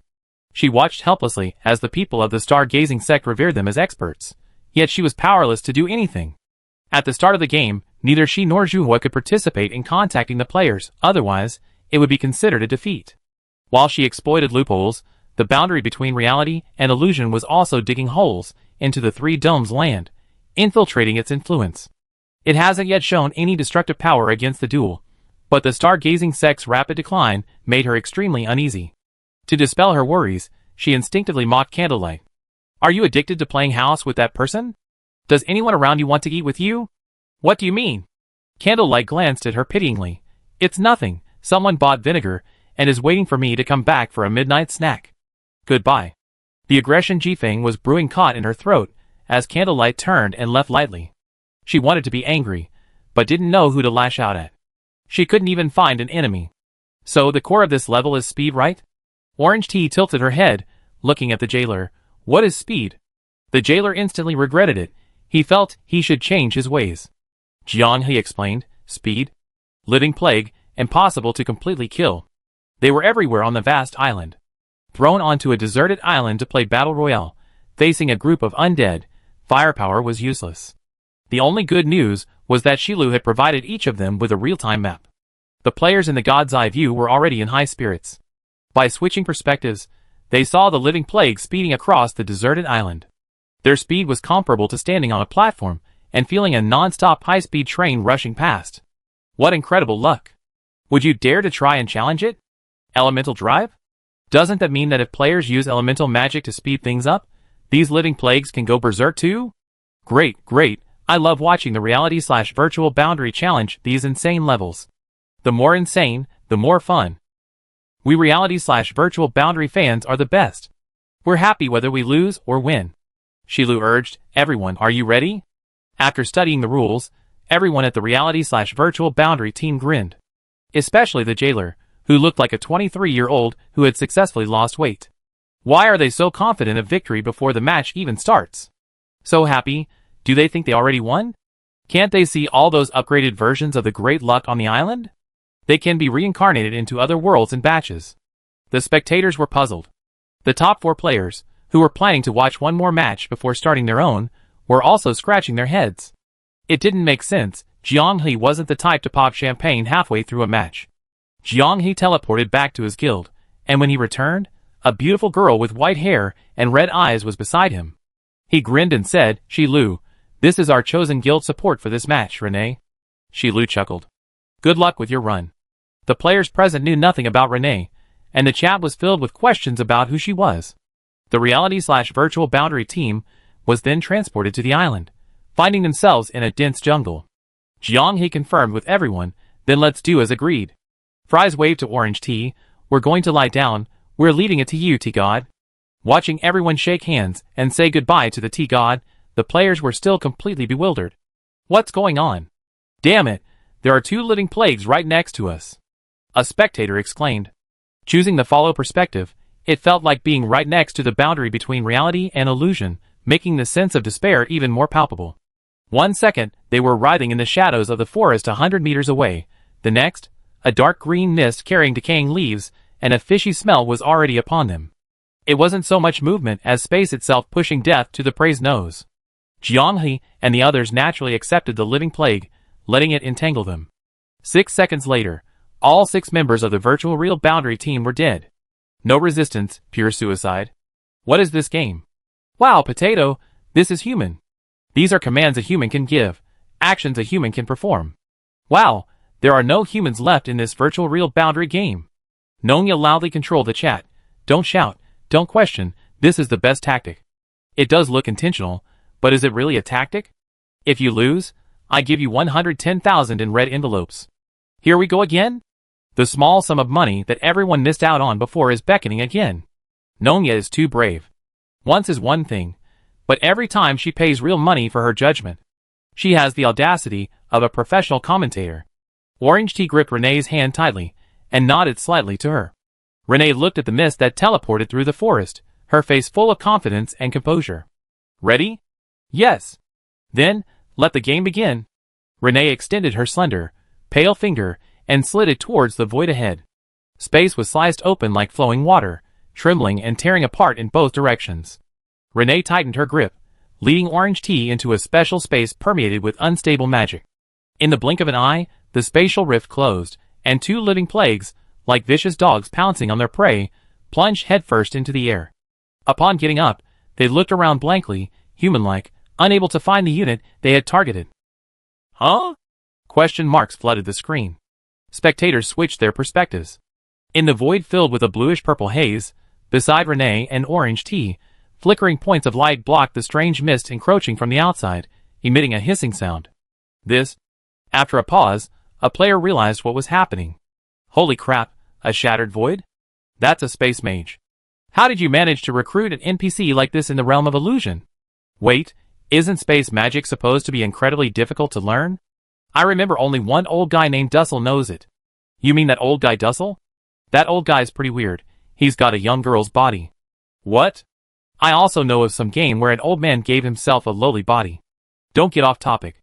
Someone who can learn space magic, and is so young, why would such a genius be recruited? The players were in an uproar. So there's a master in the realm of illusion, a master at recruiting NPCs. You know, the published guides for recruiting NPCs clearly state that the NPC needs to develop strong feelings for the player, forming a deep bond, to become a guild member. The boundary between reality and illusion currently houses sirens, dragons, a cunning witch selling inferior potions, 2 ghosts, a slime, and a creature only fit to sit at a table with children. Their methods of abducting NPCs are so sophisticated, even human traffickers would have to acknowledge their expertise. Wait, is the boundary between reality and illusion secretly playing some kind of visual novel? When they're playing Stellaris, do they see option menus above NPCs' heads? Where's my option menu? Did the boundary between reality and illusion steal my options? I stab you to death, stab you to death, stab you to death. Like I said, don't get off topic. The problem now is, having solved the problem of being killed by the living plague, how do we find the heart? The island isn't small. Even if you just randomly drop Shilu in a bush, you have a headache. Orange Tea clasped her hands together. Unknown revelation, please give me a response. Now the players understood. So that's it. No wonder everyone in the boundary between reality and illusion committed suicide. Having more people is useless. This level only needs one person to run away, and a target-finding cheat. It's just a cheat, right? Everyone has one, like T-God can use it. Chapter 464. The Tower World Encyclopedia doesn't yet have an entry for Living Plague. It was initially thought to be a successful first battle at the boundary between reality and illusion, establishing a mature strategy, which players then referenced and adapted, a seamless script. But this is an unorthodox approach from the start, impossible to copy. Leaving the rift, Orange Tea's unknown revelation provided the answer. For better or worse, Renee tore through space and headed towards the indicated direction. The time spent resting on the ground depended on whether the living plague could detect them. Renee toyed with them like walking dogs. Often, just a second before the living plague collided, she would disappear with a grin. If the living plague could speak, they would probably curse. One tore through space, one provided revelation, simple and somewhat monotonous, yet the players watched with great interest. Unusually, a renaissance appeared in the chat, with a counter appearing. From a god's eye view, the location of the immaculate doll's heart could be seen. It is known that after acquiring advanced summoning skills, the use of unknown revelation has 4 effects: correct guidance and suggestion, incorrect guidance and suggestion, 0 effect, a mysterious, incomprehensible riddle. An unknown being heard your prayer, but chooses not to reply, casually bestowing upon you a short-term effect that it deems useful. By combining the responses received from each unknown revelation, the positive return on T-God's use of this skill can be calculated. 1 day has passed in the game. After 153 prayers, when Renee and Orange Tea landed, they immediately saw the heart of the immaculate doll placed on the flat ground.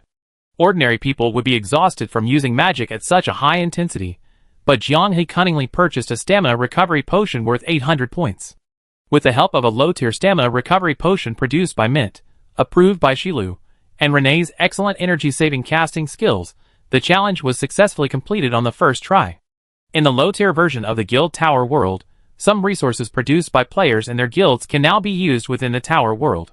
The supply line between the reality/illusion boundary and Mint has been reopened.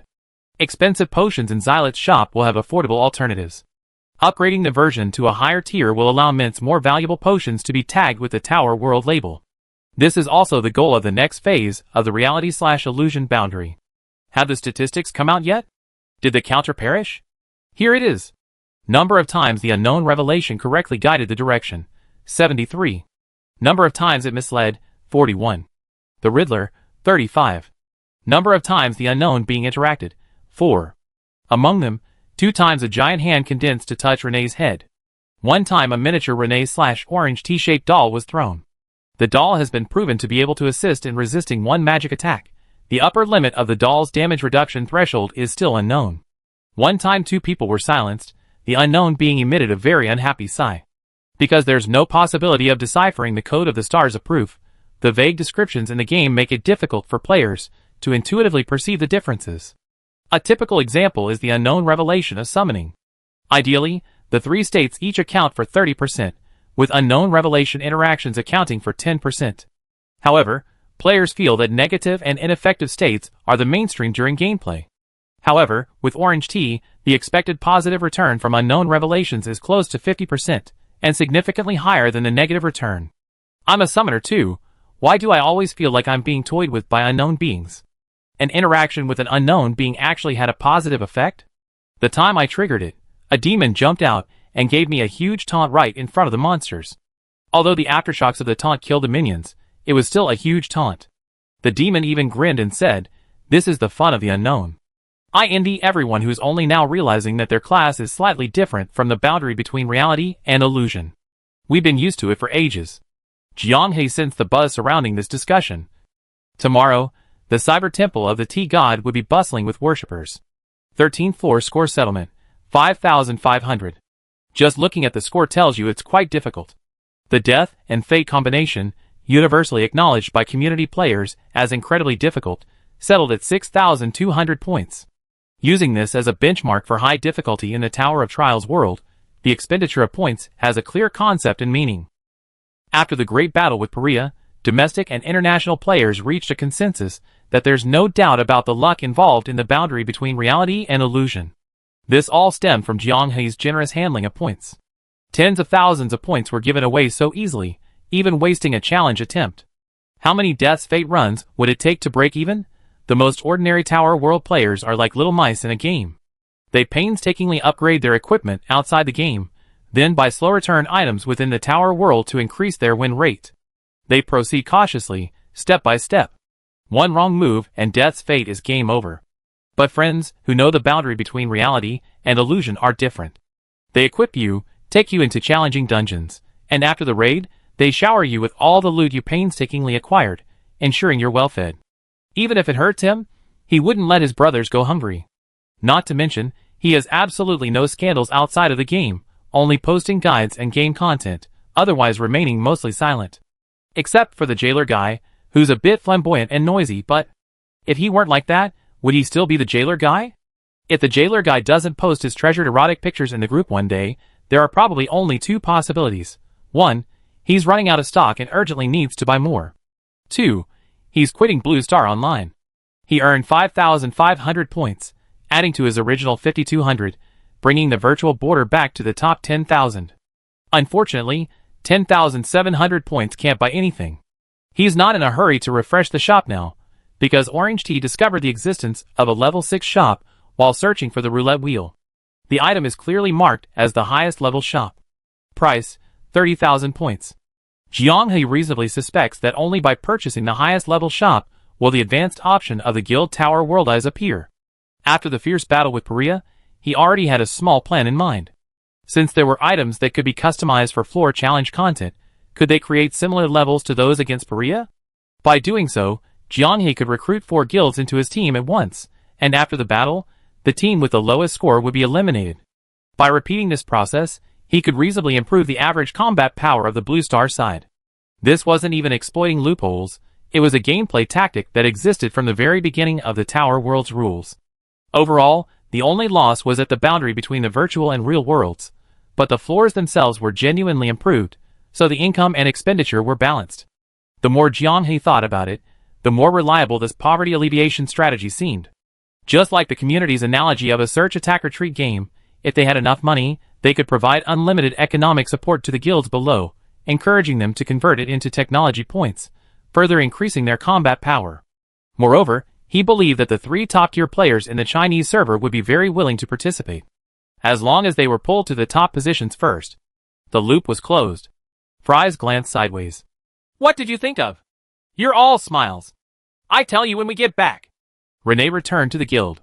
Shaw and the others swarmed around her. "How was it?" Renee paused, then smiled brightly. "So exciting." She vividly described the thrilling experience of playing Battle Royale against the living plague. The constant teetering on the edge of death made her sweat profusely and tremble with excitement. Successfully outmaneuvering the living plague time and time again greatly satisfied her sense of accomplishment. Arera, who was forging weapons, came out for a stroll and listened, blinking frequently. It sounds really fun. I want to play. Fries, do you know any games where you don't need to use your brain, just burn everything in sight, leaving nothing behind? Herrera couldn't hold back any longer. The dragon's inner violent genes are kicking in. We definitely find you for the mowing game, don't rush. Shaw licked his lips and asked, are there any cooperative games? A two-player cooperative game? Jianghe hesitated for a moment. We see. The Slime King's sticky body bounced around in place. Gloria and the ghost rat's spirit muttered blankly. These two aren't picky eaters. Any game is fine, as long as they can go out and play. Me? I want to. The insect mist, transformed into the shape of a book, flapped its little wings and flew in circles. Jianghe said irritably, sitting at the same table as a child, who do you think you can beat? Any powerful monster could tear you to shreds and eat you. The insects chirped softly, their words unclear. But it probably wasn't anything pleasant. A portal appeared behind Jianghe. French fries, why are you back? Floor 14 is out. Oh, what is it? Playing mahjong. Back in the preparation room, he overheard Shilu reading out the rules for Floor 14. Floor 14 of the Tower World. Fierce mahjong battle. Players must send out 2 players to fight against the puppets generated by Shilu. Players can choose their own mahjong rules. The game ends when someone on either side is eliminated. If a player loses, they must face a monster spawn from their defeat. The monster strength is related to the difference in points between the defeated player and the defeated player. If a player is killed by a mahjong monster, each player loses 1 challenge attempt. Defeating the mahjong monster grants a second chance to challenge. Similar to the Great Battle of Paria, the punishment is carried out directly on a team basis. If any member of the team has 0 attempts, they are immediately eliminated. Unless restored using items from Uro's shop, the guild will suffer a permanent loss. What a death mahjong. But it shouldn't be a big problem, right? The reality/illusion boundary combat power is strong. Even if we lose, we can cover it. Wake up! Didn't you hear Uro say that the mahjong monsters will strengthen based on the difference in scores between the 2 sides at the end? You have no idea what the strengthening coefficient is. What if you lose too much, and a monster that can one-punch Death's Fate appears? Death's Fate is really pitiful. Ever since the jailer praised his feat as food grade, not only have there been tons of fan-made lewd images, but now they even become a unit of measurement. I'm a tarot knight. I just rot in the Tower World, so the jailer won't run into me. Jianghe's mind raced. Since Shilu hadn't offered any further details, the mahjong game should be standard. The core gameplay revolves around teamwork. In 2-player teams, if someone focuses solely on building a big hand and accidentally wins by drawing a winning tile that wipes out 3 other players, it could easily backfire and wipe out their own teammate. Playing with consistently bad hands is encouraged. Shilu asked, have you decided which mahjong rules you choose?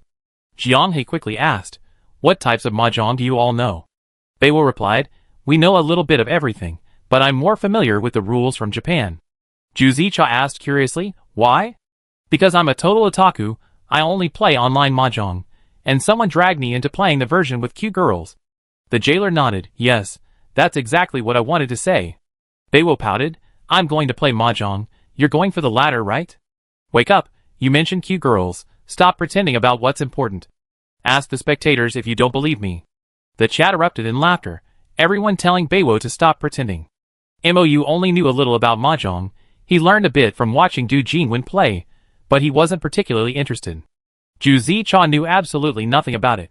Her most vivid memory of mahjong was the clattering sound of tiles being pushed around during family gatherings and holidays. She loved that sound since childhood because whenever she served tea or water to her relatives, she always received a red envelope, cash gift. It's not just about life, it's about childhood memories, the jailer nodded repeatedly. Me too. Huh? You guys too? Seeing that 6 people at the boundary between reality and illusion nodded, Orange Tea was quite surprised. I initially thought it was just their family like this.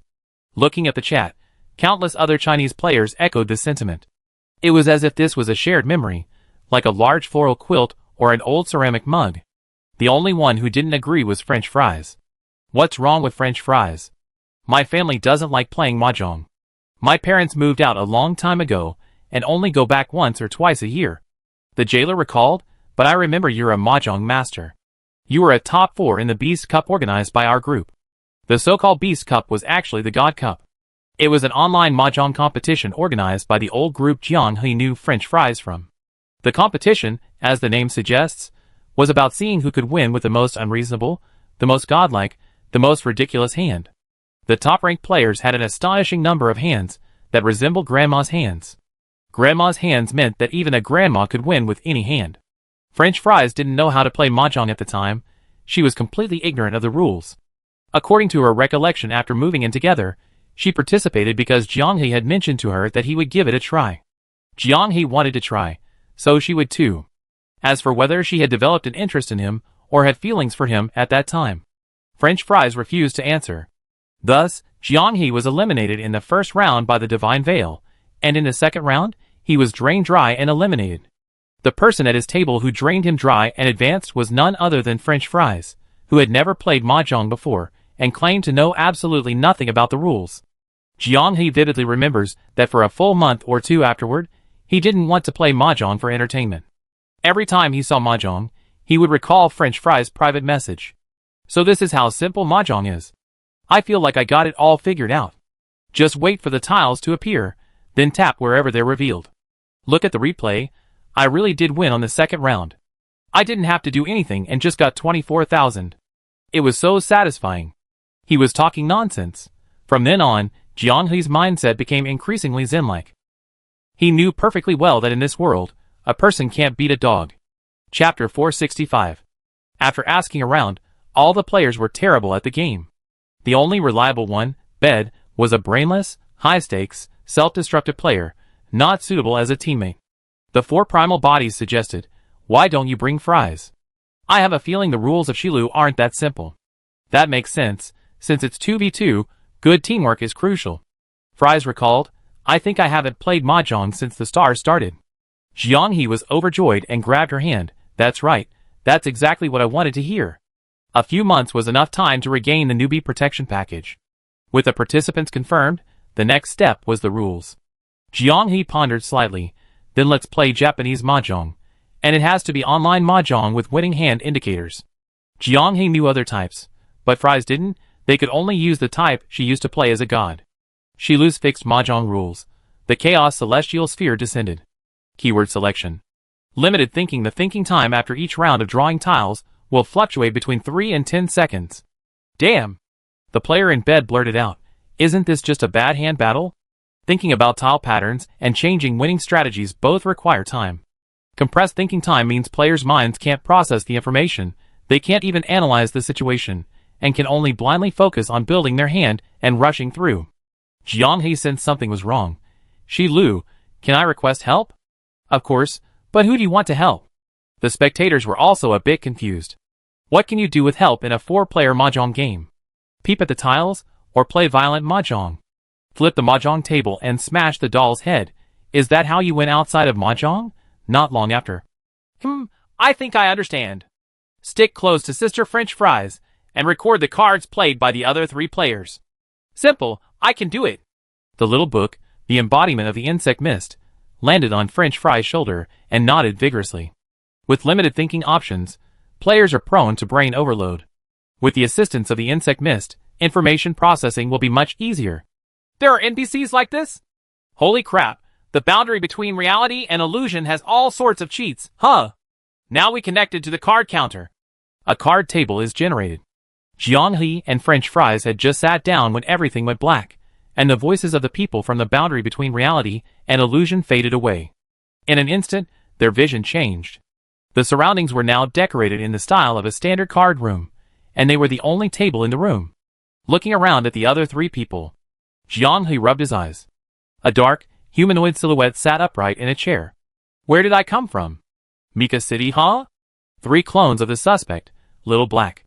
The rules are indeed more complex than they seem. Once the game begins, players can't distinguish who their teammates are. This eliminates the basis for coordinating your hand when you want to win. Combined with the limited thinking rule, this drastically reduces the player's room for maneuver. This is bad. The rules clearly state that the game only ends when one player is eliminated. To play it safe, focus on small hands and slowly chip away at the opponent's health. The process is lengthy and requires intense concentration. Bunny Girl Shilu holds a blank tile and gently places it in the center of the mahjong table. A mountain of tiles appears. You can arrange the mahjong tiles with a single thought, which matches your description of online mahjong. Shilu smiles. If there are no objections, the game will officially begin in 10 seconds. Each player starts with 25,000 points, East first round. Jianghe South. He was still pondering how to break the deadlock when the cards in front of him were refreshed. One glance, and his vision went black. 1, 9 of bamboo, 1, 3 of dots, east, west, north, white dragon, red dragon. A whole bunch of junk, not even meeting the criteria for a winning hand, utterly terrible. A classic opening that makes you want to defend, not build a hand. Jianghe sighed. I'm used to it. The first round's thinking time is 3 seconds, and everyone plays quickly. While not exactly a mahjong expert, he can analyze the discards at the start and the discard pile in the middle game to deduce what kind of hand each player is aiming for. This is also a key point in Japanese mahjong rules. A winning hand must conform to the required pattern. The hand pattern determines the score. If you guess that the opponent's winning hand isn't high, and multiple players are winning, you can proactively discard a winning tile to defuse the situation. In the first 2 rounds, the other 3 players perform normally, discarding east, south, west, north, red dragon, green dragon, and white dragon tiles, waiting for unwanted honor tiles. According to the rules, the puppets don't know who their allies are. Could we simply defend and wait for the puppets to make big hands, and then explode each other? Thinking this, several more rounds passed, and the discard pile gradually became clear. 2 players were frantically discarding 1 and 9 tiles, eating and pawning, their intentions obvious. Number 1s or 9s. A classic hand, as long as there are number 1s or 9s, you can win without thinking. A nightmare for anyone aiming for a big hand. The last player. Jianghe looked at his utterly terrible hand, and discarded a 7 of 1, a suit of tiles. As long as I don't want to win, I can annoy all 3 players. Wait, why did the next player also discard a 7 of 1? Jianghe glanced at the discard pile. The player to his left had discarded 4 of bamboo, 1 of dots, and 7 of dots in the last 3 rounds. In an instant, he realized. Glancing at his hand, Jianghe decisively played the 4 of 1. The next round, it was the 1 of dots. The round after that, the 7 of dots. As if perfectly aligned, Jianghe played 1 card, and the player to his left immediately followed with the same number. The players with the God's Eye view were in an uproar. They had no information gap, and clearly saw that Jianghe's next player was none other than French Fries. Fries was smiling and muttering, "Now I understand." How did they do that? Weren't their identities hidden? Bed watched the 2 players discard their cards, and suddenly clapped his hands. The 2 had the same idea. Under the current rules, identifying teammates and avoiding friendly fire is crucial. Without chatting or typing, different games have their own code words. FPS games use guns to create a fixed rhythm. In a military vehicle simulation game, you send a friendly signal with a machine gun, and at the start of the game, you use the commander's scope to peek out and attract your teammates' attention. French Fries uses card language. What card language? I don't understand. Orange Tea is bewildered. Look closely at the 2 cards they aligned. 4, 1, 7, what's wrong with that? Don't just look at the numbers, look at the symbols too. For a bamboo, 1 of dots. Orange Tea suddenly realizes, turns sharply, and looks at the 4 original entities. The 4 original entities have a difficult expression, helplessly shrugging.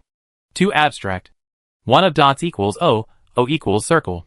7 of dots is shaped like a T, T equals solid. The jailer clenched his fist. See, I told you abstraction does have some use. Orange Tea waved his hand. No, no, no, you can't compare to those 2. This kind of code word definitely can't be discussed before the game or used in the actual match. Otherwise Shilu would most likely issue a warning. But if you use it on a whim during the game, that's a different story. Given the presence of 2 players who played recklessly, the 2 no-terminal dolls unfortunately failed to win even after drawing all the tiles. In the first round of Mahjong, everyone maintained a score of 25,000. The dealer position was passed to Jianghe. Knowing that the next player was French Fries, the pressure suddenly eased. Like a hunter traveling alone in a dark forest suddenly receiving the aid of companions, 1 in front and 1 behind, vigilantly guarding the surroundings. A strong sense of security. To reassure Jianghe, and prevent the absurd and unthinkable event of changing positions after the round, French Fries immediately played a 4 of 1. The moment the names of the 4 original entities were combined, Jianghe could distinguish friend from foe. Like a bridge, tightly connecting the 2 at the mahjong table. The young couple uses the primal as a medium to confirm each other's existence. It sounds romantic, but the thought that the primal is still single is a bit hellish. Sorry, I didn't think of that. Now that you mention it, I can't help but laugh. It's hard to hold back. The primal is financially independent yet so low-key. He's probably a simple guy like Squid Bro, yet no woman has targeted him. He's completely invisible at the boundary between reality and illusion. You can't find him even if you want to. Let's make an assumption. How? The primal's daily routine is playing games with his roommates, discussing the star community's activities after waking up, and gathering information to prepare for the night. His free time will most likely be spent exercising with him. Guild game team building, just hanging out with everyone. Occasionally I go out, it's just to the convenience store, or to the supermarket for a big shopping spree with the jailer. Excuse me, how did you run into him? Oh, when they're out shopping, you're probably at work or in class. Nongya glanced at the chat while commentating on Mahjong and noticed the audience was discussing the 4 primal bodies. These comments, seemingly made out of envy for the 4 primal bodies' financial freedom, were truly infuriating. It was as if the 4 primal bodies were the biggest fish in the pond, and the anglers were poised to cast their lines and ensnare them. People who think like that are underestimating the 4 primal bodies, Nongya said dismissively. If good looks could make the 4 primal bodies fall for someone, then she considered herself quite capable. But in private, the 4 primal bodies behaved almost like a monk. He showed absolutely no worldly desires, and that wasn't a joke. That sly fellow thinks he can get away with this? Ha! At this moment, the second round of Mahjong ended. Still no one has won. The Mahjong dummy players aren't stupid.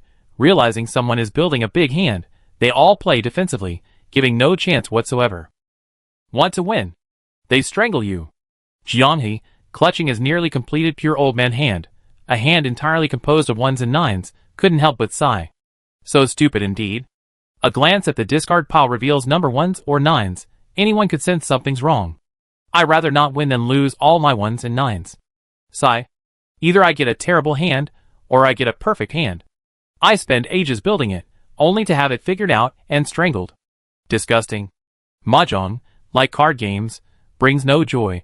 After 2 consecutive deadlocks, Jianghe was starting to feel the pressure. They had discussed a kind of mystical principle when playing Mahjong in their group. That is, if you can win once, you can keep winning. But if you're given a chance and you don't use it, you keep having bad luck until you finally win big and change your fortune. It's very mystical, but people who have played Mahjong for a long time generally believe in it to some extent. I have a bad feeling that I never see such a good hand again. Chapter 466. The game progresses. When the dealer returned to the fries, everyone's score was still 25,000, unchanged. For players were close to winning but didn't. Jianghe won with a puppet hand, gaining 1,000 points, but his score was immediately pulled back. The score remained stagnant, neither improving. The spectators were getting impatient. Top-tier godlike game. Both puppets started by aiming for a complete break of the initial hand, but upon noticing others showing signs of a big win, they immediately switched to defensive tactics, dismantling their own hands and denying them any opportunities. I see now. The underlying strategy of these 2 puppets is to prevent being wiped out by a big hand. Assuming the game drags on, the puppets have unlimited energy and unaffected concentration, which actually puts the player at a disadvantage. As long as they encounter a good hand during their defense, they can easily take advantage of the player's overloaded limited thinking brain. What kind of enduring the old man tactic is this? It's the AI taking full advantage of the player's weakness and launching a fierce attack. Due to the interference of the 2 puppets, Jianghe and French Fries struggled to win. The game started right next to you, with melds, pongs, and then dismantling and hiding their own hands in the mid-game. Coupled with bad luck, French Fries is currently the closest to winning. Their hand is a single green suit. They were a bit too greedy. The player thought that if Fries landed a pure suit, it was highly likely she could win, and the player before her had the tile she needed. Just like Fries' playing style, if she's going to do it, she does it big, straightforward, no flirting. Is she getting impatient? Fries was indeed getting a little impatient. Based on the hand analysis recorded by Bug Mist over several rounds, these 2 Mahjong dolls have a strong ability to analyze the game. Often, when they exhibit a certain tendency to build a particular hand, a corresponding strategy can be developed. This was the case in the last game. By round 15, her green suit was taking shape, but with the last 2 dolls, no one was playing any tiles. Blocking the hand prevents mistakes. Relying on data analysis of the river, mountain, and hidden tiles, the system provides early warnings and defenses against threatening hand types. Under the influence of limited thinking and short-term play, it's difficult for anyone to outperform the AI. It can't drag on. If players play it safe, they will lose. But if they try to build a big hand, they risk being blocked by the one-of-a-kind, a specific tile combination. Dog Mist whispers a reminder, "Do you want me to help you cheat? I can change the characters on these tiles." Fries was both amused and exasperated. This is a match with Uro as the referee. Blatantly altering the tiles is suicidal. The unlucky kid was only trying to help because he saw everyone being tormented by the mahjong dolls. Fries didn't complain, but reached out and scratched him, like teasing a cat. The game resumed. On the first round of discarding, Fries didn't seem to care. On the second round, the result made her frown. On the third round, the first 3 rounds worth of tiles were all 1s and 9s, interspersed with 1 or 2 unwanted lucky and Dutch tiles. That doesn't make sense. Let's see. After 5 more rounds, Fries had discarded all her tiles, ending her hand in a number 1s or 9s formation. This round's hand was particularly easy to build. Previously, she would have had to filter out a lot of miscellaneous tiles to reach a winning hand. Now, she only needed to wait for a 5 or 6 to win.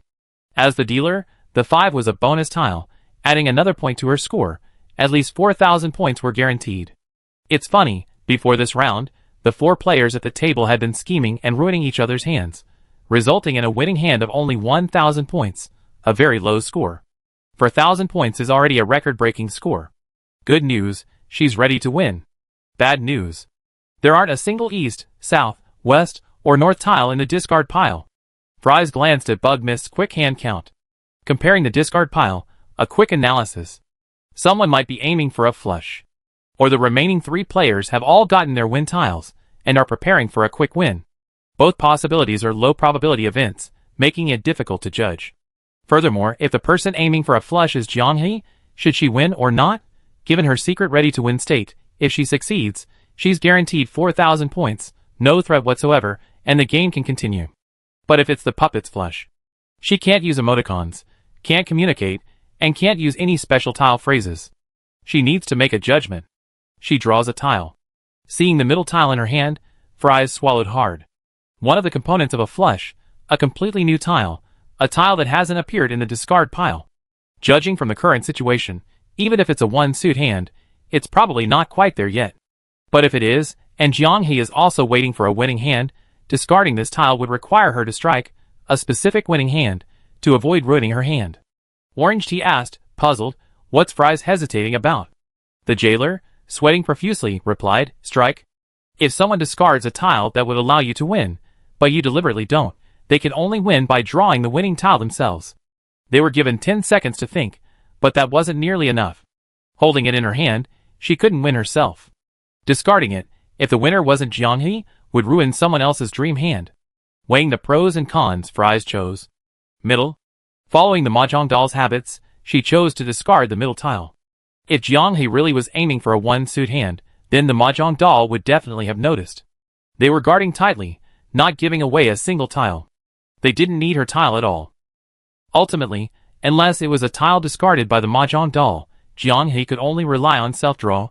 Just as his brain was about to overload, French Fries realized this. The player to French Fries left also made their choice as their 10-second thinking time ended. He discarded a middle tile. French Fries felt a jolt. Now it was certain. Jianghe was going for a hand of all honors. The 2 mahjong dolls dared not discard any tiles carelessly, fearing an instant defeat. French Fries cut the middle tile, directly eliminating the threat of the middle tile. The other doll quickly cleared its hand of middle tiles as well. The all-middle tile set was now useless. French Fries subconsciously glanced at Jianghe's location. Due to the rules, she could only see a black outline. What's he feeling right now? His dream hand must be destroyed. I have to win quickly. But when it came to actually doing it, French Fries hesitated. What if? For 1,000 points was just the start of another round of mahjong. An all-middle tile set could solve this torment once and for all. Reason and emotion clashed in French Fries' mind. Their respective dolls started playing music and engaging in a full-blown fight within the 6 seconds of deliberation. The emotion doll won. French Fries took a deep breath. No more winning, just hold. The 50,000 tile was discarded after being broken up.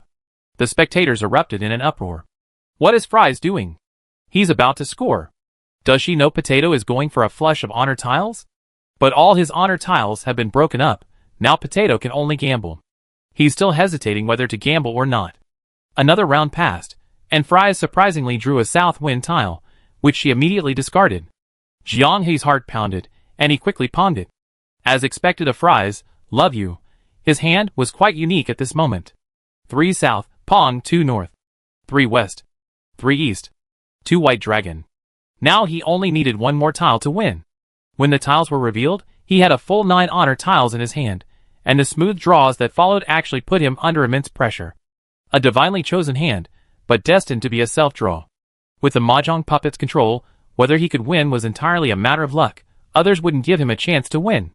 Once he realized he hadn't drawn any honor tiles in the first few rounds, he would likely break up his hand, or even hide them, preferring not to win rather than give away a winning tile. Jiang He was gambling. Gambling because he was dealt such an incredible hand. Whatever he did was right. This is similar to the incredible luck of orange tea. If you're lucky enough, even if you play randomly, others can only grit their teeth and admit you played well. When people are lucky, they don't care about logic.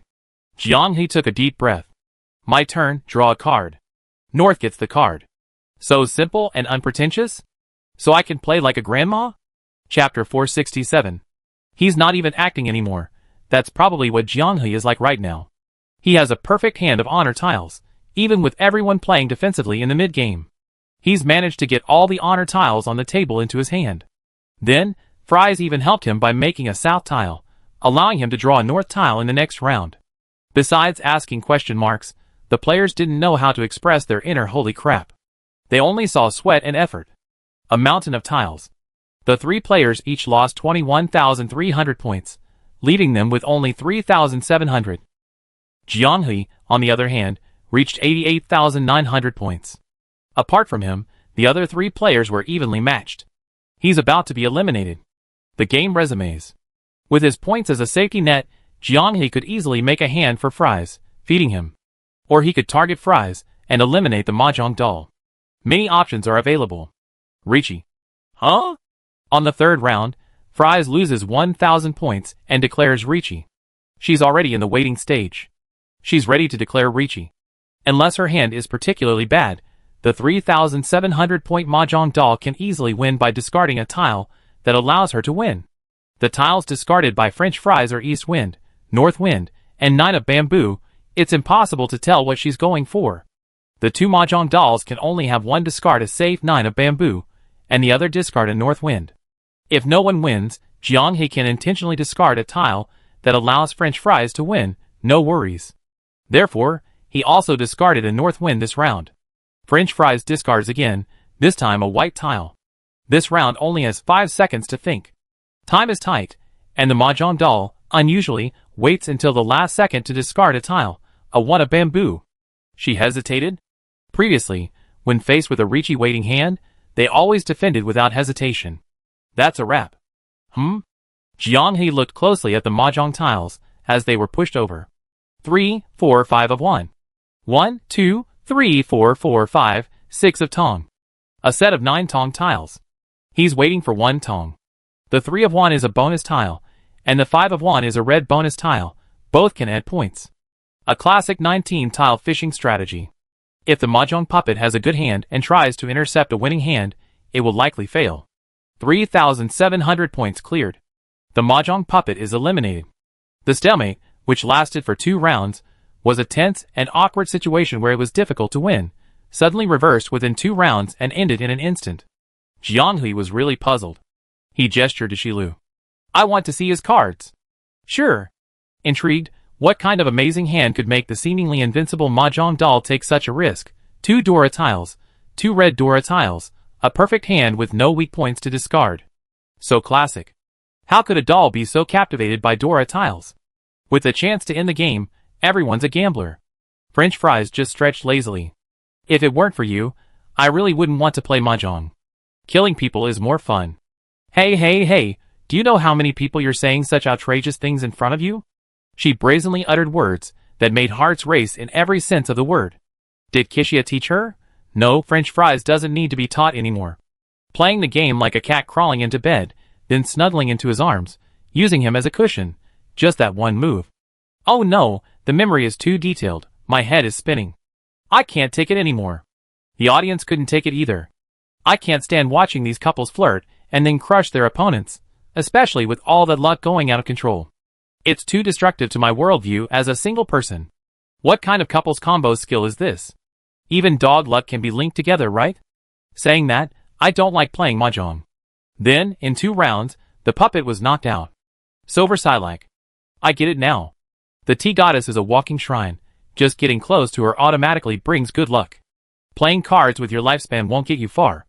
Wake up! The reality/virtual boundary doesn't need to spend its life. They have the tea goddess. These overpowered guys in the reality/virtual boundary, just hanging around the tea goddess every day, absorbing a couple of breaths of good luck, they could use that to play magic. Someone complained before the tournament that Fries was playing like a grandma, but then they themselves got a godlike hand of all suit tiles, almost knocking out 3 players. Is this mahjong?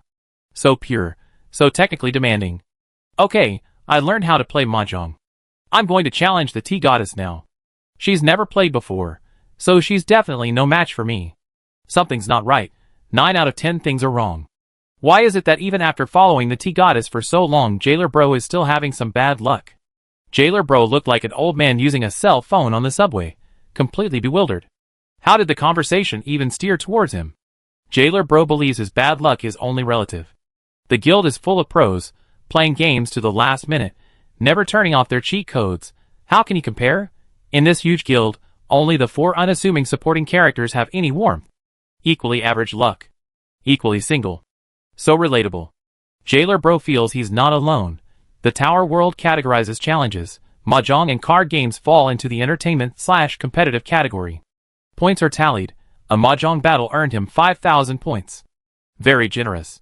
Death God's Fate only gives 6,200 points. That requires a life or death struggle. Sitting here and torturing the puppets, you can get 5,000 points. It's such a good deal. Not only for the realm of illusion, but weaker guilds probably also crave this kind of level where there's no fighting. With just a bit of luck, you can easily rack up points.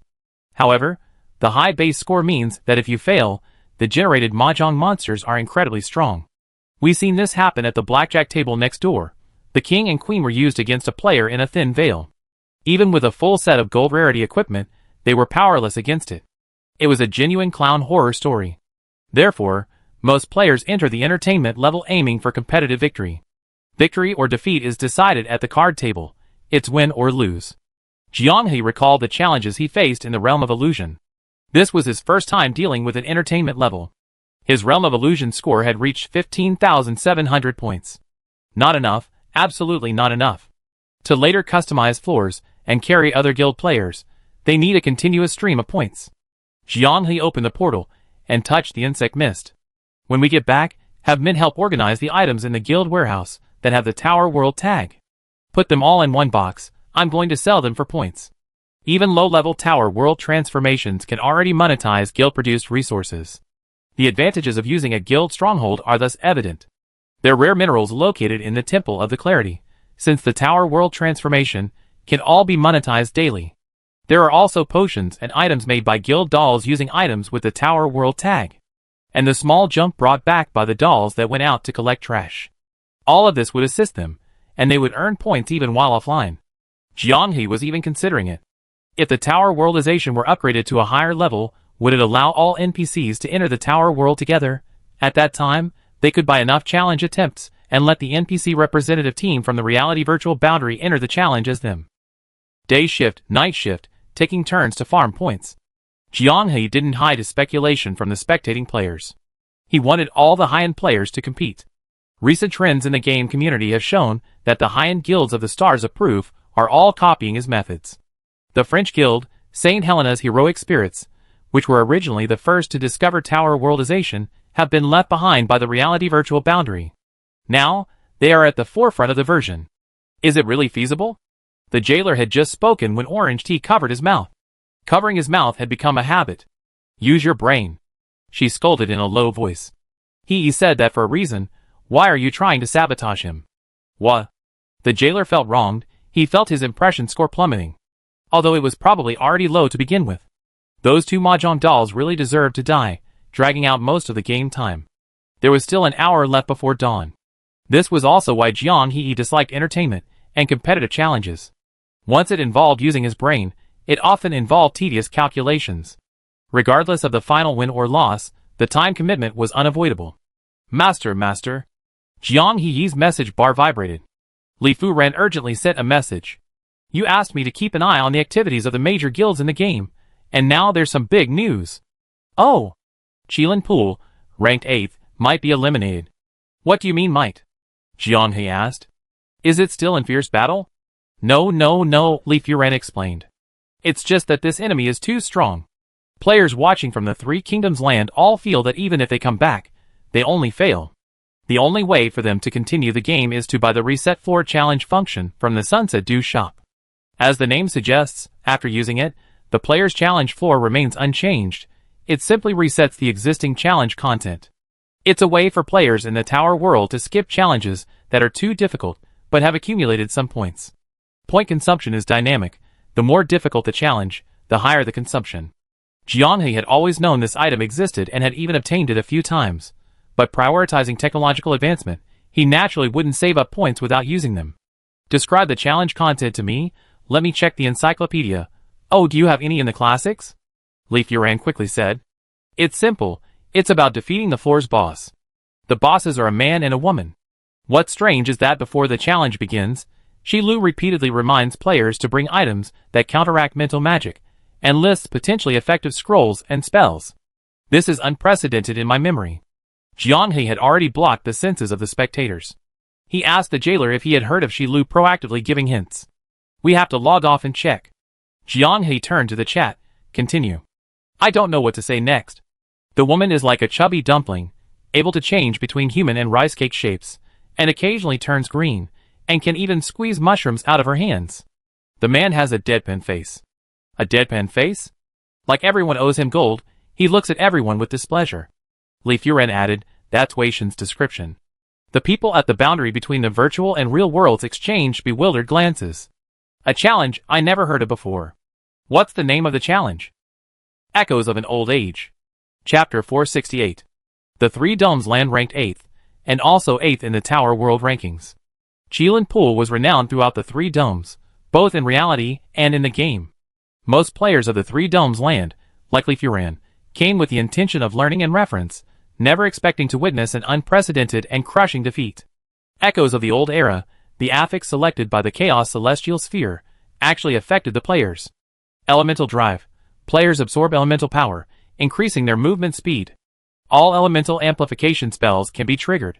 For the first time, they saw that the Celestial Sphere affix didn't help the floor leader, but instead strengthened the players. Even when they brought up the panel, they couldn't see the levels of the man and woman. Their data panels displayed question marks. Wei Shen said that dead face was too derogatory. Li Furen preferred to think that the man was scrutinizing everything with a detached and indifferent attitude. The woman maintained a gentle smile, but Li Furen felt it reminded him of the expression Wu Sitong used to have when she fed and played with her rabbits. Seeing no intention of introducing themselves, the people of Qilin Pool gave the names. Deadface, Mushroom Woman. This was the first time the people of Qilin Pool had seen a race capable of cultivating mushrooms on their bodies at any time. Completely different from the mushroom people in the game, she didn't require mycelium as a prerequisite. It seemed she could do it whenever she wanted.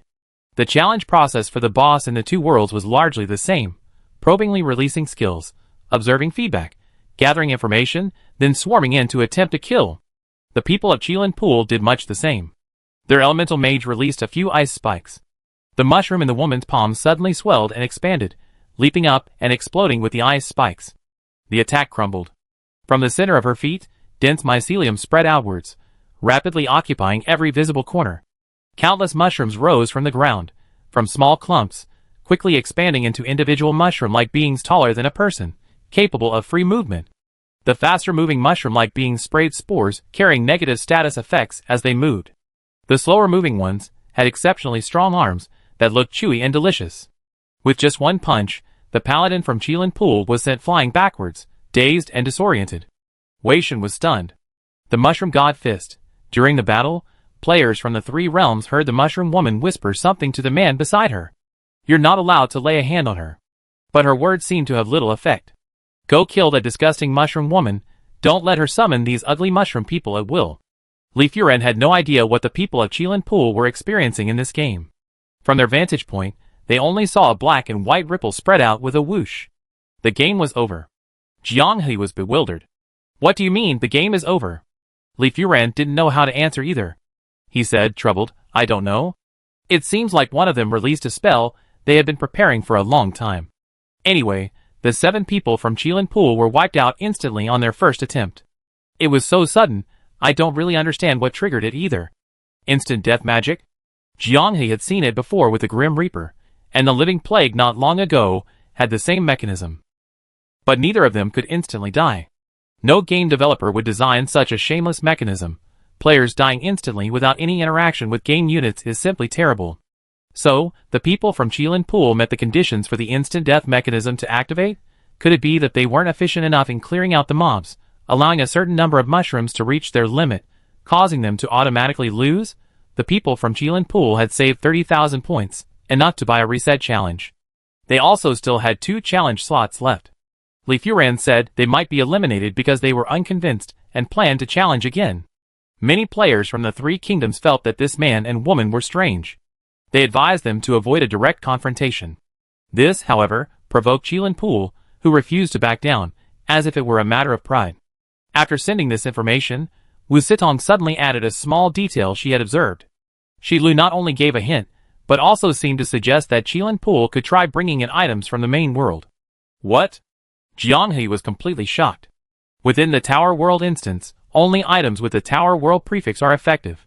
Otherwise, they wouldn't have gone through all that trouble to buy upgrade items from the Sunset Dew shop. His scalp began to tingle.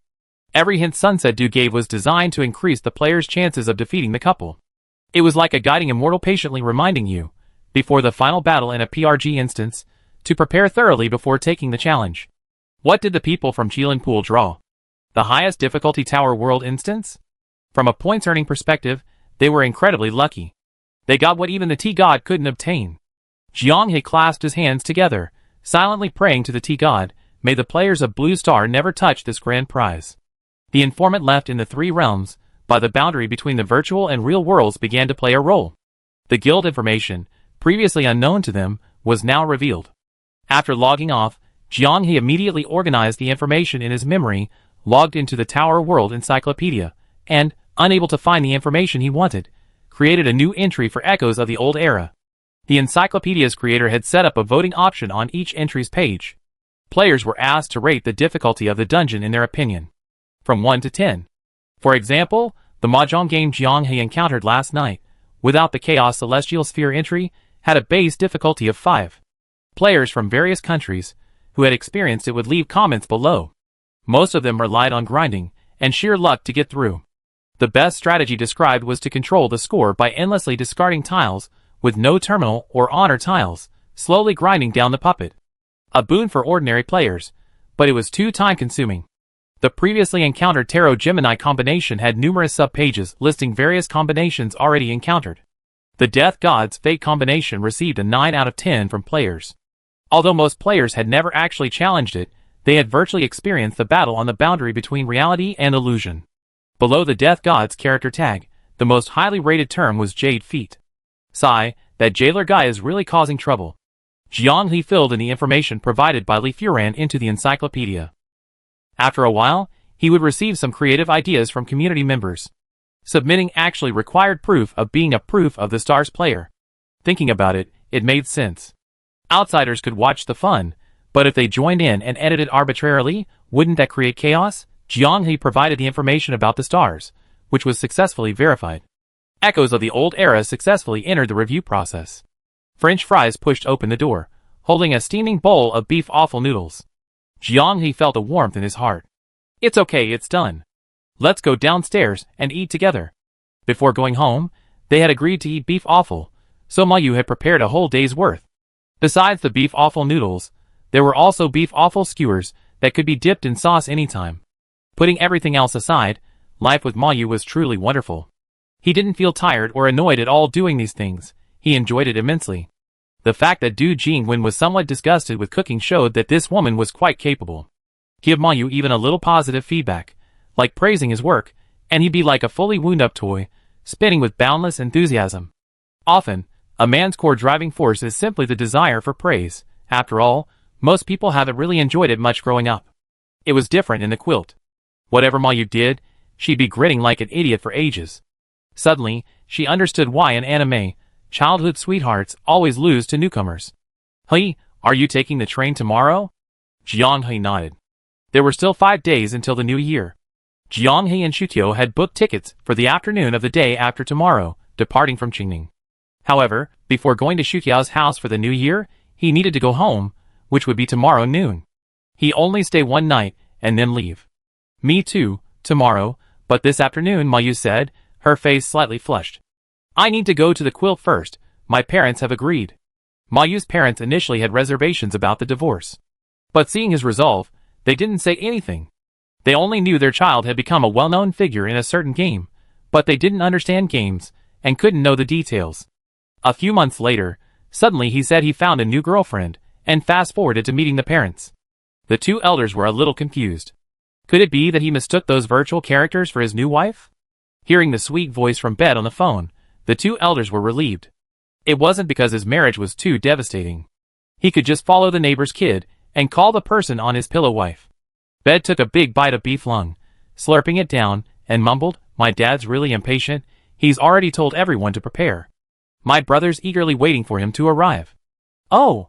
My brother plays a paladin, and paladins have shields. He wants to ask how to parry. Bed smiled and said, what should you say? Squid pondered for a moment. Just use your hands. Bed couldn't help but burst into laughter. You have to say it like that. The jailer sighed, sigh, now I won't see you guys for over a week. So sad. It's like we won't see each other in a game either. Ha, he's just sad he won't be able to eat squid dishes. You really believe he's sad? Do you really have to doubt this unwavering friendship? Wipe the drool from your mouth first.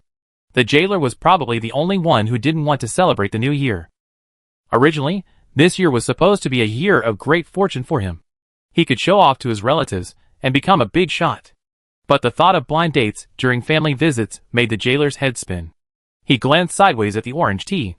Tea god, don't you have any plans for the new year? Plans? What plans? Orange tea blinked.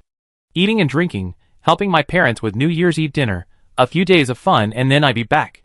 Isn't that how it is for the new year? The jailer breathed a sigh of relief, thinking that's good. What are the plans for the 4 primal bodies? Similar to tea god, making New Year's Eve dinner with my mom, wandering around a bit, and then coming back. Actually, my life is quite boring. Without you all, it would be even more dull. The 4 primal bodies sighed. It's good to have met everyone. Chapter 469. The Fuxian sect entered level 18, and remained in first place. The majority of the 3 realms land players were at level 16. Having cleared level 14, the Void Real boundary ranked among the top 200. After leveling up and leaving the mountain, they relentlessly pursued their goal, finally returning to the leaderboard just before the Lunar New Year. The leaderboard rules state that guilds with higher ranking points rank higher within the same level. Having previously dominated the top spot in the Void Real boundary, they were able to quickly surpass many other guilds on each subsequent level. Before going to sleep, Jianghe logged into the Tower World Encyclopedia to check the information on the edited entry. Not approved? Drying his wet hair, French fries dangled behind Jianghe. Jianghe felt the rising mist behind him, the gentle warmth seeping into his skin, and remained unmoved. His mind was only on. First time editing, so detailed, why didn't it pass? No way, I have to get to the bottom of this. Fries covered his mouth, suppressing a laugh. Jianghe was like this. His subtle competitive spirit was particularly amusing. He used to be like this when playing games. Because not using a microphone had driven him crazy, he played like a meditating monk the whole game, a completely passive player. But if someone mocked him and her corpse, or if the other person typed in the public chat, taking a disciple. If you're bad, practice more. Fries, I'm going to play seriously now, you should too. I want to see what he's pretending for. What the hell, coming to the game to get attention. Depending on the other person's level of rudeness, Jianghe's state would escalate accordingly. Like a desk lamp that was usually only on energy-saving mode suddenly turning on full blast, bright and dazzling. She could always picture a lazy face in front of the computer, then suddenly become serious and excited. It was as if she'd been injected with adrenaline. The Tower World Encyclopedia was initially created spontaneously by players on the Chinese server. Because other servers also had their own creations, it was merged. Now, Starfire has also sent people to co-manage it. However, the website is still managed by enthusiastic netizens, fueled by love. Jianghe joined the Chinese server's massive 1,000-member group using the group number provided on the website. Original Potato joined the group chat. My XP system broken. Another newcomer? Will Hellcat meet its own Hellfire? This idea is kind of funny. Did Original Fries and Cyber Potato merge? Lionsgate Veteran. Bro, I can tell at a glance it's a fan of the boundary between reality and illusion. Jianghe sent a screenshot of the failed submission to the group, and also tagged the administrator. I want to know why couldn't it be approved? An active member of the group immediately answered him. No pictures, no video links, and most importantly, your ID is a blatant copy of Cyber Potato. And this entry is so DIY-ish, I never heard of anything like it. Jianghe understood. He asked, if I can prove my identity, can I pass without verification? Dude, how could you not have a record of this instance? My friend encountered it. We encountered quite a few players who randomly edit things on websites to prank people. It's infuriating. Jianghe took a screenshot of the Chuanxing app interface and posted it in the group. After a moment of silence, everyone in the 1,000-person group, whether lurking or active, suddenly popped up. Holy crap, is this for real? At all members, come out, everyone come out. Potato's here. I don't believe you unless you add me as a friend. Wow, you actually added me. I have Potato as a friend. After verifying his identity, the doubts vanished, and people in the group rushed to speak, trying to become his hangers-on. A well-known social outcast on the boundary between reality and virtuality, he only operates within a limited circle, extremely rare for ordinary players.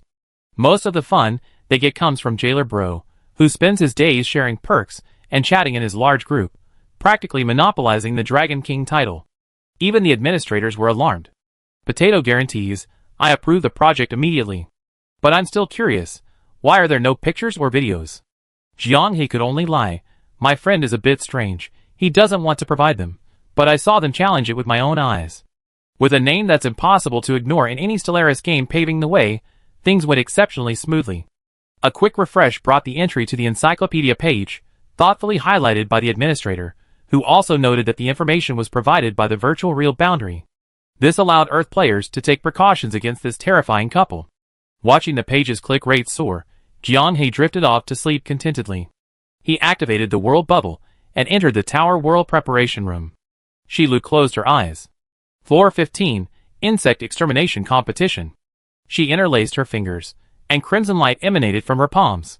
The group teleported to a hilltop. In the distance, a majestic city stood tall, its towering spires and solemn halls faintly visible. A dense crowd thronged the outer city, shoulder to shoulder. The air around him naturally conjured images of bustling crowds and vendors' lively shouts. An insect extermination competition? There were no insects. He glanced around, instinctively wary of the insectids that might appear at any moment. As one of the natural disasters, the insectids, with their incredibly powerful reproductive and evolutionary abilities, were no pushovers. Shilu grinned. This is a piece of cake for you guys. The group from the boundary between reality and illusion were completely bewildered. This city is one of the 5 holy cities of the Silurians, Rong-In. It is also their frontline military city, a massive fortress for external warfare. Here, everyone is a soldier. Here, everyone is an enemy. The players gasped. As the game's story progressed, many encountered descriptions of the Silurians outside the main storyline. Perhaps in some underground tomb. Perhaps in a high-difficulty dungeon. Perhaps in a treasure hunt they triggered. Some players triggered an Easter egg level, encountering the Flesh Priest in the Overlord's treasury.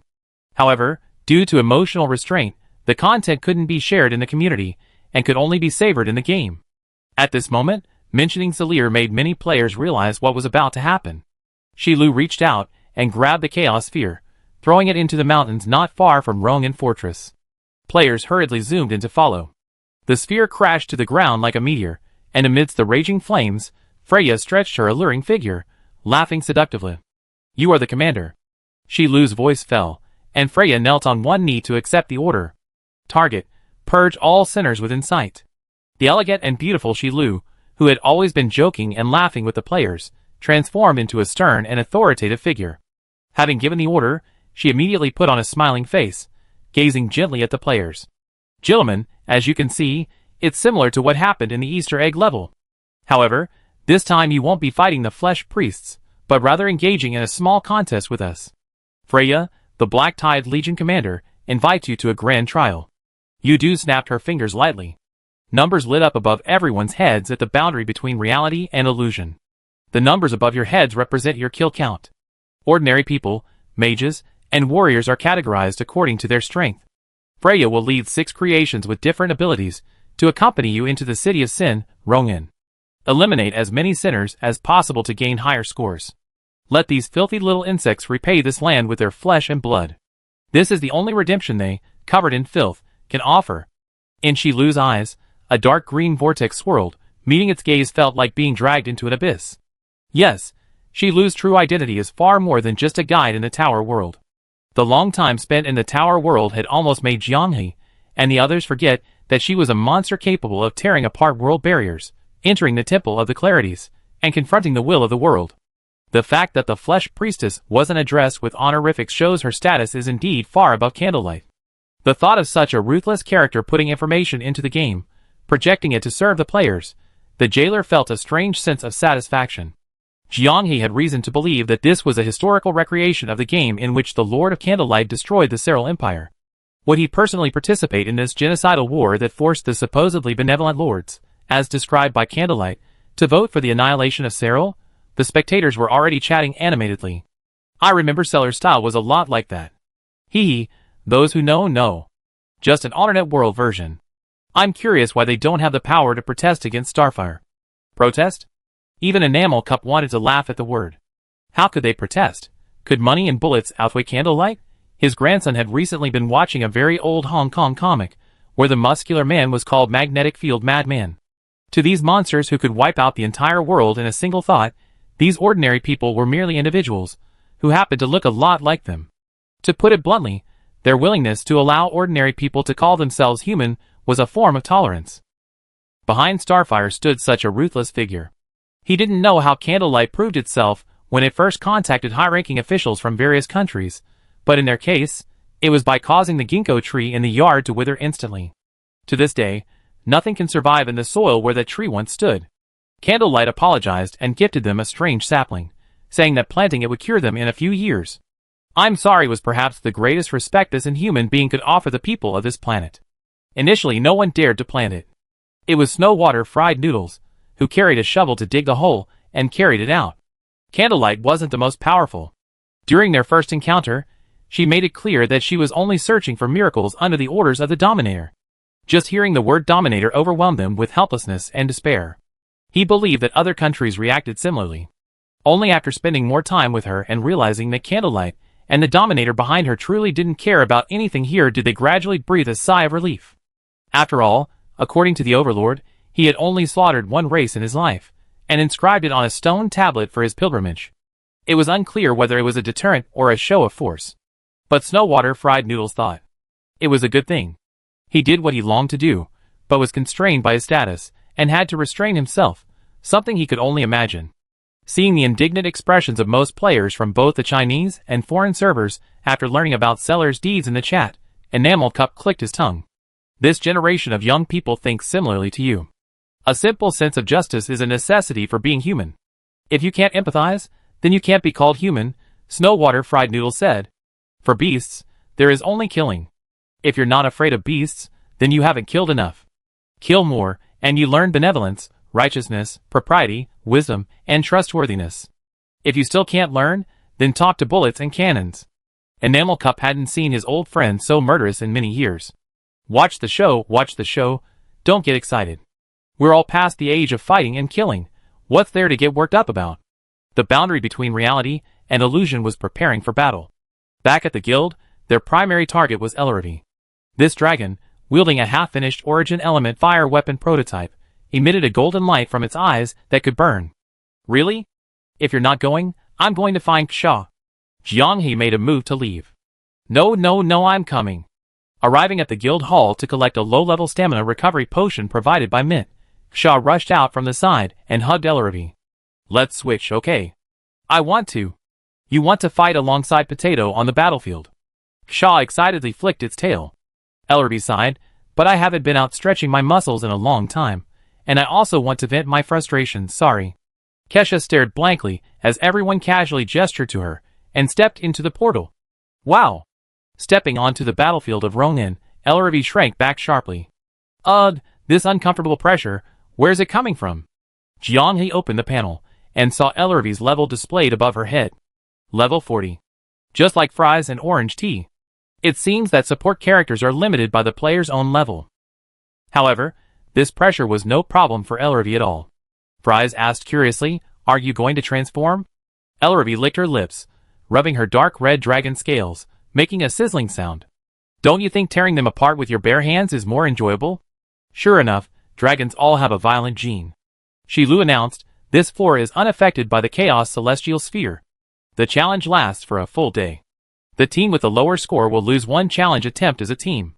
The boundary between reality and illusion didn't show Freya's 7-person team. However, their influence had already altered Ronin City. This colossal fortress, where everyone was a soldier, was teeming with people on its walls. Soldiers in full armor and mages flying at breakneck speed. They're not going to let us experience a siege first, are they? The jailer muttered. There's no need to recreate the battle so realistically. Orange Tea said, they're definitely just using the Battle of Ronin City as material.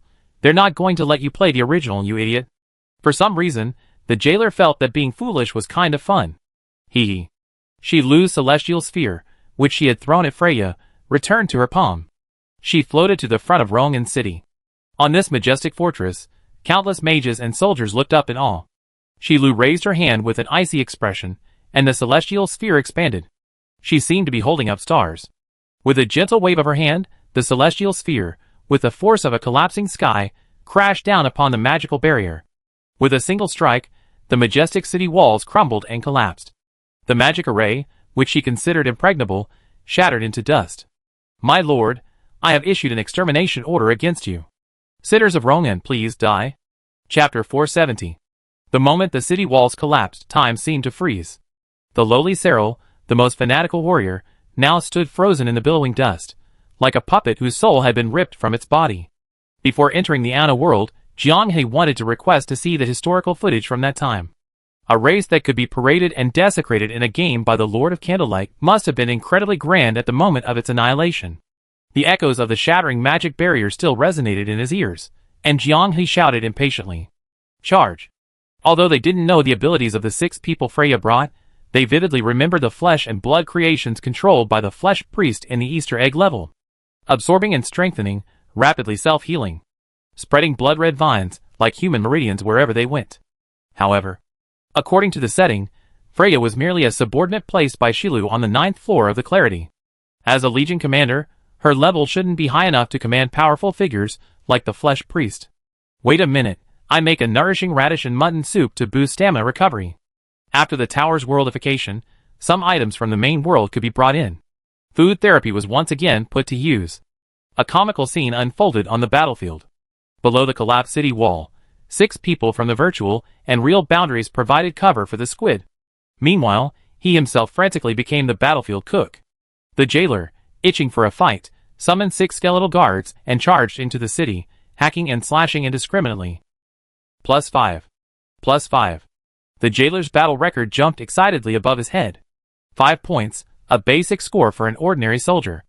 Jianghe estimated that the citizens in Ronin City, about to take up arms and become soldiers, were only worth 1 point. Therefore, kill count alone is not enough, kill quality is also essential. Interestingly, in the eyes of the lowly Cyril, all races except themselves are divided into different classes. He, however, is above the 9th class, a transcendent being, chosen by the gods. Now, this extinct race is also divided into classes, with each person having a price tag in the game of domination. Different identities, different scores, at the mercy of the players participating in the game. The episode that most respects the mindset of the lowly race. Drinking nourishing mutton soup, feeling the overflowing energy within their bodies, the group at the boundary of illusion and reality are all smiles.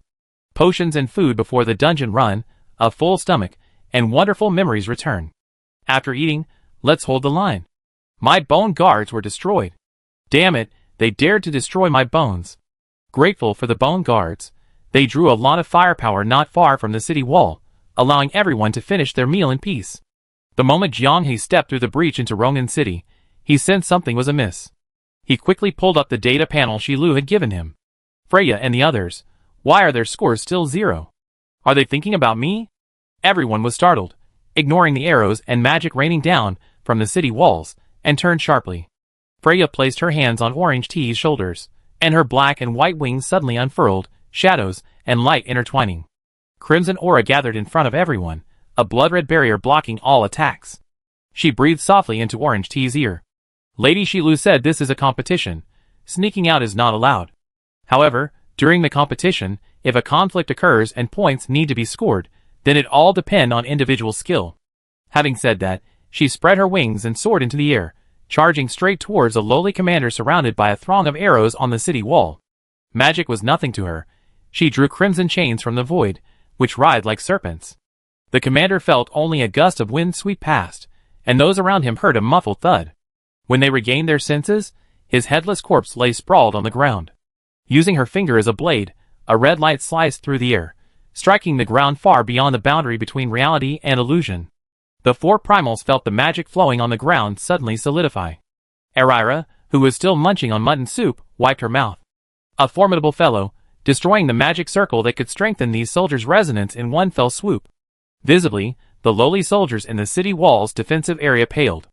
These are for you. If you see them again, don't say Freya bullied you. Hee hee. With that, Freya ignored the mages along the way, and headed straight for the depths of Rongan. Like her direct superior, she was a pure succubus. It was as if this holy city, known as the Giant Fortress, was her backyard, where she could come and go as she pleased, strolling leisurely. How many points did she get for killing that commander? 2,000. Wow. An ordinary soldier only gets 5 points. A slightly stronger one might get 10. Jianghe instantly understood.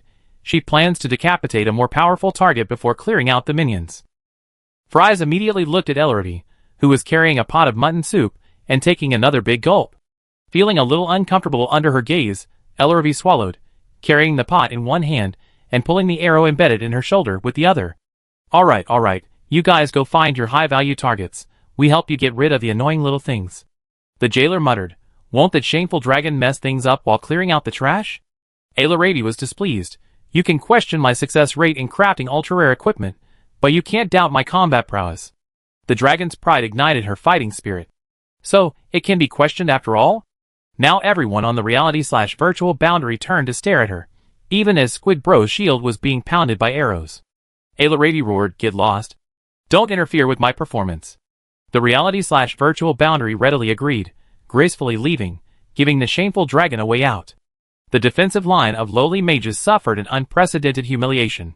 Ellerby easily broke through. The reality/virtual boundary, summoned by Orange T, also accelerated its breakthrough.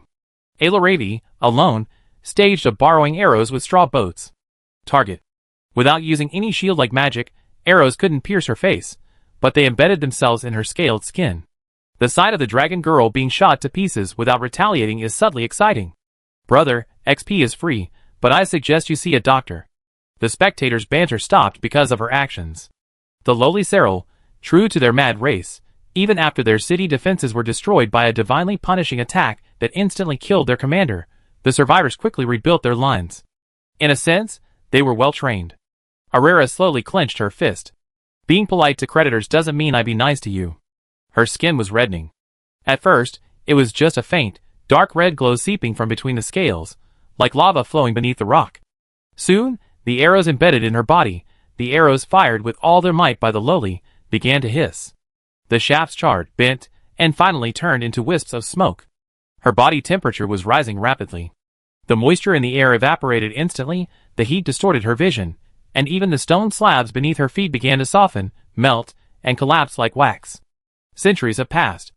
I swore not to associate with the mad dragon, and I promised Tina I would never fall. But this is just a game. Ellerby grinned, a silent laugh spreading across her face. The smile was ferocious and violent, her mouth stretching almost to her ears. I love your fearlessness. Yes, that's it, arrows, magic, attack me. Promise me, no matter what happens, do not be afraid, do not retreat. The next second, A dark red ring of fire erupted from her body. Boom! Within a 10-meter radius of her, all arrows, magic, and even the air itself were instantly ignited. The arrows aimed at her didn't even have time to hit the ground before burning to ashes in midair. A wave of heat swept through, and the defenders on the city walls screamed as they retreated, their armor glowing red, their skin blistering and charring. Arira's dragon scales, now a gradually darkening red, had turned a fiery white. She emerged from the sea of flames, bathed in the raging inferno. Watching the lowly beings struggling to extinguish the fire on the ground, only to have their armor charred by the rising ground temperature, she laughed maniacally. Ha! Ha ha ha ha ha! Pleasant to the ear. Melodious. The spectators, who had just been calling Arira their wife, shivered. She ruthlessly trampled over charred bodies, sensing the powerful magical source nearby, smashing through thick walls, and tearing apart the flesh and blood that blocked her path. The blood mist hadn't even spread before it was vaporized by the intense heat. 6th rank, weak. The lowly mage squad, huddled together, trembled. Do you know why I retain my human form? The mages swallowed hard, instinctively shaking their heads. In the game, you can do things you can't do in real life.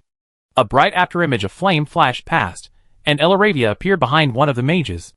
This powerful high-ranking mage hurriedly cast a shield spell, but Elaravia's hands were like hot knives cutting through butter, tearing the shield apart and plunging into his flesh. The intense heat scorched his flesh from the inside out. The scream lasted less than a second. With a ferocious grin, Elaravia unleashed her power, cleaving his body in two. The severed remains crashed onto the mage squad, sending up a cloud of blood. Since the game's launch, Elaravia had been spotted and contacted on the border between the virtual and real worlds.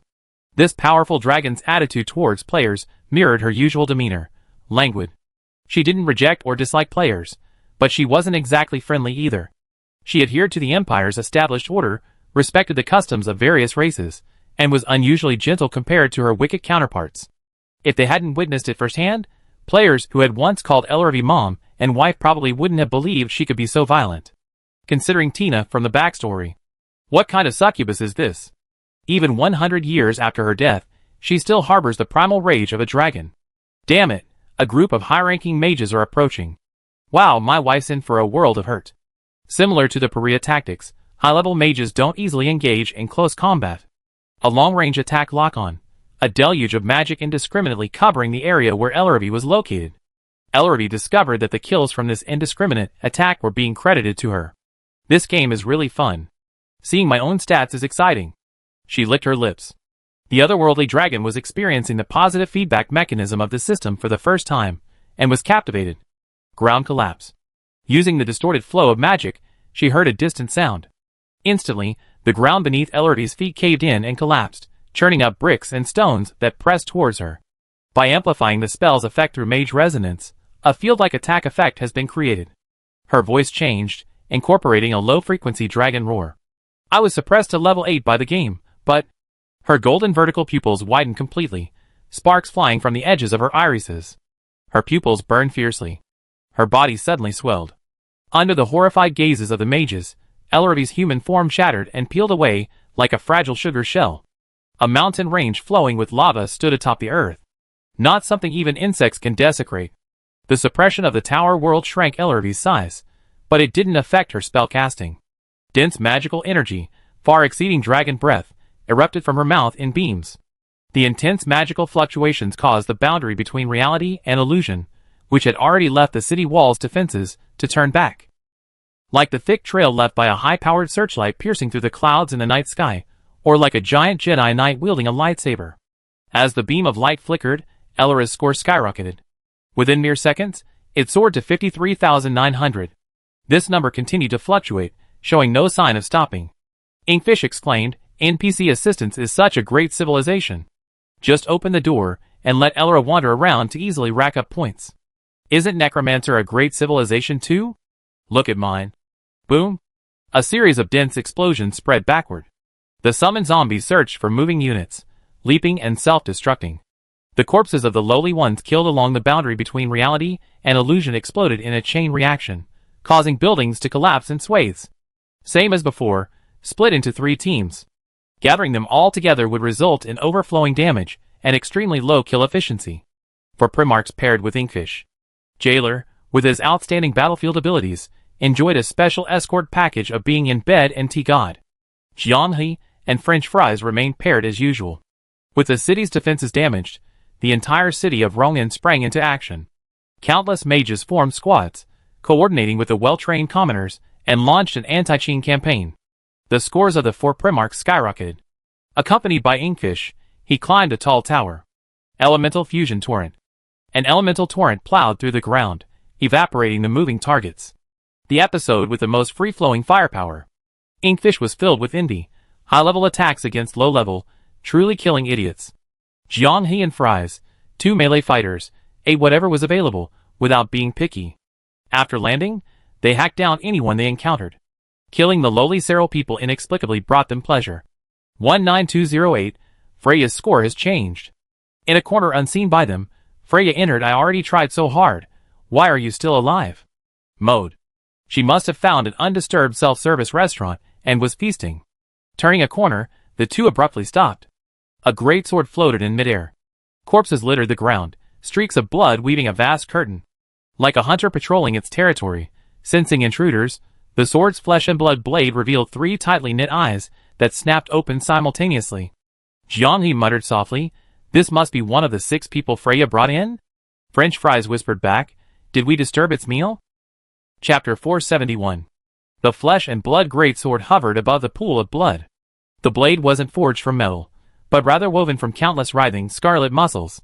Its surface was covered in a sticky, fascia-like gel, bubbling slightly with each breath. Blood dripped from the tip, spreading and sealing off a 20-meter radius. No one within that radius showed any sign of survival. Their flesh was flowing back into the blade along the blood vessels. Desiccated corpses littered the ground. Jianghe reached out to stop the Fries. Shilu never said, "We can't gain an advantage by eliminating our opponents." Ripples of crimson light spread from the flesh and blood greatsword. Just as the two were about to finish off their rival. "Interested?" A deep, neutral voice echoed. After a 2-second hesitation, they realized that the flesh and blood greatsword was issuing a team-up request. "What do you mean?" The flesh and blood greatsword retracted the crimson threads covering its area and floated in front of the two. Flesh and blood separated, splitting in two and disappearing into the ground. Points split in half. You are not allowed to touch the flesh and blood. Its eyes stared directly at the two. "The process of finding enemies is boring. I only want to kill and eat." Fries was puzzled, "But can't you fly?" "I don't like to take initiative. As a weapon, seeking a master is an instinct. Just wants to lie down and eat, doesn't want to exercise. Won't move unless urged, sounds a bit like a shut-in." Only when Freya gave the order did it become diligent. When it encounters a convenient accessory, it immediately gravitates towards it. The flesh and blood greatsword continued, "But I will not assist you in fighting your comrades. I want to inspect the goods." Fries reached out, and the flesh and blood greatsword willingly burrowed into her palm. Instantly, a surge of blood energy rushed into her body. Before the berserker's bloodlust even kicked in, she felt her physical strength reach its peak. She drew the sword and slashed, crimson sword energy condensing into visible waves, easily slicing through the ruins along its path like tofu. Where the sword energy passed, it plowed a trench several meters deep into the ground. Fry's arm muscles tingled slightly. She could feel the sword trembling with excitement. "Don't attack meaningless targets, I need fresh flesh and blood." Jianghe picked up the clone of the flesh and blood greatsword, "Deal." At the same time, he quickly informed the others. Some of Freya's companions can trigger dialogue. The flesh and blood greatsword suddenly spoke again. "Not all of them can communicate like me, some are possessive of their food." The tie collar trembled slightly. Jianghe warned, "Monsters are spawning." In the distance, dozens of mages flew low over the ravaged city. Their gazes, which had only symbolically scanned the ground, locked onto the two of them. Intruders. After a loud shout, beams of blue light poured down from the ruins crushed by the flesh and blood greatsword. Soldiers of the lowly appeared in droves. Teleportation magic, you lowly, arrogant inferior beings, imitating the spells of the overlord, yet you know nothing of gratitude. The flesh and blood greatsword sneered. The rhythm emanating from the sword resonated throughout the two. Jianghe and French Fries felt a surge of energy coursing through their bodies, making them feel invincible. "Heretics who invaded the holy city, your filthy blood isn't even fit to be fed to dogs." Before the words were even finished, a flash of blood appeared, and the mage, floating in the air, plummeted like a broken wing. His head separated from his torso, blooming into flowers of blood upon landing. 600 points credited. Fries gripped the flesh and blood greatsword tightly, exhaling excitedly. Although with her strength and level, crushing a group of lowly level 35 minions would be easy. But, without charging, without thinking, a single swing could create area of effect damage comparable to a spatial slash. This weapon is amazing. Is there a way to get it? I want it. The lowly one set the teleportation point on the ruins, but since all the mages were wiped out, no useful information could be transmitted. Therefore, this place had become Fry's delivery point.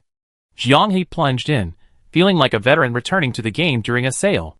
While a group of bewildered cybernetic warriors were still confused after assembling their troops, he entered the flock like a tiger, his blade falling swiftly. The lowly soldiers, still struggling against the teleportation dizziness and unable to comprehend their surroundings, became souls of the dead.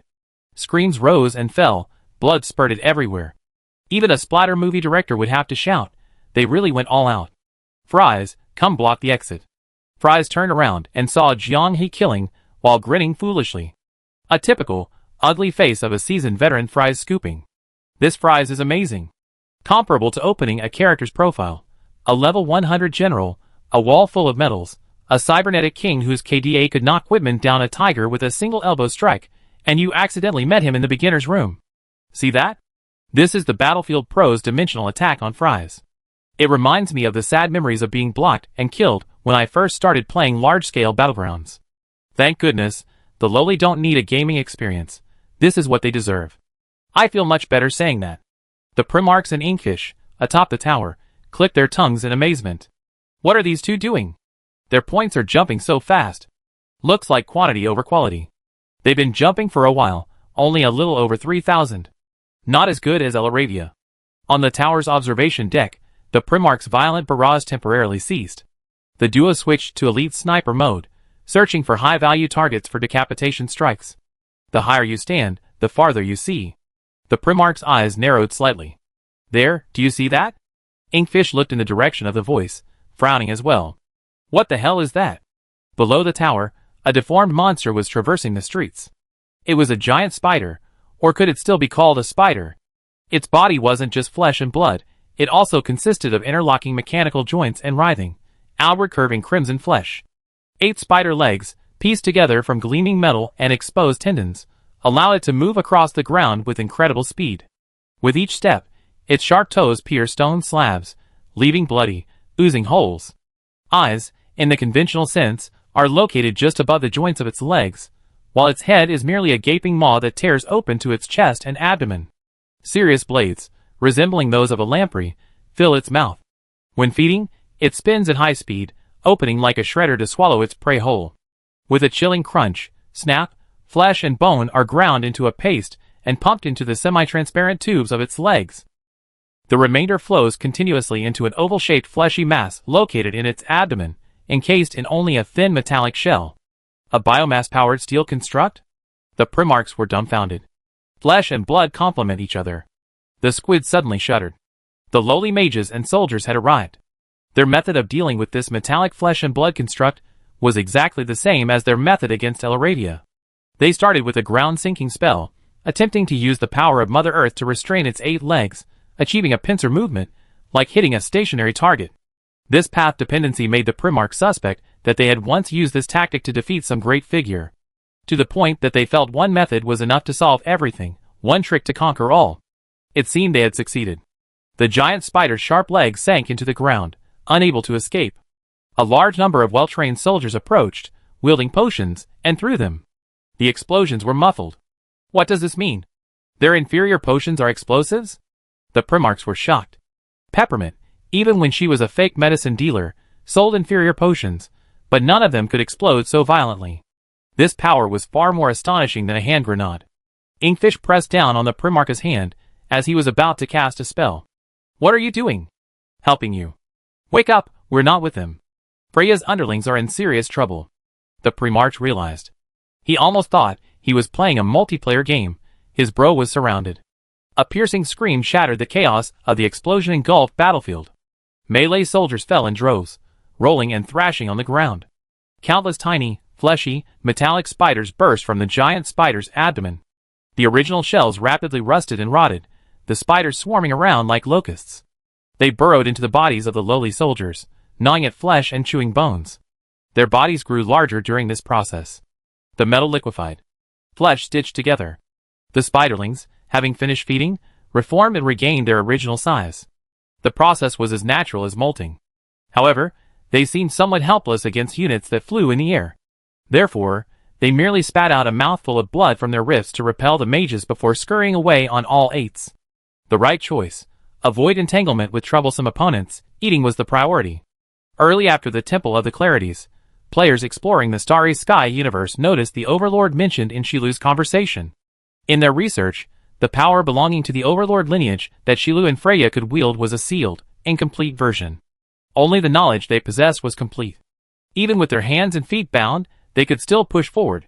The lowly Cyril actually wants to oppose the Lord of the Candlelight Clan? How is this any different from someone who transmigrated to the Ming dynasty and persuaded Zhu Yuanzong to depose Empress Ma, were their entire clan massacred? Those who wield such power should be secretly delighted if they haven't succumbed to evil thoughts and fallen into demonic possession. Incomprehensible. What kind of astonishing wisdom led this race to gradually cross the Lord's bottom line, forcing him to issue his only extermination order to date? If it were one of the four primitives, they would have issued an extermination order and killed their entire family immediately. This Lord is too kind-hearted. All backs turned, a perfect opportunity. Seeing the high-level mages relentlessly pursuing the giant spider, the four primitives seized the opportunity, set up their cannons, and unleashed a barrage. No one will wait for you forever, except for Old Six. The high-level mages were completely unaware that their own towers had already been quickly breached.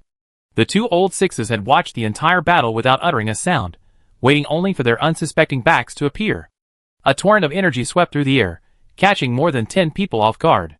Before they even hit the ground, they were instantly converted into points. 5,320 points. There's a powerful figure in there. The four primal bodies laughed heartily. At least an 8th tier mage. Thanks to the flesh and metal spider for distracting this heavyweight mage, leaving him completely unguarded. A top tier mage, one that the lowly might cultivate only once every few decades, died like a stray dog on the street, utterly worthless. It's just that sniping and camping like this is a bit boring. Inkfish was also itching to play. Escorting the four primal bodies didn't provide much of a gaming experience for him either. How do you want to play? The four primal bodies suggested, since it's a holy city, there must be holy sites and sanctuaries. With the city retreating step by step, there must be many who are fighting a desperate battle. Why don't we do this? Unnoticed by anyone on the tower, two shadowy players left their sniping positions and stealthily moved through the streets and alleys. The fierce battle continued. Mimetic flesh, possess. The jailer pulled out the treasure Jianghe had specially given him before their parting. One of the rewards from the flesh priest after the epic battle in the Easter egg level. Having had everything go smoothly, it had become a neglected, high-level dungeon item. Now, in the large-scale battlefield mode, it came in handy. The mimic flesh crawled onto the jailer's staff, merging with it. Effect triggered. The maximum number of followers depends on the jailer's maximum mana. Emptying all the mana in the jailer's body, a total of 36 skeletal guards surged forth. The level is equal to the player's level -5, and the jailer was currently level 38. At the current game progress, many players fighting in the tower world had only just reached the level 30 threshold. The stargazing sect, having worked incredibly hard, was given a boost by Jianghe, finally achieving a level leap. Meanwhile, the jailer's summoned creatures could easily overwhelm them even under the level suppression effect. Damn necromancers. Don't be afraid, form a formation, unleash a barrage of light magic. Charge your fire magic. Infantrymen, don't panic, raise your shields to defend. Cowards will die. The lowly infantrymen, stealing their courage, raised their shields and charged forward. The shields were as flimsy as paper. The withered hands of the skeletal guards pierced through their shields, tearing out their hearts. Then, disregarding everything, they pushed their corpses forward in a charge. Nearly 100 infantrymen died in the blink of an eye. The magic could barely take down a few skeletal guards, but the jailer, replenishing his mana, brought the number back to 36. As long as the necromancers live, the undead will never perish. Ah, that was awesome. Necromancers love large-scale battlefield challenges.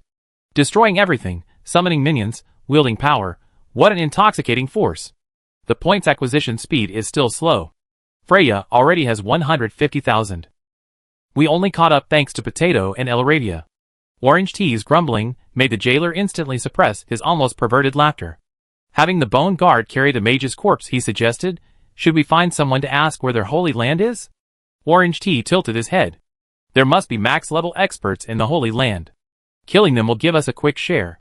Bed's execution was also strong. He immediately stealthily moved to a distance and grabbed a survivor. Inferior heretics, I won't say a word. The lowly one glared at the three, even spitting. The jailer, unperturbed by the necromancer's sudden movement, silently placed his hand on the man's head and, with a clumsy, slow motion, began to peel away his soul. He was being sarcastic and playful with the necromancer. Easily controlling the spirit, he forced the man to reveal the location of the holy site, then checked his identity. Oh my, he's actually a 6th-tier mage. 6th-tier mages are everywhere in this holy city. What are you surprised about? The jailer proudly raised his head. Ah, you're not necromancers, so you wouldn't understand. He's far too valuable. Chapter 472. Among the players within the world bubble, some were focused on the carnage unleashed by Commander Freya's strange creations. Some were concerned with the battle's progress at the boundary between reality and illusion. Others were searching. The two Legion commanders' handling of the situation during the Battle of Perea had left a deep impression on them. But what about those scornfully called the inferior? They wanted to know what abilities this race possessed that warranted an extermination order from Shilu's direct superior in the storyline. Areas unaffected by the boundary's influence remained partially shrouded in the fog of war. Within the visible area, a continuous stream of teleportation beacons flashed blue, converging across the battlefield to form two-way portals. The inferior were all soldiers. Those who entered the portals quickly received their magical artifacts, fully armed, and returned to the battlefield. Mages were predominantly 6th tier, with visible levels fluctuating around 30. It was puzzling that no mages above 7th tier were seen during this war of annihilation. A temporary Legion commander named Gergo was about to face the two bastards, still blocking the portal and scrambling for chips. The troops gathered around him were a veritable hodgepodge. Mortals, barely adorned with magical artifacts, grabbed weapons, and ran onto the battlefield. In the city of Rongen, where at least 6th-tier combat power was required to be considered worthy of a meal, a group of crippled individuals of 5th tier and below huddled together. Lord Gergo, the lost contact portal number 33 is just ahead. The magical fluctuations are obvious. Let the slaves advance. Deaths prove its high risk. Tell those idiots to close the portal immediately. Gergo's adjutant waved his hand, and a large number of poorly armed mortal slaves were driven into the battlefield. Only then did the player realize why such a bunch of worthless rabble existed within the lowly legion. Even slightly stronger, crippled mages with magical powers are probably just higher-level slaves. Jianghe's crimson waves, unleashed by his tide slash, indiscriminately drowned the lowly ones around the portal. While Fries hadn't respawned, he spotted a new wave of enemies approaching and eagerly unleashed a spatial slash. Fries looked back at him in surprise. Their combined swords swept away nearly 100 people in one fell swoop, yet gained no points. The flesh and blood greatsword spoke softly. The lowly tamer enslaves other races, using them as cannon fodder in war. When attacking other races, they also use the elderly, weak, women, and children they abduct as cover. They are all disposable commodities. Of course, if they survive but are crippled and unable to continue fighting, their organs become the best commodities. In the underground trade channels of alchemists and potion makers, the lowly tamer are always the most active sellers.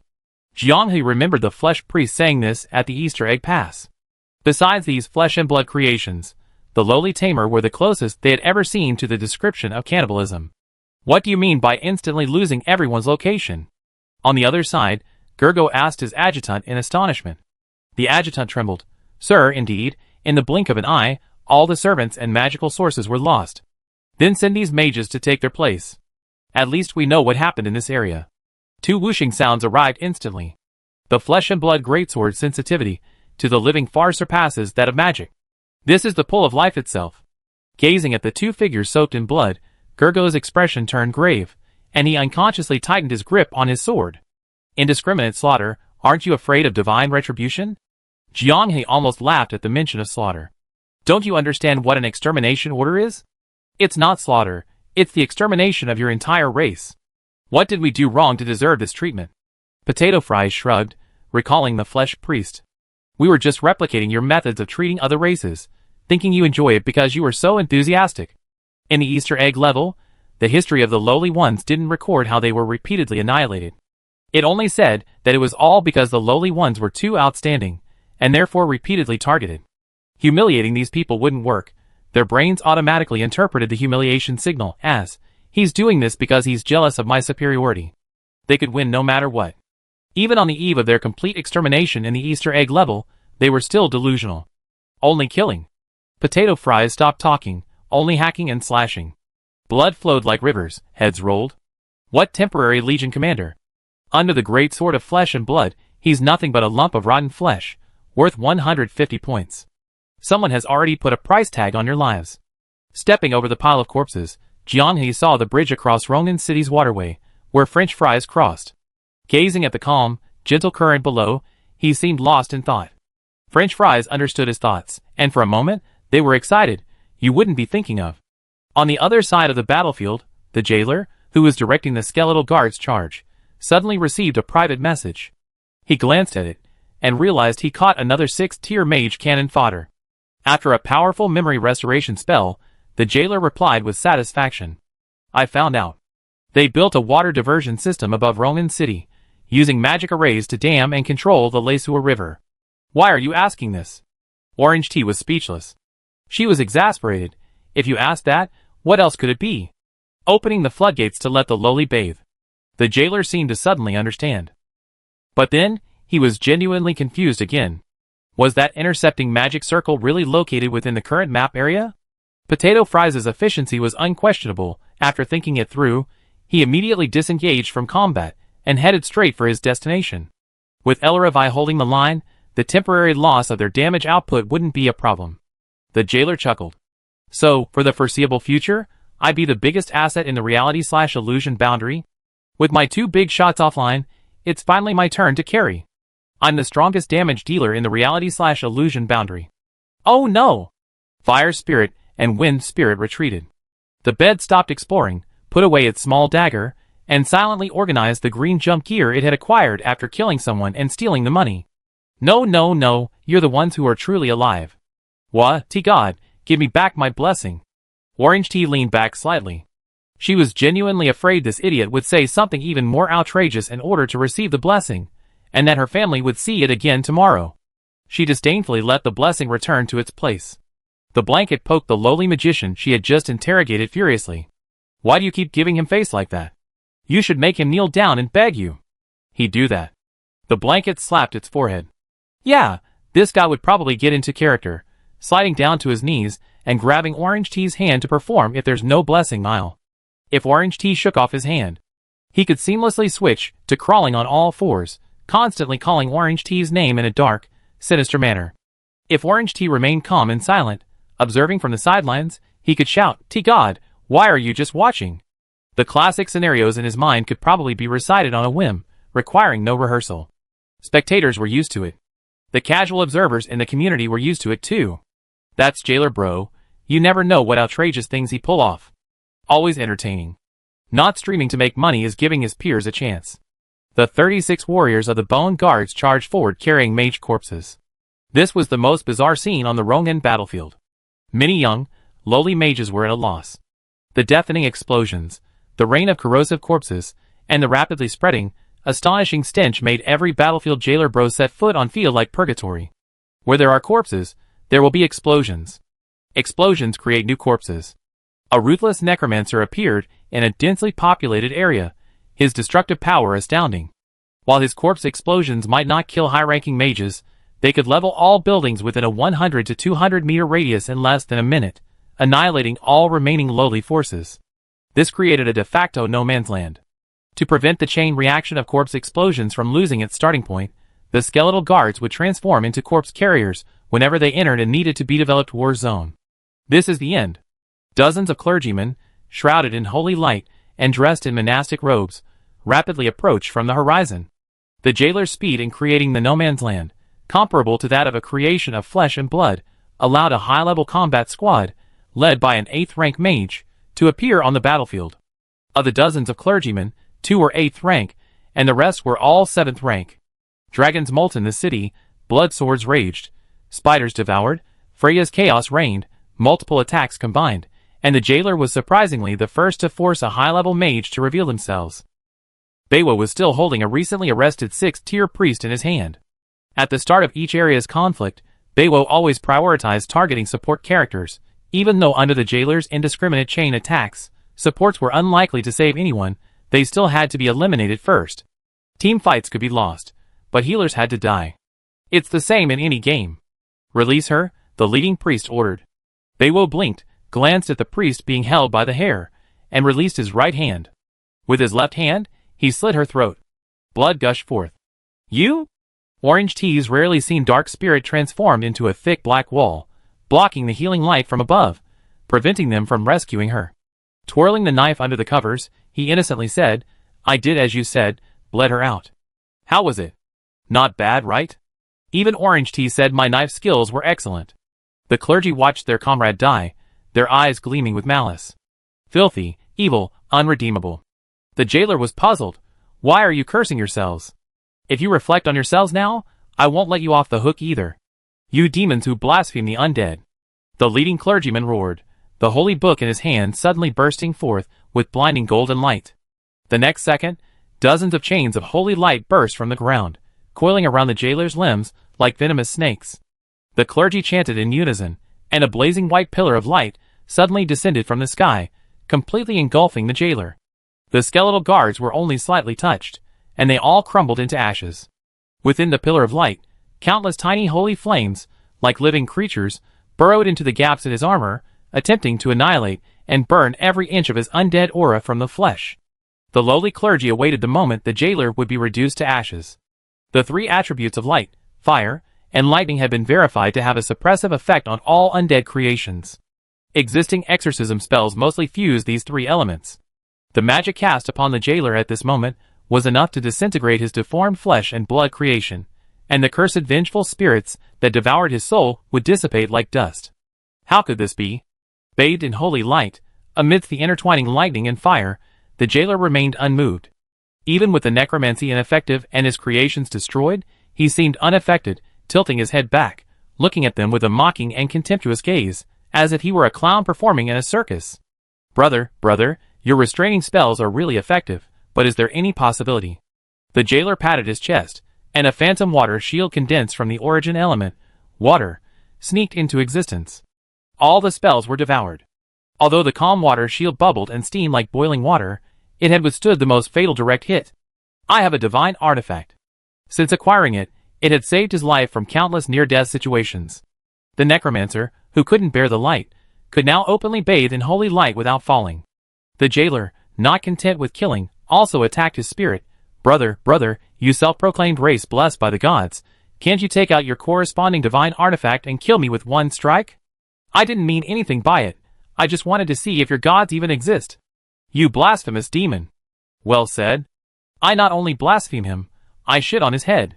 The jailer gritted his teeth, his vulgarity instantly fading into a rage. The clergy remained unfazed. Although the first attack couldn't kill the necromancer, continued assault would eventually render the jailer's protective items ineffective. Then, the artifact would naturally change hands. Besides, if they couldn't break him, could the necromancer? What kind of undead creature could move under holy light? Yes, brothers, yes, the jailer grinned wildly, as if he knew what they were thinking. The clergy, their attention focused on the jailer, suddenly realized that the blankets had vanished from their spot. While searching around, they discovered she had somehow crept up directly beneath them, clutching a corpse. Echo of the Wraith! The jailer pointed a gun at the cleric. Ritual magic! Gravity disruption! In an instant, the cleric, who had been cosplaying as a god in midair, plummeted to the ground, bleeding from his mouth and nose.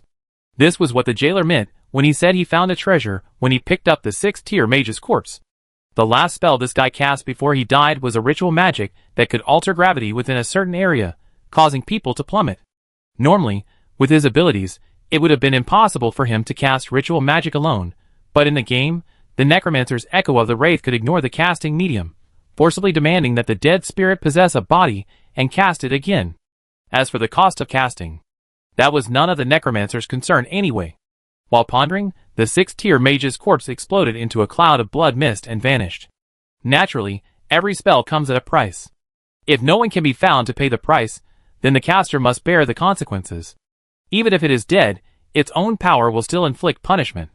The necromancer, as the middleman, is unaffected by the price. The jailer laughed heartily. Now I can steal your holy light magic, thank you everyone. Chapter 473. He really wanted the 8th tier holy light ritual magic. Although she kept muttering about the jailer, at the crucial moment, Bedside bravely pounced forward, enduring the indiscriminate gravity magic, and plunged her blade into the heart of the 8th tier priest.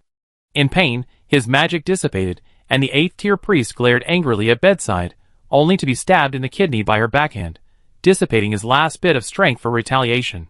The crushing gravity, like a mountain collapsing, turned the arrogant priest, who had pointed his sword at the jailer, into a pulp, spilling watermelon juice all over the ground. Wipeout. 12,450 points gained. Mongols are delicious desserts. High-level combatants are the main course. Both are parts that cannot be missed. Without our help, if you encountered a genuine cleric brigade, you wouldn't even be able to summon a single creature. Orange Tea scoffed. Is this the true value of being the top DPS in the guild below potato fries? Stop cursing, Jailer Bro said shamelessly. What if I said I like being cursed at? What would you do then? Bed clenched her fist, glaring fiercely. Are you still going to control the spirits? Jailer Bro quickly got down to business, taking control of the 8th tier mage's scattered soul. Ritual magic, Holy Flame Chains, acquired. A 6th tier mage's last dance ritual magic could wipe out a group. Wouldn't an 8th tier mage be able to fly to the heavens? Speaking of which, it really is still strange. Jailer Bro surveyed the lowly buildings that had been razed to the ground by the corpse explosion. Aside from when we first entered the city, this is the first time we encountered an 8th tier mage, right? Where did everyone go? Freya's points had already surpassed 300,000. With potato fries out of battle, the 4 Primarchs and Squid nowhere to be found, leaving only Arila and Jailer Bro racking up points at the boundary between reality and illusion, gradually falling behind. Current points, 272503. Aside from the flesh metal spider and the flesh blood great sword in Potato Fry's hand, there's no sign of any other Freya creations. How is she constantly racking up points? Bed, be careful, there's been a sudden earthquake here. But the people of the lowly seem to have been prepared, they're inexplicably cheering. Bed looked at the message, puzzled, and asked, where are you now? Squid replied, it's hard to say, probably around the lowly's holy land. The people here are saying, the Titans will save them? Jailer Bro scoffed. Titans, I'm still Kuribo. Bed read the private message aloud. Huh? She couldn't help but retort, explain clearly, what stood up? The church and the castle stood up? The 4 primal bodies and the inkfish, taking advantage of the chaos, stripped a group of high-ranking mages of their robes, and made their way against the flow towards the Holy Land. Ronan City was in chaos. The terror of the extermination order had thrown the city into disarray. The checks they were supposed to face along the way were thwarted by their mage robes, and the badges they wore as tokens of their power. Just as they were about to enter the Holy Land and begin their grand performance, the earth trembled.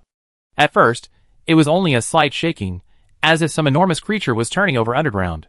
But soon, the tremors intensified, rubble tumbled from the crumbling walls, and spiderweb-like cracks appeared in the ground, from which a shimmering golden and pale red light seeped. The ordinary, lowly people, seeing this, all knelt down.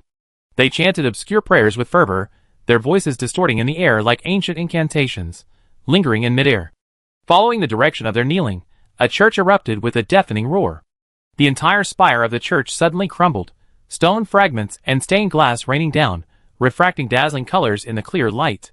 The fragments did not hit the ground, they hung eerily in midair, as if supported by an unseen force. The church walls collapsed inward, then immediately expanded outward, the bricks and reliefs writhing and rearranging as if alive. The Gothic spire transformed into a grotesque crown, the stained windows piecing together the outline of a colossal statue's eye. The clock on the church's central axis collapsed inward, revealing a huge, fiery, dark red crystal core, like the unmistakable eye of a cyclops. The castle towers became its shoulder armor, the street pavers its scale-like leg armor. Within a few breaths, a building housing the daily worship and prayers of the congregation rose from the ground. Then came the second, the third. They surrounded the holy site like mountains, towering high. Even from the commoner district of Ronan City, the jailer and his group could notice these colossal creatures shrouded in fiery red mist, a fusion of earth, metal, and elements. In just a moment, at least 30 such behemoths stood on the horizon. Big C, can your corpse explosion kill it? Orange Tea nudged the jailer. The jailer, unusually, didn't argue. If they're made of flesh and blood, 30 of them together, I can make the entire Ronin city ascend.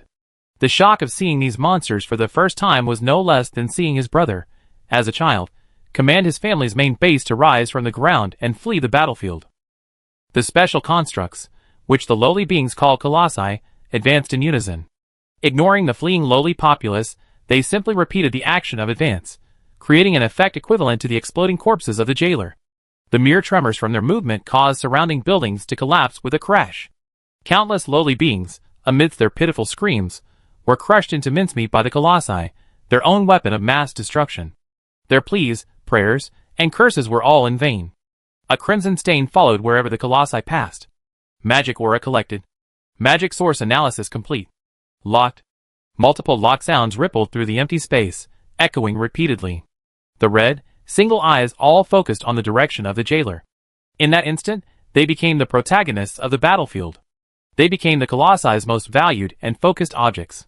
Looking for you, Big C, Orange T muttered.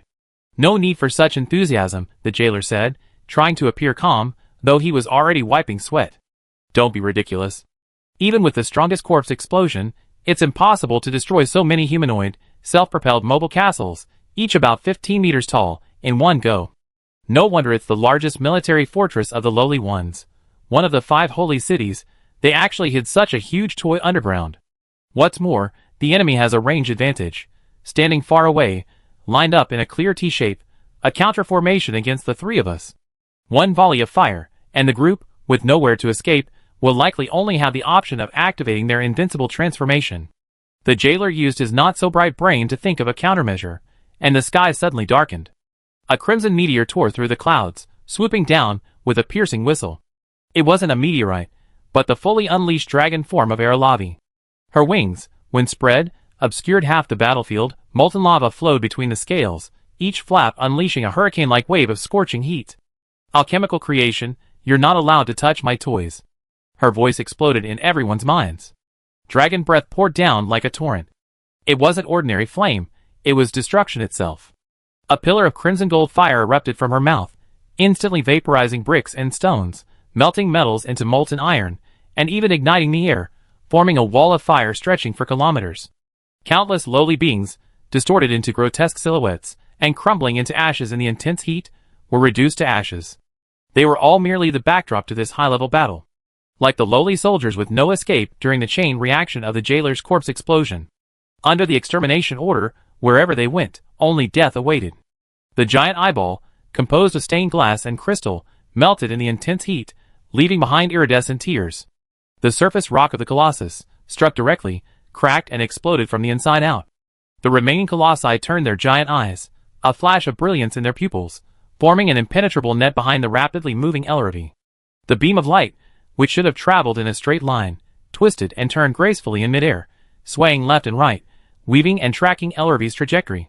She flew past Ronin City in a near-ground hugging manner, much like a fighter jet trying to avoid missile lock-on by using ground clutter. The beam of light behind her struck the high-rise buildings of the lowly ones, bursting into dazzling sparks. A dazzling mushroom cloud rose, the shockwave from the explosion hurling distant boulders, which slammed into the ground in front of the 3 jailers, carving a deep trench before finally crashing into the wall. Undoubtedly, a weapon capable of destroying a city. Erra dared not shake it off, nor dared she take the hit head-on. If she shook it off, the Colossus would undoubtedly turn towards the jailers. If she took the hit head-on, her fate would likely be no better than the Colossus that had instantly perished on the ground. Orange Tea activated her avatar, and Gloria's golden word of justice enveloped Erra. She was also an ally, enjoying the soft, invincible support. Although they couldn't compensate for the numerical disadvantage, at least Erra wouldn't die instantly. She quickly glanced back at Orange Tea, who was waving. TT is still the best, she thought happily. Buzz? Zzz. Strange noises were embedded in the rhythm of the beams piercing the air. Like the white noise of an old-fashioned television screen with static. East. Look at your east. The primals were jumping up and down in a panic. A giant with a huge spindle-shaped head, a pale purple body, and cast from crystal, appeared outside the eastern city wall. He effortlessly tore through barriers and walls with his bare hands, walking as if no one else was there, amidst the enemy's lair. Zzz. The water, which should have flowed gently like a babbling brook, suddenly slowed its flow. The colossi, about to fire another volley, slowly turned around as if stuck. The polished, gleaming surfaces of the spindle-shaped giants reflected their images. The magic is disappearing. My magic is failing. In his panic, the jailer saw large, translucent butterfly wings unfurl from behind the spindle-shaped giant. It slightly poked its head out, resting it on the giant's shoulder, a beam of condensed magical energy atop it. Isn't it supposed to suppress magic? How can it still release it? Before the words were finished, the pale blue beam pierced through both colossal warriors. The cores, which should have been imbued with magical energy, were now as fragile as paper. Talking about sturdiness, with a new creation would probably make the other want to laugh. With the magical energy thin, the barrier's effect weakened. Everyone present was like a paper-thin walnut, all skin and no substance. The dragon, as expected of a dragon, even at this moment, could still rely on its high efficiency in extracting and utilizing magical energy to transport it down from the sky using its body as a container, delivering it to the jailer and his group. The blanket corrected her earlier error. We're not your toys for amusement, you shameless dragon, we're your creditors. Erlobby guiltily replied, Same here, she asked, and what is this purple-skinned giant? I can only sense that the flow of magic within it is very abnormal, as if it can convert normal magic into a special energy that has a strong inhibitory effect on magic. Affected by it, the movement speed of these titans has slowed down. Is it your reinforcement? The jailer also hoped so. This was clearly from Freya. Not long ago, she was complaining about not seeing a new character, and now she's shown up. Units affected by the anti-magic giant have an increased chance of spellcasting errors. The titans before them mostly use energy cores as their central driving force, and the transmission of magic is clearly hindered, making their bodies obviously uncoordinated. Several churches could potentially all fall back to the ground at any moment, deploying on the spot like a mobile base vehicle. This is bad. Freya's team is a perfect combination, one ranged and one melee, one suppressing magic, the other reaping the rewards. These titans, we won't even get a taste of them, they all be taken by her. The jailer grew angrier and angrier, gritting his teeth. Orange tea, bless me, I'm going to blow these titans to smithereens. The points were so close, if we couldn't get a bite, we might as well die. The butterfly rapidly flapped its wings, slowly taking to the air. Like a skilled sniper finding the highest point before a mission, it would occupy the best vantage point, launching targeted attacks on every titan. A long, dark beam of magic pierced through the butterfly's chest and abdomen, simply and plainly piercing the titan's large eyeball, rendering it immobile and crumbling. Aurelia quickly pounced, grabbing a titan and pinning it beneath her, extending her dragon claws to grip the crystal core. Stealing kills, huh? Anyone can do that. She struggled to subdue the struggling titan beneath her while simultaneously raising her head, listening intently to the magical reactions. Can you feel it? The jailer unleashed a corpse explosion on Freya's spindle-shaped giant and giant butterfly, sending them staggering. Had time to eat them. Drooling, he prepared to finish off the half-dead titan that the butterfly had just attacked. Before he got close, he heard a long, mournful sound of flowing water. Who's casting water elemental magic? He looked around but couldn't find the culprit, then glanced down at his origin elemental set. None of them. In the distance, towering waves surged, and a torrent of floodwater rushed towards him. The once tranquil Mother River, flowing calmly through the waterways of Ronin City, had become a raging torrent, crashing into ordinary homes. What was 100 meters away just seconds ago was now right in front of him. Wow, potatoes and fries, you two bastards! Why didn't you give me advance notice? Going to such lengths to steal kills? Despicable. Chapter 474. Jianghe was greatly inspired by the Battle of Paria.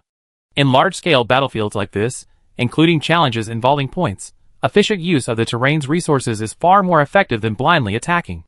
The Ronin River damming array is located at the edge of the map, guarded by dozens of high-level alchemists and water elementals. Killing them is effortless. Analogous to reality, these individuals are engineers and civil engineers who must be stationed at the dam's location throughout its operation, responsible for monitoring and handling any emergencies. The raging Ronin River is dammed, and the damming array, with its cyclical water elemental flow, has accumulated an unimaginable abundance of elemental power within it. They even found water elemental races enslaved by the lowly, as well as a group of sea monsters. And then you all join forces to destroy the array? At this moment, the three jailers, carried on Elra's back, looked down at the surging torrent swallowing up the lowly buildings along its path. Countless people and livestock vanished without a trace as the waves rippled across them. They didn't even have time to scream or howl. The merciless water silenced them, granting them a silent death. Hand in hand, stop joking, Jianghe said.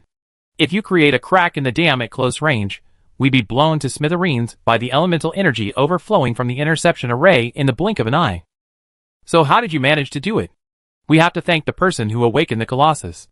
There was an incongruous church beside the dam, which Potato Fries hadn't paid much attention to at the time.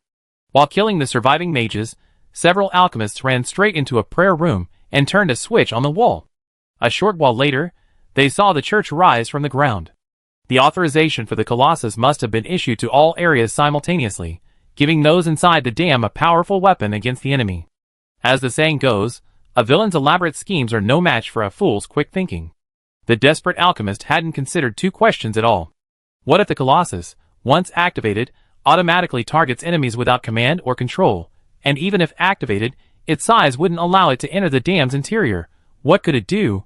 So, Fries willingly became the Colossus's target, ending up directly in front of the dam.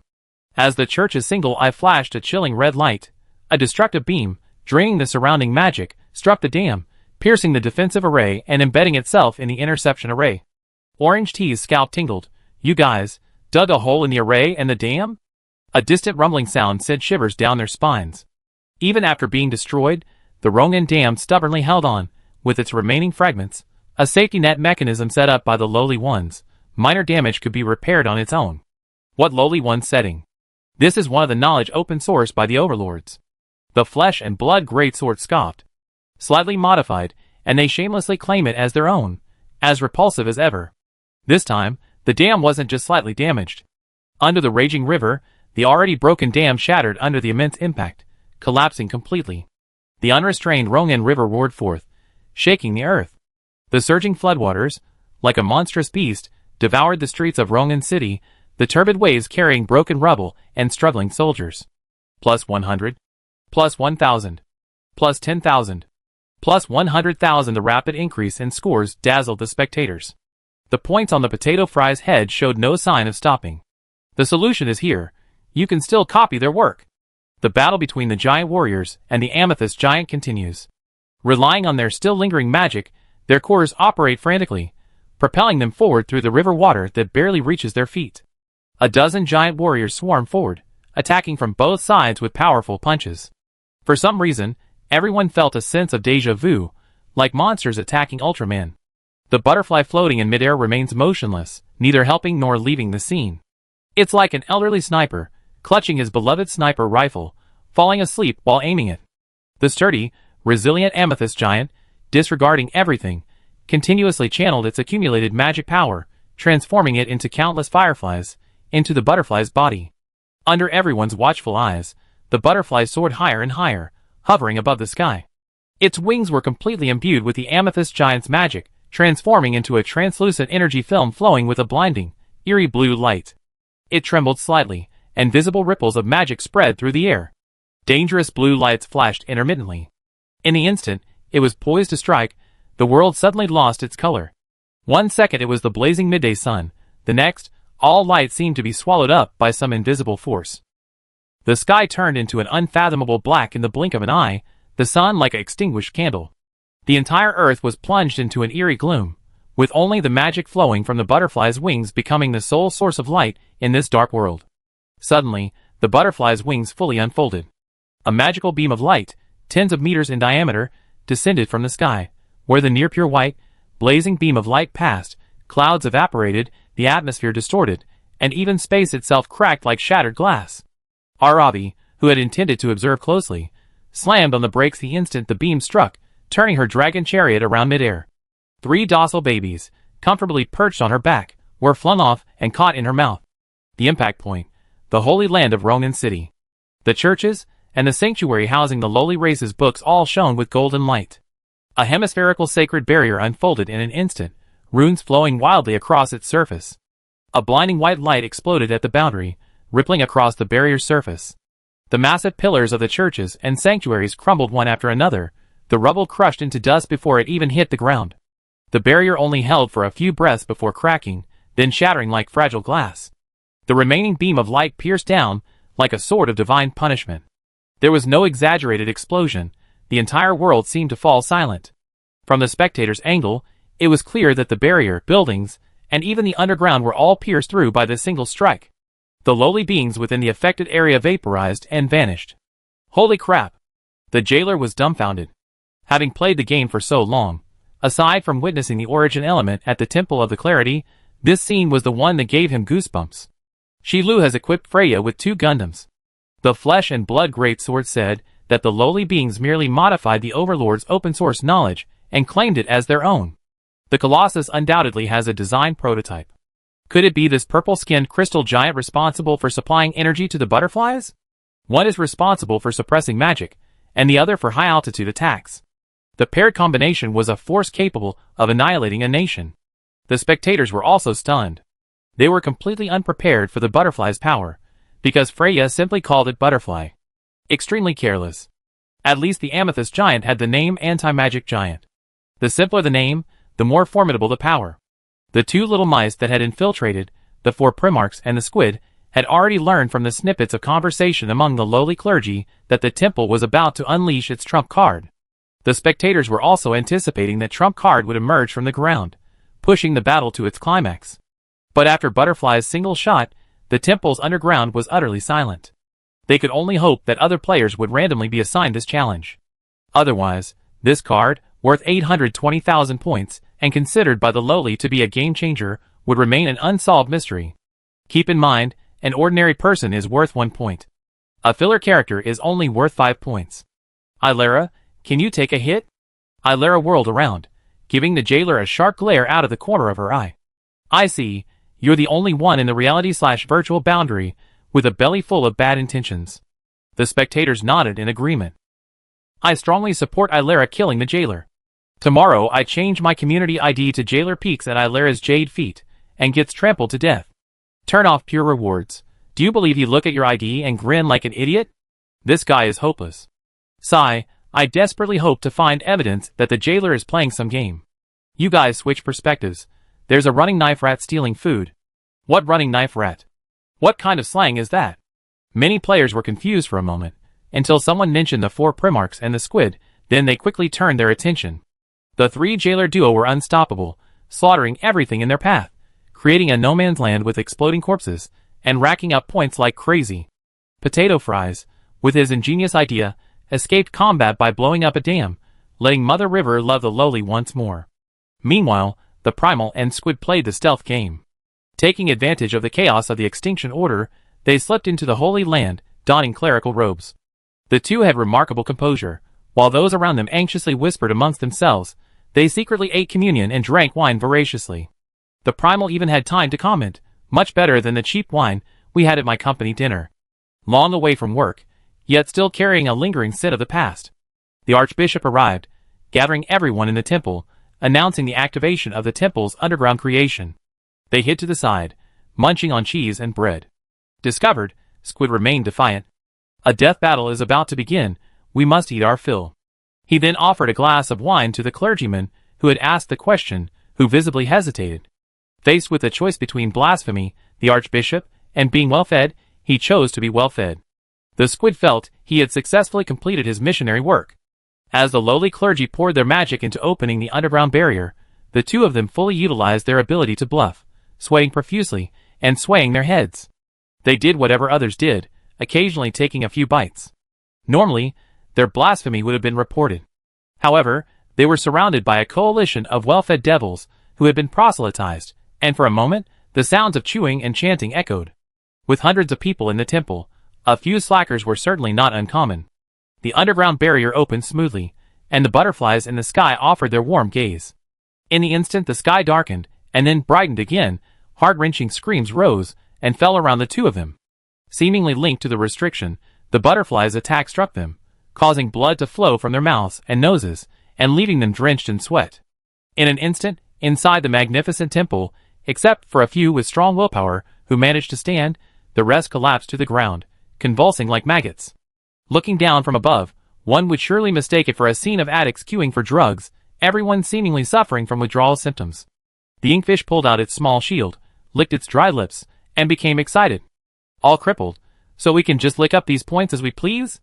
The Primal reached out, and pressed its hand against the face of the clergyman who had just shared the Holy Communion. An ice spike shot out, piercing through the brain. 10,000 points instantly appeared in their accounts. The butterfly's magic had conveniently benefited them. The two looked like mice who had accidentally stumbled into a battleground of powerful beings in a PUBG game, scavenging for scraps in the chaos. This box is so rich. He licked that box too.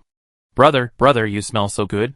Originally, he was thinking of sneaking in a small gamble to grab something big, but unexpectedly, gold was everywhere. How could he possibly accept this? Thinking this, the four primal bodies raised their hands and executed another one. Many people inside the temple had already realized something was wrong. There's a traitor. You two lunatics. With the extermination order, your bloodline is extinct. Do you think betrayal will work? The blustering but ultimately empty curses were useless. The four primal bodies had already reached the highest platform in the temple. The lowly archbishop's eyes had already gone blind from the backlash, and blood was flowing from his 7 orifices. He wanted to resist, but he couldn't unleash his original fighting power. He could only curse venomously. Who set the Holy Communion standards? The archbishop of the lowly was stunned. He hadn't expected the primal beings to speak like that. The conversation, completely beyond his comprehension, left him speechless. Then, bang! The Inkish smashed his face with its shield, a public spectacle of why he wasn't wearing a helmet during prayer. Who can eat this little bit of communion? The wine isn't even enough to quench your thirst. Stingy, a poor country. It wasn't that the two were joking. They only eaten half before running out of communion. The missionaries shared it with those around them, but even getting a refill wasn't enough. Plus 50,000. The primal beings mobilized their magic to set up artillery emplacements. At the same time, the butterfly, selectively targeting high-value targets, had already docked its second shot with the anti-magic giant. Ready to fire. The elemental torrents in the primal being's hand surged through the temple, engulfing all the high-ranking lowly beings within sight. For 1,000 points was just the starting price. Those who could enter this place were at least rank 7. When a more powerful and higher-ranking cleric dies, the score jumps to a maximum of 30,000. Originally, the two of them had only 23,000 points combined when they entered. Now, Inkfish, 192,533. For primal bodies, 1,210,250. They had a blast. The saint-level combat power of Ronin City has been wiped out. This group of high-ranking individuals, who were supposed to give the players a big advantage, have been caught in a butterfly effect and collectively fallen into the hands of the two. Seeing this scene, the spectators felt a sense of satisfaction. For some reason, they felt a strong sense of immersion, a kind of joy at finally getting revenge. The level they most wanted to experience. It's even more interesting than playing against the Legion commander of Green Embroidery City. Fighting alongside a group of bizarrely shaped monsters, trying to steal points from them, and experiencing the thrill of annihilating a parasitic race. If you interfere with their point stealing, they won't turn their guns on you. As long as you kill the lowly, everyone is a good ally. Communicating with them might even get you a trial weapon to satisfy your craving for mowing down enemies. You're winning like crazy. Players who watch tonight's livestream know they can solve the puzzle. With a little more skill, this level is practically a free win. Spectators are even wondering if the Starry Bonfire event was a deliberate design choice, a hint at something more. Chapter 475. In just half a day, Ronin City was a scene of utter devastation. Floods raged across the ground. The Holy Land was deathly silent. The Colossus, their prized weapon of war, had all malfunctioned, lying fallen beside the unyielding anti-magic giant. At the boundary between the real and the virtual, Freya was racing against time to seize the remaining high-value targets. Spectators were already thinking, losing a game isn't a big deal, it's just a way to de-stress. With such a rewarding level, how could they not have their fill without taking a few runs through the lowly ones? Unfortunately, the boundary between the real and the virtual didn't think that way. All they cared about was progress. More than a month had passed since the 3-month competition began, and they still hadn't returned to their initial heights. At this moment, they only wanted to become dump trucks, racking up points against every guild in the 3 realms on the leaderboard. The area near the Holy Land, temporarily protected from the flood by the high-level mages of the lowly ones using magic arrays, became the focus of both sides' score-farming efforts. With too many friendly forces in the area, the butterfly didn't unleash its full destructive power.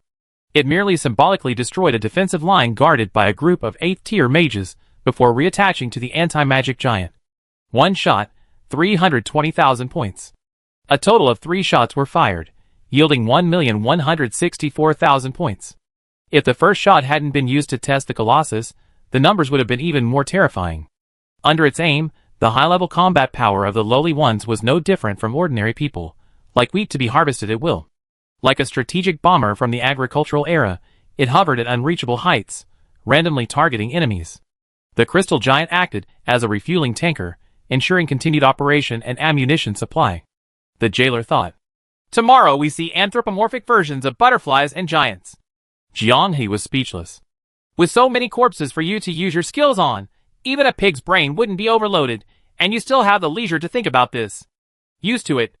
Considering the limited points remaining on the battlefield, to ensure efficient point grabbing, the virtual real boundary grouped up again. Jiang He, French fries, and the bed created corpses, while the jailer was responsible for detonating them.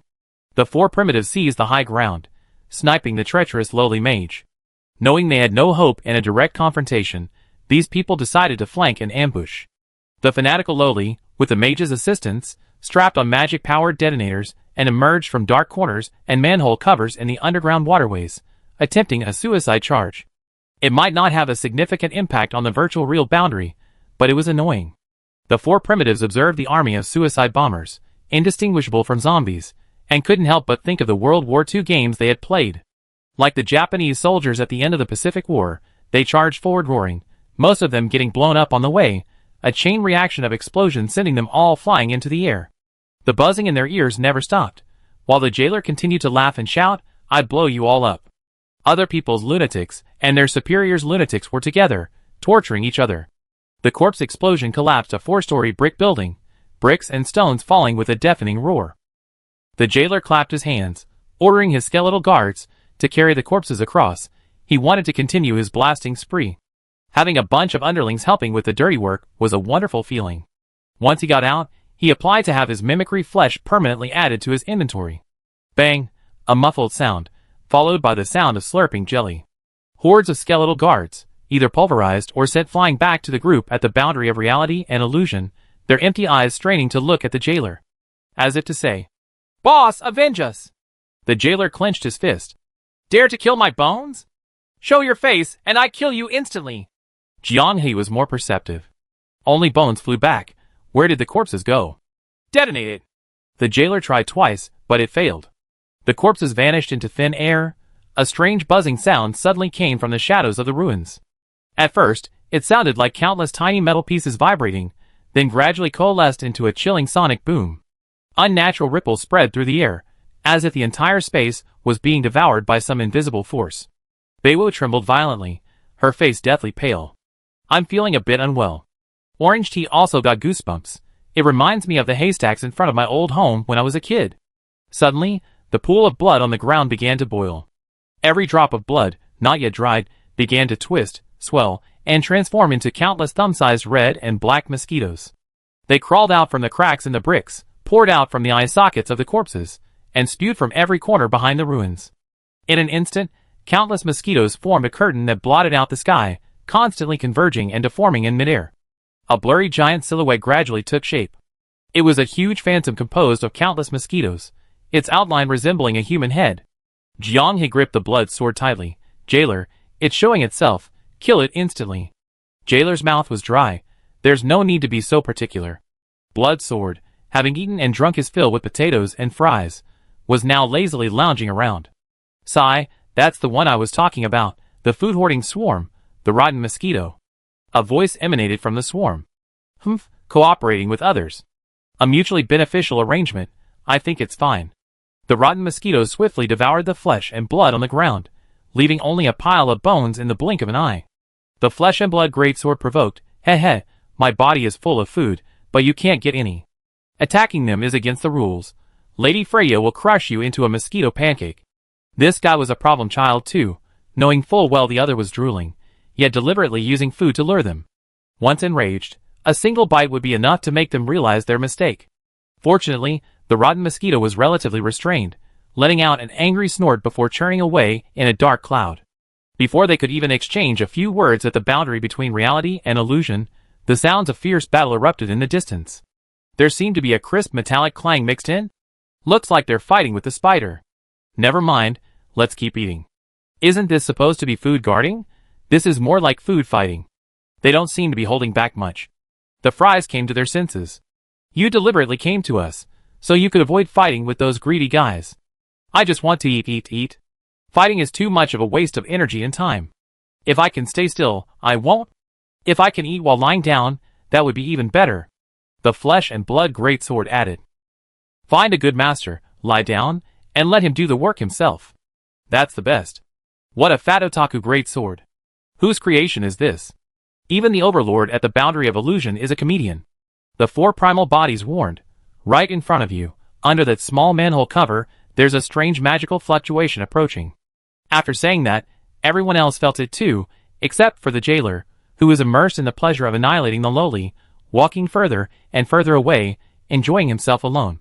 A pair of small hands peeked out from behind the manhole cover, her head tilted back, letting her soft hair fall to either side, revealing her delicate and charming face. A lowly one? That's just points delivered to your door. No, this is a soul-eating banshee, also my companion, the flesh and blood greatsword quickly explained. The gopher-like banshee slowly climbed up the manhole cover. Her clothes and feet were filthy, covered in mud, suggesting she had had some adventure in the underground waterways. The jailer seemed to have some special radar. He came running back as soon as he smelled it. Even bloodhounds need to activate a skill to detect their surroundings, but he seemed to have it on all the time. Upon seeing the somewhat shy and bashful soul-eating banshee, he locked onto his target in a second. Holy crap, chocolate-flavored. Even after following their gaze to see the object of that remark, everyone remained silent for a moment before reacting. People really do laugh out loud when they're extremely speechless. Then came a chorus of faces covered. Countless people witnessed this scene in the world of online gaming, and how many more will be edited tomorrow? For others, it would be for entertainment, but for the jailer, it was a genuine expression of emotion. Orange Tea was the only one bewildered. She was looking for chocolate. Where's the chocolate? What kind of chocolate flavor? Thank goodness, she didn't understand. Jianghe and the 4 primal bodies held her down, pressing her mouth shut. They rather sacrificed some time grinding for points than let this guy spout any more classic lines. Why did you come out from underground? French Fries asked curiously. The soul-devouring banshee looked dejected, her face full of grievance. Many people hid down there, and I went to eat their souls. So fragrant, I had so much fun eating. I don't know who poured water into the waterway, washing me away, making me spin against the wall, and then drowning deep inside the pipes and getting lost. Luckily, I ate quite a few high-level mages hiding in strange places along the way, otherwise I would have been scolded by Lady Freya. Potato Fries, the instigator, tried hard to keep a straight face. Absolutely no laughing out loud at this moment. They both thought of the toilet at the same time. This thing looks so weak, not even in the same league as the butterfly, and it's too harmless. The flesh and blood greatsword reminded them. Unlike us, whose upper limits are capped, she's a devouring evolution type. We didn't let her get full, so be secretly happy. Study hard, remember well, players, hurry up and make timestamps. This is a test point. You need to record this key point in the Tower World Encyclopedia after logging off. If the boundary between the real and virtual worlds hadn't been deliberately weakened by the devouring banshee, she might have developed quite a bit. Potato Fries' sudden inspiration truly lowered the difficulty of the entire challenge. Daring to gamble that a solution exists outside Rongan City, and setting off with such confidence requires confidence built up through a long series of victories. The cost of trial and error is the key difference between the virtual and real boundaries and most teams. It's also because Potato Fries always seems to do strange things that they're the first to explore many solutions. Brother Sword, is there any food? The soul-devouring banshee grabbed the blade, her face full of longing. I eat meat. There's really no vegetarian food. That necromancer exploded his body and soul together. You could only find some fragments to lick. Jianghe understood. So eating souls is equivalent to being vegetarian. I understand now. No wonder his growth rate is so slow. It's due to his long-term vegetarianism. In less than a day, by evening, Rongan City was already a ghost town. Occasionally, faint groans could be heard from beneath the ruins. The heavy, not quite dead breaths only earned them the merciless, blood-coughing attacks of the created beings. Shilu could see the real-time data within the city. As night fell, she floated above Rongan City and announced loudly. Since one side's score is now unsurpassable, I declare the match decided and the points tally to begin. Chapter 476. Freya Team, total 9,204,311 points. The biggest contributors to the team's points are the Mosquito and the Spider. Mosquito, 2.91 million. Spider, 2.57 million. They're like sweeping robots, sucking up flesh and blood like dust wherever they go. The Flesh and Blood Greatsword, which worked with potato fries throughout the entire match, only managed 520,000 points. The Floodgate's strategy doesn't count towards its score. Even the Weeping Soul-Devouring Banshee is stronger than it. Before announcing the results for the Reality/Illusion Boundary team, Shilu glanced at potato fries. Reality/Illusion Boundary, total 12,008,120 points. Although they were somewhat prepared, the players couldn't hide their shock upon seeing the final results. The support players, Bed, Orange Tea, and Squid, can be ignored. For Primal Bodies, 1430440. Jailer Bro, 2227834. Ella Revi, 891520. Her assessment of her achievements was, it was all because of saving a few wingless idiots. Potatoes and French fries were calculated uniformly on the leaderboard. Her points were 711-2846. The Kill King was born. Conventional killing methods are too slow, only catastrophic methods are efficient. More than half the population of Rongan City perished in the flood. Many high-level mages hadn't even realized the severity of the problem before reporting to the underwater world. The soul-devouring Banshee described how hundreds of thousands of pieces of food, hiding in the underground waterways and trying to escape, were also partially stolen by the flood. To ensure a steady supply of food, she desperately plugged the leaks, manipulating spirits along the way to lock down the passages from the surface to the underground. Jianghe, hearing her frustrated tone, felt as if he had thrown dirty water on someone else's dinner table. At this moment, when the scores were announced, Shilu said that they were the ones who released the water, and the devouring demon's eyes widened. She probably didn't know that many spectators were extremely grateful to her at this moment. Thanks to her description and her unlocked perspective, the players saw another new idea. Replicating the Green Embroidery City victory. The vast underground space of Rongan City could be used to their advantage. Damn it, from now on, everyone will be thinking about destroying the arena in these kinds of rounds. The arena destruction tactic is still too advanced. It feels like it can be used in a formulaic way. Destroy the arena first. This is also recorded among us card players. The score for clearing level 15 was 12,000. This shocked everyone. Shilu explained. 6,000 points are the base, and 6,000 points are the extra kill reward. What a bonus level! The boundary between illusion and reality has really had its fill this time. Adding to the original 15,700 points, with 27,700 points in hand, they can spend it all again. Orange Tea had given up hope of getting free refreshes every time it brought junk. As if in response to this low expectation, a guild challenge attempts +1 flashed across the item list, worth 4,000 points? Wait, that's not right. Why is a level 4 shop item only 1,000 points, while a level 5 shop item is more expensive? Aren't higher level items supposed to be cheaper? Yeah, the items in the shop, from level 1 to 4, gradually become cheaper. Jianghe also found it strange. He carefully read the item details and discovered the problem.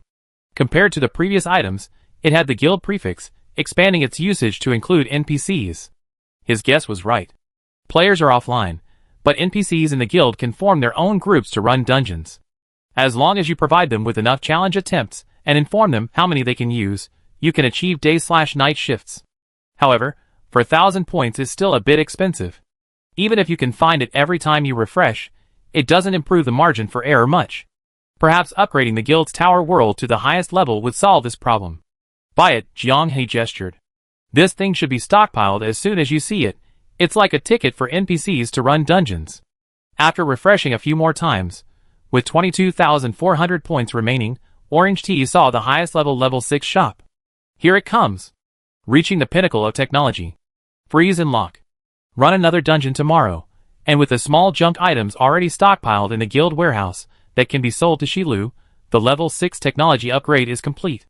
Completing this in the mid-game of entering the Tower World competition will visibly improve the game's quality later on. After the boundary between reality and illusion closed, Jifeng appeared as a visitor in their Tower World's preparation space. Amidst the surging torrent, the remains of the lowly giant warrior stood firm. Shilu sat atop one of the remains, listening to the rumbling water and the occasional muffled thuds of floating corpses crashing against the wreckage. This seemed like celestial music to her.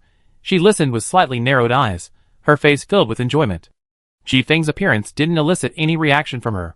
After observing for a while, Jifeng frowned and returned to the three domes. Recently, some strange things had happened in the three domes. For consecutive top 30 guilds had encountered the most difficult dungeon in the tower world, the critical level. It was a special existence above dungeons of difficulty levels 1 to 10. Critical level dungeons require players to challenge opponents who appear under specific historical conditions. Candlelight explained that, among Blue Star players, this could be called an what-if scenario. Critical level dungeons have an extremely low appearance rate, only appearing among players who have cleared the first 15 floors in Tower World mode. However, the three realms experienced a near-simultaneous four-way collision. Two guilds faced off against Mushroom Girl and Gloomy Man. There was one slightly easier one. Stop a mage who could freely switch between anti-magic and magic forms. The final challenge was defeating an old, almost lifeless siren capable of summoning wind and snow. When the guild split up, Weaving Wind took Candlelight's memories, which lacked detailed information about these individuals. But she instinctively felt fear. Statistically speaking, at least, for critical level dungeons in half a day was far too incredible. However, the sunset within the Tower World showed no bias, faithfully managing the Tower World competition. If Candlelight intervened, neither of them possessed that ability. Completely puzzled, she went to investigate but found nothing. Jifeng slowly exhaled a breath of stale air. Luck is a two-way street, she thought to herself. Now that the core strategy guild of the Three Kingdoms is down on its luck, it won't be long before it's the neighbor's turn. After breakfast, arranging the online activities for the Spring Festival, and discussing how to send red envelopes to community members, Jianghe got into the prison guard's beloved little car and became the first person to return to his hometown. The two places weren't far apart. On the high-speed train, the two scrolled through their phones and discovered that a red envelope war had already started in the chat group. That's how it is during the Spring Festival. Red envelopes are flying everywhere. Every now and then, a few people send red envelopes that can't even be bought with QQ stars, and they even divide them into 100 portions, claiming that everyone gets one. Of course, there were also big spenders, who immediately threw in hundreds. At this point, everyone would certainly provide plenty of emotional value. No matter how much they grabbed, they would shout, "Holy crap, 100 million. The ecosystem in this small group was roughly this. Everyone sent red envelopes, they circulated around, and everyone broke even, as if they had never sent any. Then another round of sending, starting a new battle. Time flew by. It was already evening when they landed. With the Spring Festival approaching, Qingning didn't seem that cold. Although the sky was dark, the cold wind wasn't howling, but rather rudely blowing into their collars. Jianghe's old neighborhood was still the same. Regardless of the season, under the few pavilions and big trees, there were always groups of 2 or 3 people sitting together, either playing chess or passing each other their phones, muttering things like, "Look at this." Perhaps it was the difference in time between the game and reality, but returning after so many months, he had a surreal feeling, as if he had lived through another world. Xiao Jiang. The voice shattered the hazy illusion. He and Fries both looked over. An old man looked them over curiously. "I thought I mistaken someone else. It really is Xiao Jiang." "Oh no!" The onlookers, mostly elderly folks, clicked their tongues in amazement and crowded around. Fries muttered, "I get the feeling, this is the atmosphere I used to have when I came home as a kid. That's real life." Amidst a series of nagging comments like, "Xiao Jiang, you brought your girlfriend home. Xiao Jiang, have you eaten yet? Xiao Jiang is such a good kid." Fries cleared her throat and softly uttered a weak, "Not yet." She was indeed experienced. Instantly, the surrounding crowd dispersed. Of all things, eating is the most important. Preventing a young couple from eating is practically a sin deserving of a shortened lifespan. Your lisp. Not nice? Jianghe opened the door, trembling. It gave me goosebumps. I still prefer you the way you are. What about when you're cold? Frozen fries have a unique flavor, though. It's nice to switch them out occasionally. Their conversation sounded like encrypted telegrams to onlookers. In the end, Mou helped tidy up the house. He was a meticulous person. He even covered some furniture with dust covers before leaving. The moment Jianghe stepped into the room, he wanted to pull Mou's hand and leave. The night wind blew, the dust covers fluttered, making it look like a haunted house. Mou helped tidy up, suppressing a laugh. Those two are a perfect match. With the drama unfolding every day, jumping out of bed, they definitely needed someone like Mou to help control the pace of life. For some reason, hearing this, Jianghe suddenly felt a rush of heat to his head. We too, probably 2. Before the Spring Festival, Chungning seemed to experience a warming trend, the night breeze a bit smoky. Jianghe opened his bedroom door, turned on the light, and French fries curiously peeked in. The bed was clean, and there weren't any figurines on the table, but there were some game consoles and cartridges. The room was clean and simple overall, and because it was an old-style residential area, the room structure was somewhat cramped. Jianghe recalled half a year ago. Back then, he was still living here, worried that his resumes were disappearing without a trace, wondering what to do about the future. When MOU borrowed money, he even felt a headache coming on. It wasn't that they were really close, Du Jinwen was indeed so extreme that it felt wrong not to help. With anyone else, Jianghe would have refused without hesitation. I thought you and MOU, like the prison guard, had some kind of collection. So simple that French fries felt a pang of heartache. He knew Jianghe had some hobbies besides games. But in reality, he hadn't bought himself anything. The only gift he received was a computer after they moved in together. Jianghe sighed, I lived alone since I was very young. I have no money. Where would I get extra spending money? Later, when we have some, Fries said, I buy you some. Chapter 477. In the words of the jailer, the only way to catch Jianghe, the 4 primal bodies, and Mayu is to brush past them at the grocery store. That's one of the few non-work-related social settings they frequent during the day. The rest of the time, after finishing their real-world tasks, they close the door, put on their headphones, and noisily search for people to play games and run dungeons with. This is why they met in that gaming group. Chat groups have their own ecosystem. Most older groups with over 1,000 members, while seemingly large, are mostly inactive, with only a handful of people actively participating. That gaming group with several hundred members was an exception. More than a third of the members were active. There was a Mount Akina warrior, who would occasionally pop up with a few mysterious links and then disappear. There was a master of erotic art. A single image could be posted, and within minutes, the source, artist, and other information would be readily available.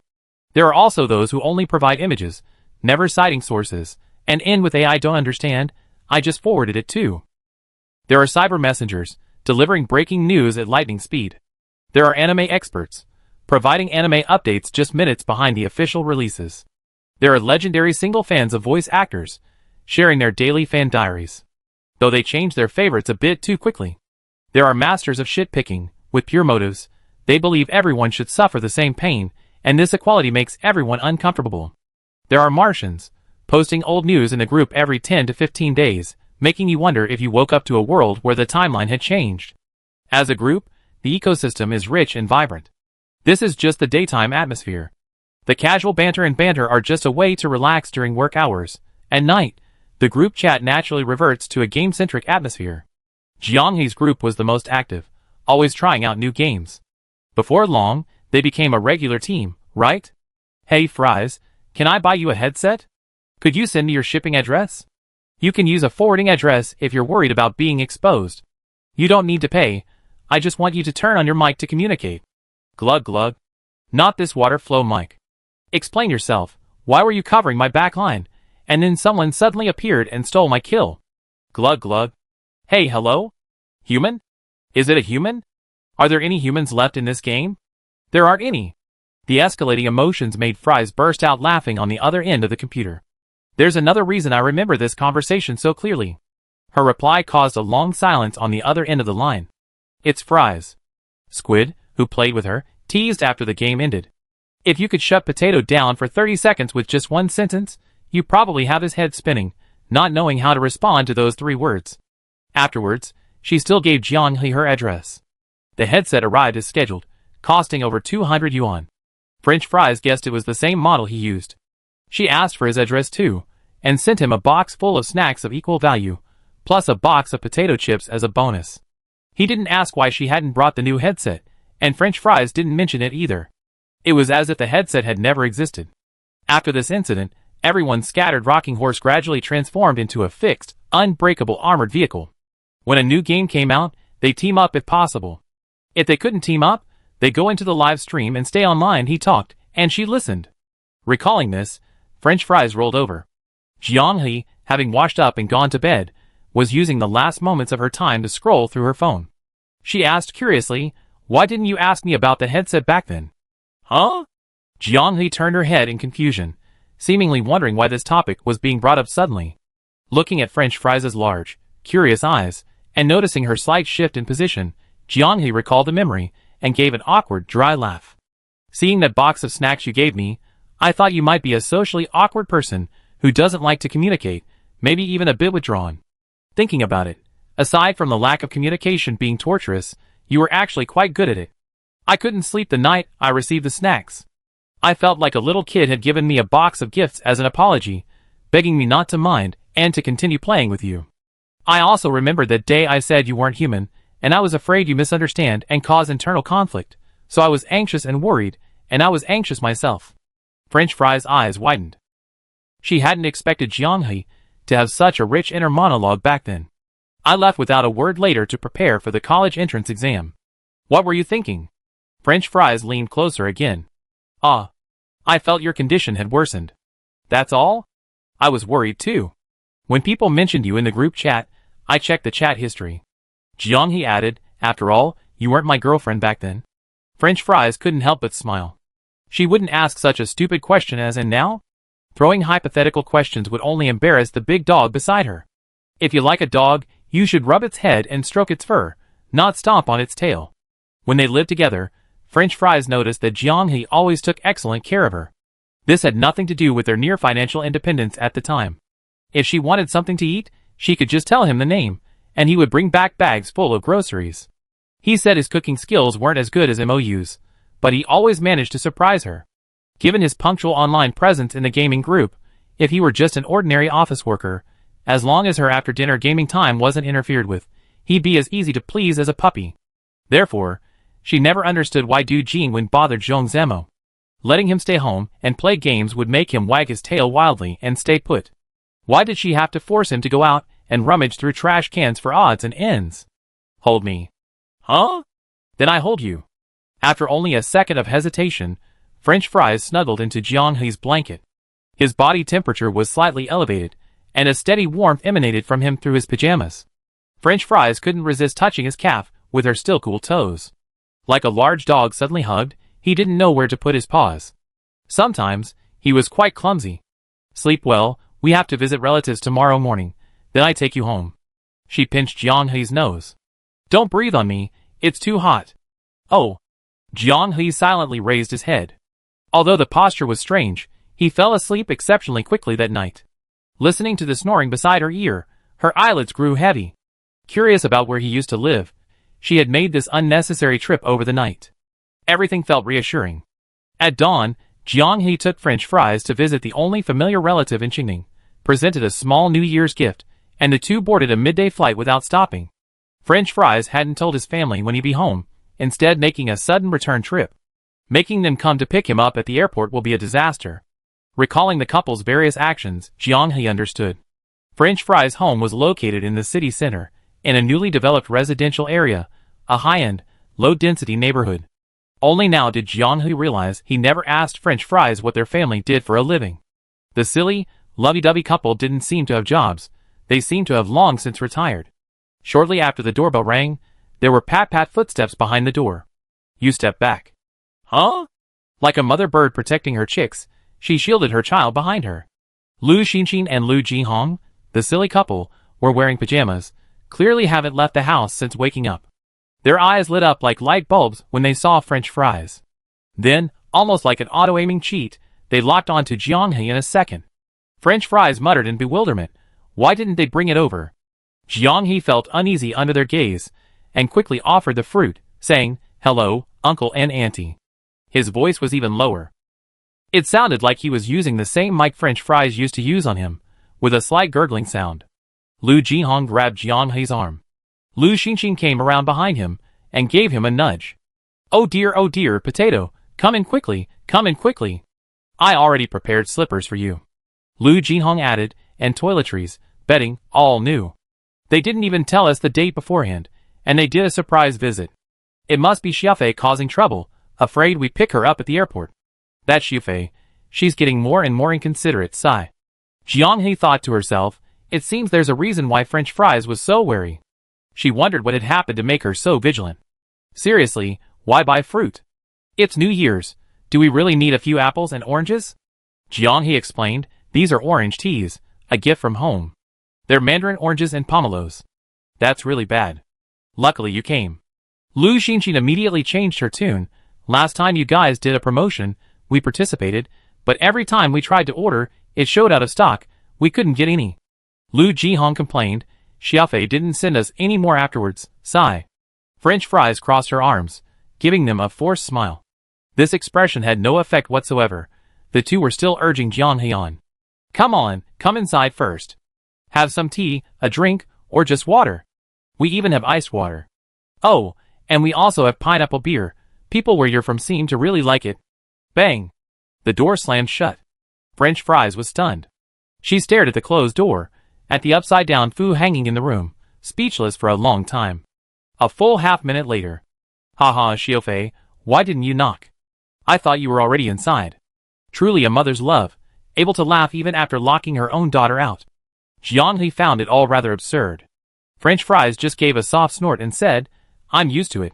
She should be used to it. If she hadn't gotten used to it since childhood, she'd probably be driven crazy.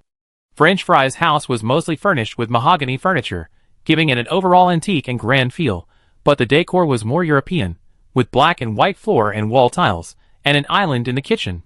The decor and furniture were completely different styles. French fries explained, my mom did the decorating, my dad did the furniture. They split it up. It doesn't match, but they each got half, and they think it's fine. She pressed Jianghe down, making him sit nervously watching Lu Xinxin. Lu Jinhong brought him a fruit platter and drinks. It was as if to say, you should get used to it. Chapter 478. The couple, who were so affectionate, didn't even have time to exchange a few words with Jianghe before Fries, who had been searching for ice in the refrigerator, returned expressionlessly. Are you sure that little bit of food is enough for 4 people? Why is it that with the new year approaching, our refrigerator is completely empty, like it's been robbed? There's only enough for 1 meal tonight. The couple looked at each other, seemingly only now realizing that their home, which had no shortage of fruit platters and snacks, was lacking in groceries. Fries and I are going out for a walk. Before he could finish speaking, he was pushed back onto the sofa by 2 hands. As the door opened and closed, the house returned to silence. Jianghe had previously thought that Fries' switch to his parents' persona was a bit of a surprise, but he had been too hasty. I'm starting to understand you, Fries. Fries sighed, it's good that someone can empathize with me now. It's okay we move out. That'd have to be after we get married. We're already living together now. The topic suddenly veered rapidly in a direction that made their heads spin. French Fries coughed, changing the subject. Since we're here, aren't we going to take a look at the water flow microphone? On the empty shelf above the bookshelf in French Fries' room, the water flow microphone lay alongside the headset Jianghe had given him. Its design clearly showed its age. The ear cups were torn, revealing white lint underneath. At first glance, it seemed unremarkable. He turned on his computer and tested the microphone. Hello? Gurgle. It sounded like a psionic headset, a call to the warp, with an unknown creature responding. Or perhaps it was a direct connection to Rai in the deep sea, a greeting to Kel'Thuzad.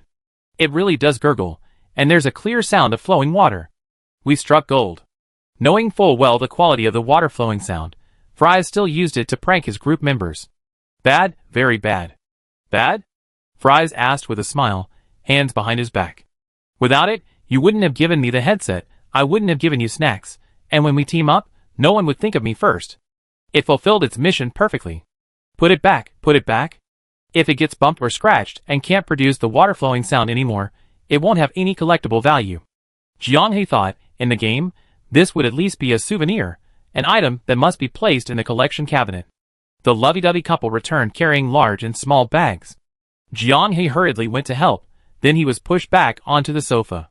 No need, and no help allowed. Having been self-sufficient for so long, he was a little unaccustomed to it. Before it was dark, a table full of delicious food was laid out. Lu Xinxin, having taken off her apron, put her hands on her hips, admired her masterpiece, and nodded in satisfaction. Besides relatives coming over, this is the most lavish meal we had this year, and we even need an extra bowl and chopsticks. Lu Jihong asked, what would you like to drink, coconut juice again? Ah, anything is fine, I get it. Jianghe tried to stand up to take the bowl, but it was already full. Don't stand up, it's family eating, don't be so formal. French Fries sat to the side, peeling shrimp, looking annoyed. Why didn't anyone ask me what I wanted to drink? Lu Xinxin chuckled. Oh Xiaofei, you can get it yourself if you want. You know where the fridge is. Heh. Jiang He had never been part of anyone's family before, and had never experienced anything like this growing up. All her knowledge came from movies, comics, and novels. Judging solely from their surface conversation, one might assume this family has a poor relationship. But as they ate and drank, the conversation gradually opened up. Xiaofei wouldn't let me chat with you before, so I haven't been able to tell you, but our in-game team has become a guild with over a dozen members. Players who simply enjoy the game casually can derive immense joy from the stars of proof.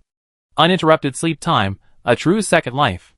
Even if there are monsters they can't defeat on the main map, a little leveling up, earning some money in small dungeons, and doing odd jobs for the Siren or Ana in the World Faction Wars can easily scrape together a basic in-game gear set. At the edge of reality, they are at the top of the game world, their eyes only on the tower world, their sleep filled with busy new dungeon raids. They haven't explored the main world map in a long time. Listening to the couple recount their in-game adventures, and the fun their team had is a unique experience. In their guild, there was a shadow stalker named Graceful Liberation, an excellent information provider who also played support DPS characters like main DPS, making him incredibly reliable. However, there was a taboo within the guild. He was strictly forbidden from opening any dropped items. After completing a loot run, he had to stay far away. Graceful Liberation was great in every way, except for his incredibly bad luck. So far, when he tried to draw items, the best he get was a purple item, and that was considered lucky. In the early stages of the game, no matter how hard everyone tried, they couldn't get any drops. Seeing the guild full of trash, they decided to take turns drawing items. To everyone's surprise, the drop rate visibly improved. Red and gold items, which were previously unseen, started appearing. It turned out that it wasn't the entire team that was unlucky, someone was just unlucky, polluting the gacha pool. So, the team's leader's treatment plummeted. After each battle, he could only sadly run to the outer perimeter, watching everyone else's loot roll from afar. You think you're so great? What's the use of being great? I'm better at dealing damage. This became a famous meme within the guild. There was also a girl named Instant Noodles. Because of the jailer bro, she chose Necromancer as her second class. In the wild, she would pull bone guardians to scare her teammates, and use wraiths to disguise themselves as shiny objects to fool passersby. In dungeons, she would accidentally hurt her own teammates with corpse explosion, and use walking corpses to block her own DPS. During the settlement phase, she would settle scores. Instant Noodles, crouching in defense, said, I was playing based on the Jailer Bro's guide. Oh no, this really was the Jailer Bro's fault. He posted on the community forum, saying that the Necromancer class was fun even without a team. What Instant Noodles mentioned were the methods he researched for pranking other players. In the eyes of other players, the suddenly appearing undead creatures were hostile units. As a result, a group of bored necromancers appeared in the community, doing nothing but camping at the 6th spawn point in public areas to scare people. They scare them, and then run away, having a blast. Anyway, necromancers were already associated with the dark side, so this little misdeed was really insignificant. As for messing with their own teammates in dungeons, that's purely a matter of skill. The jailer did write his own necromancer gameplay tips, so he wouldn't incite players to sabotage others in dungeons. But it's still the jailer's fault. He tricked a perfectly fine paladin playing girl into becoming corrupted. The original cheerful and optimistic paladin, Instant Noodles, after playing a necromancer, only knew how to say things like, I can eat this corpse, and I can collect this spirit. It vividly illustrates just how quickly a person can fall into depravity. Holy crap, how could the jailer be so mean? This became a famous meme within the guild. Having gotten past the early stages of the game, and without Jiang He secretly feeding them resources, the sweet couple started playing smoothly. The key is, they actually found a group of friends who didn't mind their sweetness, but rather found them entertaining. If these guild members knew that their real and virtual personas were consistent, their expressions would be priceless. French Fries was puzzled by the warm and interesting atmosphere at the dinner table. Everyone was chatting about their experiences with the Starproof, and there wasn't a sudden, overly affectionate scene of parents being lovey-dovey. Guests are visiting, should we restrain ourselves? French Fries didn't think that way. It feels like they're preparing a big surprise. After peeling another shrimp, she glanced at Jiang He, who was only focused on talking and listening, picking at the vegetables that didn't need any processing, and without thinking, she put it in his bowl. Natural and smooth. Oh no! Fries' internal alarm bells rang. His parents' gazes drifted over, their smiles knowing. The two experienced folks immediately recognized that the two of them had done this quite often when they lived together, their expressions growing increasingly smug. Has it started? Is the urge to explode beginning? Come on, let me continue telling you about that monster we encountered in the dungeon. The topic veered back to the proof of the stars. Fries swallowed hard. Something's not right. 9 out of 10 things are wrong. They managed to hold back all this time. What kind of big move are they holding back? Chapter 479. French Fries felt an unprecedented eeriness permeating the atmosphere today. Beneath the shimmering surface of the water lurked a colossal creature, the calm before the hunt. But she couldn't find the source. Her parents and Jianghe chatted happily, discussing games, and then casually touching on everyday matters. Like living together. Has Xiufei become lazy with you taking care of her? No, she's become more diligent with me around. Does Xiufei still sleep like she's at home, unable to sleep without a pillow? That unexpected twist was quite insidious. Well, I haven't been in her room, so I don't really know. Jianghe felt it best to be cautious on this topic. She couldn't very well say that she actually used herself as a pillow, and sometimes slept like a koala. You answered fluently. Lu Xinxin took a sip of tea. Did Xiufei rehearse with you beforehand? Who would be as lovey-dovey as you two? French Fries turned his face away, disdainfully. Lu Xinxin's lips curled up, and she immediately began clearing the dishes. All right, then come and help. Are you expecting Potato to help you if you just sit there? Jianghe followed Lu Jinhong to the balcony. It was supposed to be for ventilation, but Jianghe knew it meant they were going to talk about something away from French Fries. He suddenly felt inexplicably nervous. By the way, Potato, do you know why Xiaofei has her mother's surname? Jianghe shook his head. When he first discovered this, he was curious for a while, but since it involved French Fries' family affairs, he was embarrassed to ask. Xinxin's family is very close. We grew up together, we're classic childhood sweethearts. Although in recent years, animated sudden arrival stories have always beaten childhood sweethearts, I won here. Jianghe couldn't help but marvel at the youthful energy of the lovey-dovey couple, both in their mindset and their overall demeanor. Put them in any active online community on the borderline between the real and virtual worlds, and they probably blend in instantly. Lu Jinhong paused, then continued, they're already so close. Getting married early is only natural, and both families should have no objections. But there were some minor hiccups. At Grandpa Xion's request, I became a half-son-in-law. He patted Jianghe's shoulder. It wasn't a big deal. Every era has its own limitations in thinking. I suffered a little, but she's by my side. At the time, I thought, if we have children in the future, well, I must be more open-minded than Grandpa. He didn't elaborate, but Jianghe roughly guessed what he meant. Wait, he suddenly sensed a crisis. Such a long build-up, could it be? You've been living together for so long, and you still haven't slept together? Jianghe had already put on a mask of pain. They're certainly open-minded, but isn't this a bit too open-minded? A cold wind blew, and the sweat that had beaded on Jianghe's forehead dried up again. Lu Jinhong laughed. The invincible guild leader Potato in the game looks a little timid. It's okay, we guessed it, so we help you. Huh? He didn't even dare to imagine what bizarre things this lovey-dovey couple was planning to do. But he soon understood. You too?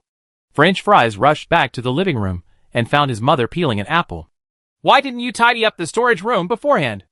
And why is that room, that was originally empty, also cluttered with clutter? Lu Xinxin continued peeling the potato unhurriedly. This is all Xiufei's fault. My fault? You came back without saying anything, and we've been busy since noon. How have we had time to tidy up the room? French Fries froze. Then, where will Potato stay? Lu Xinxin's smile spread from her lips to her entire face. The smugness of her plan going smoothly was undisguised. French Fries suddenly understood. She finally understood why these two had been keeping quiet since noon. They had indeed been brewing something big, just waiting to explode now. You guys did this on purpose. If Xiufei had called beforehand, this wouldn't have happened. Lu Xinxin felt wronged. French Fries covered her head. Jianghe and Lu Jinhong had just returned to the living room when they saw this scene. They understood, French Fries had been tricked, and so had he. The old fox was still the most cunning. Knowing their daughter too well, they figured out her sudden, silent return home, so they decided to play along. No wonder they weren't all lovey-dovey today, it was all an act to build up to this moment. I do it myself. Lu Xinxin, hey, let me tell you some funny stories about Xiufei when she was little. Potato, help me. Lu Jinhong, how rude. It's the new year, and you expect guests to help you? So this is how Potato spends his time at home. A giant toy for the lovey-dovey couple. Potato is still struggling. He can't, he's a guest. Another thing he regrets saying. The lovey-dovey couple combined. Then what is it? If they gave Potato a Mad Wolf weapon now, there probably wouldn't be any survivors in this room. She could probably cut through the Pariah army single-handedly. It turned out that French Fries had lied to him. She couldn't compete with her clingy parents at home, so she ran away to Guangzhou. No wonder she always had a stern face at school. It was just a habit. After all, at home, any reaction would be met with dancing and singing, and she'd be dragged into their madness. How could she possibly compete with the tacit understanding between a couple who had grown up together? Don't rush, Xiaofei, don't rush. Come and eat an apple, open your mouth, ah. French Fries tried her best to keep a straight face, too lazy to even open her mouth. Jianghe was also trying to keep a straight face. But his straight face was completely different from French Fries. He wanted to laugh a little, but didn't dare. French Fries was actually just being stubborn. She always done that when they lived together, but at home, she didn't want to please her clingy parents. It's okay, I don't mind. Jianghe coughed, using his actions to help her out. Too drawn out, oh. Sounds immediately echoed from the living room. French Fries couldn't hold back any longer. The ketchup and warm red color spread from his neck to his face. Lu Xinqin chuckled. Xiaofei, see, the problem solved, isn't it? Lu Jinhong added, you should learn from Potato. There's always a solution to every problem. It might not be the best way to describe his future in-laws, but they were indeed extraordinary. Lying on the bed, rolling around, Jianghe decided to ignore the sound of running water in the bathroom. He opened the chat group and scrolled through the chat history. Everyone from the boundary between reality and virtuality had returned home today. As soon as Squid landed, he received a warm welcome from his family in bed. His nervous meeting with the parents was a complete speedrun. His family in bed was quite satisfied with him, especially Bed's father. As a veteran of the MMORPG era, he was an expert in the game. He was a seasoned player, had personally experienced the game, and witnessed the rise and success of Virtual Boundary. He saw everything about Mayu as perfect. As for the fact that he'd been married, that's a flaw. Du Jinwen was the laughingstock of the entire StarCraft community, a meme, even used for jokes in foreign servers. Upon learning how Beiwo had taken the initiative and successfully won over Mayu, he nodded with satisfaction. With the decisiveness I had when doing business, opportunities are fleeting, and good products never lack buyers. Someone like Mayu would never end up in the typical dating market. Given Virtual Boundary's current fame, countless eyes were fixed on him, still single. Early fame, financial freedom, any one of those qualities would be enough to make others envious. Not to mention they had it all. They were the ones choosing. During the chat, Beiwa's father even frankly admitted he was a fan of Mayu's parry performance. The truth was bluntly revealed by the bed. He initially started playing the Magic Warrior class because of Potato's amazing performance. Jianghe hadn't expected to have a role here. Mayu easily completed the New Year's dungeon and chatted jokingly in the group. There's no such thing as a peaceful life. It's just that someone is bearing the burden. During the new year, the jailer was sighing, which piqued everyone's curiosity. I went on a blind date. He initially thought it was a New Year's date, but he coincidentally ran into her shortly after returning home. The jailer chose a restaurant he frequented to eat at together and get to know each other. The woman's looks and figure were exactly what he wanted. The four primitives chimed in. So, you're smitten? I was definitely smitten. Let me organize my thoughts before continuing. Hu Qian was the woman's name. She was the child of a relative or friend, chosen by her mother when she was helping to find a partner, bypassing her father's opinions. According to my mom, she's good-looking, likes anime characters, and loves playing games, just like you. Given his recent gaffes during game streams, which had caused misunderstandings with his family, the prison guard bro felt he needed a blind date to appease them. Hu Qian arrived as arranged. She didn't quite resemble the photo his mother had given him, but she was much better than someone with Photoshop-enhanced features. The atmosphere during the meal was very comfortable. Hu Qian kept up with the conversation about anime and games. Hu Qian also knew a lot about the prison guard bros and game performance, and could recount his recent Tower of Trials battles in detail.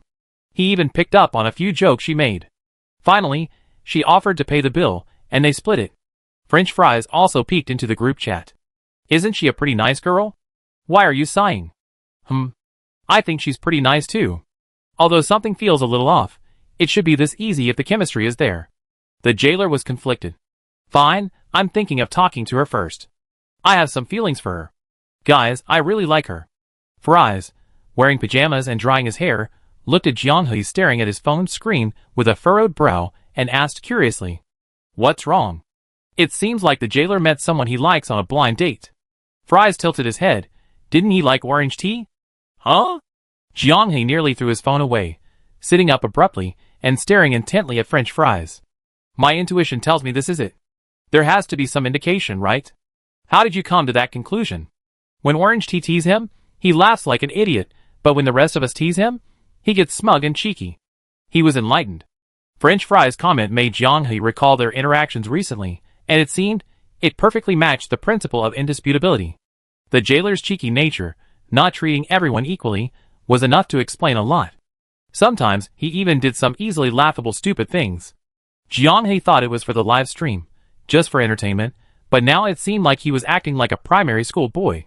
French fries tossed the shampoo cloth into the basket, lifted the blanket, crawled over to him, and picked up his phone to swipe. Jianghe, his mind wandering, inhaled the alluring scent of shower gel and shampoo mingled together, suppressing the urge to run his still damp hair. He swallowed hard, returning to the main point. What do you think he's thinking? He feels too abstract, unworthy of orange tea. He's afraid that if he says it, we lose all our friends. The rest of us came together naturally. It was a natural progression, but not him. The future is long. We all decided to go to Anna after death, so how we live out this life, for a better start next time, is crucial. He doesn't want any discordant voices in the group, so he's keeping it to himself. To be in a guild for life, to be friends for life, saying such things sounds ridiculous, precisely because the time span is so long. The jailer had complained about this sentence structure more than once, always using it as a meme. But he genuinely wanted to make it a reality. The jailer must have felt relieved after thinking it over, though a little conflicted. With his easygoing, problem-solving skills, a good night's sleep would make everything alright again. Inexplicably, he tagged orange tea in bed. Tea God, what are you doing after you get home? Just hanging out online at night? During the day, rejecting blind dates. Huh? The tea god was already a celebrity in his village. The young people there were self-aware enough to know orange tea would leave eventually, so they had no desire to bother him. However, there were always some oddballs from other villages who overestimated themselves. Either a peacock would come alone to show off, or they would send a middleman to talk to him. Orange tea was also annoyed, so he simply closed the door and refused to see anyone. The troubles of early fame finally erupted during the spring festival, a time when everyone is relatively free. Celebrities who are stuck at home all day and can't find anyone suddenly become approachable. Many people, hoping what if they're the lucky one, lingered in the neighborhood, hoping to find an opportunity. After sharing her own experiences, Orange Tea abruptly changed the subject. Wait a minute, if that's the case, what about the 4 primal bodies? Right, the 4 primal bodies is also single, and the oldest member of the entire guild. Why hasn't anyone talked to the 4 primal bodies? And all day today, the 4 primal bodies didn't seem to have said a word in the group chat, only popping up briefly just now. With the topic focusing on herself, the 4 primal bodies knew she couldn't avoid it any longer, and sent a bunch of ellipses. Something's not right, something's wrong.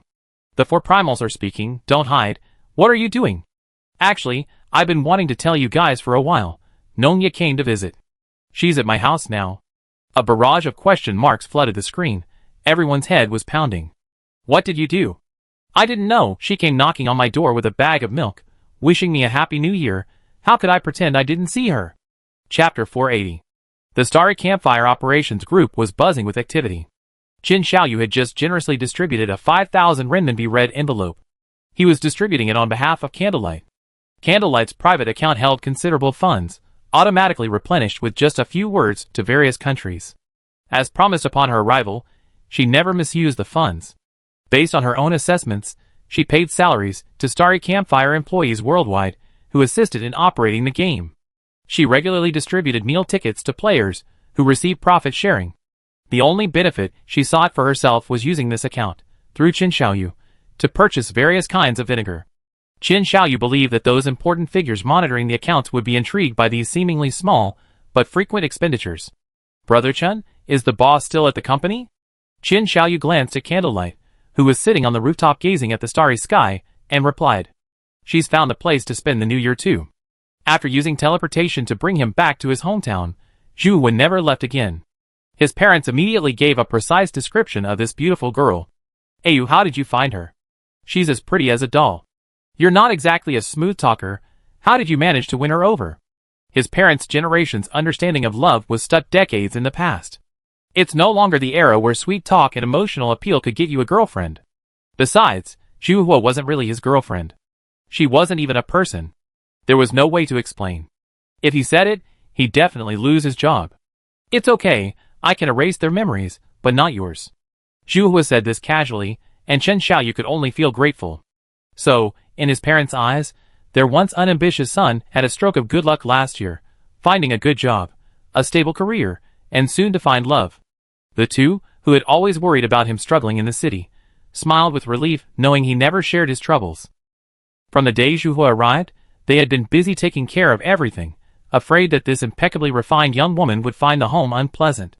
Actually, Zhu didn't care. A 3-story self-built cement house in the countryside, with simple industrial-style decor and sparse furnishings. At least it was better than the mushroom nest she had lived in on Mushroom Planet. She didn't like beds, blankets, or rooms that moved automatically. The character Zhu was too uncommon as a surname, so Chen Xiaoyu emphasized to his parents that his surname was Zhu. Zhu, where are you from? My family won't let me say. Can't you even say where you're from? Deep within the stars. Oh, you're mixed race from abroad. Your foreign language is quite fluent, Ayu, you should learn from her. Candle Fire could ignore the awkwardness and overcome the obstacle to communicate, but Chen Xiaoyu couldn't. The scene of talking at cross purposes made him want to dig his toes into the ground several times. He really wanted to escape. Fortunately, after the initial questioning, his family got used to her presence, and the probing phase was over. Chen Xiaoyu didn't know what others thought, but if the bigwigs from various countries saw Candle Fire at home, voluntarily helping with the pre-New Year's cleaning, and secretly using magic to stir up dust from the house, and send it rushing out the window when no one was around, wouldn't these people go crazy? He had once asked Candle Fire how she proved herself to be an extraterrestrial, a superhuman, in front of world leaders. Without harming them, I performed what they wanted to see, Candle Fire replied. For example, the Americans. They shot me in the head, but I'm still alive, Candlelight said. I took my head off, removed the spent cartridge myself, and healed my wound in front of them. And the Russians? Same here. Trying to prove that their own military might give humanity a sliver of advantage. Killing me is the fastest way, but your weapons can't do it. On this planet, only the dead, the original fairies, have any hope of achieving that. Candlelight's power was beyond Chen Xiaoyu's comprehension. Such a person, yet without desire. At least, she claimed not to. He went to the edge of the rooftop, mimicking Candlelight by dangling his feet in the air, and supporting himself with his hands behind his back. The first night was like this. She stared at the night sky, staring intently for most of the night. Perhaps she drifted off into her own world, returning to the proof of the stars, but to outsiders, she looked like a wandering spirit, truly startling her family. So, Candlelight chose to teleport away after Chen Xiaoyu's family fell asleep, continuing her meditation. Homesick? Chen Xiaoyu asked. Zhu nodded. You always known me so well. Tell me something about yourself, or your family. As time went on, his curiosity was becoming increasingly uncontrollable. Sometimes he had a strange feeling that Zhu wouldn't do anything to him if he asked, maybe she even wanted him to? Recalling the initial nervous probing and exchange of questions, it felt like a lifetime ago. Seeing Zhu turn her head and gaze at him, he quickly added, Anyway, once everything settles down, you leave this place, taking with you traces of your existence and the memories of us. At least until then, when I watch the stars with you, I can have a vague idea of that distant world. Candlelight asked, What do you want to know? What kind of place is your home? Candlelight seemed to be searching. This conflicts with our regulations when we're on missions. I can't describe the abodes of the sovereigns too much to anyone. But as compensation, I can tell you my story. Candlelight, manufacturing code name. 606. From the moment a doll is born, it possesses only a hazy and vague subconscious, its actions guided only by supreme power, triggering instincts. Not human, nor any life naturally born in this world, it is inherently rejected by the world itself. Their weak thoughts enter their bodies, undergoing trials and assessments in a daze. She passed, but signs of incompatibility between her inner core and her body appeared. A halo of light overflowed from Candlelight's body, enveloping Chen Xiaoyu. When he opened his eyes, he was already inside a palace built of crystal. The crystalline, enchanting light shimmered with a breathtaking brilliance. Should we destroy it? The test results aren't ideal, it's a defective product. Following the voice, two women, their faces blurred by a halo of light, were conversing. Both wore white and green coats, resembling doctors. The first woman's voice was languid. She had her hands inside her coat, looking sleep-deprived, yawning, with a giant mosquito floating beside her. The other woman's voice came from a source with 8 slender spider legs. She spat and, surprisingly, used silk to pull a crystal ball from a distance. See for yourself. All abilities are at the baseline. No outstanding strengths, utterly unremarkable. Dolls have a lifespan of 150 years. The last batch has already reached the end of their lifespan, and is being replaced in large quantities. This time, we must ensure the newest and best are sent to hashtag and hashtag. She yawned again. Hashtag. They asked us to help screen this batch. They said there's a high chance of finding outstanding children, but it seems only 2 are suitable. What about her? Both women looked at the newly born candle flame. The core is unstable. From a resource utilization perspective, it's better to remelt it. That's the only way. The candle flame stood beside Qin Xiaoyu, looking back with him. Her eyes were full of respect for the 2 women. The spider-legged woman thought for a moment. Hashtag set very high standards. Since she's qualified, why not let someone try to adopt her? She coughed. Cough. I have a friend. Why don't you just say you want to adopt her yourself? After all these years, will you still freeze in place after being exposed? The woman who kept mosquitoes as pets was still yawning. Is it because of the child you adopted? An alchemical genius. Her future achievements will definitely surpass mine. The 8 spider legs swayed excitedly. Hashtag, alright. I filled it out for you. Master, you should say hello yourself. As an alchemy master, you know how to prevent potential accidents caused by defective products. Alright, since I helped you fill out the form, you cover my shift today. The soft glow of memories faded like a tide. Qin Xiaoyu stared ahead, speechless for a long time. After a long silence, he organized his thoughts. So, these big shots are usually this carefree? Master said that at their level, every word and action is entirely at their command. You almost died. Candlelight nodded. I was one of the first puppets created by the Master after his voyage through the Starry Sea, responsible for replacing the old puppets that couldn't be replaced. My duty is more special.